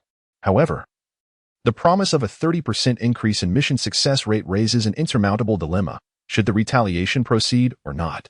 This is a question that could cost Shiranui his life. The third Hokage would certainly not acquiesce to Toanzo and Appo's proposal. For Toanzo was a man who would stop at nothing to achieve his ends, as long as he could capture the Star of the Mountain. The completion of this mission was of no concern to him. The lives of one or two small squads meant nothing to him. He would not even blink an eye. His sole interest lay in whether their deaths could serve his purpose. Clearly, the advantages of obtaining the star far outweighed the triviality of a few squats, which were nothing but expendable pawns. I have already devised a plan for this child. Since your route cannot accomplish this act of vengeance, let us resort to diplomatic means to achieve a peace accord. The third Hokage stiffly rejected Toanzo's suggestion. However, he would soon pay the price for this decision. Toanzo's eyes sparkled with cunning as he spoke slowly. The most elite assassination unit in Konoha is Yorambu, and the genin class is directly overseen by the Hokage. What your route cannot accomplish, the Hokage's subordinates can achieve with ease. This was indeed a case of turning the tables. Toanzo and Appo's words dripped with a veneer of politeness while concealing a far more sinister intent. The third Hokage narrowed his eyes at this. A palpable aura of authority enveloping the room, effectively silencing all dissent. You assert that these individuals, worn down by years of conflict, are incapable of executing the retribution you seek. Given the current circumstances, since a retaliatory action is unsuitable for the village, we need not discuss it further. Let us proceed according to Mido and Appo's recommendations. With that, the third Hokage concluded the meeting in an irrefutable tone, leaving the others with no choice but to exit his office in resignation. Yet, after this conference, while it appeared that no one could contest the third Hokage and Appo's demands. The advisors harbored their own thoughts. A particularly common sentiment among them was that the third Hokage had grown old. Such unreasonable assertions, relying solely on intimidation to maintain authority, were becoming increasingly frequent, a strategy that could not endure indefinitely. That very evening, Toanzo sought out the other two advisors, and, the following day, they returned to confront the third Hokage once more. What? Mito, you two support their perspective? The third Hokage found himself in a difficult position. Originally, this matter had been decisively handled by his authority alone.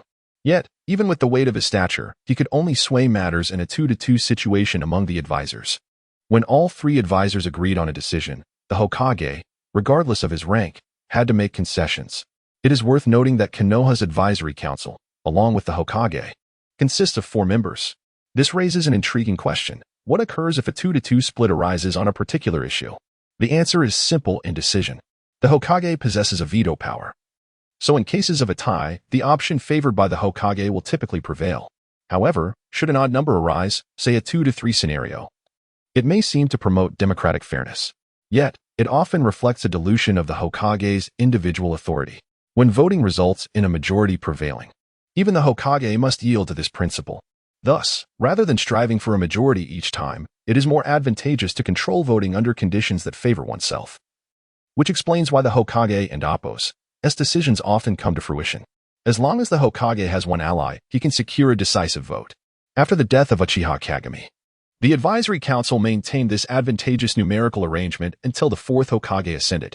At that time, Sarutobi Hiruzen retired to become an elder of the council, increasing the decision-makers to 5. In cases of a tie, the additional vote became crucial. It must be said that while Sarutobi Hiruzen did not have much involvement in combat as a ninja, he was a formidable political and educational force. His presence was inescapable in matters of power. Perhaps this was why Toanzo was so intent on usurping the third Hokage, feeling suppressed for far too long without the opportunity for open confrontation. After finally deciding to attempt to assassinate the third Hokage, only to be caught in the act, his frustration was palpable. However, Toanzo found himself in a fortunate position. Following a night of various negotiations, Mito and several leaders of prominent ninja clans shifted their stance and decided to support Toanzo's plan. What was this plan, you ask? It was, of course, to compel the third Hokage to issue orders for a military retaliation against the Cloud Village. Today, Toanzo introduced a new element in front of the third Hokage, the cultivation of the next generation. Indeed, this was an action that contradicted Toanzo's typical character, as it was usually the third Hokage who emphasized the importance of nurturing the youth. Yet today, Toanzo, too, expressed concern for Konoha and Appo's future. The plan was simple. Everyone knew that the war was nearing its conclusion. Even if the Cloud Village was currently acting recklessly, it was merely a final, desperate gasp. Once the war ended, what would become of the next generation? The historical lessons were numerous. The fall of the Land of Whirlpools was a prime example of a nation endowed with powerful sealing techniques and bloodlines. Yet it became complacent in the face of stabilizing international relations, neglecting the cultivation of its youth. The consequence of this neglect was a swift downfall, as they found themselves unprepared and ultimately conquered. Thus, the need to cultivate the next generation was pressing, for soon they would be oblivious to the harsh realities of battle. It is important to note that everyone was aware of the international situation and the economic conditions within various nations. After chaos, order would inevitably follow. The war had created numerous opportunities and gaps, and it would take considerable time for everyone to recover. Therefore, it was foreseeable that large-scale conflicts would not erupt again, at least for the next decade. At this juncture, Toanzo proposed that the village's elite forces take the younger generation of ninjas along to execute this retributive action, allowing the youth to gain insight while simultaneously pressuring the Cloud Village to return to the negotiating table and acknowledge the facts, ultimately signing a peace treaty and restoring tranquility, allowing everyone to lick their wounds at home. Toanzo emphasized that Konoha could not afford to become complacent simply because they had managed to subdue much of the world during the Third Great Ninja War. It was clear that all nations had been significantly weakened by this conflict, and a period of peace lasting at least 10 years could be anticipated. 10 years, a span equivalent to 2 5-year plans in the realm of Starfire, a period that could encompass an entire generation. If the village were to neglect the cultivation of young ninjas during this crucial time, then in a decade, As the seasoned ninjas aged, the new generation would emerge, shaped solely by a decade of peace, devoid of the rigors of warfare. Even if this current generation posed no immediate threat, what of the next generation led by these young ninjas? The leaders trained in military academies could not compare to those who had survived the crucible of battle. The quality of the next generation of ninjas would be a significant concern. Tuanzo's persuasive argument struck a chord with the aging third Hokage, who, uncertain of how many years he had left, felt his composure falter. Moreover, with the agreement of several clan leaders from the genin class, who also recognized the importance of exposing their young ninjas to the realities of war before the conclusion of hostilities, the third Hokage ultimately acquiesced to Tuanzo's reasoning. Even Mito, who had consistently supported the Hokage, conceded that it was wise to remain vigilant. What further words could the third Hokage offer? Compared to the potential casualties of a retaliatory mission, the growth of the next generation was evidently of greater importance. He was acutely aware of the failures of the Mist Village under the Blood Mist policies, where 8 out of 10 ninjas from that generation turned traitorous, and the remaining 2 perished prematurely, truly a lamentable outcome. Quickly, the higher-ups of Konoha slowed down their peace negotiations with the hidden Cloud Village and shifted their focus towards planning retaliatory actions. Although the specifics of the impending conflict had yet to be determined, a fundamental consensus had emerged. Seasoned veterans would lead the promising young ninjas, allowing them to experience the brutality of the battlefield and comprehend the terrifying truth that the ninja world is akin to navigating against a relentless current. The land of fire and the land of lightning unexpectedly entered a brief and eerie period of tranquility, as if both parties had signed a peace treaty. Gone were the large-scale wars of yore, and even localized conflicts had vanished during this time. Perhaps the Cloud Ninjas believed that Konoha had abandoned its resistance, preparing to engage in protracted negotiations. However, Xingran understood that Konoha, as a dominant nation, could not simply stand idle after being struck. A fierce retaliatory action was certainly on the horizon. Of course, Xingran's conviction was not based on mere speculation. It stemmed from a recent visit from Hai, who had approached him after Xingran had achieved significant merit and was eligible for a ninjutsu reward. Hai intended to provide some advice, but Xingran, dismissive of the A-rank ninjutsu, wished to accumulate enough merit to exchange for an S-rank technique. The classification of ninjutsu essentially corresponds to the difficulty of mastery, higher ranks indicating greater challenges, yet often yielding more powerful techniques. Xingran was acutely aware of his own limitations regarding spiritual and mental prowess, leading him to consider investigating the soul-based super technique, the Shiki Fuin. During this visit, Hyde inadvertently, yet deliberately, mentioned matters concerning the village, revealing that Konoha might be planning significant actions involving young ninjas. With the war nearing its end, what substantial actions could they undertake but to strike at the Cloud Ninjas? Otherwise, without an enemy, even hypothetical adversaries could hardly be considered significant. At the E3 training ground, Xingran had been training for over a week. Following his remarkable performance during the rescue of Camp E3, he had been ordered to remain in this area, along with his teammates, Might Guy and Nara Azumi. Overall, Xingran found this new environment quite satisfactory. As an important medical personnel, he enjoyed ample free time and did not have to sleep in a tent, as he had a small wooden cabin for rest, albeit a dual-purpose space that also served as the camp and Appo's medical room, beyond his sleeping quarters. Xingran was particularly pleased with the training grounds. The ample space was divided into several areas, one of which, a small practice ground near the medical room, had almost become his private domain. Due to the attentiveness of the leadership, the ninjas residing nearby were often out on patrol missions during the day, leaving the area relatively empty. Those who did come to practice usually arrived in the evenings, a time when Xingran was typically occupied with treating injured ninjas from the day's assignments, allowing him to enjoy this unregulated space. Indeed, there was no place more comfortable for him than his current situation. In the training ground, Xingran stood bare-chested, although not yet 14. The definition of his muscles was already strikingly apparent. His physique displayed a harmonious muscularity, exuding an indescribable elegance, powerful yet not cumbersome, a perfect balance of strength and agility. Suddenly, a surge of energy enveloped him, escalating thrice before reaching its zenith. The verdant chakra radiating from him indicated that he had entered the third gate of the 8 gates of might. However, upon opening the third gate, Xingran did not engage in any further actions but stood still, akin to his initial experience upon first entering this state, seemingly absorbed in contemplation. Indeed, Employing ninjutsu while in the eight-gate state proved exceedingly challenging. How feral this chakra feels, akin to a beast devoid of reason, he mused, realizing that aside from its violent impetus, it seemed nearly impossible to harness in any other capacity. Prior to activating the eight gates, Xingran had already released the healing wound destruction technique, which he had practiced extensively, achieving a remarkable level of proficiency. Executing this technique now felt as effortless as eating or drinking, a testament to his extraordinary intellect, which enabled rapid mastery of technical skills. With further diligent practice, he was on the verge of surpassing the predecessors who developed this ninjutsu. Yet, even with such familiarity, maintaining the chakra and Appo's trajectory while simultaneously activating the eight gates was an arduous task. It was indeed difficult, but not impossible. Following an unexpected experience in battle, where he briefly utilized the palm sage technique while in the eight-gate state, Xingran had returned to refine the idea of first activating the healing wound destruction before opening the eight gates. However, the transition from the first step to the second proved daunting, sustaining the operational state of the healing wound destruction technique while in the eight gates. Currently, he could only manage to maintain this for approximately 3 to 5 seconds. Any longer, and the raging chakra would disrupt the delicate equilibrium of chakra flow, forcing him into a state where he could only utilize chakra in a crude manner. After reflecting on this, Xingran quickly regained his resolve.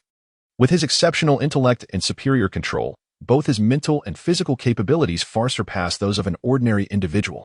The theoretical foundation had been validated. Now it was merely a matter of perseverance. He was determined that one day he would sustain this controllable state for 1 minute, 10 minutes, or even half an hour. It was worth noting that after opening the gates, Xingran could only maintain a standing position with minimal energy expenditure for just over half an hour. Once he could sustain a ninjutsu for half an hour in this state, he would have truly mastered the volatile chakra, allowing him to employ other techniques while in the eight-gate state. The future was bright, and his prospects were promising. With such advantageous conditions, it would be illogical not to persist. Resolving this, Xingran proceeded to the next phase of his training, practicing shuriken throwing while in the eight-gate state. The previously tranquil training ground erupted with the thunderous sound of objects piercing the sound barrier, as various shuriken obliterated their targets with explosive force. This practice differed fundamentally from traditional shuriken training. Rather than merely striking the target, Xingran aimed to completely annihilate it, leaving nothing but fragments in his wake. 15 minutes later, the intense shuriken practice concluded. Though he still had energy to spare, Xingran realized that practicing shuriken throwing in the eight-gate state had become somewhat of a time sink. This was not to say that his shuriken were invincible. On the contrary, the chaotic power made it difficult to execute any refined maneuvers. What had once been a technique had devolved into mere projection, direct and unadorned.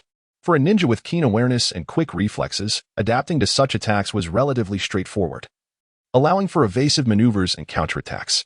Perhaps this was also why Guy and Lee seldom relied on shuriken for ranged combat. While not entirely pointless, it certainly lacked significance. Rather than investing substantial time in shuriken practice, it would be far more beneficial to run 50 laps around Konoha while inverted, as that would bolster his foundational abilities. Both Might Guy and Lee, though utilizing the eight gates technique, had vastly different outcomes. Guy could repel the 7 ninja swordsmen, while Lee could injure beings of the 6 paths caliber. This underscored the paramount importance of foundational strength. How could they possibly misallocate their efforts toward other less effective pursuits? Due to his nearly perfected throwing technique, Xingran perceives practice merely as a means of maintaining his state. The sun's rays, while slowly restoring his strength, continuously enhance his abilities. To mitigate the discomfort associated with this burgeoning power, he engages in daily exercise.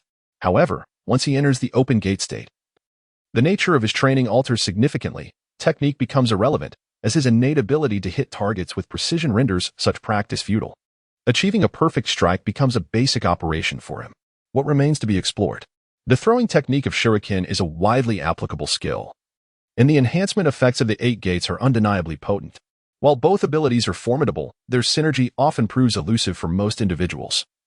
Much like the pairing of Might Guy and Rock Lee, it is akin to equipping a heavy torpedo on a nuclear submarine, a commendable asset, indeed, but utterly nonsensical when mounted on a tank. After several days of practicing shuriken throwing in the open gate state, Xingran has conceived a more reliable combat strategy tailored to himself. He recalls the scene from his return to the village from the land of Earth, where his thermal vision, an ability that currently serves little purpose, could nonetheless remotely detonate explosive tags. Now, with shuriken throwing in the open gate state, he can barely exceed the speed of sound. This rapid assault, while challenging against seasoned genin and limited against agile nin, proves devastating against lower-ranked shinobi, who often find themselves mere fodder, awaiting slaughter. Even those capable of evading attack struggle, as exemplified by the last cloud ninja he defeated. Although he managed to dodge the shuriken, his clumsy movements afforded Xingran an easy opportunity to strike decisively. What then would be the outcome if explosive tags were affixed to the shuriken? Xingran believes that most special genin would find themselves in dire straits. While experienced opponents may evade shuriken attacks with ease, how far can they truly escape in such a brief moment? Chakra is finite, and techniques like body flicker and shadow clone cannot be employed indefinitely. In standard circumstances, relying on taijutsu to dodge attacks is the prime choice for ninjas. Imagine an adversary executing a graceful evasion, only for the seemingly avoided shuriken to detonate beside them. What a splendid spectacle that would be. Of course, it remains merely a spectacle. Should he hope to rely on this as a trump card, he must recognize the limitations.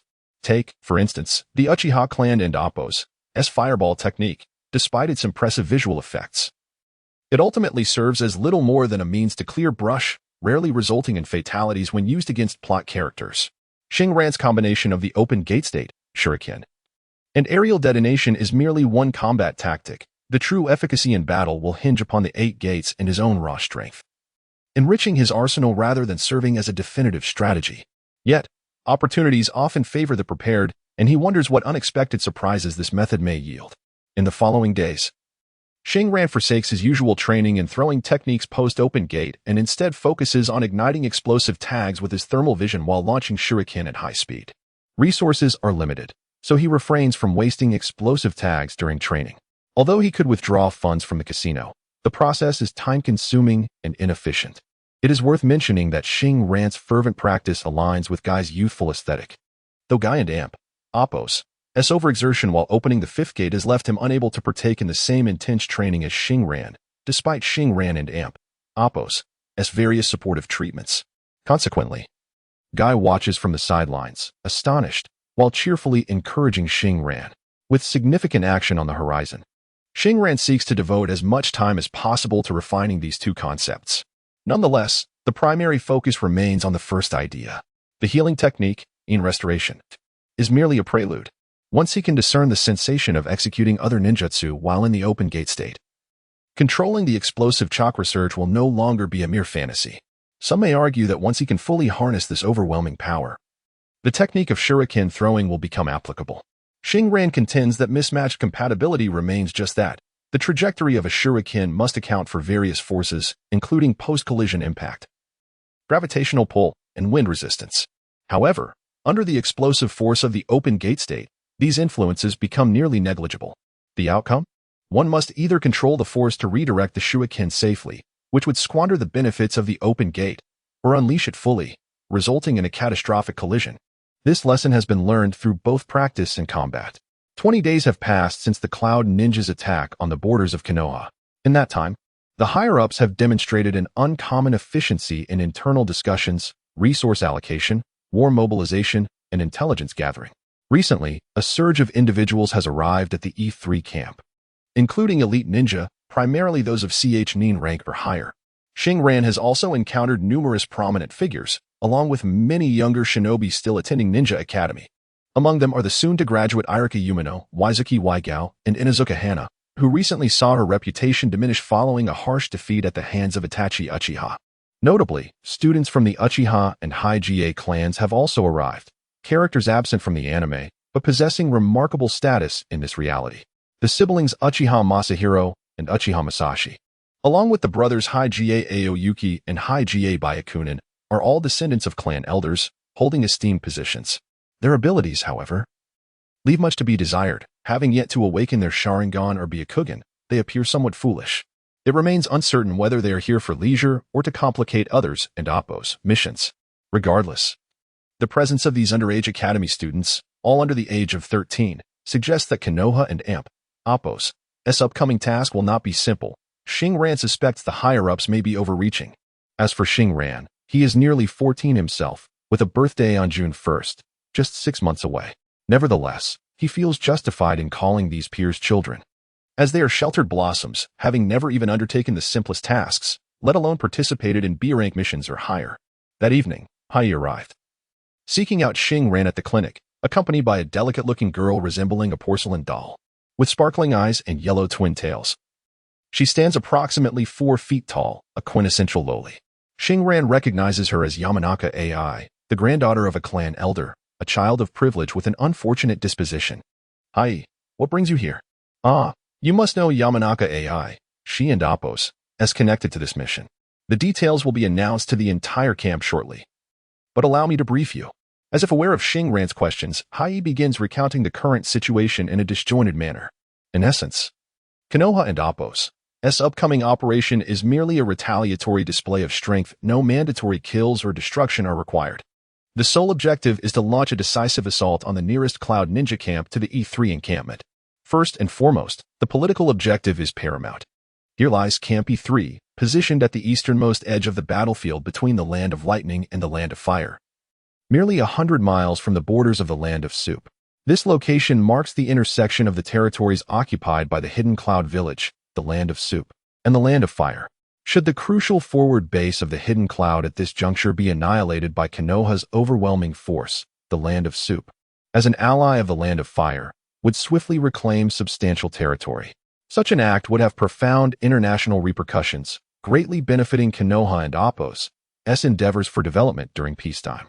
Moreover, for the Land of Lightning, the destruction of a vital base by Konoha would shatter the previous illusion of an Appos' victory and Appos' compelling the Raikage to make prudent concessions at the negotiating table.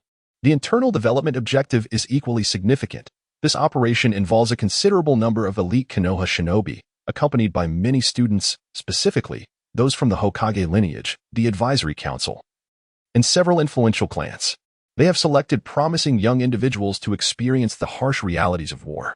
Among these participants are both civilians and members of noble families, each embodying the potential that represents Konoha's future. Ordinary individuals, whether from humble backgrounds or affluent lineages, do not possess the qualifications to partake in this endeavor. Konoha's decision to involve these youths was, as previously speculated by Xingran, akin to a form of tourism, albeit one fraught with inherent risks and a high mortality rate. Initially, according to Danzo's assertions, those shinobi lacking familial protection were to genuinely serve as child soldiers, with survival determining true strength. However, this mandate was vehemently rejected by the Hokage, who recalled individuals like Kai and Xingran, both of whom had once exhibited limited capabilities but blossomed when provided with a nurturing environment. Wasting potential among these youths would represent a significant loss for Konoha. The Hokage was particularly concerned about Irika Haie, who at this juncture had yet to showcase any qualities of combat ineptitude, being a model student and a rightful heir to the Will of Fire. Consequently, Konoha enlisted one of the legendary Sannin, Jiraiya, who was tasked not with combat but with guiding the children around the periphery to witness the grim realities of war. However, the definition of periphery was vague, with the upper echelons insisting on proximity to the battlefield, ensuring that each child comprehended the true nature of warfare. To be candid, Jiraiya initially resisted such a burdensome assignment. Rumors suggested that Danzo and Appos' route had obtained intel regarding the defection of Princess Tsunade, which ensnared Jiraiya in this convoluted transaction. What were the higher-ups contemplating? War is no trivial matter. While I can comprehend the desire for retribution against the Hidden Cloud for their prior ambush, what rationale exists for bringing these children along? Has the third Hokage finally succumbed to old age? Are the strategists merely temporary replacements?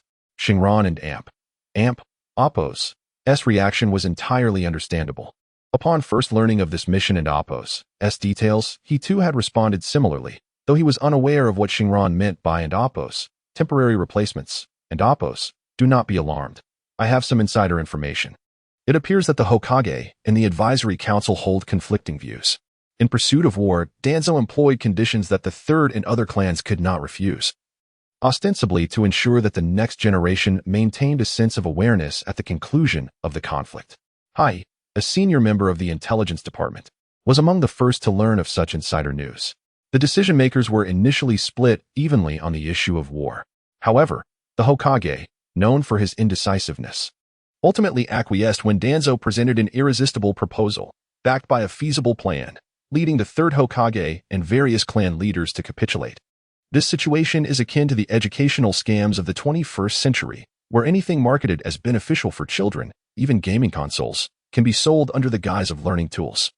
Unfortunately, there are always buyers, particularly when the perceived risks seem minimal compared to the potential rewards. The battle zone managed by Camp E3 is situated far from the main conflict between Konoha and the Hidden Cloud, primarily aimed at alleviating the pressure of the Land of Lightning's aggression on the Land of Soup.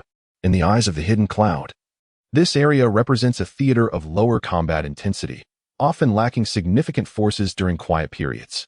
Konoha and Appo's intelligence network corroborates this assessment, making the Hidden Cloud's forward base here a prime target. After secretly deploying nearly half of its elite forces, Konoha anticipated that the assault on the Hidden Cloud base would not pose significant challenges. Victory was assured, according to the operational plans. Over 50 genin and 300 elite nin would spearhead this mission, led by the renowned Inuzuka, Nara, and Akimichi trio, who have matured into formidable shinobi. Additionally, 10 genin would command 30 elite nin, strategically positioned around the target to create diversions and ambushes. Their role would be to intercept any fleeing adversaries. However, they would only aim to obstruct, for the wisdom of do not pursue a desperate enemy is well understood in this world. Often, in life and death situations, survival instincts compel foes to engage in mutual destruction, which the third Hokage, keen to minimize casualties, cannot permit. Thus, the primary objective remains the destruction of the camp, eliminating enemies where possible, while refraining from undue pressure if evasion occurs. In such a grand context, the Hidden Cloud would surely retreat rather than remain to resist. Consequently, the intensity of combat would initially be fierce before transitioning into a sustained eradication phase, at which point the Konoha Battlefield Observation Group could enter, with Jiraiya, a legendary figure, overseeing the children. Witnessing the grim realities of death on the battlefield would be rendered less perilous. As the adage goes, it's all about the atmosphere. Everyone believes that through immersion in this authentic battlefield ambience, the younger generation will, like their predecessors, grasp the harshness of war and the value of peace. Of course, to put it bluntly, if one wishes to survive, it is sometimes necessary for others to perish first. On a bright, sunny morning, the Konoha Observation Group, the Konoha Young Soldier Corps, under the guidance of the legendary Sannin Jiraiya, crossed the borders of the Land of Fire, nearing their destination. Earlier, Konoha had dispatched numerous elite forces, thoroughly scouring this region multiple times. Although the young warriors of Konoha were now technically abroad, their safety remained paramount, akin to remaining within their homeland. Before we embarked, my father instructed me that serving under Jiraiya meant I must eliminate at least one Hidden Cloud shinobi to uphold our family's honor. Uchiha Jinner, surrounded by a group of children, exuded an air of pride. Despite maintaining a combat formation, their positioning was far too close to be effective. A surprise attack would leave them utterly vulnerable. Hearing Zhun boast about his resolve, nearby civilian children offered gentle gasps of admiration, further inflating his ego. Xingran, blending within the ranks, was taken aback. Were these children truly his schoolmates? Or had society evolved them too swiftly? Having graduated just a year prior, he felt as though there existed a chasm between their mentalities, akin to one having matured into adulthood while the other remained in their youthful naivety. The reason Xingran found himself on this excursion with the younger children was not due to his age, but rather his capabilities. Possessing the 8 Gates technique and formidable medical ninjutsu, he was qualified for roles ranging from a security guard to a school nurse. Having resided at Camp E3 for a while, he was familiar with the surroundings, thus naturally conscripted into Jiraiya's team. Upon reflecting on whether I have matured too quickly, I swiftly realized the inaccuracy of such a thought. Those who share my timeline have merely entered the battlefield for a year. There are no longer any naive children among us. The ones with childish notions have perished, leaving behind only resolute warriors. It is no wonder that many advocate for these youngsters to experience the battlefield, although I traversed here post-graduation after enduring several battles. It is undeniable that the essence of the battlefield has become increasingly sanguinary, marking a stark difference between myself and these children. If they can indeed withstand the baptism of blood and attain a profound understanding of the harsh realities of life, it becomes evident that the continued dominance of Konoha as the preeminent power is not without justification. Previously, I was perplexed by the sudden transformation of Konoha and Appo's as higher-ups into seemingly reckless guardians of wealth, yet I have come to understand that Despite living in an era where information has yet to explode, the wisdom and awareness of the people in this world cannot be dismissed. To resolutely send children to the battlefield in the face of impending peace is not the attitude of foolish parents if one chooses the path of a ninja. Mediocrity is not an option, especially during the malleable years of youth. Having come to this realization, I chanced upon Jiraiya's wry smile, which prompted me to ponder that he too must have traversed a similar path in his youth. The innocence of adolescence is both nostalgic and fleeting. My first encounter with Jiraiya occurred yesterday when I finally met with Yamashiro Kaichi, Nara Shikaku, and Akimichi Choza. Today, I found myself face to face with Jiraiya again. It struck me that my experiences prior to awakening my abilities resembled those of a mere bystander. As I had barely recognized a handful of notable characters and spent my days performing mundane errands, a life that stands as an affront to those who have traversed to this world. At this moment, Jiraiya, with his head of white hair, appeared as he had during the 10 years preceding the onset of the narrative. While he was indeed characterized by his white hair, he was now merely in his 40s, at the pinnacle of his ninja prowess. The youthful Jiraiya bore few wrinkles. Yet his attire had already transformed into the voluminous robes reminiscent of a decade later, accentuated by his robust physique, making them resemble training garments. His signature wooden clogs remained a distinct feature. Pfff, what skill is it to take down a mere cloud ninja? Watch closely. I vow upon my grandfather and Appo's name that I shall eliminate 2 cloud ninjas this time, declared Hinata Hanabi, clearly unable to endure the injustice of boasting. Why is it that only you can brag? We are all scions of illustrious families, and our attributes cannot be compared to your Uchiha clan. Hanabi assertively redirected some attention, inciting the ire of Uchiha Zenitsu, who lunged to seize Hanabi's collar, believing such an act would lend him more authority in their dispute. A tactic they had often employed in school. However, being of noble lineage, the heirs were no fools, many were astute. Silence. Their elder siblings finally intervened, sternly chastising them, exchanging knowing glances that seemed to ignite a spark of rivalry within them. It is customary in the ninja world for each generation to have its arch-rivals, I mused, wondering how a pair born from enmity could evolve into lovers. All right, everyone be quiet. We have arrived. Jiraiya's timely interjection broke the brewing tension just as the brothers' childish quarrel threatened to escalate into a more heated confrontation. The youth contingent comprised approximately 23 members, all upperclassmen on the verge of graduation from the Ninja Academy. Following Jiraiya and Appo's command for silence, the group mimicked his ascent to the towering treetops. We found ourselves on a downward slope, where the trees below afforded a panoramic view of the valley. Standing atop one tree, I gazed out toward a distant hill, where the cacophony of battle echoed ominously. The camp was shrouded in billowing smoke, intermittently illuminated by the devastating effects of fire jutsu, with water and lightning techniques flashing through the chaos. Although ordinary folk might not perceive the scene clearly, the atmosphere of slaughter swiftly dispelled the carefree spirit we had earlier embraced. At that moment, I felt a small hand clutching the back of my garment. Without needing to glance back, I knew it was Yamashiro Sai, who had been brought to me by Kaichi to ensure her safety amidst the chaos. Although our battle plan promised safety and environmental consciousness, the battlefield is inherently unpredictable, and the mortality rate among students speaks volumes about this truth. What I did not anticipate was that, in addition to safeguarding Yamashiro, I would also be responsible for 2 young Akimichi and a Nara boy. The bonds among the Ino Shikacho trio are deeply intertwined, and in circumstances such as this, they would not hesitate to seek my protection. While the villagers may remain unaware of my rising prominence, the higher-ups in Konoha, along with the secretive clans and noble ninja families, are well aware of my reputation, much like the legendary Uchiha Shursui who once captivated the era. In circles of influence, the emergence of such a talent demands serious attention, for it could herald a shift in familial hierarchies within the village. Undoubtedly, I am one of the most reliable individuals on this excursion to the kindergarten, particularly for the Akimichi, Nara, and Yamanaka clans. My formidable combat prowess assures them of my protective capabilities, while my exceptional medical skills provide a safety net should circumstances turn dire. A dual assurance, indeed. After briefly exchanging pleasantries, should any of their kin suffer minor ailments on the battlefield, they need not worry about appointments or waiting. Their family will undoubtedly receive priority. Fear not. From our vantage point, we are quite secure.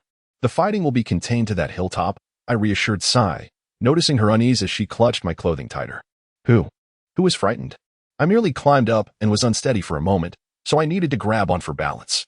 Her haughty demeanor was evident. And even without the ability to read minds, I found her response unsurprising. Understood. Just stay close, I replied, my tone as flat as tepid water, seemingly missing her earlier explanation. What? What do you mean by that? Stay close? The young lady intended to use her pride to mask the rapid beating of her heart, yet something in my words seemed to provoke a reaction. Of course, I began to respond, but at that moment, Jiraiya's voice rang out, capturing everyone's attention. Listen up. Our objective is the Cloud Ninja base at the foot of the mountain. We are now entering the battlefield and may encounter enemies at any moment. Stay alert and prioritize self-preservation. Let us proceed. With that, Jiraiya led the charge toward the fray, while the accompanying Jonin remained stationary, indicating their role to guard the rear, allowing the younger generation to advance first.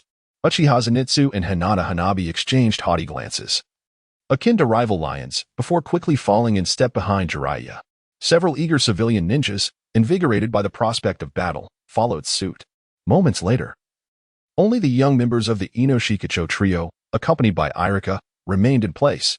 As one of the escort ninjas, I was naturally among the last to depart, and it was expected that my youthful companions would remain close.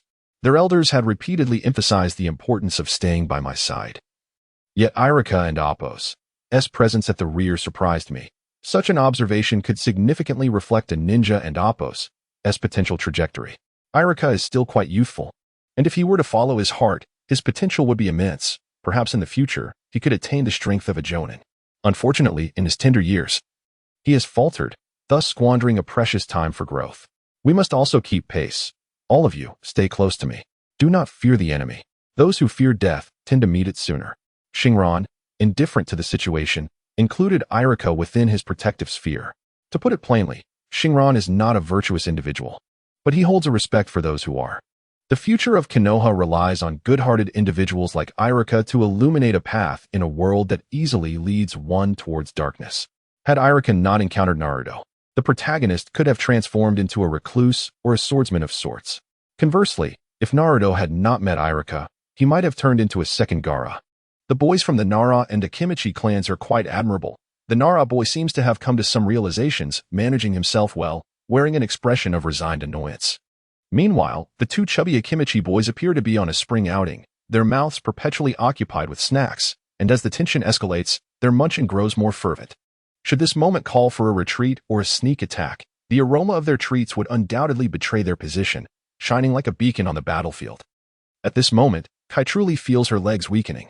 As a young girl, no matter how proud she may be, she cannot disguise her inner fragility. She is simply not cut out to be a ninja. It is likely that upon returning to the village, she will either choose to live a mundane life or be forced to drop out of her studies. The ever-struggling Yamashiro Kai has become the only one lagging behind the team. According to Xingran's thoughts, someone like her should be left behind, perhaps with a parting remark warning her that her fear of death would soon lead her to meet it at the hands of retreating cloud ninjas.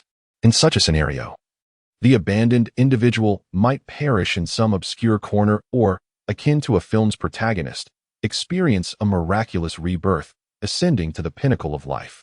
Regrettably, when the subject of abandonment is a family relative, particularly one whom Hyde has specifically urged him to take care of, Xingran finds himself in a bind, begrudgingly shouldering Yamashiro Kai as they continue onward. Although it may seem perilous, it is only by Xingran and Appo's side that she is truly safe. As they pressed on, a subdued weeping occasionally wafted through the wind. The young lady's composure was evidently lacking. In such moments, she should assertively demand to be carried, occasionally chastising her bearer for their lack of steadiness, thereby alleviating her own anxiety. Xingran's mind wandered with thoughts. Was it indeed a failing of having humble origins? Even a proud young lady could not be properly nurtured. This was merely a preliminary test, yet the chain had already broken. Xingran speculated that perhaps only prominent clans like the Uchiha or Hyuga could truly cultivate a genuine proud spirit. Time passed swiftly, and Yamashiro Kai felt a wave of embarrassment wash over her. She could not be the sole one in such disarray. She resolved that her tears must be wiped upon the sturdy back before her. Just as she began to crumble, still searching for the appropriate posture to release her sobs, she felt a shadow descend above her. The group had reached the foot of the Cloud Ninja base. While referred to as the foot of the mountain, it was actually the base of a slope, barely 30 meters high, equivalent to a 10-story building, were it not for the proximity to a water source. Xingran could find no justification for the Cloud Ninjas establishing their base here. It was too low, implying inadequate defense. Xingran observed that in such a brief span of time, the two most exuberant children, the aristocratic Uchiha Jin'er and the esteemed Hyuga by NEI, had both collapsed onto the ground and sustained minor injuries. What had transpired? With the instinct of a healer, Xingran set aside the feeble Yamanaka Kai and approached the fallen duo to administer treatment. Their injuries were not grave, but both had sustained leg wounds, not from combat, but rather due to their clumsiness in triggering a trap. How unfortunate it was that they had no one to blame for their predicament. It was evident that these two had underestimated the situation. Jiraiya, witnessing this, could only shake his head in disbelief. The trap had been glaringly obvious, and a modicum of caution could have spared them this fate. Yet, these two were so fixated on the enemy's crystal, nay, the enemy's hero, that they had failed to watch their step. What kind of ninjas had this academy produced? Setting aside the fact that Jin and Appos, had been caught off guard, it was somewhat excusable. However, by NEI, with this Byakugan, should have been able to perceive the trap. Instead, this incident would undoubtedly become a humiliating chapter in the annals of the Byakugan clan's history. But soon, Jiraiya's bemusement deepened. Initially, he had thought that Yamanaka Kai was the one in need of assistance, only to see her showcase her prowess as a high-ranking player from the academy. Once Xingran set her down, she behaved like a frightened rabbit, swiftly clinging to Xingran and Appos' back, her tiny fists clutching his clothing as if she were a little girl unable to accept being left behind. It was clear that Yamanaka Kai was the quintessential burden. Jin'er and by NEI at least had the potential to contribute, while Kai was merely a backup option in times of scarcity. Now, with some unable to move, they had to remain here. If they encountered enemies, their priority was survival while the rest of the team advanced slowly up the mountain. Jiraiya ceased his chatter, entering a state of readiness for battle, aware that conflict could erupt at any moment. They had reached the first phase of their plan, eliminating those who could not perform on the battlefield. These individuals might still have a chance, albeit a slim one. Most were likely better suited to return home as ordinary citizens. This initial sweep had already eliminated 5 or 6 individuals, excluding Jin'er and by NEI, who, after the ministrations of the Yamanaka healer, were now back on their feet. Yamanaka Kai was instructed to stay behind, which differed from the agreement made with Hai.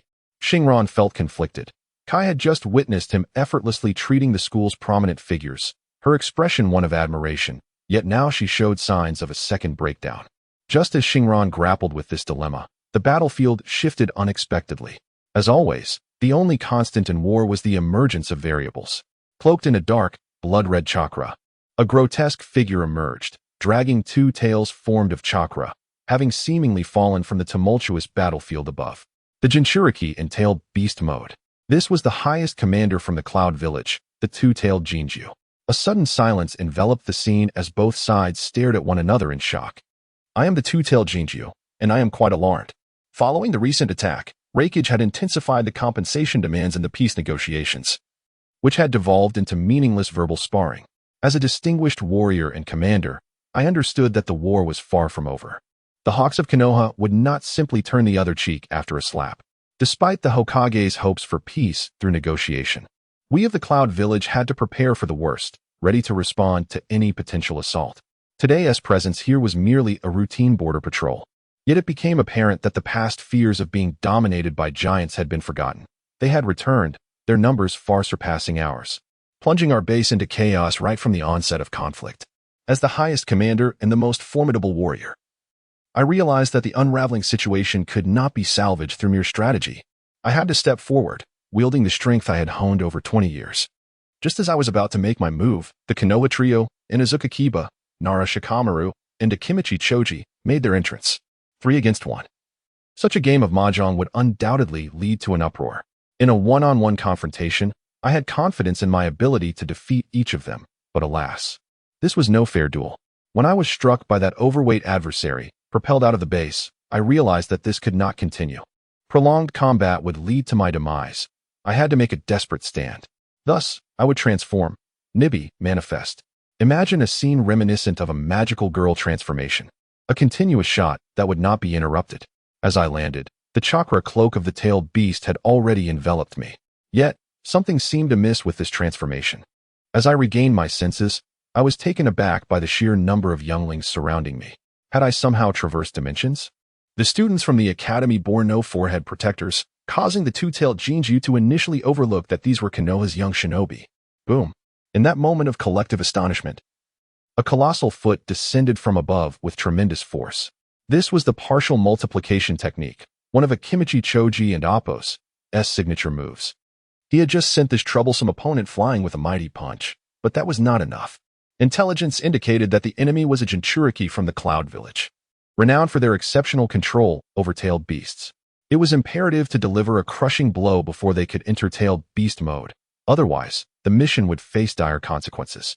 Thus, the initial command from Kiju was to unleash maximum force in a frenzied assault, ensuring the enemy had no opportunity to recover. Regrettably, the enemy proved too agile, and Hai was unable to capture her. Meanwhile, the shadow secret technique was significantly weakened under the bright morning sun, leaving only Akimichi Choji to represent the trio while the others sought to contain the situation. Consequently, mistakes became inevitable. Yet even Kiju could not have anticipated that forcing the enemy out of the main battlefield would inadvertently lead the wolf back to its den, plunging Konoha and Appo's new generation of talented youths into a crisis of annihilation. In swift recovery, the two-tailed Jinju propelled herself off the ground, red figure hurtling towards Akimichi Choji's massive foot. The gust of wind created by her leap rustled the clothing of those present, and the impact sent many of Konoha's young shinobi tumbling to the ground. Newton's coffin lid rattled once more as the weighty foot was sent flying back by the minuscule body, leaving Choji feeling as though he had bounced on a trampoline, one step down and another propelled back into the air. I am Jiraiya, and I am equally unsettled. Initially, when the third Hokage entrusted me with this task, I thought it was a jest. However, when Danzo, that loathsome character, revealed Tsunade's whereabouts, I realized I was merely a punchline in their eyes. Some individuals had to be brought back, necessitating certain actions. Though this mission did not align with my legendary persona as one of the Sannin, upon reflection, it seemed rather manageable. One might even say it resembled babysitting. Having previously guided Yuhiko and his companions, I considered myself somewhat experienced. Yet, these youngsters were undeniably Navi, evoking memories of my lost youth, reminiscent of carefree summer days filled with laughter and exhilaration.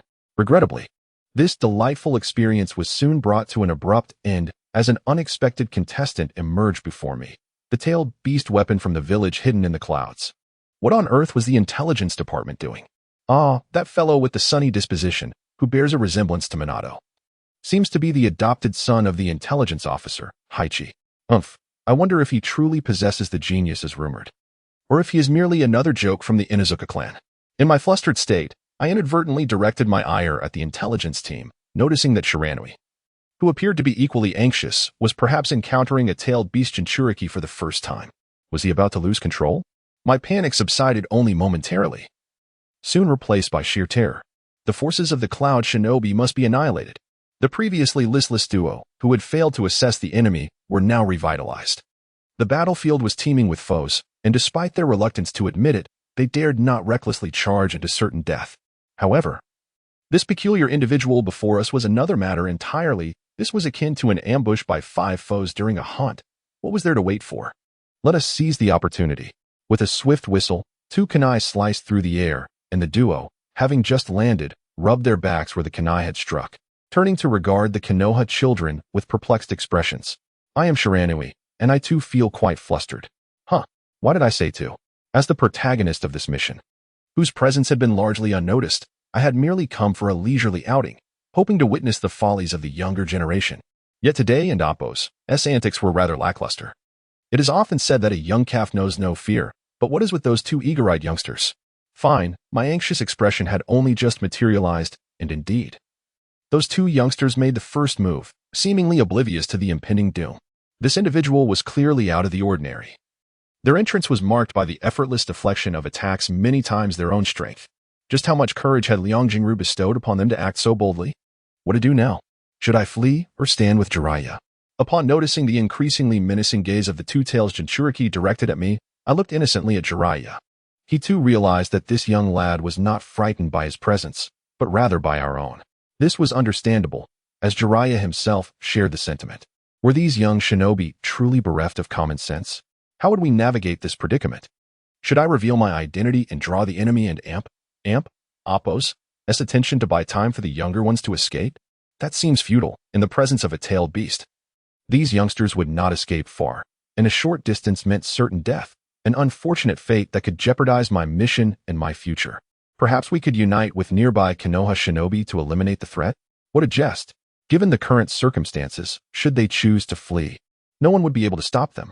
Yet one thing was certain. When the odds are stacked in favor of the many against the few, victory is likely, and perhaps we could safeguard these youngsters. Who are you? The question, exhaled by the two-tails Jinchuriki, required no answer in the brief time that had passed. She had already deduced the situation. The Konoha brats had treated the battlefield, where her comrades fought for their lives, as a mere training camp for scouts. As the saying goes, uncles cannot tolerate such indignation, and aunts even less so. Everyone must perish.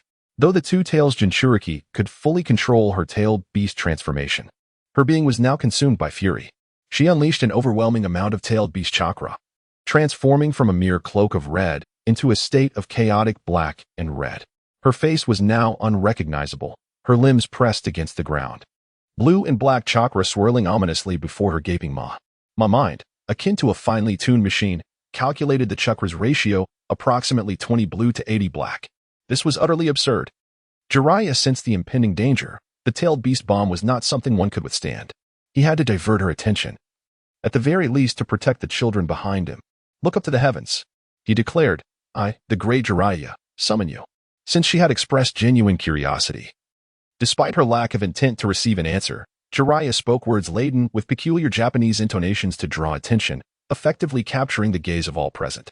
In Shiranui's view, Jiraiya leapt forth just as the two tails began to gather her energy. As the massive cloud of smoke dissipated, the colossal figure of Gamabunta emerged, shaking the very foundations of the earth.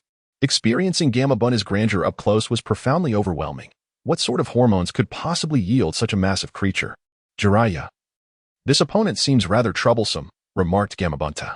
He instantly recognized the foe he was about to face, an immensely challenging enemy in the form of a tailed beast Jinchuriki. Jiraiya stood atop Gamabunta's head, an entrance befitting a protagonist. However, despite the two tails' berserk state, it was crucial to remember that she was still a shinobi capable of controlling her tailed beast powers.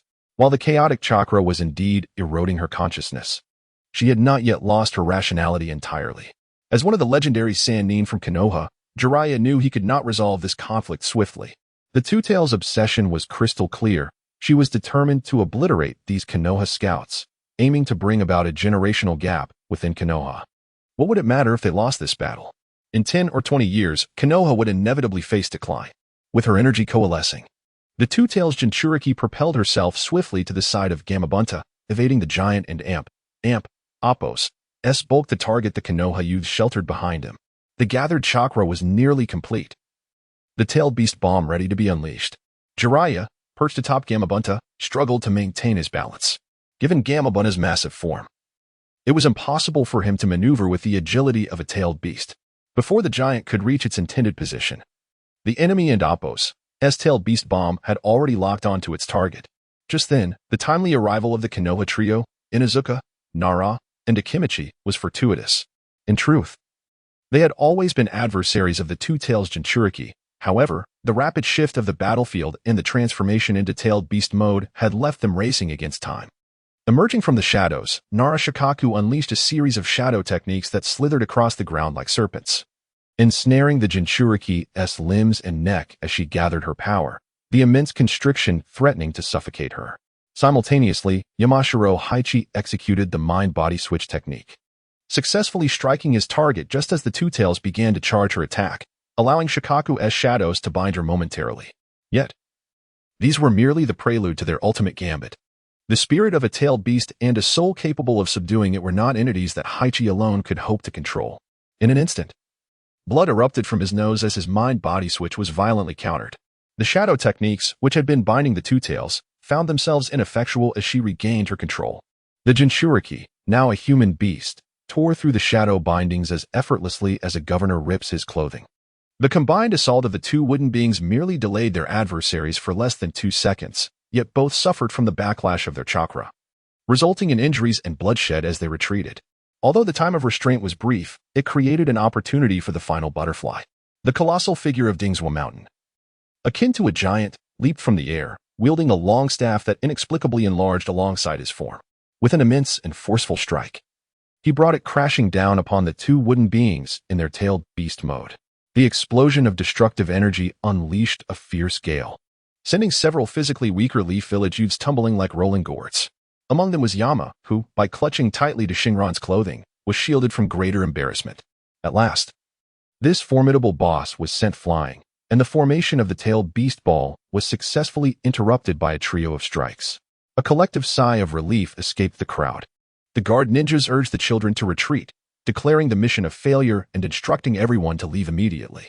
Above Wantai, Jiraiya exhaled deeply with a sense of relief.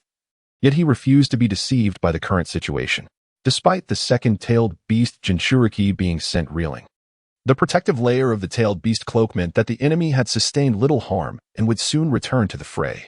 Without delay, he announced the mission and Appo's cancellation and began forming hand seals, while Wantai, sharing a profound synergy with him, also took action. Fire style, Toad Oil Fireball.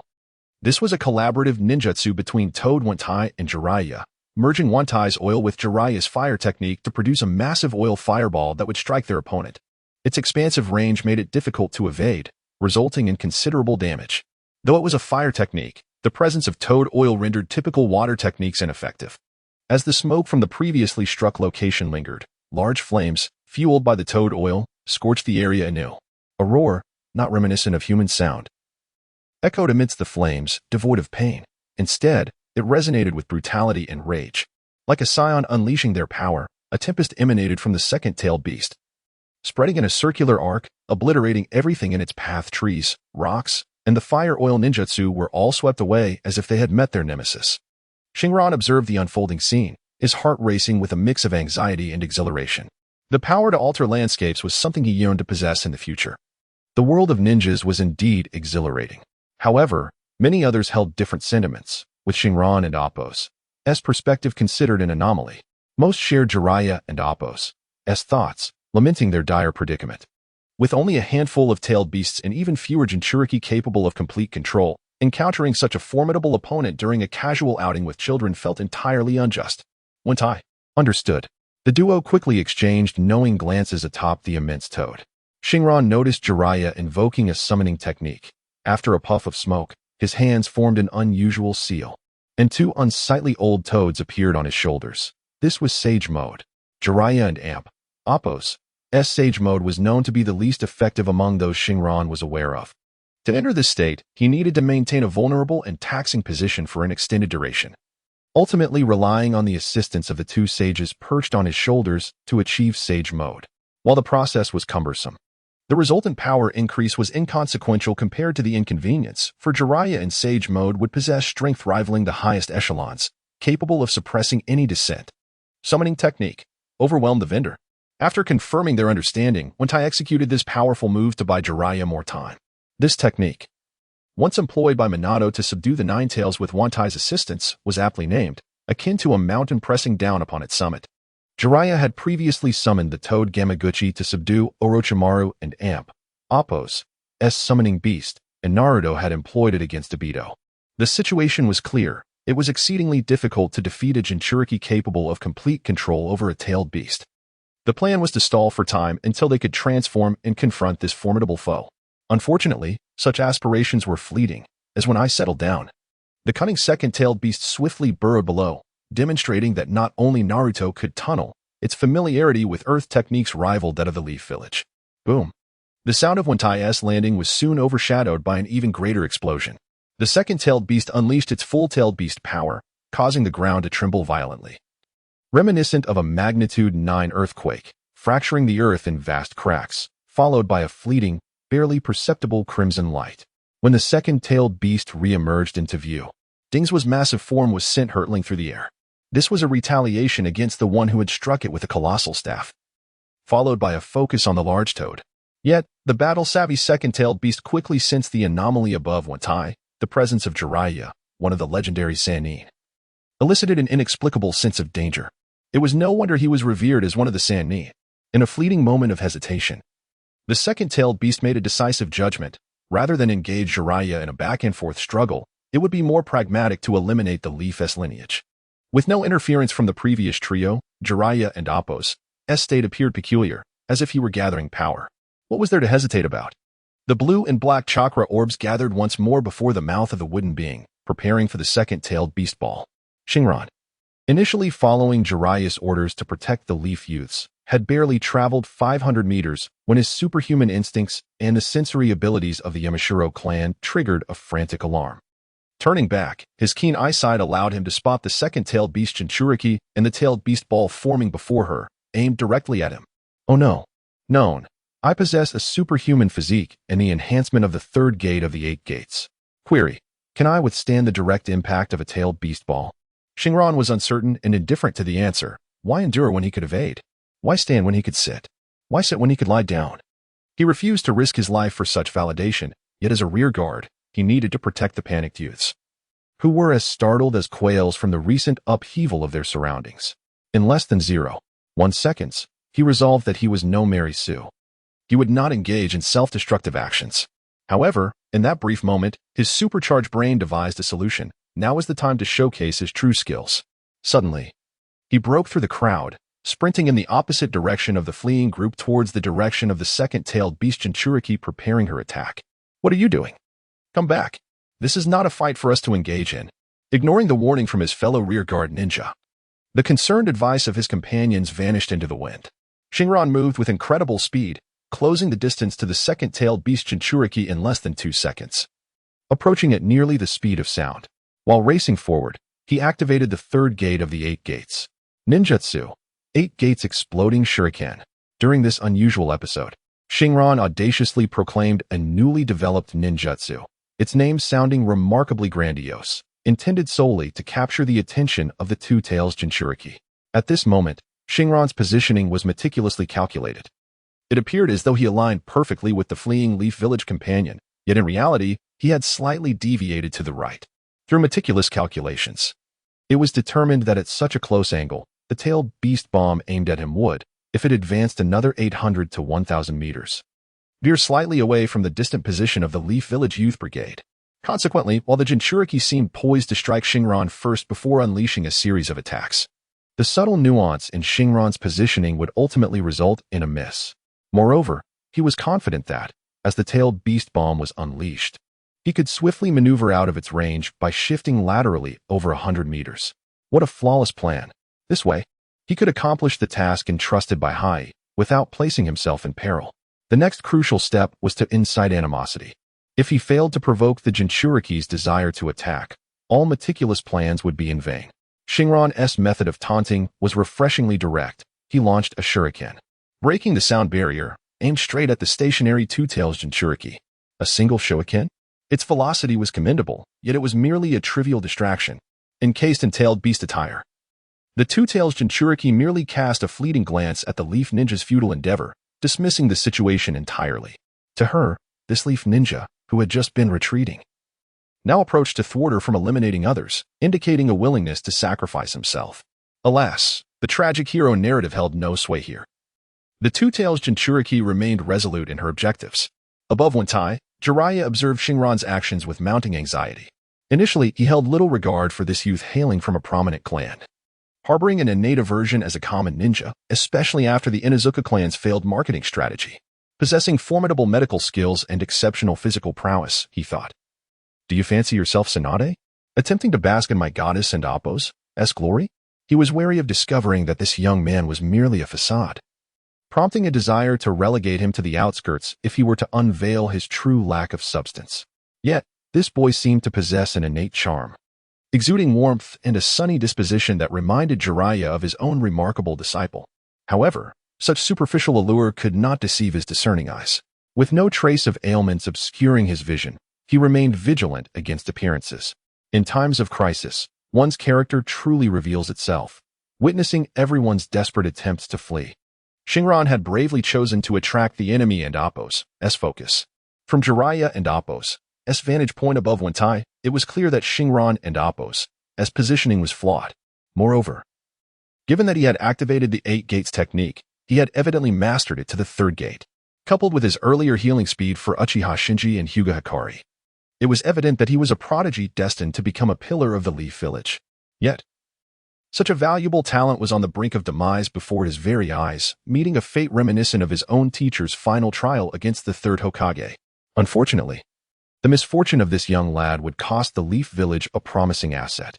Currently, Jiraiya found himself immobilized, while unbeknownst to Xingran. The youthful Jiraiya's skill proficiency paled in comparison to that of a decade later. The two toads perched on his shoulders were unable to intervene effectively against the two tails Jinchuriki. Meanwhile, Wentai, still reeling from the earlier impact, was in a state of post-skill cooldown, rendering him incapable of providing assistance. This was a significant miscalculation on Jiraiya and Appo's part. A single suppressive maneuver had backfired, resulting in a perilous predicament. Given another chance, he would willingly sacrifice that group of leaf infants, still in their infancy, to safeguard the prodigious talent before him. With a thunderous explosion, the sound resonated even amid the chaotic battleground, seeming to slow time as it reached the ears of all present. This kunai was forcefully hurled by Xingran. Had it struck the ground, it would have created a substantial crater, and if it had hit an unsuspecting individual, it would have penetrated their flesh as effortlessly as a sniper bullet. However, with only 9-tailed beast cloaks in existence, a single bullet posed little threat. The two tails Jinchuriki staggered slightly from the force of the impact, yet remained unscathed under the protective armor of the tailed beast cloak. As time elapsed, the tailed beast bomb was fully formed.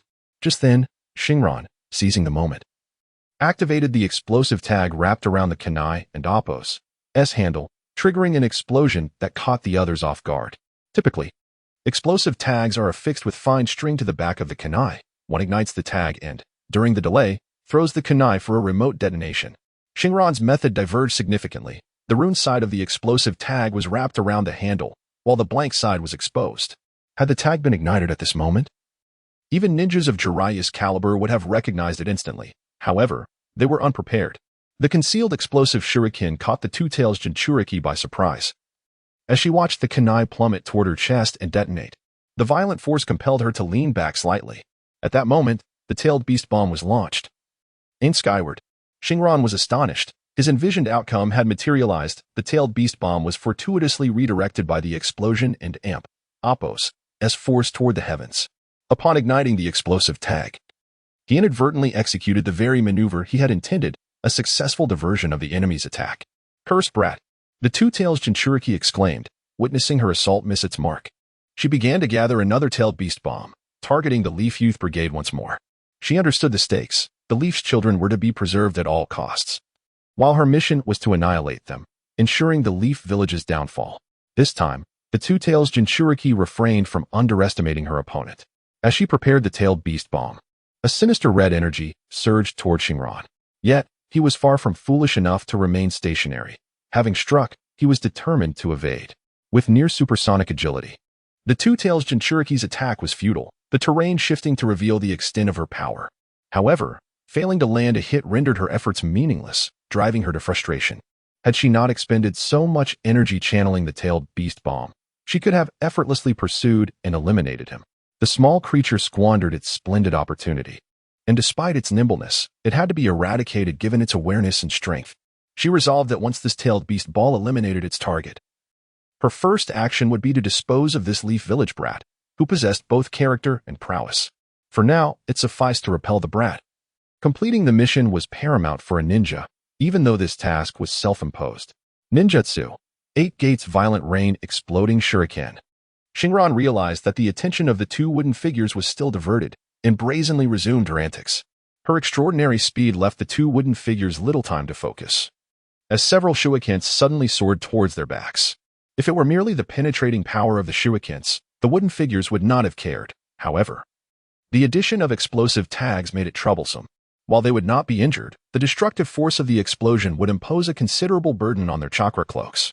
They had to counter, be it by dodging or swatting the shurikens away. Standing idle and absorbing the hits was not an option. Despite the formidable chakra reserves of the Jinchuriki and Appo's tailed beast mode, it was not limitless. The Jinchuriki could not endlessly draw from the tailed beast and Appo's chakra, as it would harm both parties. In the original narrative, Kurama had repeatedly warned Naruto against overusing his chakra, lest he suffer from Kurama's backlash. Unfortunately, Naruto and Appo's protagonist aura was too radiant. This warning remained merely a caution, never manifesting into actual repercussions. However, the two wooden figures were no protagonists. Having already expended two tailed beast balls, the chakra available after deploying the third one would be scant. Tailed beast balls were formidable techniques, not to be unleashed recklessly.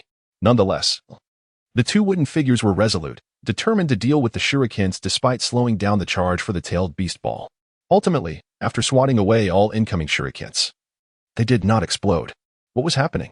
The two wooden figures had no time to ponder as more shurikens approached. This time, they discerned that although each shuriken bore a tag, some were counterfeit. While they could be blocked without causing explosions, it was unwise to disregard the shurikens entirely. Given their rapid speed, evasion was already challenging. If any were overlooked, even one exploding shuriken would significantly deplete chakra, proving to be quite disadvantageous. Clang, boom. Xingran was reveling in the chaos, combining genuine explosive shurikens with training shurikens, leaving the two-tailed Jinchuriki vexed, though the duration was brief. The ensuing seconds transformed the battlefield into a frenzy of Xingran and Appo's relentless assault, while the two wooden figures passively endured like a grand boss. Yet, such joyful moments were fleeting. No matter how much Xingran disrupted the charging of the tailed beast ball, the time required for its accumulation could not be prolonged indefinitely. A massive, meteor-like tailed beast ball erupted from the mouth of the two wooden figures, aimed directly at the Leaf Village and Appo's youth brigade, a mere kilometer away. With a slight sigh. Little ones, this is where I can assist you, such as fate. Xingran indeed incited considerable animosity, but the two wooden figures were equally steadfast. As they released the tailed beast ball, Xingran positioned himself slightly to the right of the line meant to intercept the youth brigade, intending to deceive with a grand attack. Yet, it remained uncertain whether the ruse was discerned or if the two wooden figures maintained a clear mind. Xingran, observing the flying tailed beast ball, felt outmatched. If only he had mastered the Flying Thunder God technique, he could have dispatched any number of tailed beast balls effortlessly. Water release, iron cannonball.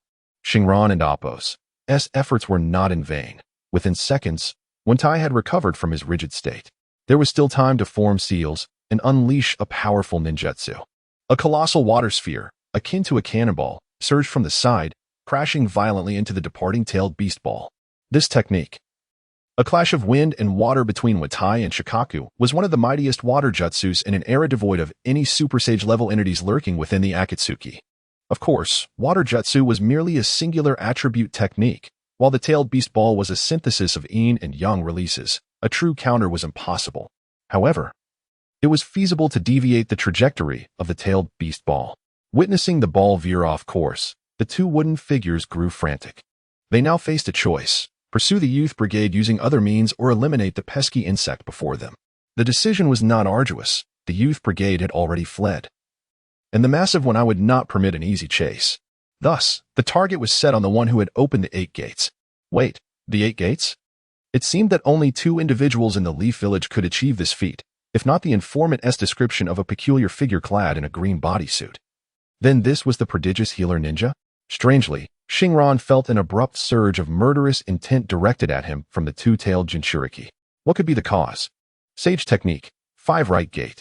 Just as Xingran contemplated his escape, Jiraiya finally emerged from his training, ready to unleash his ultimate technique.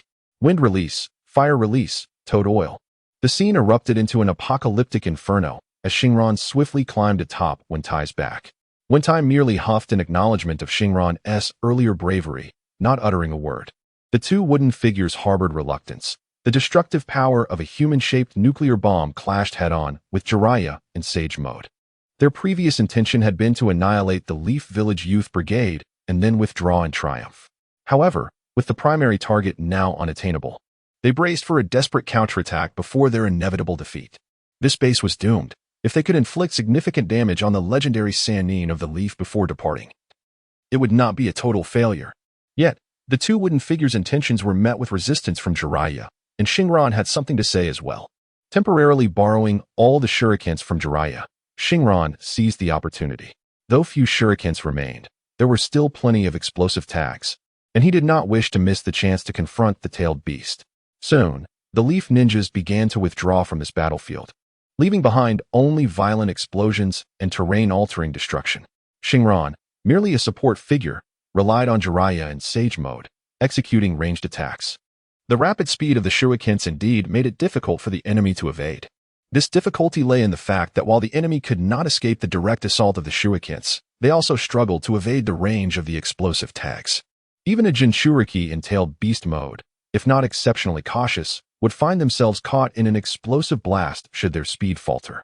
The battle persisted for approximately 10 minutes, during which Xingran gained a clearer understanding of his attacking methods, marking the endeavor as worthwhile.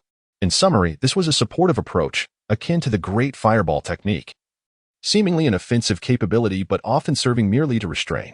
Nonetheless, it was an excellent tactic due to its low consumption, in an environment where resources were abundant. This lavish combat style suited Xingran perfectly, yielding effects comparable to the high-energy Great Fireball without excessive expenditure. The special training of recent days bore fruit.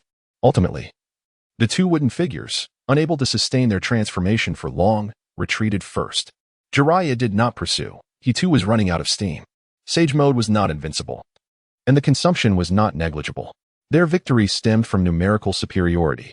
But to contend with a character comparable to a Jinchuriki-entailed beast mode was deserving of the title of Sannin. Upon returning to Camp E3, Xingran anticipated a wave of rewards. Meanwhile, in the land of lightning and Appos, Cloud Village, the two woodmen were undoubtedly destined to face a significant reprimand. Yet that was not the crux of the matter. The true focus lay upon the impending international situation. The current global landscape is exceedingly disadvantageous for the Land of Lightning. To begin with, the recent dismantling of the border base in the Land of Soup by Konoha has resulted in a substantial reclamation of territory for the Land of Soup. Consequently, the few remaining superficial advantages that the Land of Lightning possessed have been significantly diminished. On a larger scale, the previous surprise attack has led to a contentious debate between both sides, each claiming victory in the war. While the Land of Lightning may assert its status as the victor, the recent events differ notably, as they suffered a crushing defeat at the hands of Konoha. Had the village and Appos, tailed beasts abstained from participation, this could have been downplayed. However, their involvement culminated in a complete failure. Should Konoha later reveal that they had a young militia that fled before their own tailed beast Jinchuriki, the Land of Lightning would suffer an irreparable loss of face. At present, Konoha has yet to publicize this embarrassing incident. However, if we do not make concessions during negotiations, the temperament of Konoha and Appos, advisors will soon lead the ninja world to buzz with the news, placing the blame squarely on the two woodmen. In the grand conference room of the Reikage building in Cloud Village, a senior advisor vociferously chastised the two woodmen, shifting the responsibility onto Reikage AI. The intent behind this maneuver was clear. Every village has its internal factions. Konoha, with its third Hokage and Danzo at odds, faces similar internal strife. The newly appointed fourth Reikage has many who wish to curtail his power. Now is not the time to discuss blame. The woodmen have received their due reprimand, and we must redirect our energy towards what lies ahead. Reikage AI felt a headache creeping in. He was acutely aware that during meetings, these individuals would inevitably seize the opportunity to attack political foes. However, this was not the moment for such discussions. Once the war concludes, there will be ample time for internal strife. The current unfavorable situation, if allowed to drag on at the front, would not only be futile but would also profoundly impact post-war reconstruction. As the bearer of the title of Appos, Kage, and Appos, his vision must surpass that of anyone else.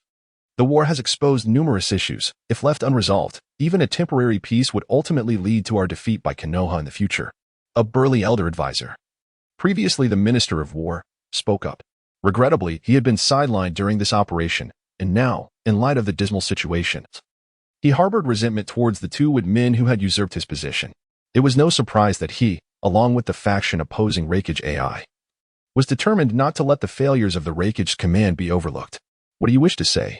Reikage AI slammed his fist onto the table, the sound resonating with a heavy thud, radiating an aura of authority that left others breathless.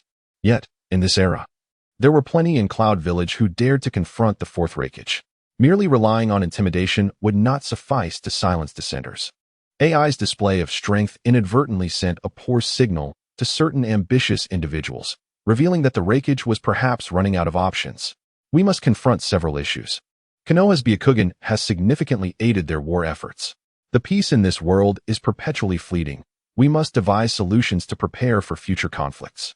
Additionally, we must address the institutional issues within our village. The potential for war within Konoha remains formidable, even if their Sannin are in disarray and the yellow flash has fallen.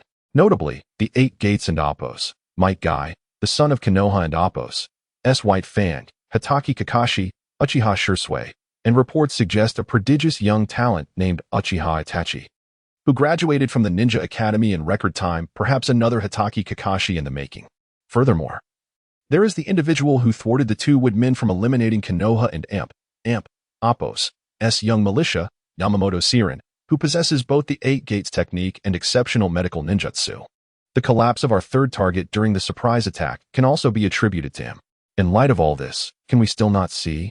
Consider that Konoha has seized absolute initiative in this war yet still deploys young soldiers directly onto the battlefield. Although the individuals I mentioned may not be well known to many, they all possess the strength of special jounin, the eldest among them merely 16 years old. It is time for us to awaken to the necessity of nurturing the next generation, adapting to contemporary needs. I possess a document outlining specific reform proposals. As the burly advisor spoke, a thin, unassuming middle-aged jounin, contrasting sharply with the muscular majority in attendance, followed suit, reiterating the issues while presenting a prepared feasibility analysis report. Reikage AI was not a simplistic thinker. Despite differing stances, he recognized the validity of the concerns raised. Thus, he accepted the document and refrained from the earlier defensive posture on behalf of the woodmen, instead perusing it rapidly. The reform proposal for the Cloud Village Ninja Academy borrowed heavily from Konoha and Appo's system. While its efficacy remains uncertain, the suggestion to appoint a new principal raised AI and Appo's eyebrows. The proposed candidate was none other than the initiator of this plan, this slender jounin. This posed a significant dilemma, not only because the individual was not from the Yagami clan, but also due to the pivotal fact that he belonged to the opposing faction. Since AI and Appo's ascent to power, this group had engaged in factionalism, systematically undermining his authority through various means. Should the principal position be relinquished, AI would find himself increasingly isolated. The proposal could undergo a trial run, but for the stability of the village and Appo's post-war development, the principle must remain unchanged. Reikage AI had always been a man of action, quick to resolve matters through force. Though that inclination remained, he was also astute enough to recognize that he lacked the strength to bulldoze through every issue. Realizing he must compromise, he acknowledged that politics is an art of negotiation. The thin middle-aged jounin sought to secure further advantages for himself, but at that moment, he felt a firm grip on his arm.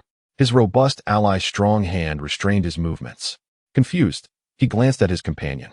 Sensing a message in his eyes, it was time to recognize when to withdraw. At this juncture, Reikage AI had already acquiesced to the reforms at the Ninja Academy, which naturally validated some of the decision-making positions within the reform. Several individuals from their side could successfully infiltrate the Academy and Appo's decision-making body by merely opposing the principal and Appo's replacement.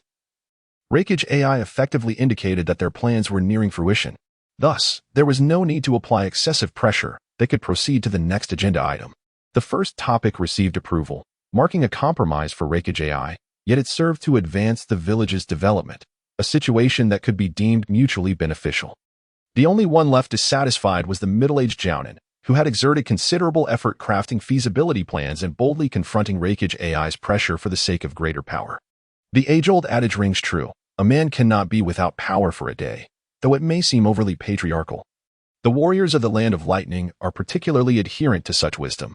The agreement could be signed, and they would concede some demands. Yet they must safeguard the interests of the Land of Lightning as much as possible. The middle-aged jounin remained perplexed, and Reikage AI did not afford his political adversaries any more opportunity for leverage, deftly steering the conversation towards the topic of peace negotiations. However, as soon as AI finished speaking, some attendees began rolling their eyes. With a mere light phrase from Lord Reikage, he seeks to safeguard his own interests, oblivious to the current predicament. The Land of Lightning has not only lost substantial territory, but has also displayed a vulnerable side that has emboldened the Land of Soup, a nation of little worth.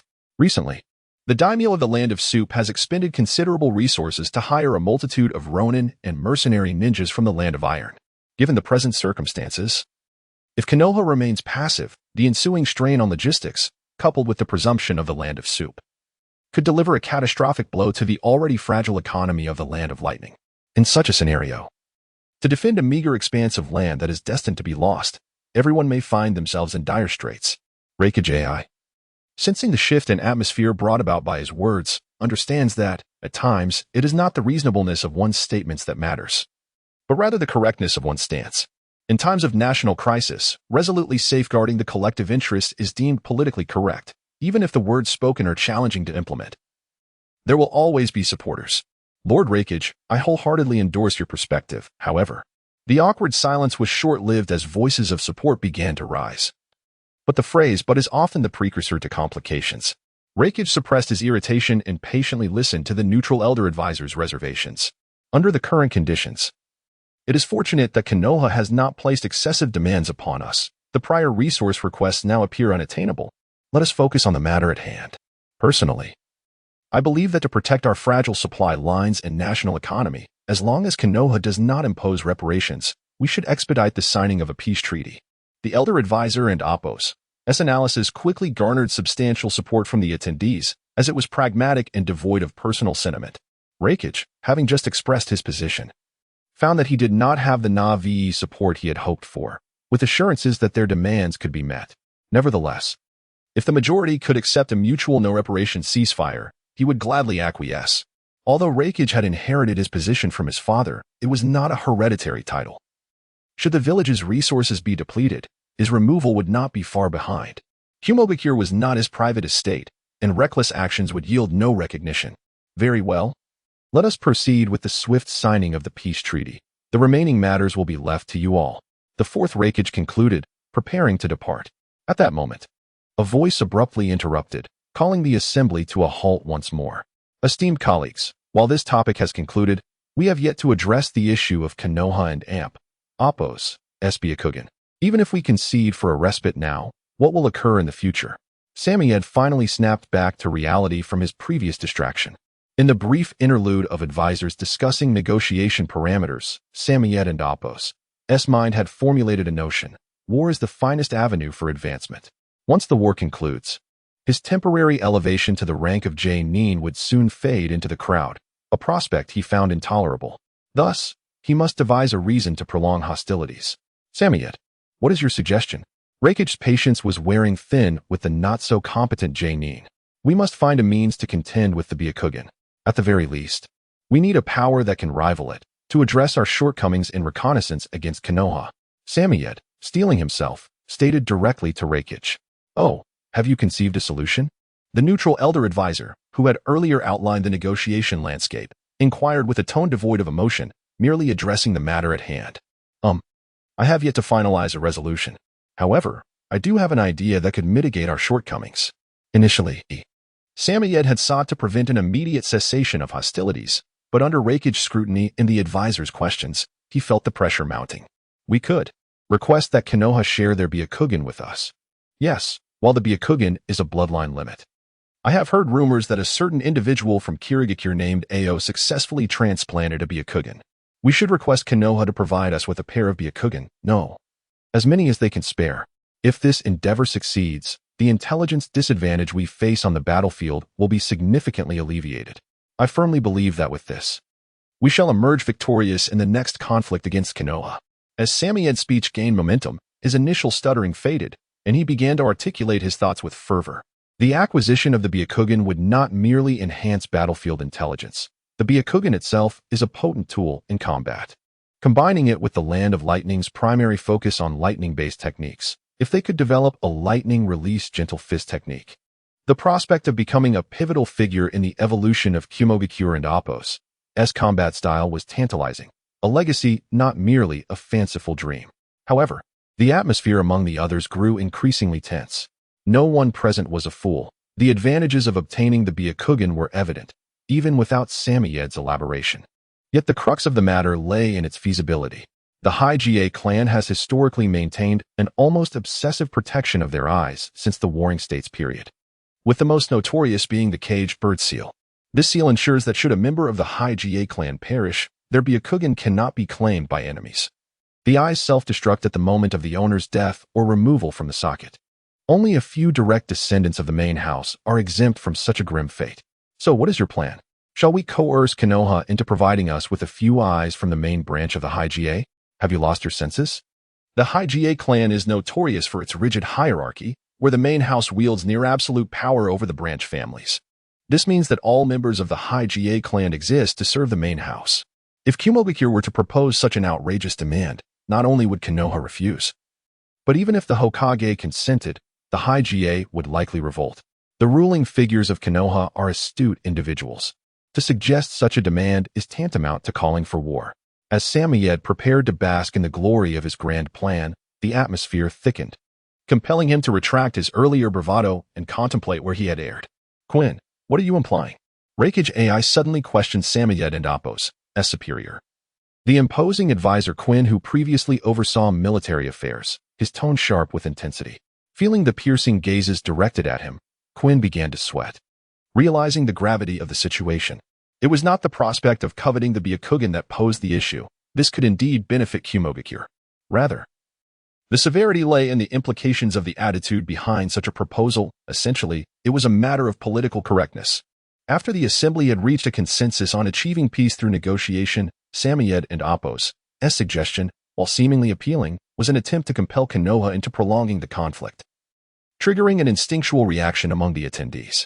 A single pair of Byakugan, when weighed against the potential costs of war, which could amount to hundreds of thousands, even billions in reparations, is hardly worth the price of a single Asuma's life.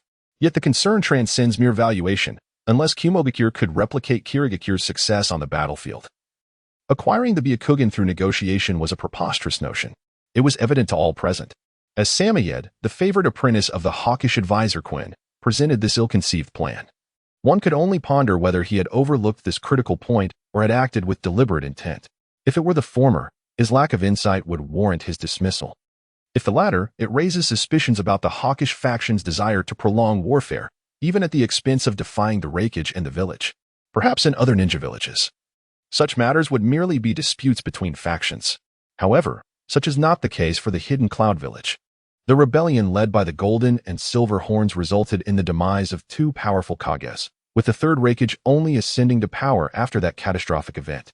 The root cause of such dire consequences lay in the hawkish stance of the Golden and Silver Horns, who opposed negotiations and ultimately incited rebellion against the village's consensus. Reikage A.'s stern inquiry directed at Quinn stemmed from this very consideration. Should Quinn persist in disregarding the village's decisions and continue the war, A would take immediate action to subdue him, preventing the hidden cloud from descending into chaos once more. I bear no responsibility for this. It was a sudden idea from Samoyed, and I have no connection to it. I too wish to conclude the war through negotiation, Quinn asserted with sincerity. Not only was he speaking the truth, but even if he harbored personal ambitions, he dared not voice them in the presence of the formidable gathering of elite shinobi. The room was filled with dozens of high-ranking jonin. Any misstep could lead to dire consequences. Upon hearing Quinn and Appos' words, and noting his sudden retreat, Samoyed felt as though struck by lightning. He was not a newcomer to the hidden cloud and was well aware of the Golden and Silver Horns rebellion from decades prior. It was clear that he was now suspected of being a war criminal. Ahem, everyone, please remain calm. I have not finished speaking, Samoyed interjected. Sensing the piercing gazes of those around him intensifying, Samoyed possessed a modicum of cunning. Had he been in a bandit hideout, he would undoubtedly have played the role of a crafty strategist.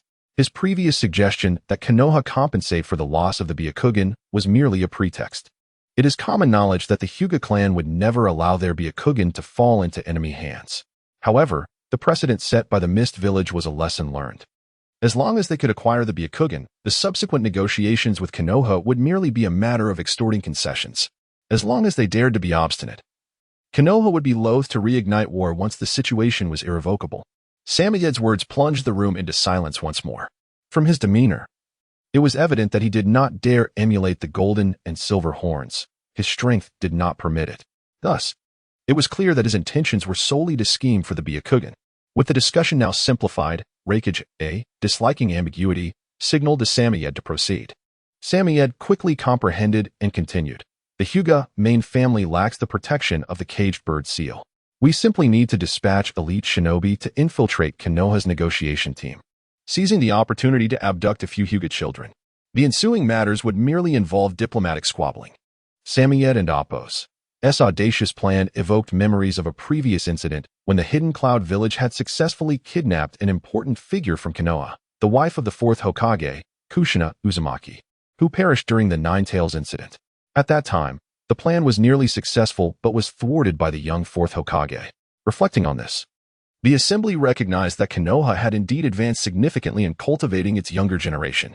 Whenever the older shinobi of the other nations dominated the battlefield, Konoha always had several youths shining brightly in combat. Excellent. You shall be in charge of this abduction mission. Should you succeed, the position of principal of the Shinobi Academy shall be yours, Reikage declared decisively. There was no reason to refuse when political adversaries were expected to contribute to the village. A carrot was thrown before Samoyed. Yet, before Samoyed could revel in his good fortune, a stick soon followed. Abducting a member of the Hyuga family from Konoha would not be a simple task. Failure would have consequences. Reikage's words were veiled yet clear, while rewards were assured should the mission fail. Neither the incident nor Samoyed himself would be connected to the hidden cloud village. The question remained, how could they dissociate themselves effectively? If Reikage could not be persuaded, then this notion could not be termed a plan. It was doomed to remain unrealized. I am prepared. If necessary, I will sacrifice myself to prevent potential troubles for the village. Rest assured, my death shall not be in vain, Reikage-sama. Should we fail, I will ensure that my demise brings forth a pair of Byakugan for the village. Reikage was exceedingly pleased with Samoyed and Appo's response. A ninja's death is only noble if it serves a purpose. Thus, all sacrifices are rendered magnificent. Following the meeting, Samoyed gained the attention of the village and Appo's leadership and acquired considerable authority. However, this power was solely to aid in the completion of the mission. Once the task was fulfilled, this authority would inevitably become part of his stature. To accomplish the mission, the performance of the diplomatic team and their negotiation experts would be crucial. As soon as they reached an agreement, Samoyed would lead a delegation to Konoha for the signing ceremony, facilitating the abduction endeavor simultaneously. In the ensuing days, the Land of Lightning and the Land of Fire engaged in vigorous negotiations, primarily concerning post-war reparations. Following the retaliatory war orchestrated by Danzo, Konoha found itself in a position of absolute advantage. To bring an end to hostilities, they would need to comply with demands similar to those imposed on the Earth Shadow, relinquishing territory and paying reparations. However, Danzo's demands faced staunch opposition from the delegation of the Land of Lightning. The delegation embodied the spirit of a battle-hardened nation, proclaiming, "We are essentially fighting barefoot. We fear not those clad in shoes. If we perish, we shall ensure you suffer grievous losses as well. It would be better to offer us some compensation, allowing for an amicable resolution and a dignified conclusion." In truth, both sides harbored the ultimate goal of unconditionally signing a peace treaty. However, the challenge lay in their mutual ignorance of this intent. To reach a mutually acceptable baseline, the diplomatic staff had a long road ahead. In the 51st year of Konoha, following New Year's Day, Camp E3 welcomed its first snowfall. Though the flurries were light, they rendered the roads muddy and treacherous. Yet, these challenges were trivial for shinobi. They could traverse water with ease, let alone muddy paths. No matter how damp or soft the ground, the shinobi could maneuver effortlessly without soiling their footwear. Over 2 months prior, Hashirin had returned here in glory, having assisted Jiraiya in repelling the Jinchuriki of the hidden cloud. Shortly thereafter, at Jiraiya and Appo's behest, Konoha once again recognized Hashirin and Appo's remarkable contributions. This time, Hachi arrived in his capacity as Hashirin and Appo's logistics officer, collecting Yamashiro Aoi, while also delivering a list issued by the Hokage and Appo's office. The list cataloged practical and formidable jutsu. Hashirin had previously perused a similar compilation. At that time, having just been honored for his achievements, he could select an A-rank jutsu. However, none of the techniques appealed to him.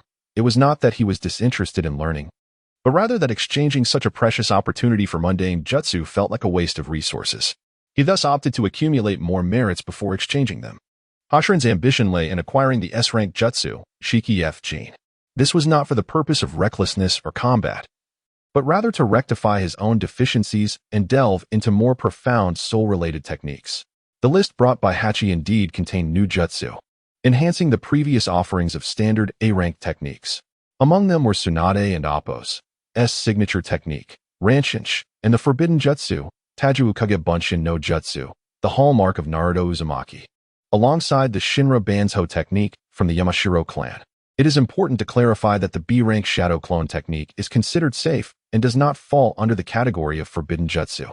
Conversely, The multi-shadow clone technique is deemed forbidden due to its substantial chakra requirements. The intense chakra consumption associated with this technique can result in self-harm or even threaten one's life for those lacking an ample chakra reserve. Furthermore, if one is not careful when dispelling the technique, a torrent of information could easily lead the user to suffer brain damage. This technique has a negligible effect on individuals who have already mastered the shadow clone technique and possess an exceptionally swift learning ability. Skipping over the A-rank ninjutsu. Xingran finally laid eyes on the S-rank ninjutsu, which requires 2 significant merits for exchange. Regrettably, the list contains only a scant few techniques. One is Kakashi's S-rank technique, Raikiri. The other is Kato Dan's signature technique, spirit transformation. To elaborate on Raikiri, the description states that the technique involves concentrating chakra in the palm while simultaneously altering its form and nature to create lightning release, resulting in a hand that resembles a blade for delivering lethal strikes capable of penetrating the human body. Its hallmark lies in its concentrated thrust attacks. However, excessive speed can hinder the user from perceiving the opponent and oppose as counterattack, potentially placing themselves in danger. Thus, sufficient observational skills, such as those provided by the Sharingan, are essential for effective combat. These descriptions are not the crux of the matter. What is significant is that this technique was developed by Hitaki Kakashi, who is still in the process of perfecting it. It is worth noting that Kakashi has already fatally wounded Rin, but is still refining Raikiri, suggesting that its current potency may not match its strength at the beginning of the narrative. Unfortunately for Xingran, this technique may merely be an object of observation, as his chakra affinities were initially yin and earth, with yang being awakened later. Hence, he should not harbor lofty aspirations regarding lightning-release ninjutsu. Forcing himself to train in it would yield minimal returns, failing to achieve advanced transformations of lightning chakra. Perhaps in the future, he might consider cultivating additional chakra affinities. The other S-rank ninjutsu, however, aligns perfectly with his specialization in spiritual and soul techniques. The spirit transformation technique allows one to transform into a living soul, traversing distances and eliminating foes, as well as controlling others' bodies and entering their mental realms. This technique is regarded as a superlative skill in certain versions of the Naruto universe, enabling the manipulation of human puppets akin to remotely controlling drones for assaults from a secure location. What version does this world represent? The absence of the corpse sealing technique left Xingran somewhat disheartened, but the spirit transformation technique served as a consolation prize, proving to be exceptionally useful for researching spiritual and soul-related arts. Should he exchange for it? After a brief moment of contemplation, when Xingran expressed his desire to exchange for the spirit transformation technique to Hai, the latter responded with a peculiar look, saying, "You sought connections, but ended up at your mother-in-law's doorstep to learn their local dialect?" This somewhat convoluted metaphor essentially conveyed that their clan also possessed this technique. Despite Kato Dan and Appo's formidable prowess during the Second Great Ninja War, it was well known that an elder from the Yamashiro clan had mastered it in the Warring States period. As a family of secretive spiritualists, such techniques are to be expected, albeit their difficulty in practice and high requirements have led to no recent clan members mastering them. Thus, Xingran inquired, "Since it exists within the family, can I study it?" The rigid Hai provided a somewhat exasperated response, indicating that while the technique is available, utilizing family resources mandates adherence to clan rules. One must at least attain the rank of Chunin to learn more secret techniques. Spiritual techniques are particularly delicate. A soul that is too youthful may not benefit from early training, and there is a risk of losing secret methods. Xingran found himself at a loss for words. It seemed antiquated to be concerned about the dissemination of secret arts in this modern era, while it may have been prudent during the Warring States. This is the age of ninja villages, where unique family techniques are surrendered to the village for mutual benefit. Yet, they remain preoccupied with internal matters, neglecting the potential leaks from outsiders. Hai, too, had his youthful days and often criticized family regulations, but such traditions are challenging to dismantle. Otherwise, months ago, when Xingran inquired about ninjutsu, Hai had imparted all his knowledge to Xingran in one go. To placate Xingran, Hai offered some encouraging words, mentioning that the intelligence division had assessed Xingran's capabilities. Had it been the onset of the Third Great Ninja War, he would have already been rated as a special jonin. Therefore, Hai encouraged him to believe that he would soon pass the Chunin exam, become a jonin, marry a wealthy heiress, master all family secret techniques, and ascend to the pinnacle of his life. It seemed a strange mix of aspirations had crept in. Ultimately, Xingran returned the list to Hai, having chosen no ninjutsu this time, stating his desire to accumulate merits in hopes of exchanging for stronger S-rank techniques. Hai understood, noting that the war was nearing its conclusion, and peace would soon envelop the entire ninja world. Earning merits would become challenging, as not every task qualifies for merit recognition. Only significant contributions to the village count. Would cleaning up the river count as a contribution to the village? Although it is a paid task, it does not constitute a significant contribution. Typically, village-assigned B-rank missions rarely yield even a third merit, with only A-rank and above assignments having the potential for merit rewards. This illustrates the difficulty of the situation. Now that he had accrued 2 significant merits, he could strive for a superior reward for exchange in a future of peace. Accumulating such merits would be uncertain and require a long wait. After expressing gratitude and bidding farewell to Yamashiro Kai, Xingran resumed his solitary training routine at the border. The 8 Gates explosion shuriken no longer required further practice, as this technique posed little challenge to someone with his exceptional intellect and robust physique. He had graduated from it. Xingran's primary focus moving forward would be chakra control under the 8 Gates state, along with the gradual cultivation of the Yamashiro clan's secret techniques. One pursuit would enhance the potential of the 8 Gates, while the other would fortify the safety of his spirit. The days of training passed swiftly, and before long, 50 years had elapsed in Konoha. The 51st year arrived with the onset of heavy snowfall. At this juncture, Xingran had made little progress in spiritual techniques. Yet he had markedly improved his chakra control under the 8 Gates state. After the Yin healing technique, upon activating the 8 Gates, Xingran could now maintain control for nearly 30 seconds, achieving preliminary combat significance. Moreover, his consistent sunbathing during this time had finally led to improvements in his physique. Xingran sensed that, at this pace, he would naturally meet the minimum requirements for unlocking the 4th gate, the injury gate, before his birthday on June 1st. The pleasant life did not end there. His border duty assigned by the village was nearing completion, indicating that a replacement would soon arrive. This meant he could return home and retreat into his own little world. To be honest, although his unique status as a medical ninja granted him ample personal time for his training regime within the camp, it came at the cost of being relieved from external patrols. However, the medical duties could not be taken lightly, as being a ninja is inherently hazardous. Even in a camp devoid of combat casualties, the daily training of these individuals often left them battered and bruised, with Guy being a prime example. Thus, Xingran had to allocate time each day to tend to their injuries. Not that he was short of money, such grassroots service work felt largely meaningless. On this day, Nara Izumi, holding a scroll that marked the completion of their mission, sought out Yamashiro Hashiran, accompanied by Might Guy. Both bore their travel packs, and Hashiran had prepared his belongings, ready to depart at a moment's notice. Thus, a rare cheer erupted from the infirmary as they ambled shoulder to shoulder toward the camp's exit. The two debated whether to indulge in grilled meat or visit Ichiraka ramen upon their return to the village. Ultimately, after Hashiran declared that he would treat, they unanimously opted for grilled meat, citing their preference over the cheaper ramen. In the command center of the camp, a ninja burst forth, calling out to Hashiran at the gate while waving a task scroll that required his signature. The overtime divider. Hashiran had been summoned for additional duties, though this overtime assignment was neither arduous nor time-consuming.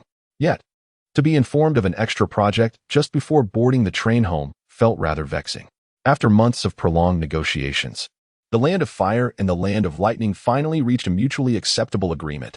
While the specifics remained undisclosed, rumors suggested an unconditional ceasefire, bringing an end to years of conflict. Approximately half a month later, an official delegation from the Land of Lightning was to arrive in Kanahagakure to finalize and publicly announce the peace treaty. Hashiran's temporary mission entailed accompanying the delegation for security purposes, serving as a medical staff member on standby to address any unforeseen health issues. At the beginning of February, the anticipated 2-week duration extended into over 20 days.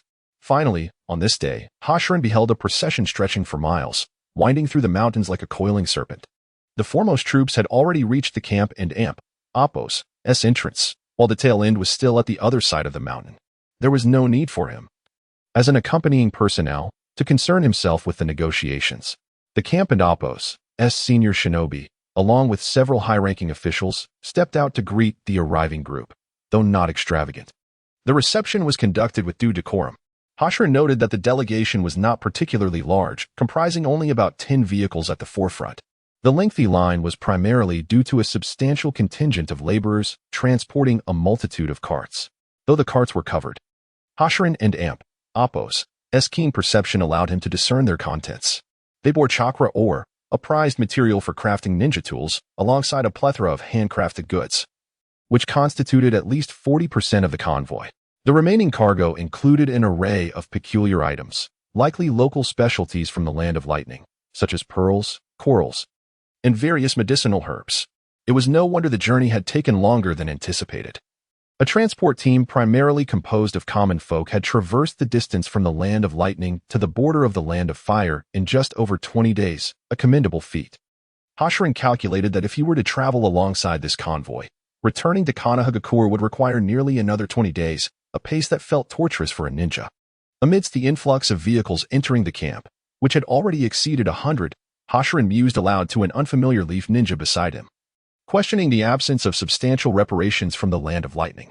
The unknown ninja, one of the reception staff, responded that these were not compensatory goods, rather, they were indicative of the Land of Lightning and Apos' sincerity in fostering economic trade and bringing resources for mutual exchange.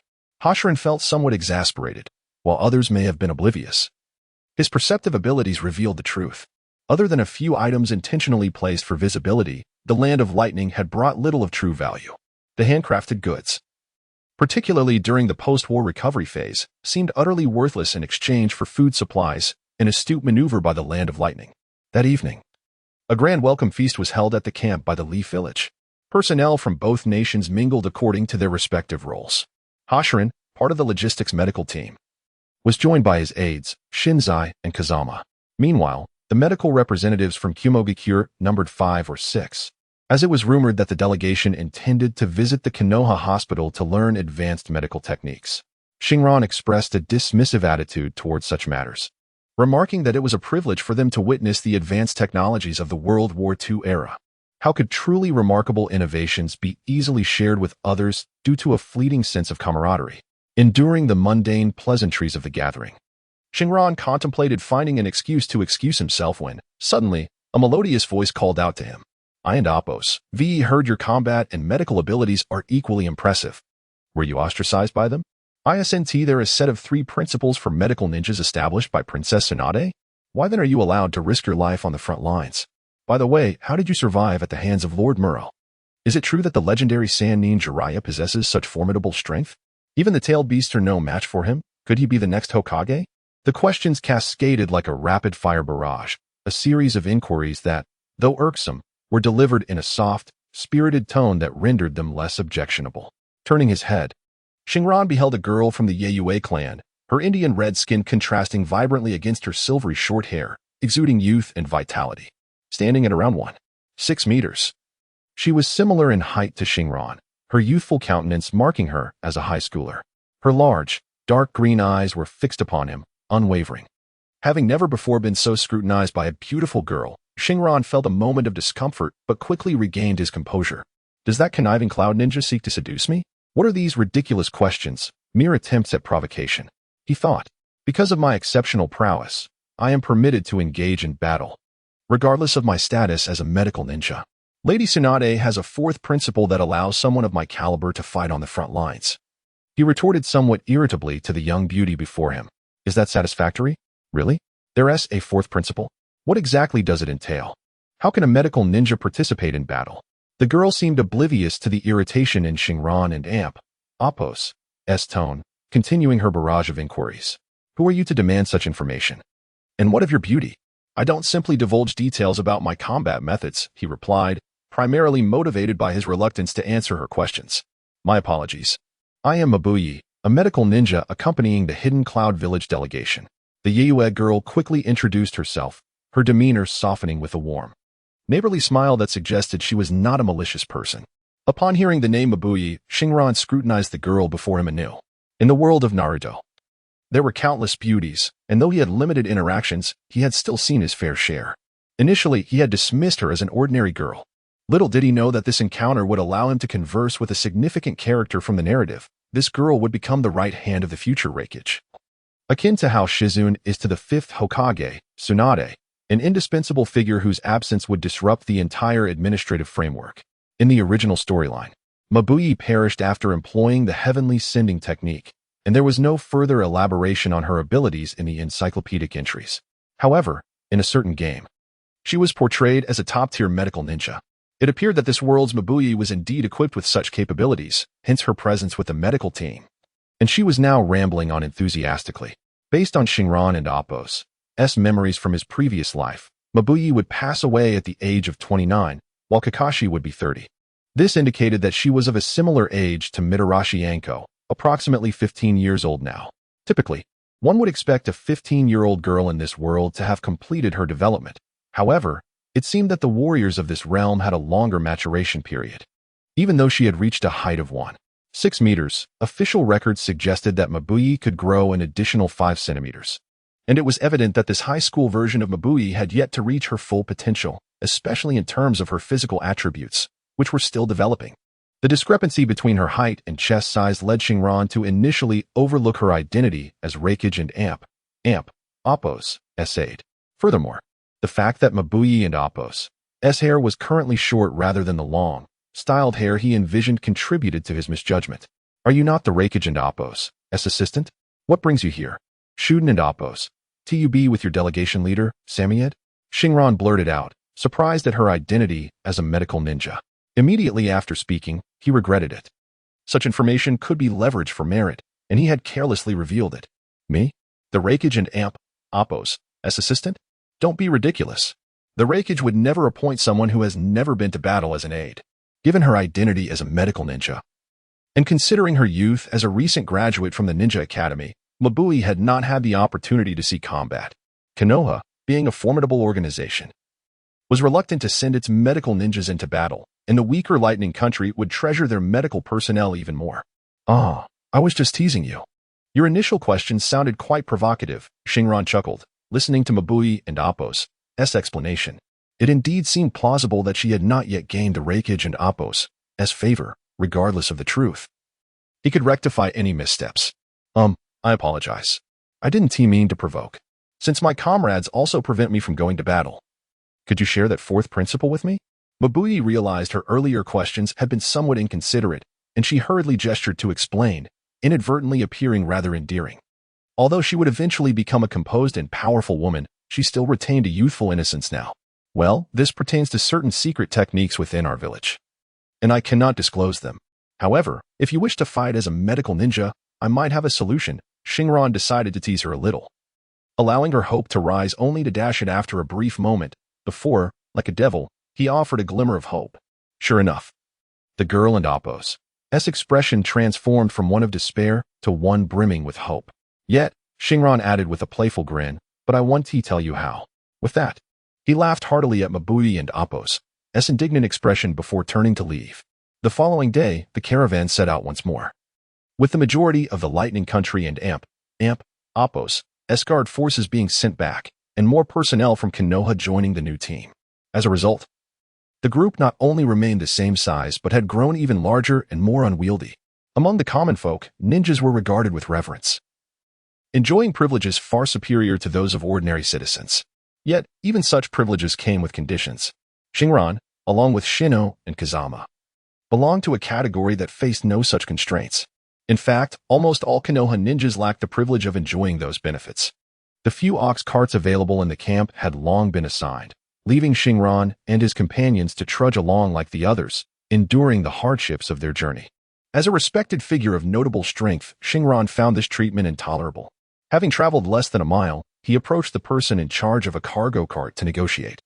Soon, he lounged lazily in a cart laden with medicinal herbs, chewing on a blade of grass and gazing at the clouds above in tranquility. The caravan was lengthy, and with so many laborers, they barely covered 100 miles each day. The days ahead were long, and he wouldn't allow himself to be subjected to such indignities. Xingran's self-indulgent behavior was met with disdain by Shino and Kazama, who shamelessly sought to join him in surveying the enemies in the sky. However, Xingran swiftly kicked them onto another cargo cart. These two individuals are utterly devoid of sense. He has taken it upon himself to engage in persuasive dialogue with others aboard this vehicle, confidently asserting to the person in charge, "I am a physician. I fear that improper handling during transport may lead to the loss of these precious medicinal herbs. Therefore, I shall oversee their safekeeping on this cart. The herbs, being of considerable value, are meticulously stored in boxes, allowing Xingran to recline comfortably, for the cargo truck is remarkably flat due to these boxes. However, the same rationale cannot be employed twice. One person suffices to monitor the herbs, and those two can attend to the local specialties instead. Xingran, in a buoyant mood, experiences a sense of intellectual superiority as he lies there. Gradually, drowsiness envelopes him, but he is roused by a voice. Have you eaten? I still have some rice balls that I made this morning. Would you care for one? The voice, soft yet imbued with a hint of assertiveness, remains melodious, though it takes on a peculiar tone in Xingran and Appo's ears. After playfully toying with her yesterday, the sight of the rice balls now seems less appetizing. Such kindness. Would you dare to take a bite first? Observing that noon is fast approaching, Xingran resolves to thwart Mabui and Appo's cunning scheme, suspecting her intentions. All right, Mabui replies earnestly, taking a bite from each rice ball before climbing onto the ox cart to sit beside Xingran, offering him one. Mabui kneels gracefully beside him, while Xingran sits cross-legged, scrutinizing the rice ball presented before him, each bearing distinct bite marks. Would consuming it be akin to an indirect kiss? This presents a dilemma for him. Gazing at Mabui's earnest demeanor, Xingran finds himself at an impasse. Should he accept the goodwill of a foreign friend? Yet, having played a trick on her just yesterday, it seems only natural for her to retaliate. However, she has already tasted the poison. Would refusing to eat now pain him as cowardly? But alas, why should he care for the opinions of others? Being the target of a successful prank would be far more embarrassing. Thank you, I am not hungry. Coward, I just had 2 military rations. You were sleeping. You didn't do anything worthwhile last night. I ate before sleeping. What I did at night is none of your concern. Coward. Women. Xingran notices that Mabui, unable to best him in their verbal sparring, resorts to calling him a coward once more, prompting him to adopt a mocking expression. Mabui, undeterred, consumes 5 fist-sized rice balls right before his eyes, returning his taunt with a cheeky grin, and to his annoyance, she produces a bamboo tube from nowhere to sip tea, a most infuriating display. Suppressing his irritation, he resolves not to eat, even if she misjudges him as timid. This is my territory. If there ain't Appo's, nothing else, you may leave. With that, he turns to lie back down, intent on resuming his slumber. Now it is Mabui and Appo's turn to be perplexed. This fellow is indeed difficult to handle. Arno, speak plainly. Xingran finds himself overwhelmed by Mabui and Appo's overly sweet tone, wondering what sort of game she is playing. I possess information regarding the application of lightning chakra and medical shock. Would you be interested? Mabui, gritting her teeth, unveils her ace. Strangely enough, in this age where medical knowledge is scarce, access to such information is exceedingly valuable. Xingran has contemplated integrating his knowledge from a past life with chakra techniques, but time constraints and the lack of experimental equipment have thwarted his efforts. Now, hearing a topic that piques his interest, he finds himself captivated. Currently, the two nations are in a state of post-war tranquility, their conflicts reduced to mere verbal disputes. In the face of tangible benefits, all else seems trivial. Yes, Xingran replies succinctly. Why should I give it to you? Mabui retorts, echoing Xingran and Appo's words from the previous day. The sensation of turning her adversary and Appo's words against him brings her a peculiar satisfaction. This seems rather pointless. Quite amusing. Goodbye, then. You, a grown man, lack any magnanimity. I propose we exchange this information for your method of deploying medical ninjas on the battlefield. Mabui's mention of the battlefield refers not to the role of a field doctor, but to truly fighting as a warrior for her village. It is not her fault that she possesses medical talent. As a member of a martial culture, her extensive skills have relegated her to the rear lines, leaving her discontented. So that Appo's, as the case, you simply need to be more proficient in combat than in medical skills. Hearing Mabui and Appo's request, Xingran and Appo's eyes light up. This challenge is exceedingly simple. After all, is he not more adept in combat than in healing? Mabui, feeling her hard-earned medical scroll slip from her grasp, feels as though she has fallen into a trap. No, wait, you cannot take the scroll yet. You must tell me the specific method. Everyone knows that being more capable in battle increases one's chances of being deployed, especially with someone like Tsunade Senju from your village, whom we in the Land of Lightning are well aware of. Mabui reaches for her prized scroll, unwilling to trade a critical technique for a mere casual remark. As she feels the pressure from their struggle, Xingran and Appo's focus wavers slightly. Fine, in light of the potential benefits, I shall divulge some valuable insights. The fourth principle states that only medical ninjas proficient in the technique of creation rebirth and the 100 healings technique are permitted to disregard all previously stated regulations. Xingran reveals the standard answer to Mabui. However, Mabui's expression is one of confusion. Xingran sighs. Well, I suppose I must elaborate. He proceeds to explain in detail the synergy between creation rebirth and the 100 healings technique. Creation rebirth ensures survival, while the 100 healings technique guarantees sustained vitality, effectively enhancing one's physical prowess and offensive capabilities. Of course, one could also substitute these techniques with the 8 gates formation. Xingran himself excels in that. At that point, you would be a qualified combat medic. Mabui grasps the concept, her mind racing to their clan and Appo's secret technique for lightning body refinement. If her physical skills could rival those of Reikage. But wait, what if she became overly muscular? Having just resolved one dilemma, Mabui finds herself ensnared in a more significant quandary. Noticing her vacant expression, Xingran eagerly unfurls the lightning medical scroll, intrigued. Although he currently has no plans to cultivate lightning chakra transformation, the existence of household electricity in the ninja world provides him with substantial reference. With a remarkable memory, Xingran commits the scroll to memory in a mere 10 minutes, continually calculating various possibilities in his mind. Arno, I lack the 100 healings technique and the 8 gates formation, so this transaction does not benefit me. The sudden sweet voice at his ear sends chills down Xingran's spine. Mabui feels a twinge of embarrassment. She has indeed been informed of the method, but her inability to execute it is not the fault of the information provider. Insisting that he has failed to complete a fair exchange feels somewhat disingenuous. This is my compilation of insights from my training. Could you teach me the 8 gates formation? While the 8 gates formation also results in significant muscle development, it is preferable to the drastic transformation of the lightning body refinement technique. Xingran blinks in surprise, eyeing the notebook she offers. Is this an expression of affection? The exchange of notes seems to be a popular trend in the islands. I apologize, but I do not possess the authority to teach you the 8 gates formation.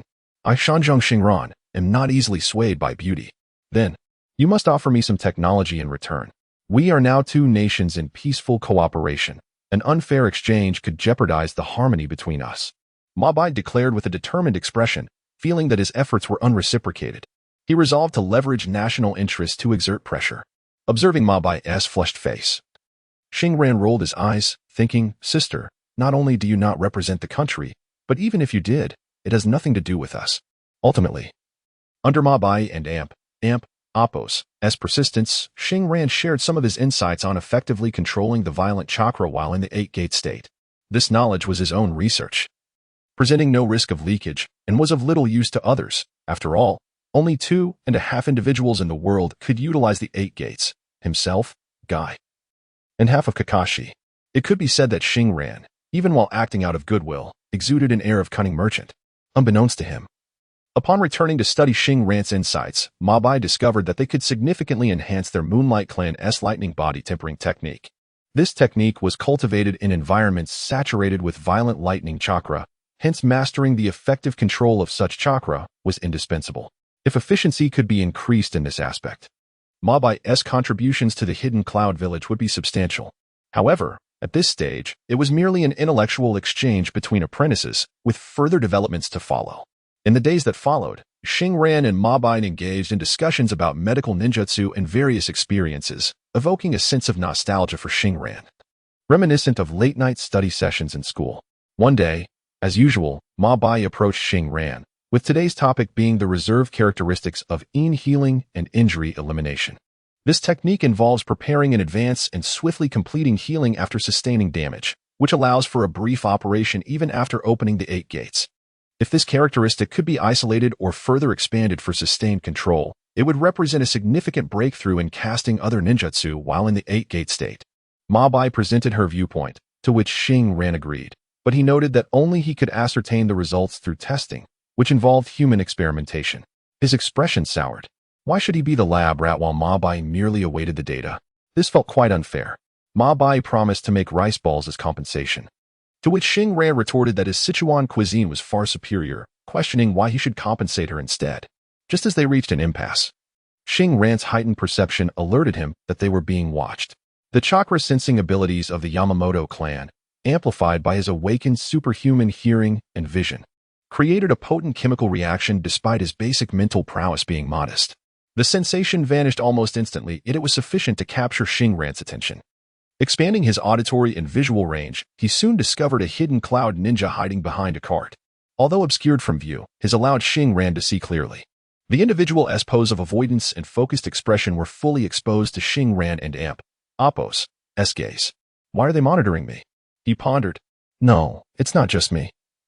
Mabai is likely within their surveillance range as well. A smirk crept onto Xingran's lips. This was becoming intriguing. Mabai noticed his expression and felt a surge of embarrassment and anger. After all, she only knew the most rudimentary methods of the lightning body tempering technique. And despite possessing this ability, she had no intentions of practicing it. After all, the devil muscles were terrifying. Don't laugh. I've expressed my thoughts. And it's up to you whether you wish to try. With that, she puffed her cheeks and hopped down from the cart where Xingran had been sitting, returning to her own carriage. The exchange concluded rather prematurely. Xingran could have invited Ma Bai to continue discussing other topics, but with the realization of being surveilled, he lost interest. Silently watching her depart, the observer he had been tracking also left. And Xingran discreetly followed this individual until they entered the carriage of the hidden cloud and Apos' envoy leader, Sammy. How fascinating. Was it truly the highest leader of the hidden cloud monitoring him? He resolved to listen closely to their intentions, focusing his super hearing to filter out ambient noise. He penetrated barriers, allowing vivid sounds and images to materialize before him. Master Sammy, the other party, is a genius from the Yamamoto clan of Konoha. As soon as I approached, I sensed something was amiss, so I dared not come too close. From what I overheard, Mabai and Yamamoto Xingran were merely engaged in academic discussions, which fall within the medical team's purview. Mabai has not acted out of line, and she seems to have successfully extracted some techniques from that Yamamoto Xingran, but their specific utility will require further inquiry. Continue your surveillance. Mabai lacks experience in the ninja world. We must prevent the Konoha people from playing tricks. It matters not if the young girl is deceived, but we cannot afford any lapses in village intelligence. I will send someone to warn Mabai later. Rest assured, sir. Only the Raikage and a few members of the advisory group are aware of our plans. Even if Mabai wished to divulge anything, she would be unable to do so, the hidden cloud ninja said with a grin. Silence. There are Konoha ninjas all around us. Discussions about that mission are strictly prohibited. You may leave, Sammy rebuked his subordinate sternly, and the carriage fell into silence once more. Upon hearing this, a spark ignited in Xingran and Apos' mind. He had overlooked a significant matter for quite some time. The chronicles of Hokage document that in the 49th year of Konoha, all 12 of the young geniuses were born. After Obito unsealed the Nine Tails and successfully killed his master, the resultant fallout led to Konoha commencing surveillance over the Uchiha clan and Apos' territory. In the 50th year of Konoha, Itachi Uchiha graduated, as did Kurenai Yuhi, while this year also saw Yamamoto Xingran awaken his superhuman abilities. In the 51st year of Konoha, which is this year, Itachi Uchiha had just graduated from the Ninja Academy and would soon awaken his Sharingan. Concurrently, key figures from the original timeline, Kabuto Yakushi and Yuhi Kurenai, also graduated. However, these graduation events were trivial compared to a significant incident that would occur later this year, the abduction of Hinata, the princess of the Byakugan clan. Previously, Xingran had no connections with the Byakugan clan, and before his awakening, he was merely a struggling minor character. After awakening, he was preoccupied with developing his abilities and had no time to consider matters beyond his own interests, leading to this incident being overlooked. According to his memory, Hinata was kidnapped by the Hidden Cloud and ultimately led to the death of her uncle, occurring just before the conclusion of the Third Great Ninja War when representatives from the Hidden Cloud came to Konoha for peace talks, during which the kidnapping transpired. When the incident was exposed, the corpse was delivered to the head of the Hyuga clan, Hayashi Hyuga, who was subsequently extorted for the Byakugan. In the end, the Hyuga clan chose to sacrifice Niji's father, Hayashi, to preserve their Byakugan, revealing the clan and Apos' inherent weakness. Reflecting on the overarching narrative of Naruto, the Uchiha clan leader, Fugaku Uchiha, was already quite ineffectual, but in comparison, the Hyuga clan, another prominent family in Konoha, had its leaders engaged in internal strife. While the younger generation consisted solely of Niji, who would not even survive to the era of Boruto. The impression one gets is that the entire Hyuga clan, including distant relatives on the moon, has been embroiled in relentless internal strife. Yet, when faced with external threats, they immediately falter. Note, this is not the author's perspective. The subsequent content is even more riveting. At this moment, Xingran has deduced that the leader of the delegation, Salmon, is indeed the mastermind behind the abduction of Hinata. Should he extend a hand to assist the Hyuga family? Having perused numerous fanfictions of Naruto in his past life, Xingran finds the various sycophantic characters utterly distasteful. Why should the Hyuga clan's misfortunes be attributed to anyone else? The impending Uchiha massacre may even provide an opportunity for him to meddle further. The Hyuga clan does not specialize in genjutsu, so Xingran feels indifferent. However, the Uchiha, to him, are akin to Kryptonians facing kryptonite, an unsettling notion for one as sensitive as him. Therefore, the prospect of obliterating such a clan seems exceedingly appealing. Decisions often stem from self-interest. Do not blame Xingran for lacking compassion. Before safeguarding wildlife, one must ensure their own safety. Returning to the crux of the matter, it is clear that Xingran has no desire to exert effort in altruism. Unlike his previous assistants to the wandering priestess, he harbors no inclination to aid this mindless clan. Yet, soon enough, this self-serving individual concocts a more advantageous plan, having accrued significant merit within the Naruto universe. He realizes that he is yet to acquire the Shiki F gene technique. Could this situation serve as a means to gain additional credit? Xingran and Appo's mind races as he contemplates the most lucrative approach. Simply reporting the information to the village leaders and the Hyuga clan would be unprofitable. Only a miraculous intervention at the moment of greatest peril would leave a lasting impression. Instead of laboriously attempting to prevent the shadow of the Cloud Village from encroaching upon the Hyuga, he dismisses such strenuous efforts. Employing a charlatan's tactics would yield a more efficient return. By initially informing the village and the Hyuga clan of a vague piece of intelligence to instill fear, and subsequently claiming he would verify its authenticity, he could manipulate the situation to his advantage. When the Cloud Village and Appo's nefarious plans are on the brink of execution, he would then sell the detailed intelligence to both the village and the Hyuga clan, ultimately thwarting their schemes through collaborative efforts. Thus, it would appear that the greatest contributor to this endeavor is none other than Xingran himself, the seeker and crucial verifier of truth. Yes, this preliminary plan shall suffice. By aligning himself favorably with both the village and the Hyuga clan, the benefits shall be twofold. In the following days, the observer indeed frequents Xingran and Appo's evening study sessions. With nothing to conceal, Xingran welcomes the scrutiny, planning to report back to the village. Their discussions, purely academic, reveal the stark contrasts in medical practices between the two nations, enriching the young physicians with newfound techniques. Before long, Appo's companions and Xingran and Appo's assistant, Shino, along with Kazama, join this burgeoning circle of inquiry. Even before the medical delegation reaches its destination, scholarly exchanges have commenced. In this atmosphere of collaboration, the lengthy procession finally arrives at Kanahagakure without incident. Given the grand scale of the escort, no foolhardy individual would dare disrupt such an event.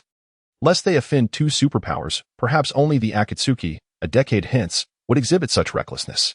Kanahagakure has prepared a grand welcoming ceremony. Citizens cheer for the arrival of peace while children frolic in the vibrant atmosphere, a scene of flourishing vitality that renders Xingran almost nostalgic.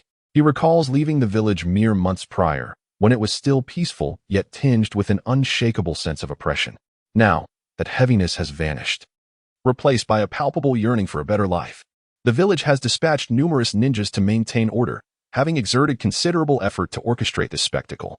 Those who lost loved ones on the battlefield in the Land of Thunder were excluded from attending, but one cannot control the thoughts of all. Should a rotten egg find its way into the delegation, it would be a disgrace for Kanahagakure. While the visible ninjas uphold order among the populace, the village's umbu lurk in the shadows, scrutinizing every individual. Their mission is twofold: to ensure no disturbances arise from their own ranks and to monitor any suspicious movements from the Cloud Ninjas. It is universally understood that one cannot let down their guard simply because their identity represents peace. Indeed, the Cloud Ninjas are plotting something, but it is not as straightforward as merely causing a ruckus amidst the crowd. Thus far, only Xingran is privy to their ulterior motives. The welcoming ceremony proceeds smoothly, painting a picture of harmony between hosts and guests. Xingran waves to the villagers, momentarily imagining himself as a leader receiving accolades. Suddenly, a sense of foreboding washes over him, compelling him to glance toward a particular direction in the crowd. There stands a delicate, white-haired youth, blending into the throng. Adjusting his glasses, he displays a blank expression before swiftly disappearing back into the masses.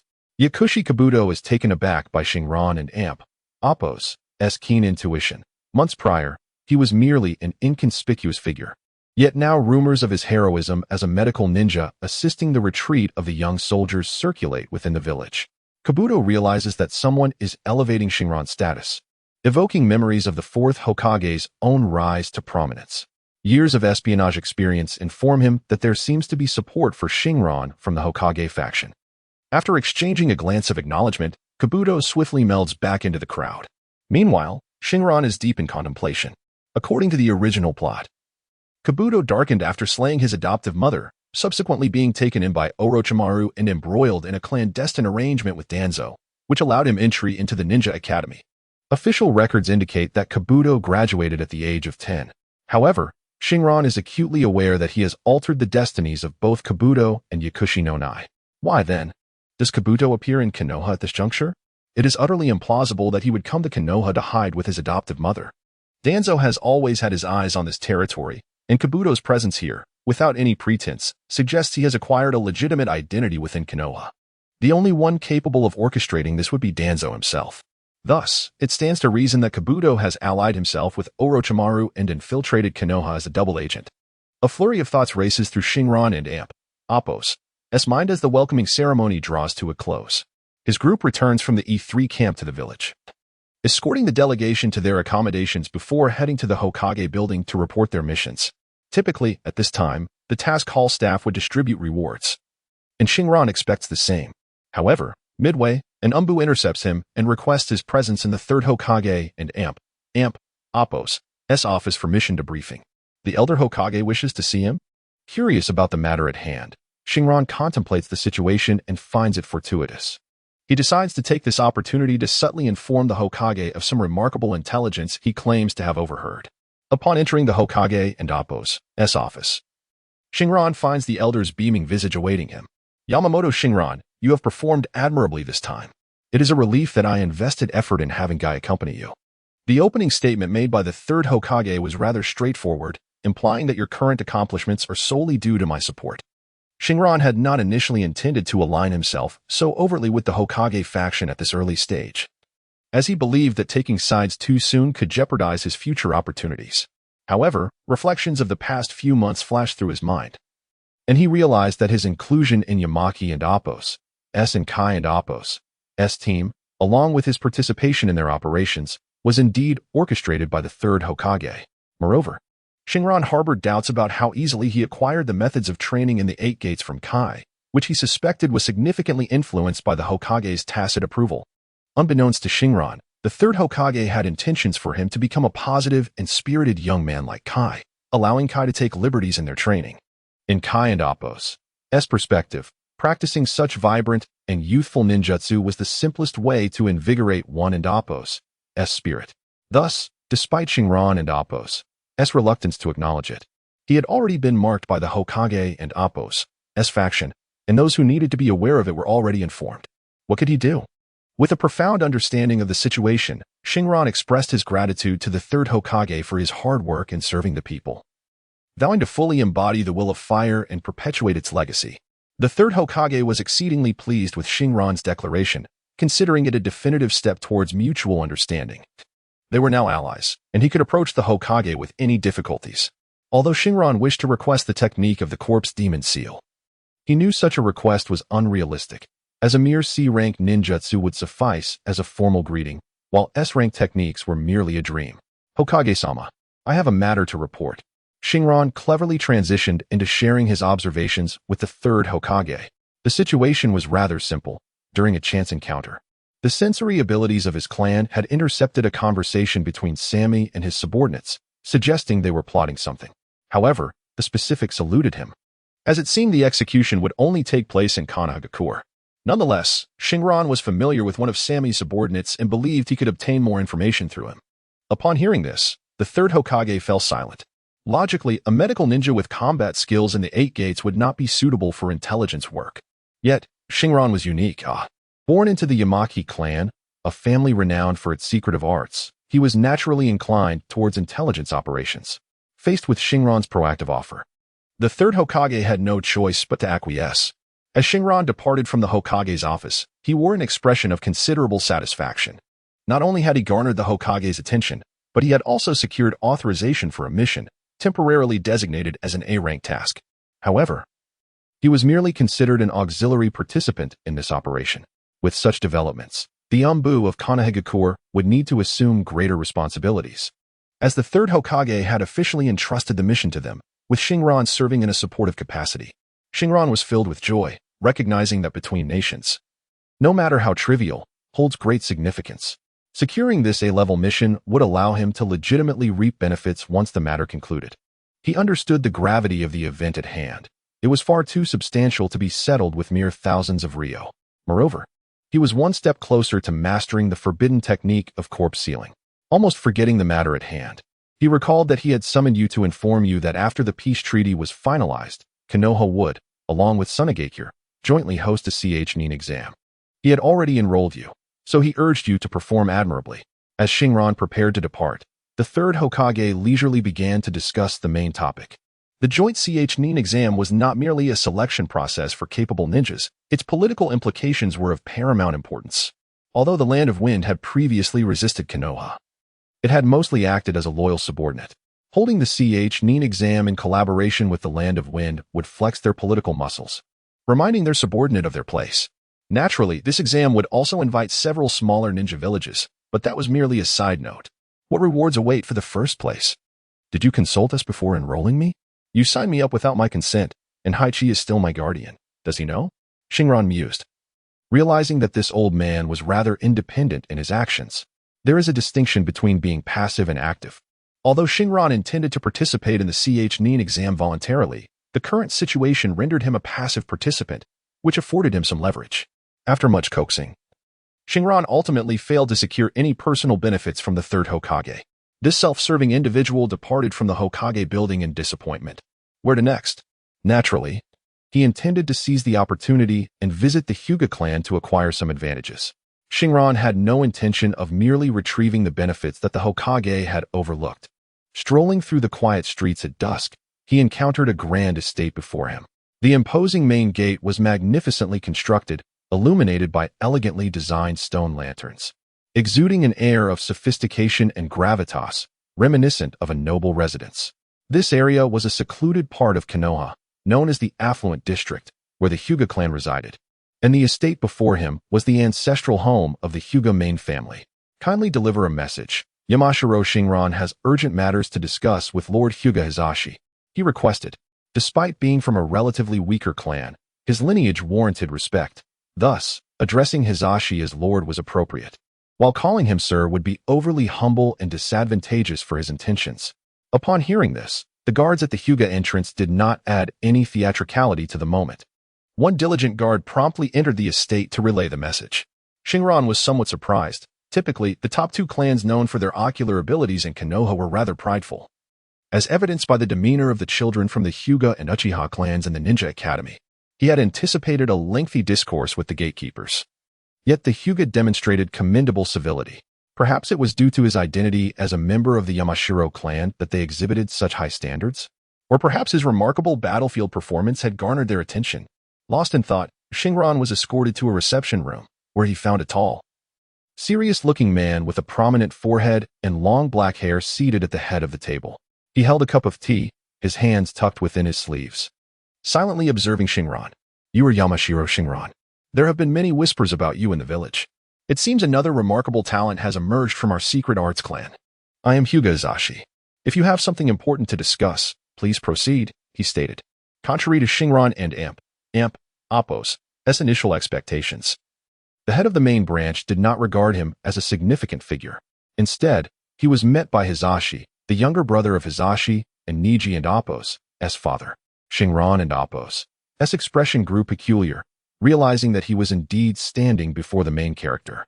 Did he know that what he was about to say could pertain to life and death? A fleeting image of himself as a charlatan flashed in his mind, Should he speak so candidly to Hisashi, he would surely be perceived as a fraud. Yet, Hisashi's tone seemed off. The use of another was rather pointed, as the last individual labeled a genius, Inuzuka Hana, remained grounded in her modest existence. What did this insinuate? Was the Hyuga clan, witnessing the emergence of talent within the Uchiha clan, akin to a swarm of insects swarming a base out of envy, thereby unable to tolerate the rise of talent from other clans? It is nothing extraordinary, merely hearsay from those who exaggerate.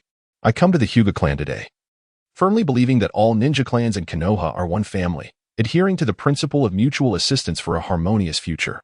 Xingran rambled on for about 10 minutes, finally reaching the crux of his argument just as Hisashi was on the brink of losing patience. During his initial attempt at persuasion, he refrained from being overly explicit. Xingran utilized the same strategy he had employed on the Hokage. With one slight modification, he shifted the focus from the Cloud Ninja plotting against the village to targeting the bloodline families of Konoha. This alteration served several purposes.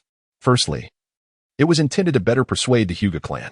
Secondly, Xingran had realized that if he were to deceive the Hyuga clan, and the Hokage learned of it, he would be seen as withholding information during their previous discussion. Deceiving one was one thing, but deceiving a collective was another.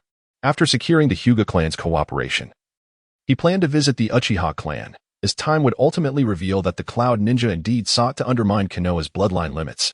However, others had merely shifted their focus to the Byakugan, while he simply refrained from disclosing the eventual outcome, having initially stated the truth.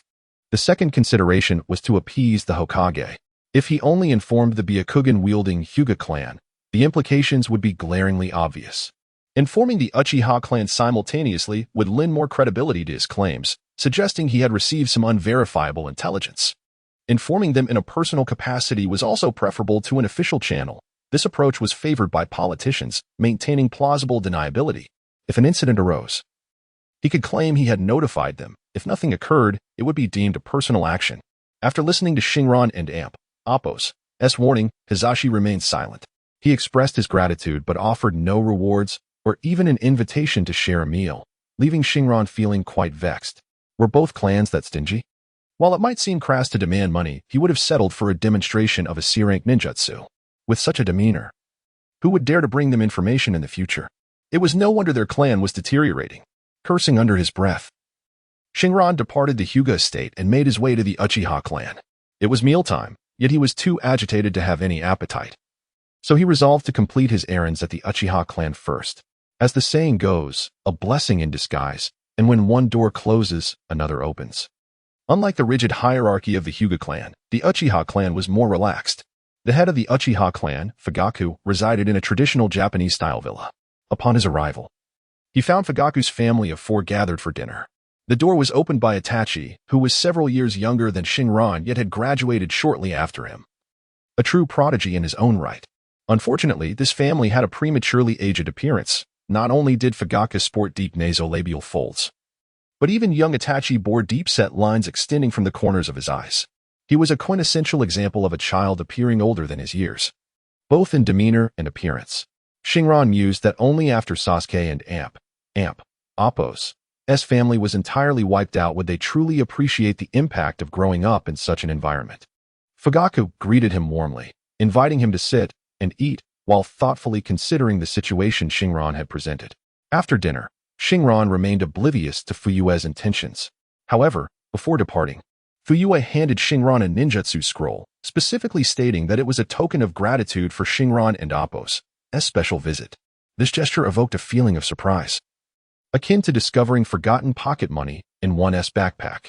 It was apparent why prodigies seemed to emerge from their household so frequently. Such is the grandeur befitting a prominent family, albeit with a touch of ostentation. Upon returning home, Xingran unrolled the ninjutsu scroll, revealing a C-rank technique, fire release, great fireball technique. It was evident that Uchiha Fuyue exhibited a hint of generosity.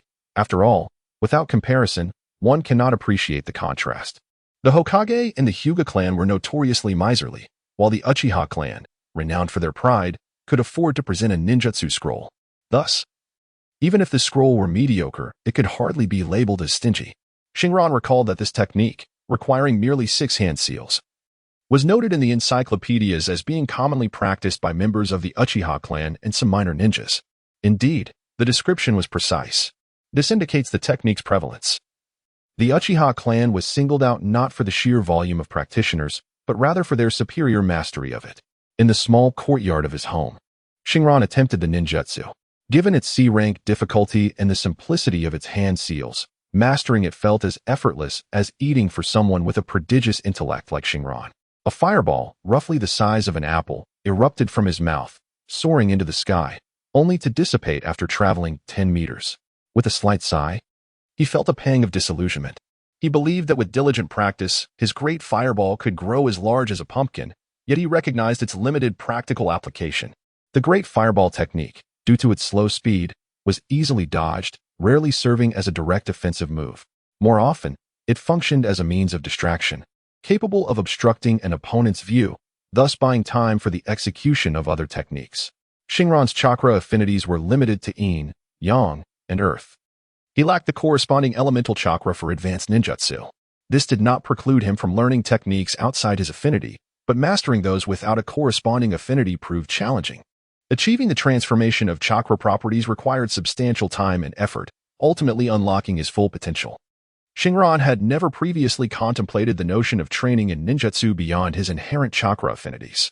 Contemplating the third Hokage, Sarutobi Hiruzen, who was lauded as a master of ninjutsu yet only mastered 5 chakra transformations throughout his lifetime. It became evident that even the most esteemed ninjas were not immune to limitations. Setting aside the ninjutsu scroll, Xingran concluded his busy day and enjoyed a restful sleep. Awakening naturally. For a ninja, there is nothing to fear in sleeping in, as long as one remains in prime condition. Xingran, well versed in this, made it a habit to soak in sunlight and engage in physical training whenever possible. This was not merely for physical conditioning but also to facilitate the practice of the 8 gates technique, which required the release of the excess energy gained through chakra cultivation. This regimen of training and practice complemented each other. Those familiar with DC television series might recall Superman hitting the gym, performing 1,000 jump ropes, frog jumps, or pull-ups in a minute as part of his routine. While Xingran's approach was less extravagant, his efficient workouts allowed for rapid depletion of his stamina. After completing his daily training, Xingran did not rush to undertake the task of uncovering the conspiracy of the Cloud Ninja. He was already aware of the outcome. It was merely a matter of waiting for the peace treaty negotiations to reach their final stages before making his move. Today, he intended to visit old Lady Chiu. Although he no longer needed to assist her with work, it was important to pay her a visit as she was his mentor. Xingran was not a particularly virtuous individual, but the ancestral tradition of respecting one's teacher remained ingrained in him. Maintaining a sense of ritual in life was essential, and visiting his mentor upon returning home served that purpose. Old Lady Chiu appeared unchanged, making it difficult to associate the frail old woman with the experienced medical ninja she once was. Were it not for her age, which had diminished her vitality, Xingran believed her fish shop would have thrived. Seeing Xingran return alive brought immense joy to old Lady Chiu, as if time itself had rewound to months prior when he had volunteered and learned under her tutelage. In truth, Xingran had not formally graduated from her teachings. He had only absorbed a majority of the theoretical knowledge before being dispatched to the front lines by the third Hokage for a mission. However, the extensive practical experience he gained during that time led him to feel as though he had already mastered his training. After conversing extensively with old Lady Chiu, she admitted that there was little left for her to impart. The adage, "A teacher opens the door, the rest is up to the student," rang true. Xingran had already entered the realm of mastery, and what remained was the continuous accumulation of knowledge and practical experience. Xingran is welcome to borrow materials from her at any time. Moreover, Granny Chiu suggested that in the future, if Xingran had nothing to do, she need not come to her place. To excel as a medical ninja, one must learn throughout their life. Visiting the Konoha hospital frequently to accumulate clinical knowledge is far more effective than merely reading materials. On this particular day, when customers arrived, Xingran assisted Granny Chiu in selling fish.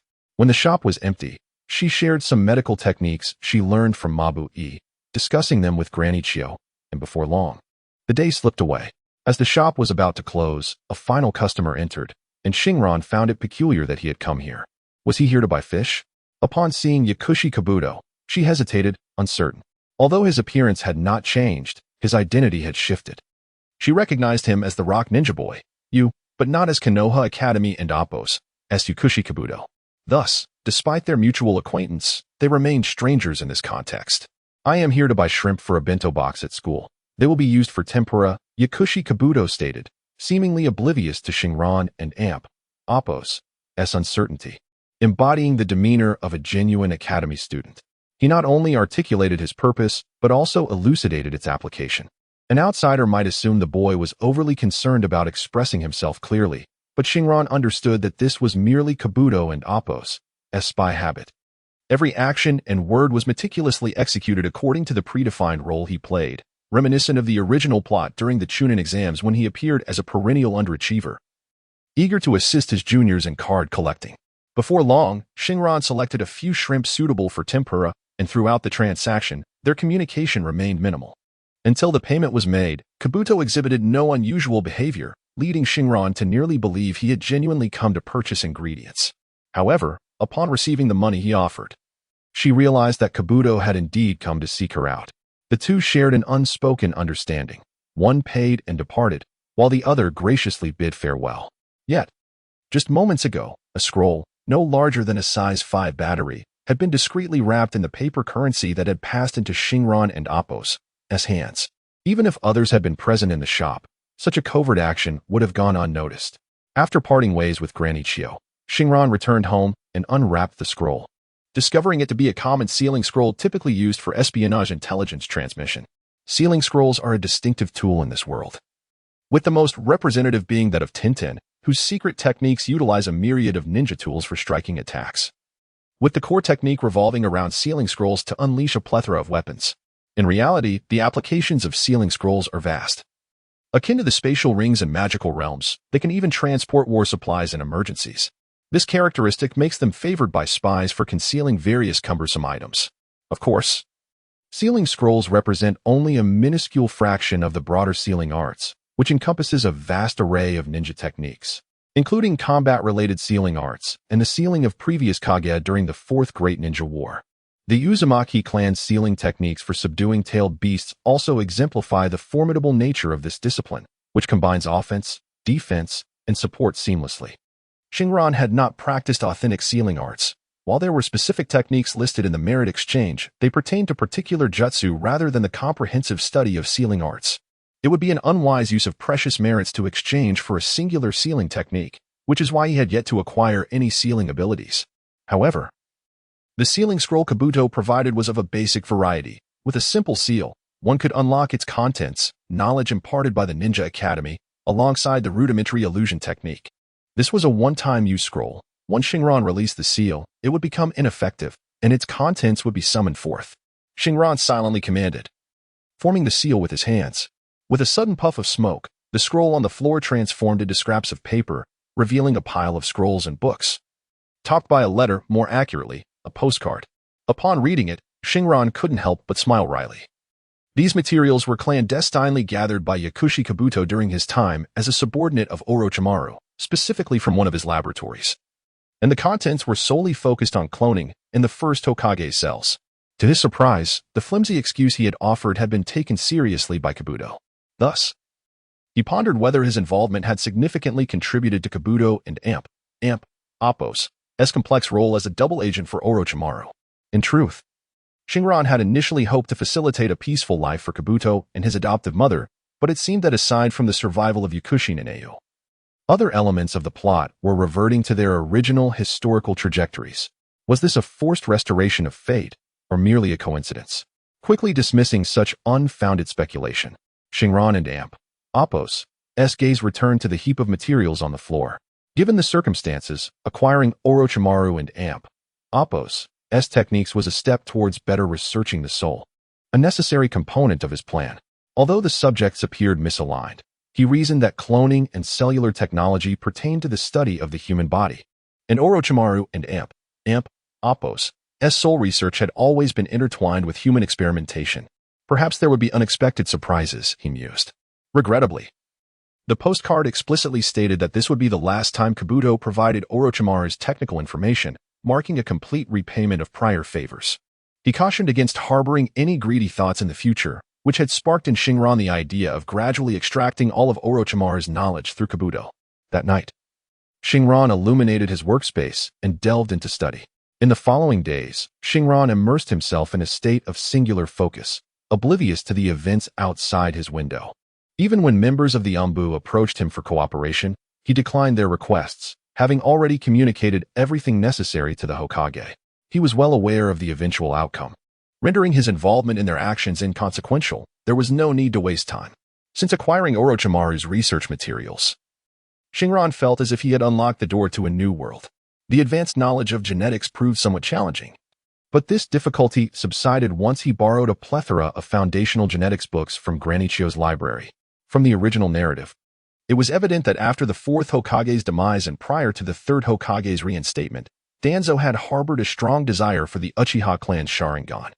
This ambition prompted him to leak the assassination mission against the third Hokage to facilitate Kakashi, who had successfully transplanted a Sharingan, an outsider. Orochimaru's defection was also a consequence of his experiments with Danzo being discovered. In the annals of Konoha's history, following the death of the first Hokage, Shinja Hashirama would release ninjutsu became a lost art.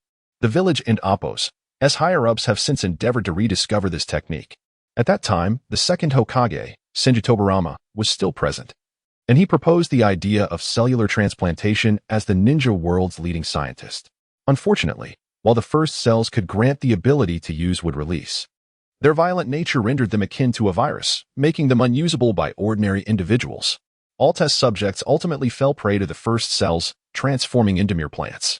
Consequently, the experiments reached an impasse, consuming a multitude of Konoha's elites, leading the village to announce the suspension of all research materials and the termination of the wood-release development program based on the first and Appos' cellular transplantation.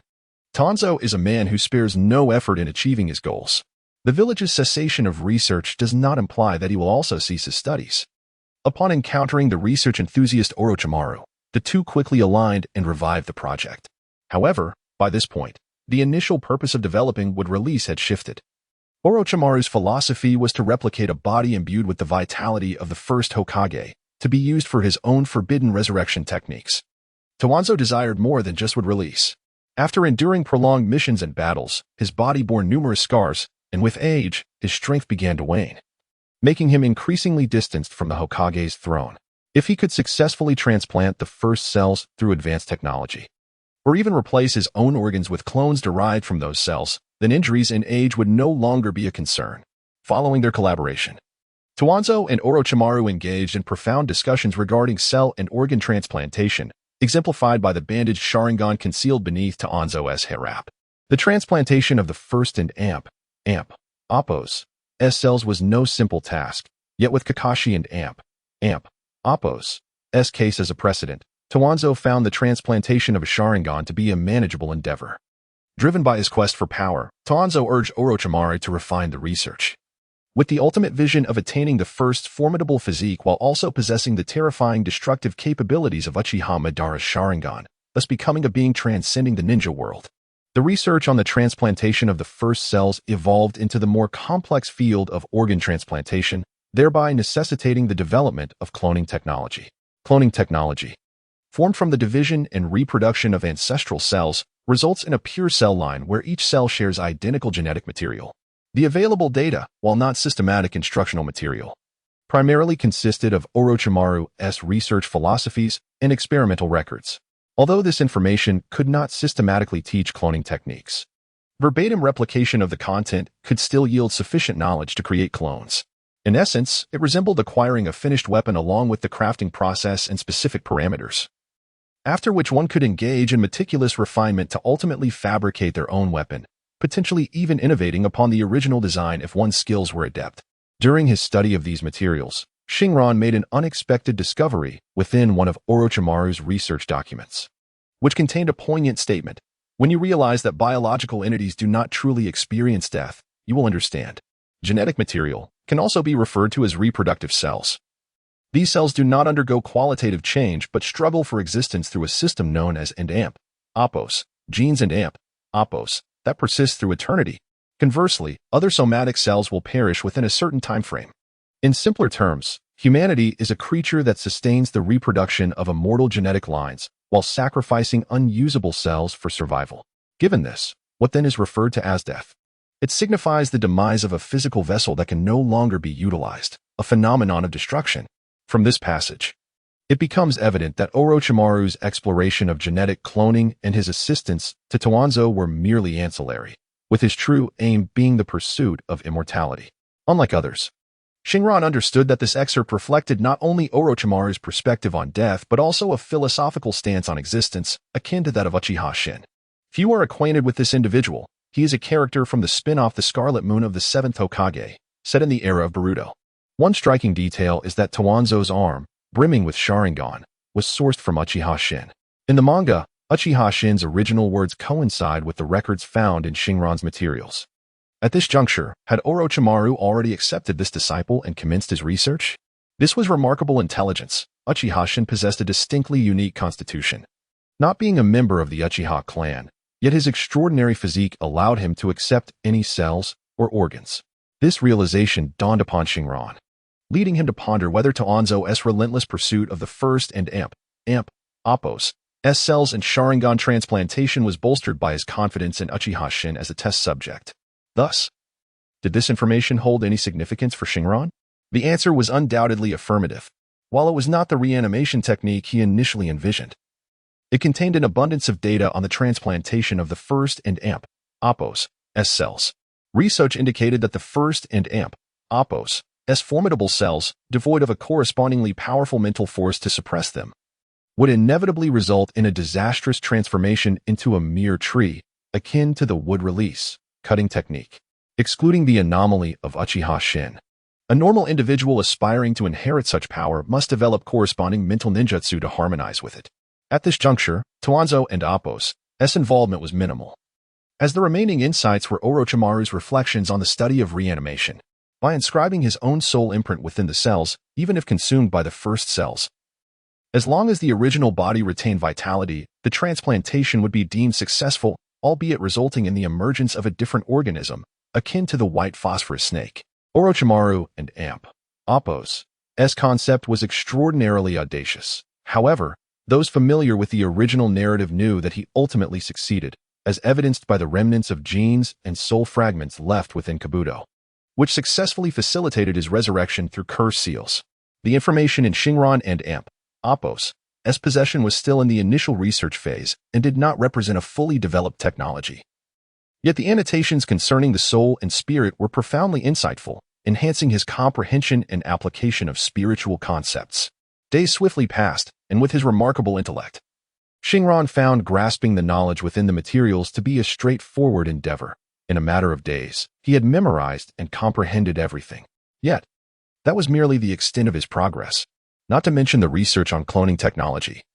Even the study of souls and cellular biology required a plethora of specialized experimental apparatus. Currently, Xingran was merely an aspiring researcher with theoretical knowledge lacking the laboratory validation necessary to substantiate his findings. Only by establishing his own laboratory could he truly attain the status of a researcher, even if he could withdraw funds from the gambling house. Establishing a research institution requiring secrecy was not an endeavor to be taken lightly, leaving Xingran feeling quite helpless. It was akin to being newly engaged but unable to proceed until the dowry was fully paid, despite myriad desires within his heart. He could not ascertain which method would yield a daughter. P.S. He hoped for a daughter, but alas, he had a son. He recalled that after Orochimaru's defection, many secret laboratories he had left within the Land of Fire still existed. Could he not intertwine himself with the serpentine rat? No, he was no rat. Soon, Xingran recalled that, according to the original plot, although Orochimaru and Appos' laboratories were not entirely eradicated by the Konoha shinobi, they were gradually discovered.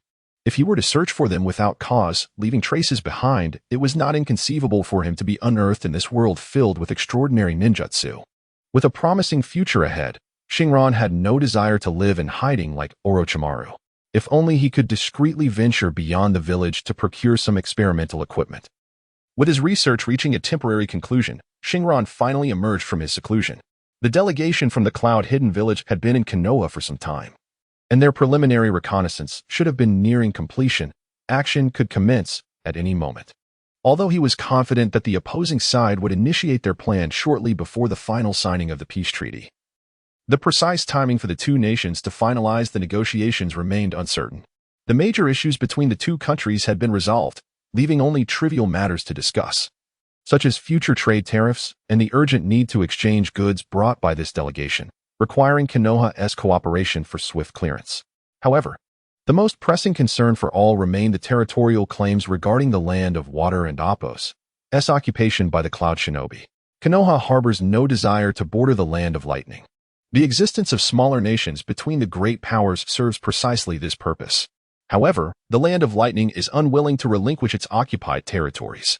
Konoha has made it clear, should you choose to occupy us, we shall not impede your actions. Nevertheless, the land of hot water stands as our ally. When the time comes, should your mercenaries and volunteers be swayed by the land of hot water's appeals, the ensuing troubles will not fall upon Konoha. The land of lightning finds itself in a predicament. Their inability to sustain prolonged supply lines compels them to seek peace. If hostilities on the front persist, what value does a ceasefire hold? They propose a withdrawal, insisting Konoha offer some form of compensation. The third Hokage responds with a dismissive scoff, stating that the internal affairs of the land of hot water are of no concern to him. The representatives from the land of lightning feel the sting of this rejection, as they find it convenient to invoke volunteers and mercenaries when making demands, yet are met with indifference when asked to compensate for losses. Negotiations may conclude at any moment, or they may extend for an indeterminate duration. At this juncture, Xingran finds himself finally wandering within the envoy and Appos' residence of the Cloud-Hidden Village, a grand estate located near the bustling commercial streets of Konoha. This is a customary practice in Konoha, showcasing its prosperity to foreign dignitaries. A strategy that proves advantageous whether in matters of trade or warfare. Approaching a street vendor selling jianbingguozi, the two exchanged glances. Xingran loudly requested 2 eggs while discreetly inquiring about the current situation. There is no need to question why Xingran adopts a clandestine demeanor or why jianbingguozi is present. The ninja world is replete with eccentricities. For several days, our operatives have been surveilling this area around the clock. Their actions appear somewhat suspicious, with an influx of tourists particularly fixated on the prominent ninja clans of Konoha, especially the Uchiha and Hyuga clans, who are under close scrutiny. The vendor, a member of the Umbu, gazed at Xingran, aware that he had informed the Hokage of the situation and had even visited these 2 prestigious clans. Given the ongoing covert observations, the Umbu harbored suspicions that Xingran may have withheld additional intelligence. This is entirely reasonable, as these 2 clans are the most affluent in Konoha, making them prime targets. Understanding the Umbu's unspoken concerns, Xingran chose not to elaborate further, loudly proclaiming that the vendor's jianbingguozi lacked visual appeal before departing nonchalantly, leaving without payment or taking his food. The Umbu gritted his teeth in frustration, realizing they had incurred a loss in this transaction. Unable to pursue him while remaining on surveillance duty, resorting instead to scolding as they fed the prepared jianbing to the ninja dog at their feet. Likely a member of the Inuzuka clan. Eating it themselves? That would be absurd. They had washed their hands before approaching the vendor. Feigning casualness, Xingran continued to meander through the streets near the envoy of the Cloud-Hidden Village, pondering that the individuals from the village were likely still in the reconnaissance phase, perhaps having completed their observations. The other tourists could merely be a smokescreen. Fortunately, he had arrived at an opportune moment, as they exhibited no unusual movements. Just then, a striking young woman with dark skin and white hair approached him, clearly having noticed Xingran. She hurriedly wiped her mouth and concealed her grilled eel behind her back. What a coincidence! What have you been up to these past few days? We agreed to continue learning from each other at the Konoha hospital. Have you forgotten? The ever-curious Mabu-e, as inquisitive as the first time they met, bombarded Xingran with questions. Momentarily taken aback, Xingran noticed that many of Mabu-e and Appos' companions from the Cloud-Hidden Village were also watching him. He quickly regained his composure, his mind racing with thoughts. He would frequently traverse these streets, and Mabu-e along with her companions were acquaintances from the caravan. While a chance encounter might be manageable, constant sightings could raise suspicions about his intentions. Given the multitude of individuals from the Cloud-Hidden Village, the likelihood of running into them increased exponentially, necessitating a clever strategy. Xingran had not yet attained his ultimate form. His abilities of X-ray vision and super hearing had limited effective ranges. He needed to be within a certain proximity to the target, and while hearing was manageable with careful discernment, excessive obstructions between him and the target rendered complete X-ray vision impossible, even at short distances. He had contemplated employing a disguise technique, but such an act would appear overtly deliberate. Not to mention, the medical ninjas from the caravan were quite familiar with him. if he were recognized after using a disguise. It would not merely suggest suspicion but confirm it. The art of disguise employed by Xingran may deceive casual gamblers.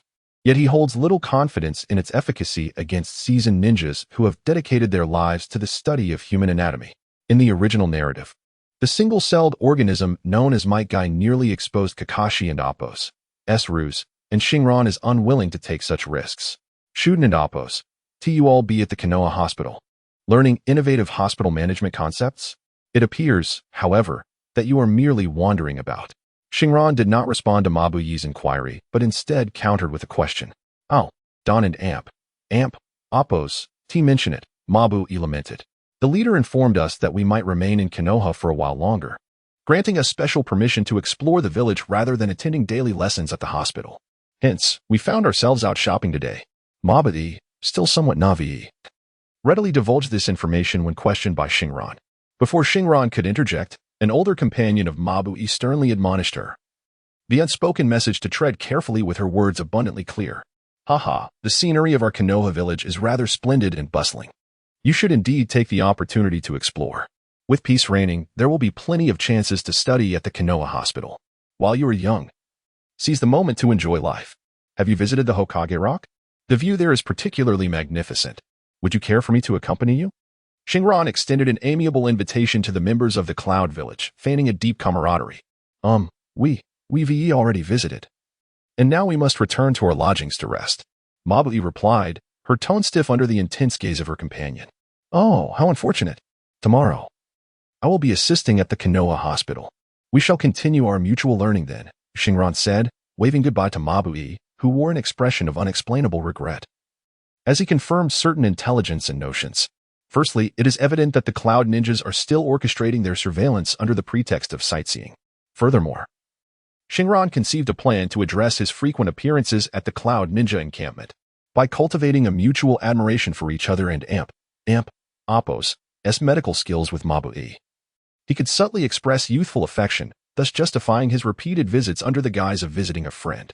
This would also serve a dual purpose, should inquiries arise later. Xingran could candidly inform the Hokage that he employed charm to ingratiate himself with the Cloud Ninjas and seize the opportunity to gather intelligence. It mattered not whether the ninjas he approached were minor figures. No one in Konoha was privy to Mabuyi and Appo's awareness of Sammy and Appo's plans. Ultimately, when tasked with missions, he could assert that Mabuyi possessed such knowledge, and under the pretext of protecting an informant, no one would question it. In the ensuing days, Xingran diligently engaged in reciprocal learning at the Konoha hospital and with the Cloud Village team, interacting with numerous non-combat cases that greatly aided his evolution from a battlefield medic to a well-rounded physician. Each evening, he would escort Mabuyi back to her encampment. While Mabuyi may not have perceived any significance in this behavior, having never discussed matters beyond medicine with her, to outsiders, it appeared as though two wayward lambs from historically antagonistic nations were nurturing an inevitable tragedy, one that could not simply fade away with a treaty. Regardless of the opinions of others, Xingran was acutely aware of the unfolding dynamics, having located Sammy's quarters. Each nightfall, he would come to observe her, employing his superior vision and acute hearing. During this period, should Mabuyi and her companions refrain from visiting the Konoha hospital, Xingran would still frequent the area, adopting the demeanor of a lovesick youth patiently awaiting his beloved's arrival. Coupled with his regular interactions with Mabuyi's group, his time spent in their vicinity exceeded that of his own home. This ensured that Xingran was promptly updated on the latest movements of the Cloud Ninjas. In truth, he had contemplated the original storyline, wherein the Cloud Ninjas infiltrated the Hyuga clan's territory one fateful night, abducting Hinata. Such an operation would logically necessitate Sammy, as the highest authority, to relay instructions to her subordinates before dinner. By surveilling her during this time frame, Xingran stood a considerable chance of uncovering specific details regarding their plans without exhausting himself.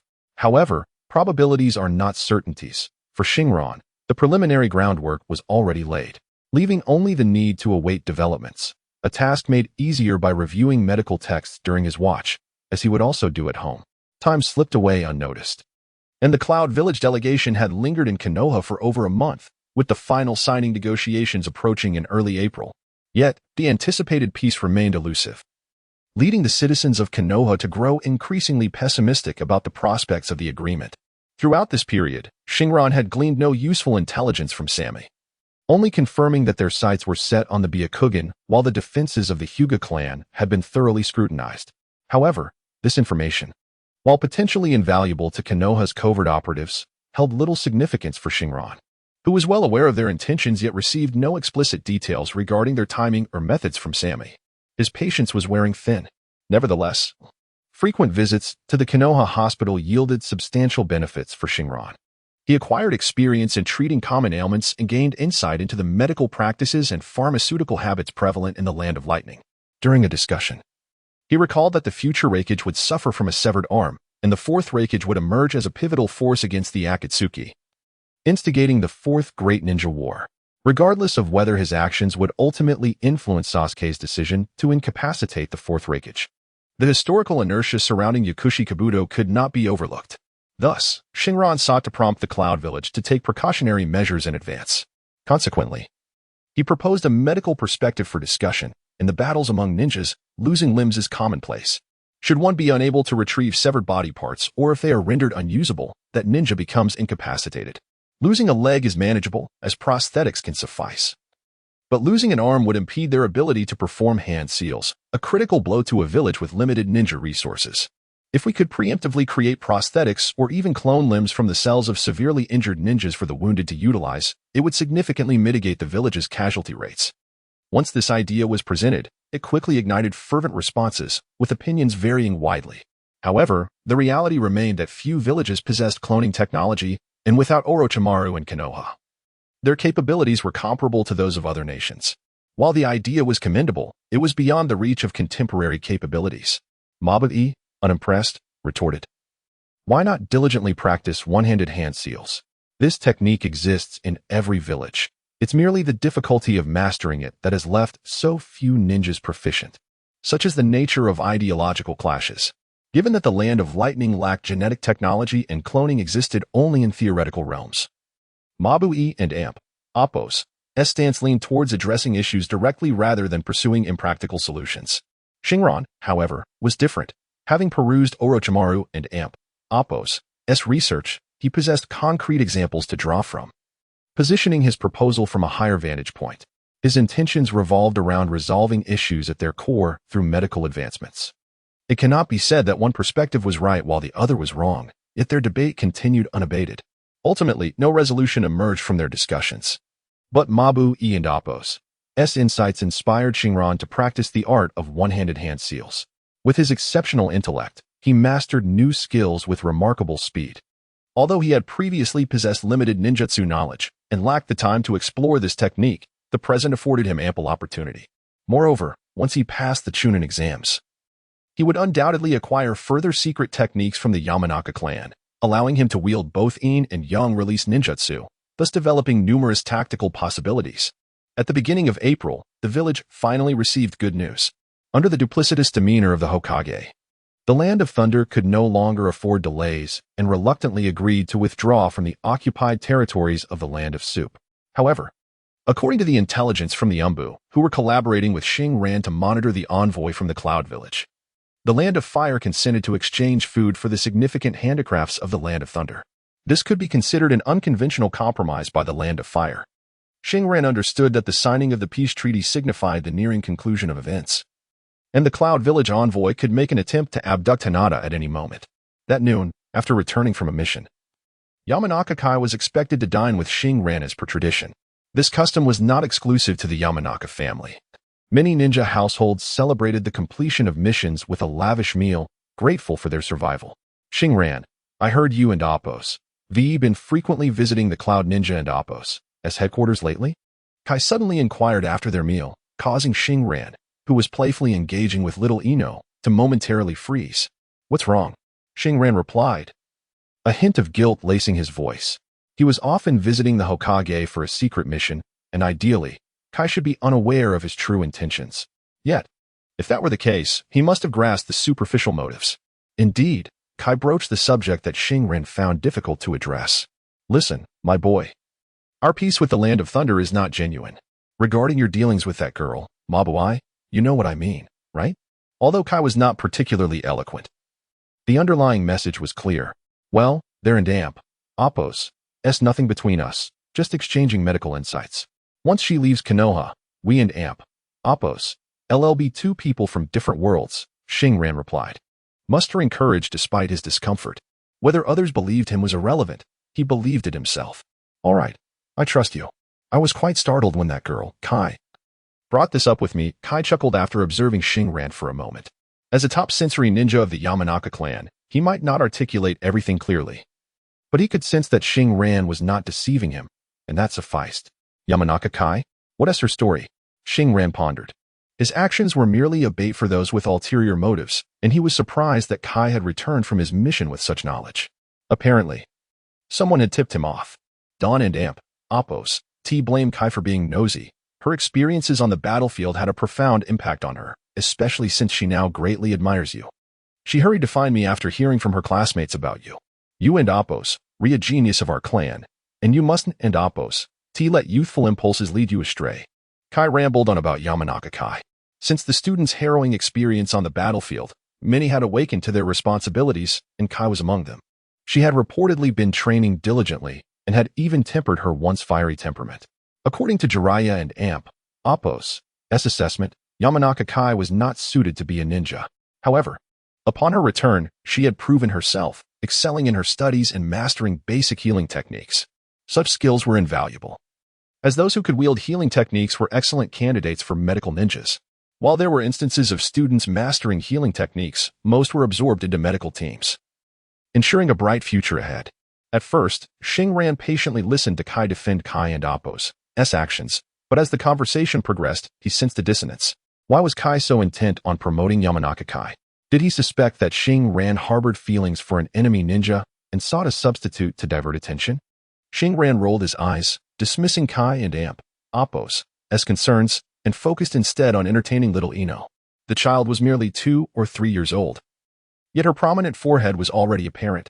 It was amusing to think how, in the future, she might claim Sakura had a wide forehead. After all, they were equally matched in that regard.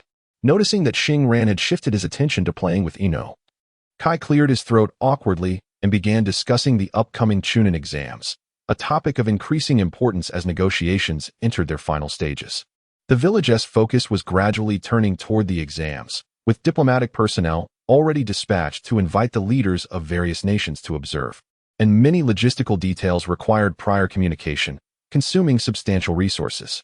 It was unsurprising that Kai brought this up. The initial excitement surrounding the peace treaty had faded, and villagers were now preoccupied with the impending Chunin exams. How are your preparations for the Chunin exams coming along?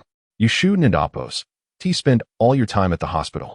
For ninjas, one's own strength is paramount.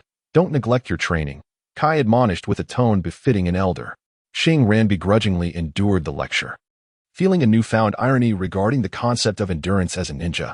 With time running short, he concocted an excuse to take his leave and made his way to the Cloud Ninja and Oppos' encampment. The negotiations were nearing completion, likely to conclude within days. Xingran's vigilance in monitoring the situation had markedly intensified. The narrative was approaching a climax. After preparing for so long, he could not afford to falter now, especially not at the final moment when success was within reach.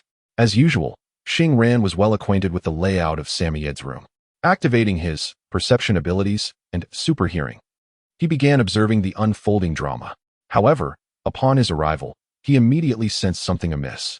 The room was crowded with individuals, both men and women, all possessing chakra levels at the genin rank, indicating they were high-ranking members of the envoy. Soon, clear voices reached Xingran and Amp, Oppos' ears. The plan has been explained to everyone. If there are any questions, now is the time to speak up. We cannot allow anything to interfere with tonight's operation at the Hyuga household. Samyed concluded, leaving Xingran feeling exasperated, as if he had stumbled into a film, only to arrive late for the climax. My lord, this mission is fraught with peril. Failure is not an option. You need not put yourself at risk. One of the loyal subordinates who had previously monitored Xingran and Mabuai interjected. No, it is precisely because success is imperative that I must take charge. If things go awry, the loss of any one of you pales in comparison to my value as the envoy leader. Samyed's expression was one of reluctance, his internal struggle evident. Initially, he had sought power. After losing the position of headmaster at the Ninja Academy, he had impulsively concocted this plan during a heated discussion. He had originally intended to have the Rakage and Appos, Umbu act as the sacrificial pawns, but after the meeting, the Rakage had confronted him, demanding he issue a military order, which left him feeling utterly defeated. With no turning back, he now faced a stark ultimatum: succeed and gain a position others would envy, or fail and face certain death upon his return. Thus, given the significance of this mission, he felt compelled to take matters into his own hands. Handing the task to someone else was no longer an option. At present, the two nations are in a honeymoon phase. Those individuals may not necessarily face the peril of death. At worst, the mission could fail, leading to the destruction of Yunin village by Konoha. And while subordinates might escape unscathed, the one in charge is bound to meet his demise. Therefore, rather than allowing those who lack a sense of mortality to undertake this task, it is far better for him to handle it personally, becoming a natural hero if successful. Should he fail, there remains a means to redeem himself through sacrifice, ultimately earning the title of a martyr who valiantly perished for his village. My lord, I entrust everything to you this time. Upon hearing this, the crowd ceased their chatter and bowed respectfully to Samoyed. Subsequently, the assembly quickly exited Samoyed and Appos' chamber, leaving Xingran without any further useful information. However, even having only glimpsed a post-credits scene, he had gleaned the crucial details. The Cloud Ninja would act tonight, targeting the Hyuga clan, and most importantly, should the operation be exposed, they would leverage the life of Samoyed, the envoy leader, for their advantage. Drawing from memories of his past life, Xingran realized that it was Samoyed who was fated to be killed by Hyuga Hisashi, who would then exact a life for a life upon Hyuga Hayashi. As for how they would infiltrate the heavily guarded Hyuga clan, how they would successfully abduct Hinata, and the logistics of their escape from Konoha, Xingran was entirely in the dark. Nonetheless, it was of little consequence now. His involvement in this affair rendered their plans irrelevant, as they would be of no use. Xingran wasted no time.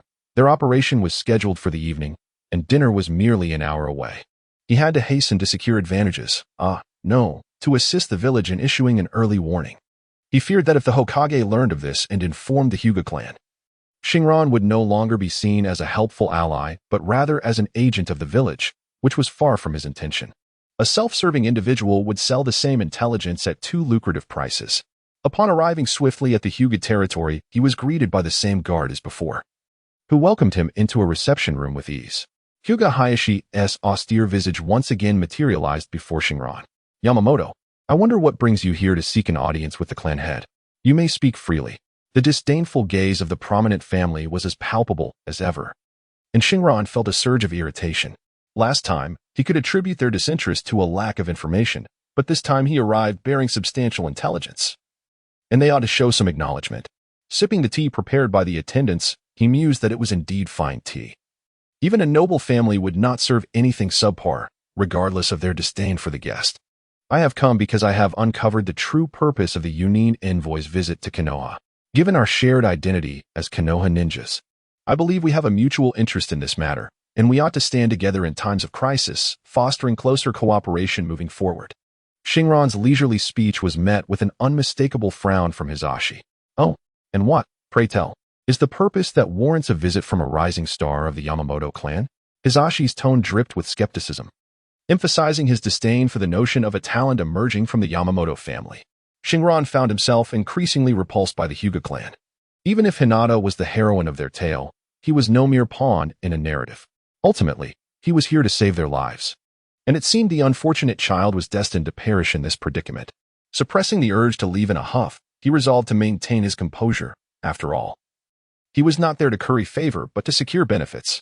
For the sake of the Hokage, he knew he must report this matter, ensuring that the Hyuga clan would be informed of the impending danger. Between self-interest and temperament, he chose the former. The envoy leader Samoyed's purpose in visiting Konoha was not solely for the treaty signing, but primarily to obtain the Byakugan. Growing weary of Hisashi's lack of civility, Xingran decided to expedite the conversation, eager to conclude this meeting and rush to the Hokage for his reward. What? Hisashi's shock was palpable, and he began to inquire further. His demeanor shifted considerably. Initially, he assumed Xingran's insights regarding Yunin's ulterior motives were merely village gossip, a matter that the Hyuga could choose to heed or ignore, comfortable in the belief that someone would bear the brunt of any fallout. However, once the matter became personal, transitioning from a communal concern to one affecting their family, the stakes changed dramatically. As an ancient clan, relying on others for every issue would lead to their demise. Though there may be no divine intervention in this world, the Hyuga understood the essence of self-preservation. After a detailed inquiry into Xingran and Appo's findings, Hisashi swiftly departed to summon the true authority, Hyuga Hisashi himself. Finally, Xingran thought he would meet the principal figure. To be candid, several days ago, Lord Samayed of Yunin sent a formal invitation stating that we, the Hyuga clan, would be paying a visit tonight, and we have prepared a banquet accordingly. Hisashi bore a striking resemblance to his brother, but his presence was markedly more commanding. As Xingran observed Hisashi, who scrutinized him with a peculiar gaze, he felt a surge of satisfaction. So, they were attempting to maintain an air of superiority, were they? Yet here they were, compelled to acknowledge his presence. Just as he anticipated Hisashi would express gratitude on behalf of the clan, the latter's tone shifted unexpectedly. Lord Samayed has already visited the Uchiha clan. They entertained him splendidly. Frankly, I find you just hard to believe. We are truly grateful for your efforts on behalf of the Hyuga clan. Here, take some fine tea from the land of Iron back with you to sample. Hisashi lifted his cup and began to sip, disregarding Xingran entirely. This was clearly an act of dismissal. Shortly thereafter, a servant presented a humble gift box, exuding an air of deference as they escorted Xingran out. Stunned, Xingran thought, have I not made myself clear? There are those who aim to steal your Byakugan, potentially through the abduction of your children. If the plot is uncovered, they will resort to threats involving death to extort your clan. How can you all be so oblivious? Xingran could hardly recall how he had arrived at the Hokage and Appo's office until the third Hokage waved his pipe before him for quite some time, prompting him to regain his senses. Setting aside the rather trivial reward of tea leaves from the Hyuga clan, Xingran recounted the conversation he had with them to the Hokage. So, you first visited the Hyuga clan before coming here, did you? The third Hokage wore an expression of revelation. Xingran felt somewhat embarrassed. It indeed seemed rather opportunistic to benefit from both parties. Yes, the Hyuga clan is an integral part of our Konoha village. When they face difficulties, we must certainly assist them. However, they must also take initiative in their own salvation. We cannot burden the village with every issue. If they proactively prevent troubles, it would conserve our village and Appo's resources. Wouldn't you agree, Hokage-sama? Xingran presented a righteous demeanor, as though he were a young man driven solely by the interests of the village. The third Hokage remained non-committal, yet there was truth in Xingran's words. One could not dismiss the impulsiveness of a child of his age, wishing for the Hyuga clan to resolve their troubles independently. Now was the crucial moment for the two nations to sign a peace treaty. If the village could solve this matter without intervention, it would be most fortuitous. Just as the third Hokage was beginning to comprehend and nod in tacit agreement, Xingran and Appo's tone shifted dramatically as he began to criticize the Hyuga clan. But Hokage-sama, do you know what I witnessed at the Hyuga estate?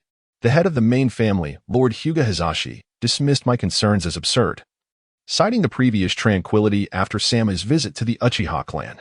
It seems that only your personal intervention will convince them of the truth. Xingran did not forget the third and Appo's earlier gaze and, with a hint of indignation, continued, implying that he had taken the initiative for the village and Appo's sake. Yet the Hyuga clan and Appo's ignorance warranted the Hokage and Appo's involvement to gain their trust, while simultaneously ensuring they would remember the Hokage and Appo's kindness. Rest assured, I, Yamanaka Xingran, am no petty individual who feasts off the fortunes of others. Strangely, upon hearing Xingran's fervent discourse, the third Hokage did not immediately dispatch someone to inform the Hyuga clan. Instead, he remarked that if the situation truly aligned with Xingran and Appo's investigation, then he had indeed performed a great service, and he sent Xingran away, neglecting to inquire further about how he had obtained this information. Could it be that his adept display of seduction had impressed the third Hokage so much that he omitted the details? Xingran was uncertain. Yet one thing was clear. There was a hidden connection between the Hyuga clan and Konoha and Appo's upper echelons, or rather, between them and the Hokage. Upon returning home in a daze, his mind was consumed with thoughts of these peculiar reactions from others. Was there something he had overlooked or failed to notice? The irrationality of their responses suggested an underlying cause. While he yearned to cast aside these confounding thoughts, he realized he had done all he could. The ensuing chaos was no longer his concern. However, his superhuman intellect seemed to spiral out of control, replaying encounters and events in his mind. as if something significant had slipped through his fingers. As night fell, Xingran found himself devoid of appetite, lying atop his home's roof, where he could gaze upon the distant Hyuga estate. However, his enhanced vision was limited, akin to a high-powered telescope, nearly allowing him to perceive the outline of the clan's territory. Around 11:00 and Oppo's clock, the Hyuga estate erupted into chaos, with numerous clan members scattering. Xingran surmised that Salmon had likely succeeded in his endeavor. Shifting his gaze, he noticed that, despite some tall buildings obstructing his view, there was commotion at the Yunin village delegation's quarters, where a large number of personnel were gathering to head toward the Hyuga estate.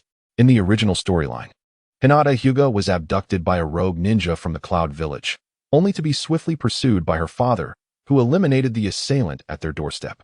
Yet, the current situation was anything but the same. Sammy was undoubtedly still alive, for the Hyuga clan would not mobilize such a large force otherwise. Moreover, it was peculiar that the Hokage had yet to take any action. What could this be about? Xingran and Oppo's curiosity was piqued by the unfolding events. Given the circumstances, many curious onlookers among the ninja had already ventured toward the site, and he decided he might as well witness the spectacle for himself. Soon enough, the Yunin delegation confronted the Hyuga clan at their doorstep, illuminated by the bright streetlights, which revealed the tense standoff. As Xingran perched atop a utility pole, he observed with keen interest as the two parties engaged in a heated exchange below, feeling as though both sides were merely performing a facade to conceal their ulterior motives.